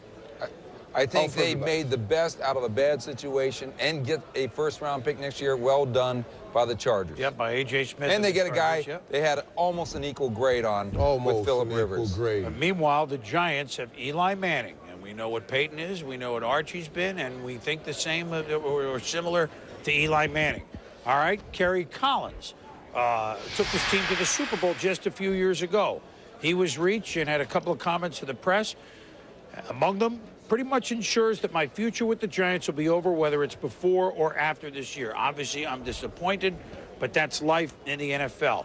And then he wanted to say, if they're going to cut me, I hope, if that's the case, and I don't know that it is, I hope they do it sooner rather than later so I can get another job, which, of course, he would.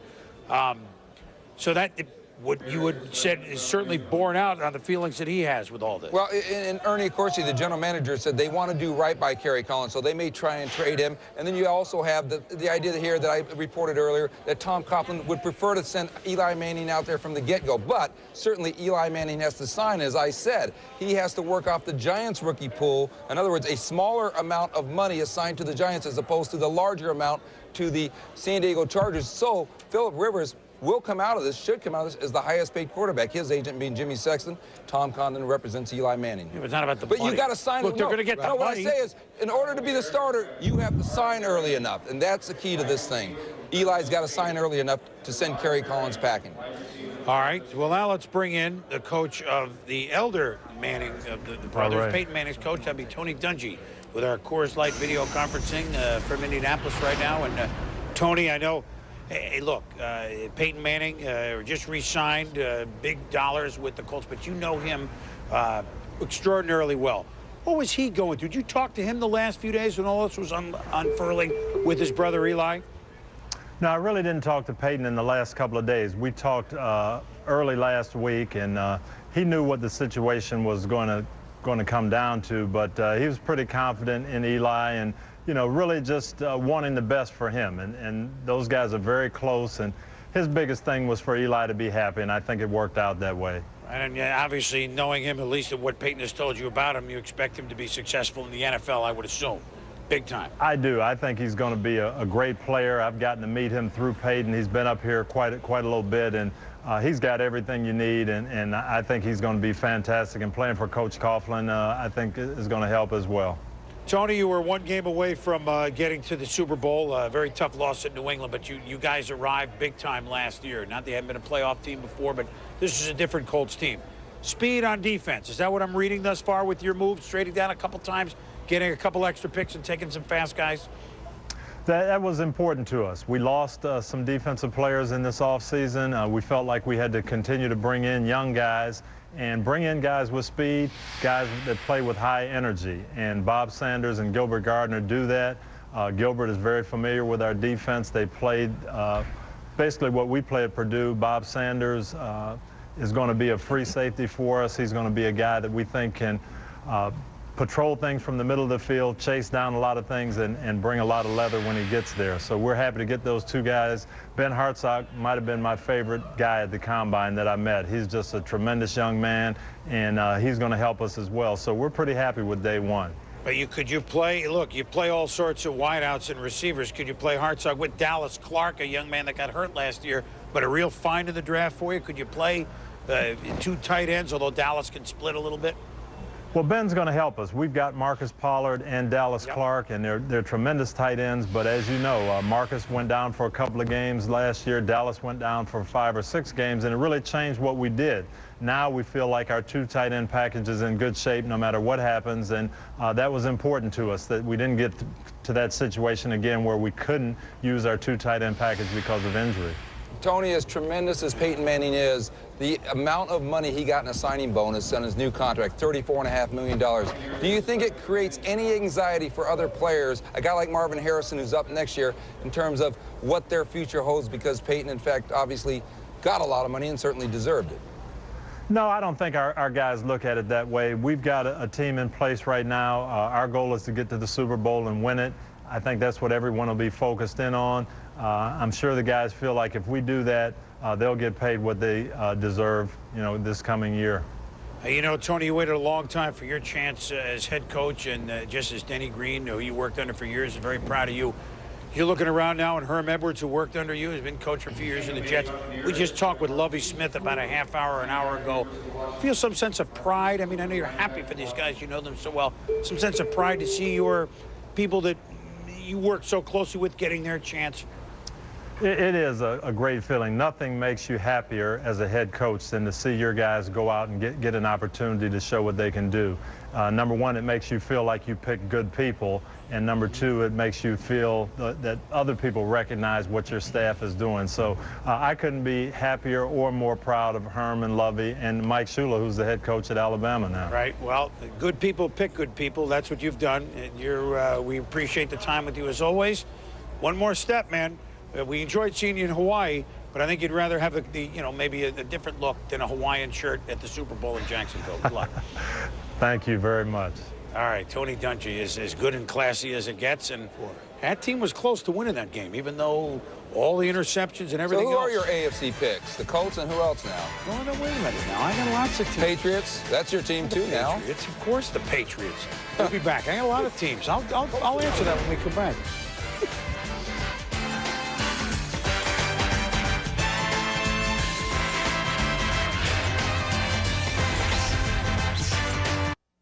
Welcome back to the 2004 NFL Draft, presented by Coors Light.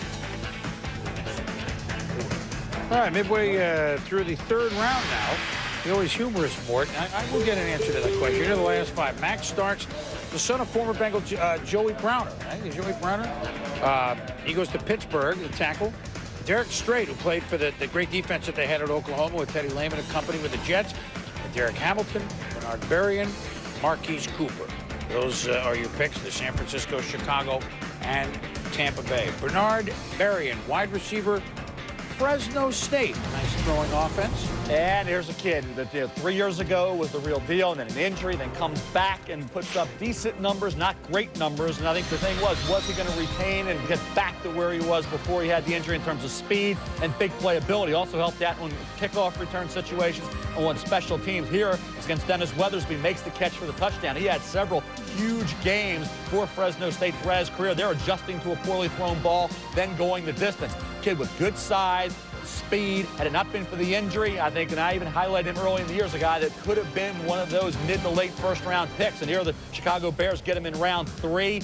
He has the ability to beat you as a return man. He did it against Wisconsin at Camp Randall in Madison. So he had a nice career, set back a little by the injury, but then regains it and then gets back into the third-round area when at one time he was projected as a 2 or even a 1 for that matter. The Bears want some speed. He should be able to provide that now. He's about 2 years removed from the injury. And for the Bears, they went defensive tackle first and second round with Harris and Tank. Now all of a sudden they get Berrien, who can help out on special teams as well. Another kid you look at, talk about physical ability, 6'7", 344 pounds. Did I misspeak here, Mel? I just want to stick in for a minute. I meant Ross. I said Bengals, and I meant Ross Browner. That's his son, not Joey Browner. Ross, the elder, was a very good player for the Bengals. Sorry about that. Very good player. And Max Starks, here you see him at left tackle, highlighted there for the Florida Gators. And you watch him. Of course, Chris Leak was the freshman quarterback, true freshman quarterback, who was protecting their kid who has pretty good feet. Did a decent job keeping that defensive end at bay. Not quite as physical, not quite the run blocker I think a lot of teams may have looked for, and the lean on you doesn't explode. And I think when you look at Max Starks, he has a chance because he's an athlete and he can pass protect. I think he's a kid that needs to be pushed and driven. But here's a third-rounder who really at one point in time looked like a first-round possibility. So you're talking about guys here, seniors. The thing I want to highlight now are some of these juniors that decide to come out early. We've seen guys like Donnell Washington, defensive tackle Clemson, drop into the third round, even though they had first-round ability. Max Stark, or first-round potential had they gone back. Same thing for Randy Starks from Maryland. You see juniors still on the board right now. Matt Ware, safety corner from UCLA. Jason Shivers, safety Arizona State. Nat Dorsey, offensive tackle Georgia Tech.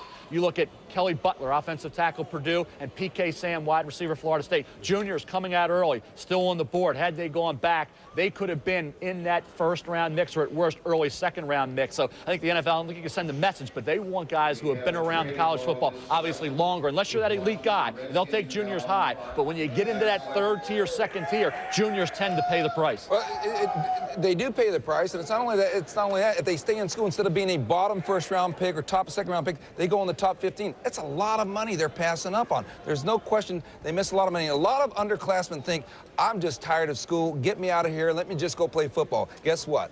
With Bill Parcells or a lot of these coaches, you go to class every day. You got to be on time to class at 9 a.m., and you can't get a C- or a C+ because otherwise you'll take a hike. And it is definitely class. So you will go to class and learn the game every day. So you hit the nail on the head there, Morgan. That's correct. Underclassmen make mistakes. Yep, absolutely. Caleb Miller, linebacker, Arkansas, is going to the Bengals here, Mel. He's Cincinnati. Tall, rangy, smart making linebacker. their moves, right? Exactly. Now, this is Chris Cooley. This is an interesting pick because the last time Washington got this pick from New Orleans, made a trade to get into the third round. Washington wasn't expecting to pick until the 5th round and then the 6th round. That was going to be it after Washington took Sean Taylor. First, we'll go to Caleb Miller going to the Cincinnati Bengals, and a kid that I think when you look at the way he runs, talking about 4.5 change speed, this kid can fly to the football. There he is getting around the corner for the sack, and you see him against SEC competition again. This is against the Florida Gators. Again, very active, arguably one of the top 1, 2, or 3 linebackers in the country when you look at it from a college football standpoint. Here against Ole Miss, again, into the backfield, makes a play behind the line of scrimmage, then had a good combine workout showing excellent speed and overall athleticism. The Bengals and Marvin Lewis picked him up in round 3. And as I said before, when you look at the Redskins and Chris Cooley, this is a kid. You talk about tight ends that can catch the football. We always bring Clint Thidier's name up out of Portland State. Was outstanding for the Redskins under Joe Gibbs. Cooley doesn't have great speed, plays faster than that, but great hands. Made a catch against Nebraska, and I think you will see it, and you will see in the game against the Cornhuskers some unbelievable plays out of Chris Cooley. Here he is catching the football. Then after the catch, he will run hard for you, and he will show the ability when the ball's not thrown accurately to make the spectacular grab. Watch this catch right here, and he'll take it in for the touchdown, keeps his feet, maintains his balance, touchdown against Nebraska. Here he is again, Chris Cooley getting down the field, catching the football, and doing damage in the broken field after the catch.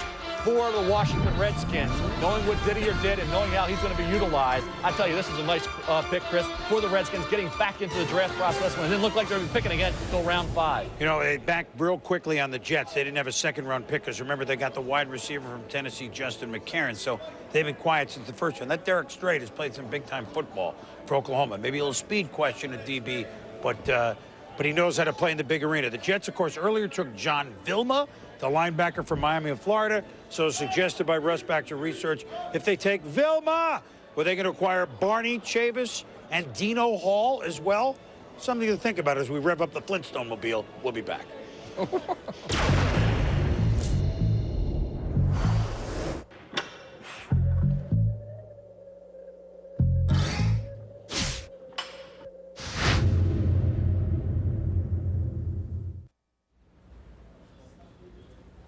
Welcome back to the 2004 NFL Draft. From the Cold Pizza Roundtable, it's been a banner day for wide receivers in the first round. An NFL record 7 were taken, and these are big men. 6 of these first-rounders are all 6'2" or taller. And Corey Chavis, what I see, especially with the new, it's not a new rule, but it's the fact that after an 11-year low in passing yards for the NFL, officials are tightening up the way they're going to call illegal contact. What adjustments is this going to make for you as a defensive back? Well, I don't think defensive backs need to really make adjustments, but they have to be prepared as at times they will get some real, in my opinion, knick-knack calls. And I think that it goes without saying that I can't understand why you would have these rules come into effect when all of a sudden now you've got 6'2½". You mentioned bigger receivers. These guys way 210+. What do they need new rules to keep our hands off of them even more as much as they push off? There's some guys coming in the league in this draft that push off very well. And defensive backs, we don't complain about it too much. We should be. Because I really think that it's something that probably doesn't get called enough, and that's offensive pass interference. So that's kind of what I was hoping to see, that rule changed to maybe get the receivers to have more penalties called against them. Well, but the bottom line is when it comes down to it, in terms of a defensive back, once again, they're going to try to restrict what you do at the expense of trying to get that offensive production going more. Well, they just want to see more scoring. I mean, keep the fans involved in the game. And I think the one thing about it, with these guys coming into the league, this is kind of a new banter now when you have a whole new group of guys, a new crop that set a record for the most guys in the first round. I think these rules kind of accommodate these guys to a certain degree. But I think if you look at what the defensive backs were able to do in last year's AFC Championship game, when you're talking about Ty Law and those aggressive New England defensive backs, along with Carolina, look at David Givens in the Super Bowl. If you want to combat this aggressive coverage, the way he threw Ricky Manning off, I think that set a message to the Carolina defensive backs. Hey, don't get up and jam me. This is how I'll combat it. Hey, Corey, this is Mike Orvin, man. Corey, what's up, Mike? What's up, buddy? I tend to disagree. I think the rule hurts big wide receivers and help the little wide receivers. Hurts big wide? What? Well, come on now, because Mike. As a big wide receiver, you just made the statement, guys, we got the big wide receivers. And you're right. We like to push off. I like to feel where the quarterback is at all times. Most of us don't have the speed to run away from anybody. So if I know you are on me, I know where you are at all times. I think the quicker cornerbacks now, they can lay back and do what we call, Corey, you know it, cluing. He's quicker, he's faster than the wide receiver. Cluing is when a quarterback drops 3 steps, you know that pass will be thrown anywhere up to 6 yards. And when we drop 5 steps, it's a deep ball. 7 steps, the ball will be thrown anywhere to 15 to 20-yard range.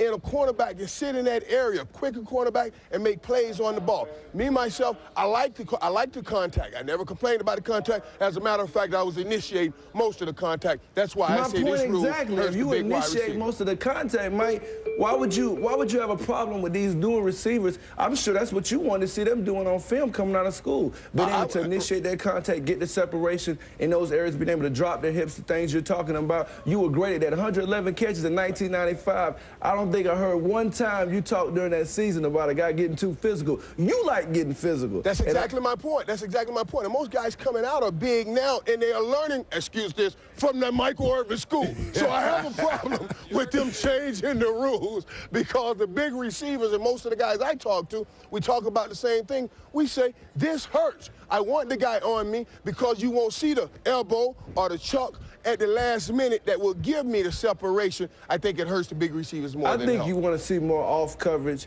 I think that's probably what a lot of these guys want to see, and maybe that's why these rules are in place. Get a guy off of me, maybe I make him miss after the 5-yard hitch, take it to the house via Terrell Owens, some of those bigger receivers, the David Bosters that can break those tackles. Like Randy Moss, he has the greatest hand-eye coordination in the game. It doesn't matter about all this contact. He's making the play down the field. They need to go that school of thought, looking at how he adjusts to the football down down the field. It doesn't matter about the contact. You don't see Moss complaining about it because he makes the play with the great hand-eye coordination. Everybody's talking about these guys having all this great ability to adjust to the football. We don't need new rules then to help these guys out if they're this good. And you're so right, but the guys you mentioned, when you talk about T.O. and David Boston, Randy Moss, these are the faster big guys. I'm talking about the guys that are not so fast. These guys you mentioned, T.O. and them, they can take a hitch and go the distance and make it all happen from there. But some of the other big guys, they cannot. And if you look at some of this is wide receiver versus DB tape here. This is the pro set. And you know who that is, Chris McAllister. Look at that. That's the smaller receiver. That's going to help. You see Plexico Burris, here's the jam. Got his hand on him. Plexico, I like that. You see how he's knocking that hand off? That's good. That's good contact. Look at Roy Williams. Look at that. You see that off coverage? That's not good. Who is that DB? They won't see this in the NFL. Well, I tell you what, hey, Mike, I'm not getting a chance to look at the video like you get a chance to look at it up there, but I can kind of hear you breaking it down. Pretty good play-by-play, by the way. I'm pretty impressed with that. But I tell you one thing, when you're talking about guys getting separation, some of those guys you mentioned, Roy Williams, Plexico Burris, I think they have deceptive speed. You had deceptive speed. And that ability to kind of make a guy, you know, he doesn't necessarily know how to gauge your speed is another advantage you have with these new rules. And guys have to adjust to the underthrows like defensive backs have to do. You have to be very careful about changing the rule where you limit the contact because you want to be able to let these guys compete. I love watching, even when me and you played the playoff game against each other, I went back and watched the tape to watch you and Aeneas Williams. It was a classic battle. I still watch it sometimes. Those are the things you want to see, the classic battles, the classic matchups. Hand finding is a part of that, and that's a part of what has made the NFL great when you talk about bump and run corners, going all the way back to Hanford Dixon and Frank Minifield over the years. It's definitely, it's a battle for the football is what you're going for. I like the game played the way the game was played last year. So what? Everybody keeps talking about New England, they were grabbing too much. Hey, man, this is a football game. We are not to let you run free and just make plays. We are trying to stop you from catching the ball. I like it because it separates the good from the great. The great ones, like you say, they make that play anyway, and the good ones, well, go home. So basically you said there are no Michael Irvins in this draft is what you're saying. I didn't say that, but thank you anyway, Corey. Hey, I'm just glad that the two of you are in separate places because when Michael was talking about this in our meeting the other day, he was grabbing our producer. He was demonstrating like a wide receiver and a DB, so I'm glad that you're separated here. The NFL draft will continue. We're going to finish up the third round. When we come back, please stay with us. Yeah! On an April weekend in New York City, 32 teams begin the quest for a championship. It's April, and we're ready for some football. You'd love to draft an All-American, but any selection could be a standout. An All-Pro, a Super Bowl MVP. What does your team need? The NFL Draft 2004, presented by Coors Light, continues tomorrow at 11 a.m. on ESPN and 1 p.m. on ESPN2. We are back at the theater at Madison Square Garden. Chris Berman, Michael Irvin, Chris Mortensen, Mel Kiper, a cast of thousands. And we'll look at the last 5 picks here in the third round. We mentioned Miller and Cooley already. DeVar Darling, wide receiver, Washington State, Baltimore. David Peterman, guard, LSU to Dallas. And another guard, Sean Locklear, NC State, blocked for Phillip Rivers, obviously, this year and blocked pretty well. He goes to the Seahawks. We're going to look at DeVar Darling. Look at a couple of receivers here. And Mel, certainly had, you know, some hardships off the field, right? But there's a young man that has a lot of character. His twin brother, Devon, of course, passed away from the heart attack, and DeVar transferred from Florida State to Washington State, Chris, and thought had a nice career. You look at when Jason Getzer was the quarterback, DeVar Darling put up big numbers. And I think you look at that particular season, outstanding this past year, quarterbacking a little erratic. His average per catch dropped from almost 17 yards a catch as a junior to about 14.8 this past season. But he's got good size, 6'1 1/4", 211 pounds, runs in the 4.48 to 4.53 range. A kid who has ability. There's no question about that. As a senior, though, he wasn't quite to the level of that junior campaign, and that's when you're under the microscope. It's not your junior year, it's your senior year, and Darling slid back just a bit. A lot of that had to do with the quarterbacking.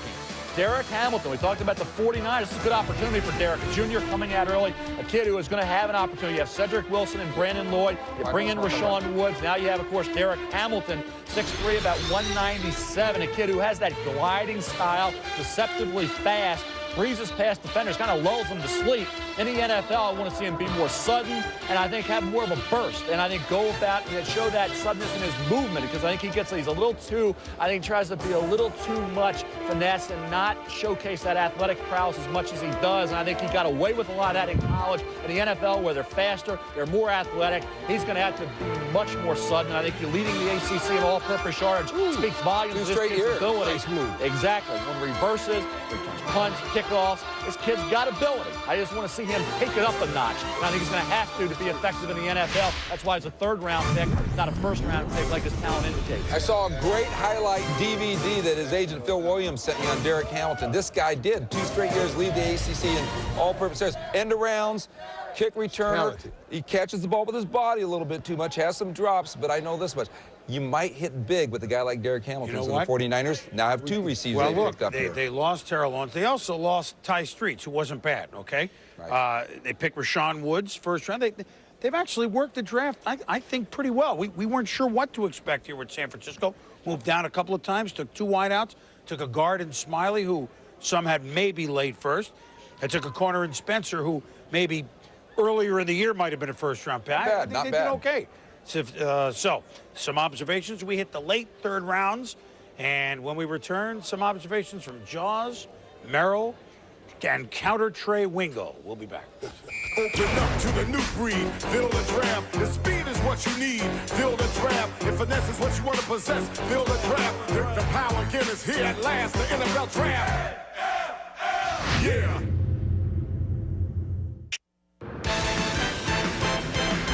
ESPN2's exclusive coverage of the NFL Draft is presented by Rocky Mountain Cold Coors Light, the official beer sponsor of the NFL, and in part by MasterCard. There are some things money can't buy. For everything else, there's MasterCard. Welcome back to the EA Sports NFL matchup set as we continue to take you through the third round. The Kansas City Chiefs, well, they were very good offensively, and as you might remember from the Indianapolis Colts playoff game at Arrowhead, not so good defensively. Kansas City was one of the best offensive machines out there with so many weapons, but then the defense was really where they struggled.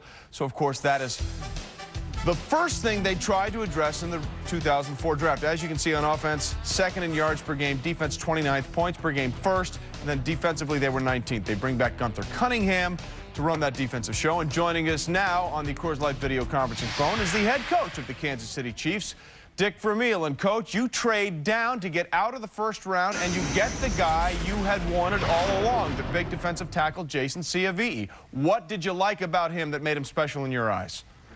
Well, first, he's the size, you know, and the power, and we just felt if we could get a third defensive tackle that could rotate through the ball game in a wave that he could help us improve on defense and help stop the run. And a little bit of a projection. I think we'll really see what we get in about 2 years from now when he really matures into the position. Coach, I want to go back to the rehiring, if you will, in Kansas City of Gunther Cunningham. How much of an impact are you counting on him being back with that Chiefs team to really have on that squad in something we can see on the field? Well, first off, nobody graduated. We have everybody back. Every football player on there, every free agent was re-signed, and I know some people have said why, but we think there's talent there, and they're going to get better just through maturing. And I think that Gunther will bring a little spark, enthusiasm, a change, some different things that may enhance the way we play. And hopefully it will be to the standard that Gunther had set here when he was a defensive coordinator in the past. Coach, conventional wisdom was telling me you would look for that speed wide receiver, that guy that could stretch the field, and yet you go for a tight end in Chris Wilson. What was the thinking? Well, he's really not a tight end to us, Ron. He's a multiple position guy, a guy that'll play fullback, H-back, F-back, and move around, plus be outstanding on special teams. And also a guy that you can leave in the ball game as a backfield guy and then move him to the tight end position, and they won't be able to put a nickel defense in him, yet we can use him to attack downfield with 2 tight ends in the middle there with Tony Gonzalez, rather. So more of a multiple position guy. Hey, Coach, I got to tell you this. We're about ready to fall off our chairs here. I'm sitting there looking at you. You look fresh. You look like you just got in there. I think you look so fresh and young. I'm not that fresh, believe me. No, I'm not that fresh. Hey, Mark, he's working on that Super Bowl blueprint, man. Getting that Super Bowl blueprint ready for this year. Hey, Coach, you mentioned Gunther Cunningham, and we all know, it's nice to, pick these guys in the draft, but reality is a lot of these guys aren't going to make the team, and they're not going to be the impact players. So you're going to have to deal with the guys that you have there. Can Gunther make the changes that are necessary for you guys to get to the Super Bowl? Well, I don't know if he can do that. I don't think any one man has that responsibility in our organization. I think he can make a contribution. I think every guy that started on our defensive team last year can play better as they mature and get better. And I think just sometimes the change in the way we'll play our defensive line different maybe and get a little more aggressive with that approach, it might enhance the way we play. Only time will tell. Coach, you mentioned it off the top. Nobody graduated. You re-signed a lot of your players. Do you feel as an organization the Kansas City Chiefs have done enough to take that next step, which would be win a playoff game, which is something that hasn't happened in a long time? Oh, I think we can, but our schedule is going to be tougher than it was this past year if it stays as it is. Both Super Bowl teams, coming to Kansas City to play, opening Sunday night in Denver. It'll all be tougher, and schedule always has something to do with the success of your season. But I think we'll be a better football team. We may not win 13 games. I'd like to believe we'd be very competitive in all 16, and if we stay healthy, we'll win enough football games to get back into the hunt, and then maybe play a little bit better when we get that opportunity. Don't drop 5 balls in the playoff game. Play better defense, and don't miss a field goal, and don't get a touchdown call back and have a chance to win. Coach, you mentioned it. A lot of moves made by the AFC West here. When you look at what Oakland has done, they're shoring up their line, and then the big move, San Diego getting Phillip Rivers. Just out of curiosity, do you like Phillip Rivers or Eli Manning better? Which one would you have liked to have seen? I really can't say, because I knew both of those guys would be gone, and we weren't evaluating quarterbacks as critical as you would if you're going to draft them. So it's hard for me to say. I think both of them had tremendous talents. If I was just going to give you who right now without really being serious about it, I'd say I'd take Eli Manning. Coach, we appreciate the time. Get back into the draft room and enjoy a nice glass of wine. Just don't do anything with Morton Anderson with that wine, okay? Okay. Thank you. Dick Vermeil joining us. He does look fresh as a daisy as we're getting to the home stretch of the 3rd round of the draft.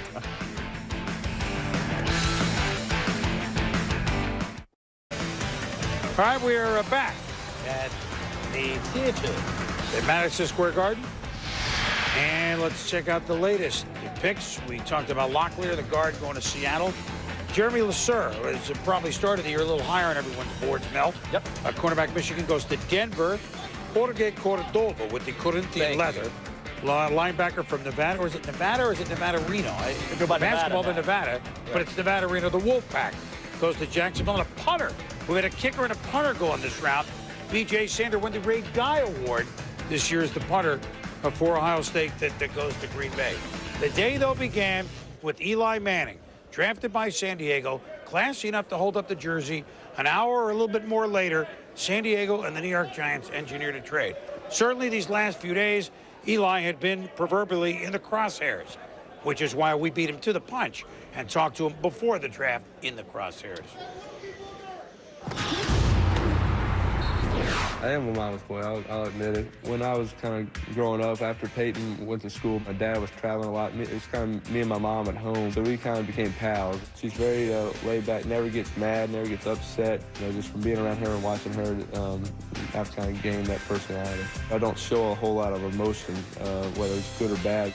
My dad is, he's more intense, more serious. Peyton's more like that. He's very dedicated to what he does, and he's just very focused in on everything. Every play, if something's going to go wrong, he gets on his play or something, and that's just the way he deals with it, and it works out great for him. It's just not the same way for me. I'm just as dedicated. I work just as hard, and I show it in a different way. I'm not a screamer and yeller. I'm just kind of, if the play goes bad, forget about that play, let's go on to the next one. Growing up for me, it was always, my 2 brothers always had friends over and playing. It was always just a thrill for me to be invited to play with them. If I was permanent center or not even doing anything at all, just to be around those guys. They were the guys I looked up to, my role models. When he left for Tennessee, he was 18. I was 13 years old. And it was just you want to be so close to someone that age. He didn't come home much. I'd see him after a game maybe, but again, just kind of didn't get much time around him. So finally, once I got to Ole Miss, we kind of start talking on the phone. Not everybody has that where, you know, you have someone to ask questions and learn more football from your brother. I've been dealing with expectations a long time where I guess I've just gotten used to it. I try not to worry about it, just kind of go out, I'm going to be myself, I'm my own personality, and not get me worried that I won't succeed or worried that I'm not going to be as good as Peyton or not have the same you know, career my dad did or anything like that. I'm not scared to follow up in my brother's or father's footsteps. Well, those are awfully huge footsteps to follow in. And, Mike, you touched on it. We talked a lot about it. Certainly huge footsteps to follow. Dad and Peyton, he's a Manning, and now he's got to do it in New York. How much added to what he's already had to deal with, guys? I think he has the best personality of that Manning family to handle the pressure. He's a little bit more laid back. So he's a little more loosey-goosey than Peyton is. In fact, well, let's say this. He might take some of that from his oldest brother, Cooper, who is the family comedian, by the way. Yes, he is. He can be funny. No, he can be very funny. And the other thing is, Eli Manning was not afraid to go to Ole Miss, where his father was the legend. Peyton Manning went to Tennessee to establish his own legend. Eli not afraid to go to Ole Miss. I think that speaks about his personality. And I talked about this pick being a great pick for New York for a lot of reasons, but it's also a great pick for Eli, I believe, outside of the pressure, because I don't think he'll see the pressure. This is the place he can say, in the end, we may all be saying, you see Archie? That's Eli's dad. You see Peyton? That's Eli's brother, because if he wins in New York, he will be the king. Where do Coach Coughlin gets right behind him in practice and says a few things. We'll see what type of pressure he's used to pressure, man. That's pressure. Well, the Giants will handle it. The Giants I know, stepped out because all three of these quarterbacks were basically equal. I think we can all agree that you were splitting hairs there trying to decide between Manning, Roethlisberger, and Rivers. When Ernie Accorsi, Tom Coughlin did step out and say, hey, we have the guy. We identified it. They gave up. In the end, not as much as I thought San Diego isolated Eli Manning to be worth. So I think that from that standpoint, they only got less. But the Giants they isolated Manning as the guy that was like the end-all, be-all at quarterback. I'm talking about San Diego. Okay, if that's the case, you keep him and he's your guy. Oh, all right, so I think I'll say this, and I will say this, the Giants bailed them out. Great points today, Mel. That was great points, Mel. Go. Well, they bailed him out, but I tell you what, he better be good, because Kerry Collins isn't bad. Right. Took them to a Super Bowl and throws a ball about as well as anybody in this league. So this Eli has to be good. They're saying we think he's that good. No, he'll be fine. You're right, though. I mean, in analyzing all the Mannings, Cooper is funny. And speaking of humor, now let's go to the cold pizza set. Great job, and our hostess, Andrea Kramer. Andrea? Good evening, Chris. Is that funny enough for you? Do you like that? You're just rolling out the one-liners. I've seen a new side of you. You're great. Thank you, Chris. You guys are talking about the pressures of Eli Manning. With my guys here, 2 first-rounders and 2 second-rounders, I want to talk about the reality of being a rookie, because, you know, everybody's happy today. They're excited to get ready to go to their new teams. But what do these guys, these new players coming into the league, really have to look forward to? What they have to look forward to, first and foremost, is the fact that after you get drafted, after today like today, you go out, have fun, celebrate with your family, you have to stay humble. It's important. You have to stay humble. You can't forget about the hunger, the desire that you had, the little things that you did to take you to that next level in order for you to get drafted on that first day if you're fortunate enough. And one of the second things you have to do is that, okay, now I got to switch my mind frame. You know, I got to switch up from being in combine shape from preparation of football shape. And what I mean by that is that, okay, now I can't train anymore from running from point A to point B or from doing a shuttle, seeing how fast I can go from left to right in 3.7 seconds or keep it up under 4 seconds, or trying to work on vertical jumping, going up, oh, I got to get 40 this time, I got to get 42. You know what I'm saying? It's not all about that. You have to switch mind frames as far as I got to get ready for a long, rigorous season, 16-game season where, okay, guys, I may have to get ready to go into the playoffs. I can't burn out. I can't be the weak link of this football team. And first, hey, the last thing, if you never, ever remember anything that I tell you, once you get to camp as a rookie, you have to walk in. If you're going to meet anybody, yeah, you're going to meet your roommate when you first get there. But the next person you have to meet, it's important. Listen to me, guys. Go to the special teams coach and say, hey, my name is Takeo Spikes, and I'm reporting for duty. Sir, I'm here. If you're not a first-round guy, if you're not a guy who's going to come in there and get drafted top 10 guy, top 15 guy who's not going to contribute to the team early, hey, son, you got to get ready to play special team. That may be the only way you're going to have some longevity in this league. That is definitely the truth. And another thing that you have to deal with as a rookie is it's the first time in your life that you're going to have any money in your pocket for 90% of these guys. And people don't realize, you know, you don't get paid tomorrow. You don't get paid till you sign the contract, and that could be July, it could be August. You know, it's at different times for different guys. And after you get that contract, you know, the only thing that's guaranteed is your signing bonus. When I got mine, I took mine out. My wife took my picture with it. I made a copy of it. I mean, I was so excited just to have that. And then you have to go out and prove that you're worth that money they spent. You have to prove that you're worth, you know, the rest of the money of your contract. And what rookies don't realize, unless you're in the top 10 guys that are taken, your big money is going to be made in that second contract. So get in camp. Sign your contract, get in camp on time, and have a good rookie year. Set yourself up to have a successful beginning of your career so that you can get to that second contract and make your money throughout your career. No, I think you're the only one on this panel who got into camp on time. Otherwise, there's three holdouts here. How was it for you having to hold out? Yeah, it's definitely, you know, it was hard. I was very scared. I went through the whole process, and, you know, like you said, you get drafted and you're all excited. You got this money and you're, you know, going to go into the camp. And I held out for almost a week, and there was times when I was on the phone to my parents saying, man, I feel like I'm never going to play. I mean, I was scared. I thought I was never going to play. I thought I was going to get traded or, you know, something. And, you know, finally it worked out. But, I mean, you got to just make sure that you've selected your agent and go through the whole process, but you want to get in camp on time. Now, how about, what about the expectations for a player who thinks he may be drafted one place and maybe he's wheeling and dealing already and he's buying things already on credit, and all of a sudden he doesn't get drafted where he thinks he's going to, and maybe that amount of money isn't there? No question about it. You go out, you get the Hummer with the Lamborghini doors, you bling-blinging with the 24s, and you got them on spinners on top of that. Then after that, you decide to go out and get a house, maybe $1 million home. Yes, and you can't forget about Mom. She wants a new car. Absolutely. And don't forget about Pops. He wants to have a little bling-bling for the wrist. So by the time you get through doing all that, all of a sudden now, you didn't get drafted maybe in the top 5, 10 of the draft. You drop down to number 30, that potential $7 to $10 million signing bonus. All of a sudden now you're talking about maybe $2 to $4 million tops after taxes, maybe 1.5, 1.4, and you're wiped out. And you can't forget about that line of credit. You know you probably got that from the Yes, now, let's be honest. How confident were you, for example, that you were going to make the team? Second rounder, but how confident that you were going to come in and you were going to succeed with the Washington Redskins? No matter how many people tell you, you know, you're good, you're this, you're that, you're drafted in the second round, you know, you played 4 years in Michigan, you're going to do this, you still have in your mind that you have to prove that you're going to beat out that other guy who's fighting for his job. He may have 3, 4 kids. He may have all these other obligations like we talked about, you know, to accomplish, and you have to get that done as a rookie. All right, we got some free advice being dispensed to these rookies. Chris, back to you. Storyline. Yes, thank you. We're on TV. You see, Mort, you can't pick I got up some the good phone. stuff here, too. What do you want to talk about? I got some good stuff Talk right about anything here. you want. Matt Schaub? How about Matt Schaub? We finally have. We didn't have any quarterback picked in the second round. We had 4 quarterbacks picked in the first round, but Matt Schaub was picked by Atlanta, backup quarterback to Mike Vick. He's a Frank Reich type, isn't he? Isn't that what kind of guy he is?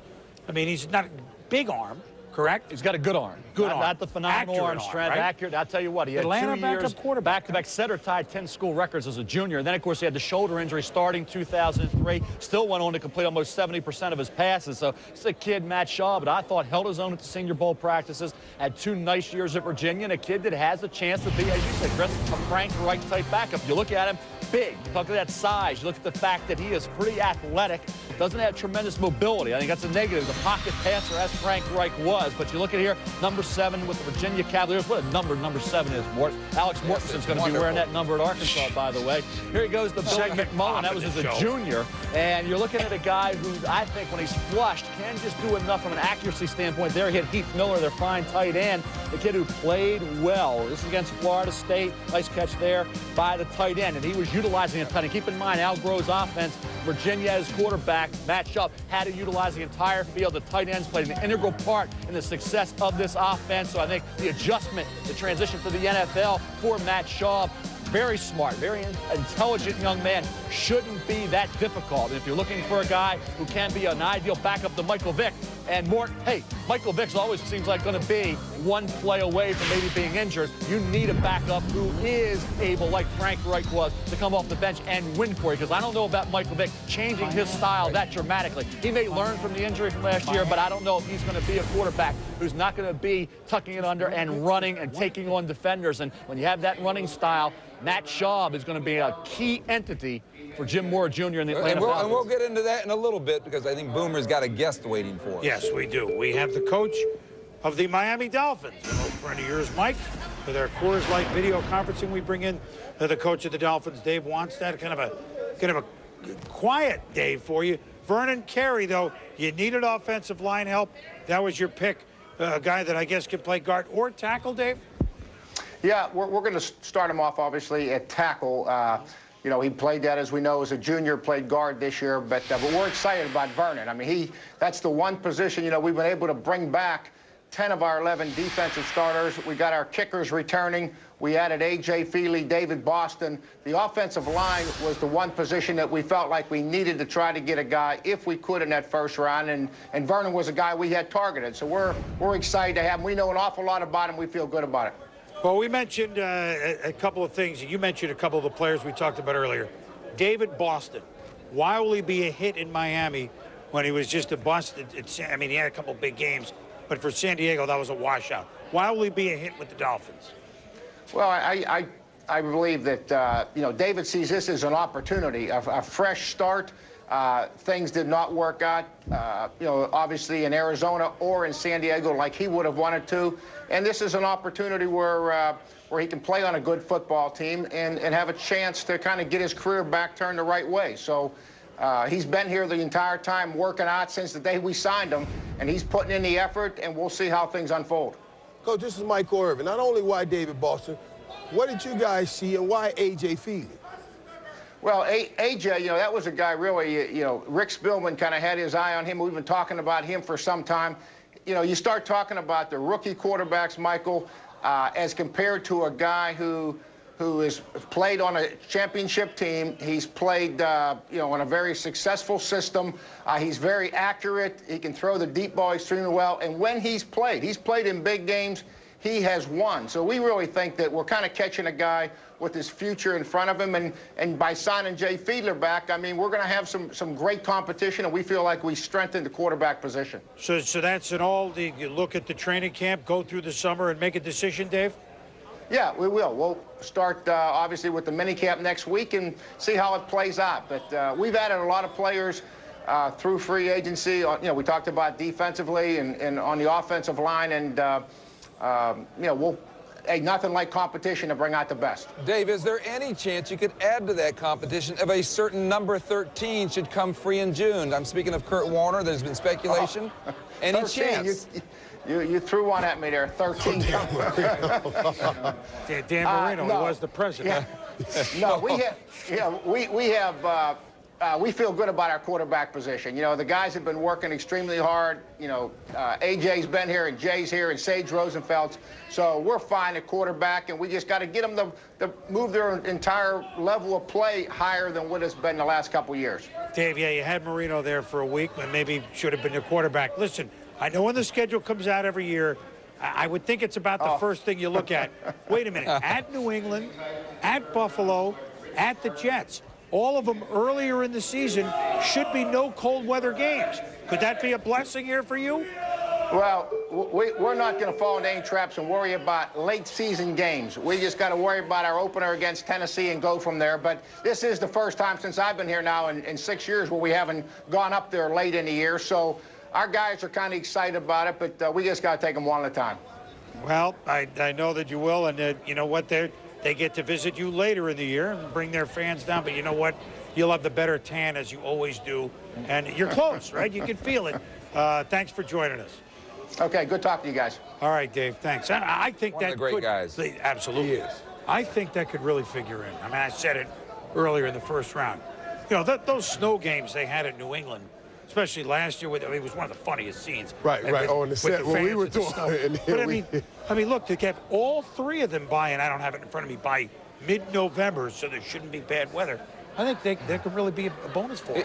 It can be, but there is a lot of pressure right now, obviously, on Dave Wanstead. He did win 10 games last year. Yes, he I has know. won about the second or third most games since he's become the coach of the Dolphins. But Dolphin fans expect more, and I think that this year is huge for him. And Rick Spielman is now the general manager. We went through the Marino stuff, but there's no question to me. And that pick of A.J. Feely as the quarterback to compete with Jay Feely, to me, is critical to what Dave Wanstead's future is in Miami. But more, you hit on it. He's had some bad luck, some bad turns, some nobody bad likes plays, to hear bad luck, but he's had some, and maybe his luck has just changed. Without them playing in December in New England, that may be a blessing in disguise. Although it is interesting, we didn't say this before, and obviously you could dissect the schedule. And I don't know that it's Miami, but week 5, New England has an early bye.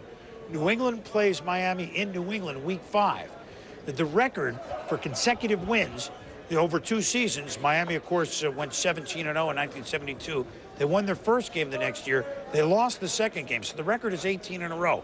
If New England were to come out and win their first 3 games, fittingly, the 4th game to try to win 19 is against the Miami Dolphins. Just throwing it out there. Oh, by the way, the Dolphins were so devastated in '73 by that loss, they went on to win another Super Bowl. We'll be back. Round 3 winds down here in New York.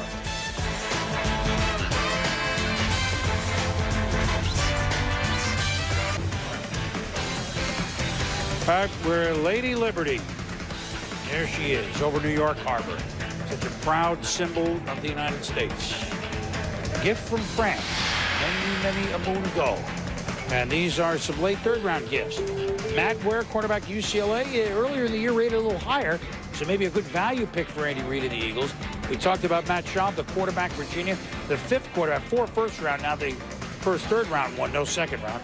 Tony Hargrove, defensive end, St. Louis, more on him in a moment. Rich Gardner, corner, Penn State, Tennessee. And Kerryon Fox, the linebacker from Georgia Tech. Another Georgia Tech linebacker going to the Kansas City Chiefs. Anybody jump out of that group? Well, Fox actually outproduced Darryl Smith. I know, Mort, you know about Tony Hargrove. Academically ineligible in 2003. Did have a good 2002 year. Has added weight, yet retained his closing speed. Interesting pick for the St. Louis Rams. It's a significant pick because you know they lost Grant Wistrom, defensive end, to free agency in the Seattle Seahawks. But a significant thing happened Saturday night when Leonard Little, Pro Bowl defensive end of the St. Louis Rams, was arrested for a DWI, drinking while driving under the influence. Now, that's significant because Leonard Little has spent time in jail and has served an 8-game suspension from the league for a very tragic situation in which there was a manslaughter charge when there was a fatality when Little was drinking and ran into a woman who was driving in St. Louis. And now Leonard Little is facing more trouble from the league, not to mention the law on a more significant level. So Tony Hargrove, a defensive end, being the pick here, is something that we should pay attention to. Yep, absolutely. And obviously, Mike Martz and Charlie Army in St. Louis did that. And so let's see, you've got Mel. We've had Mel for 10 hours. I don't know why this is news. You've got Mel, brought to you by Motorola, the voice of the fan. What a perfect segue into our wrap-up segment anyway. Mel, which team has done the best job in day one? I think you look at several teams. I think what Arizona's done, certainly. I like what the San Francisco 49ers have done, the Chicago Bears. I think if you look at it, what the Arizona Cardinals and Denny Green have done, getting a guy like Larry Fitzgerald, you talk about a work ethic, then he said an attitude. He gets that with Larry Fitzgerald. Carlos Dansby, an outstanding pass rusher from the outside linebacker spot, and Darnell Dockett. If he can stay focused on the job at hand, he has the talent to be a heck of a defensive tackle, something they need because Wendell Bryant's got to pick up the pace. A former first-round pick, just a couple sacks over the last 2 years isn't going to get it done. Dockett should be an upgrade at defensive tackle and maybe elevate Wendell Bryant to the level they thought he would be when they drafted him the first round out of Wisconsin a couple years ago. Hey, listen, guys. You've got Mort. I got Mort. That's exactly right. A team that nobody's really thinking about today, but they always do a great job with the draft with general manager Floyd Reese and a draft that makes sense, the Tennessee Titans. They move out of the first round, and lo and behold, there's Ben Troop, tight end, Florida, in a year in which they lose Frank Wycheck to retirement. They were going to load up on their defensive linemen because of the losses they've had there. Travis LeBoy, Hawaii, Antoine Odom, Alabama, Randy Starks, Maryland, and then just now Rich Gardner, a cornerback from Penn State. It's just a draft that makes sense, and Tennessee's drafts always make sense. They stay true to their philosophy. I like it. Well, the team I like the best is they're the champions. the New England Patriots. First of all, by getting Corey Dillon, if you look at the playoffs the last few years, they've only scored 1 or 2 touchdowns per game. Yes, it was enough to win, but the short passing game works when you're in open field, but as you get closer to the goal line, you need a solid running back. Well, they got that in Corey Dillon, and they shored up the defensive run stopping with Vince Wilfork. That guy from Miami, you better believe it, a big fella. When Ted Washington leave, you need to replace a big fella with a big fella. They got a big fella in Vince Wilfork. So right there, that makes them the best for today because they're the champion and they solidified themselves even some more. They got a pretty good tight end there as well. I want to just cite a couple teams. I'm going to show one. Pittsburgh went in the draft thinking in no particular order, God, we need tackles. We sure need defensive backs, and we'd like to get a quarterback to groom. Well, they got Roethlisberger. They sweated it out and got him in the first round. They drafted Coakley from Tusculum, unknown, with a lot of upside, obviously, and a little inexperienced defensive back. And they took a tackle in Max Starks. I'm not saying that they're all huge hits, but they went in those areas. I think that the Buffalo showed a lot of Tusculum, if you will, as they traded up and picked Lossman for the second year in a row, a player that probably won't play. Well, I don't think he will, although he'll try for it. Bledsoe will be quarterback like last year, a year off McGahee. Remember, they're getting a fresh Willis McGahee already with an outstanding back in Travis Henry, and they pick a wideout in Lee Evans. But a team we never talk about because they're always drafting pretty early. They can't win on the road. They're at the bottom of the Norris division. The Detroit Lions. Yes. The Detroit Lions, we've seen some glimmer, a silver mine, if you will.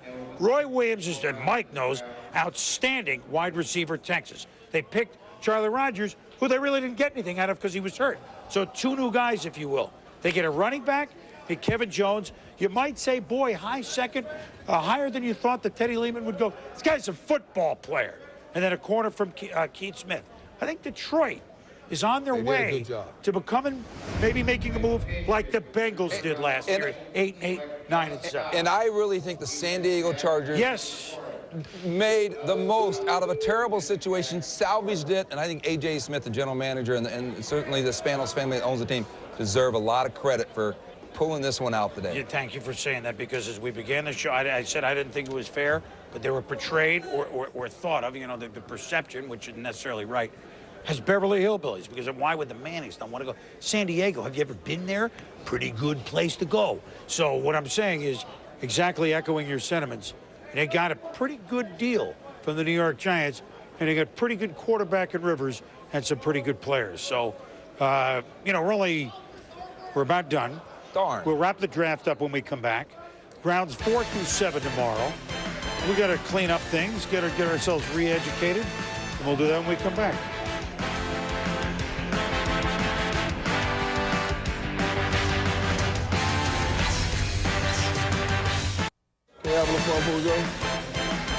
All right, we're back. Just when you thought it was safe that we were done, the Cincinnati, we're going to end the day with a Bengals pick. They dominated the compensatory pick. Yes, they have.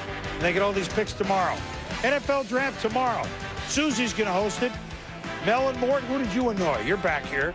Mike Golick. Rounds, I know you do. Rounds 4 through 7, 11 a.m. Eastern on ESPN, 1 Eastern on ESPN2. For more info, log on to ESPN.com. Look, we began today with more storylines, some of them horrible, obviously, with the end of this week with Pat Tillman. But we began today with the Manning saga. We had all week with Is Clarett and Mike Williams in the draft. We had other things swirling. We had top players rated at tight end and Killer Winslow, top players rated at safety and Sean Taylor. Because he's a lineman, he gets, we gave him his moment, but Robert Gallery proved to be a 12-year just stud in the National Football League for the Oakland Raiders. We had guys at the top of rankings for positions, rankings that you don't see more than once every 5, 6, 7, 8 years, right, Mel? In addition to the Manning-Rivers saga, in addition to everything else that went on. It was a top-heavy beginning, for sure. It's interesting. A lot of the juniors kind of dictated the early portion of the draft. We have some juniors still on the board. We still have Jason Shire, safety from Arizona State. Nat Dorsey, offensive tackle, Georgia Tech. Kelly Butler, offensive tackle, Purdue. P.K. Sam, wide receiver, Florida State. So round 4, we talked about it last year and then through this year.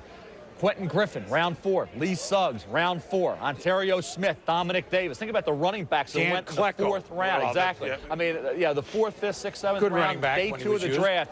I'll tell you, it's been a productive 4 rounds for the NFL over the last several years. It has, because this is, I mean, look, let's go inside the draft a minute. You go, okay, all of a sudden, okay, we've been drafted, now we got a night to look. Oh, he's left?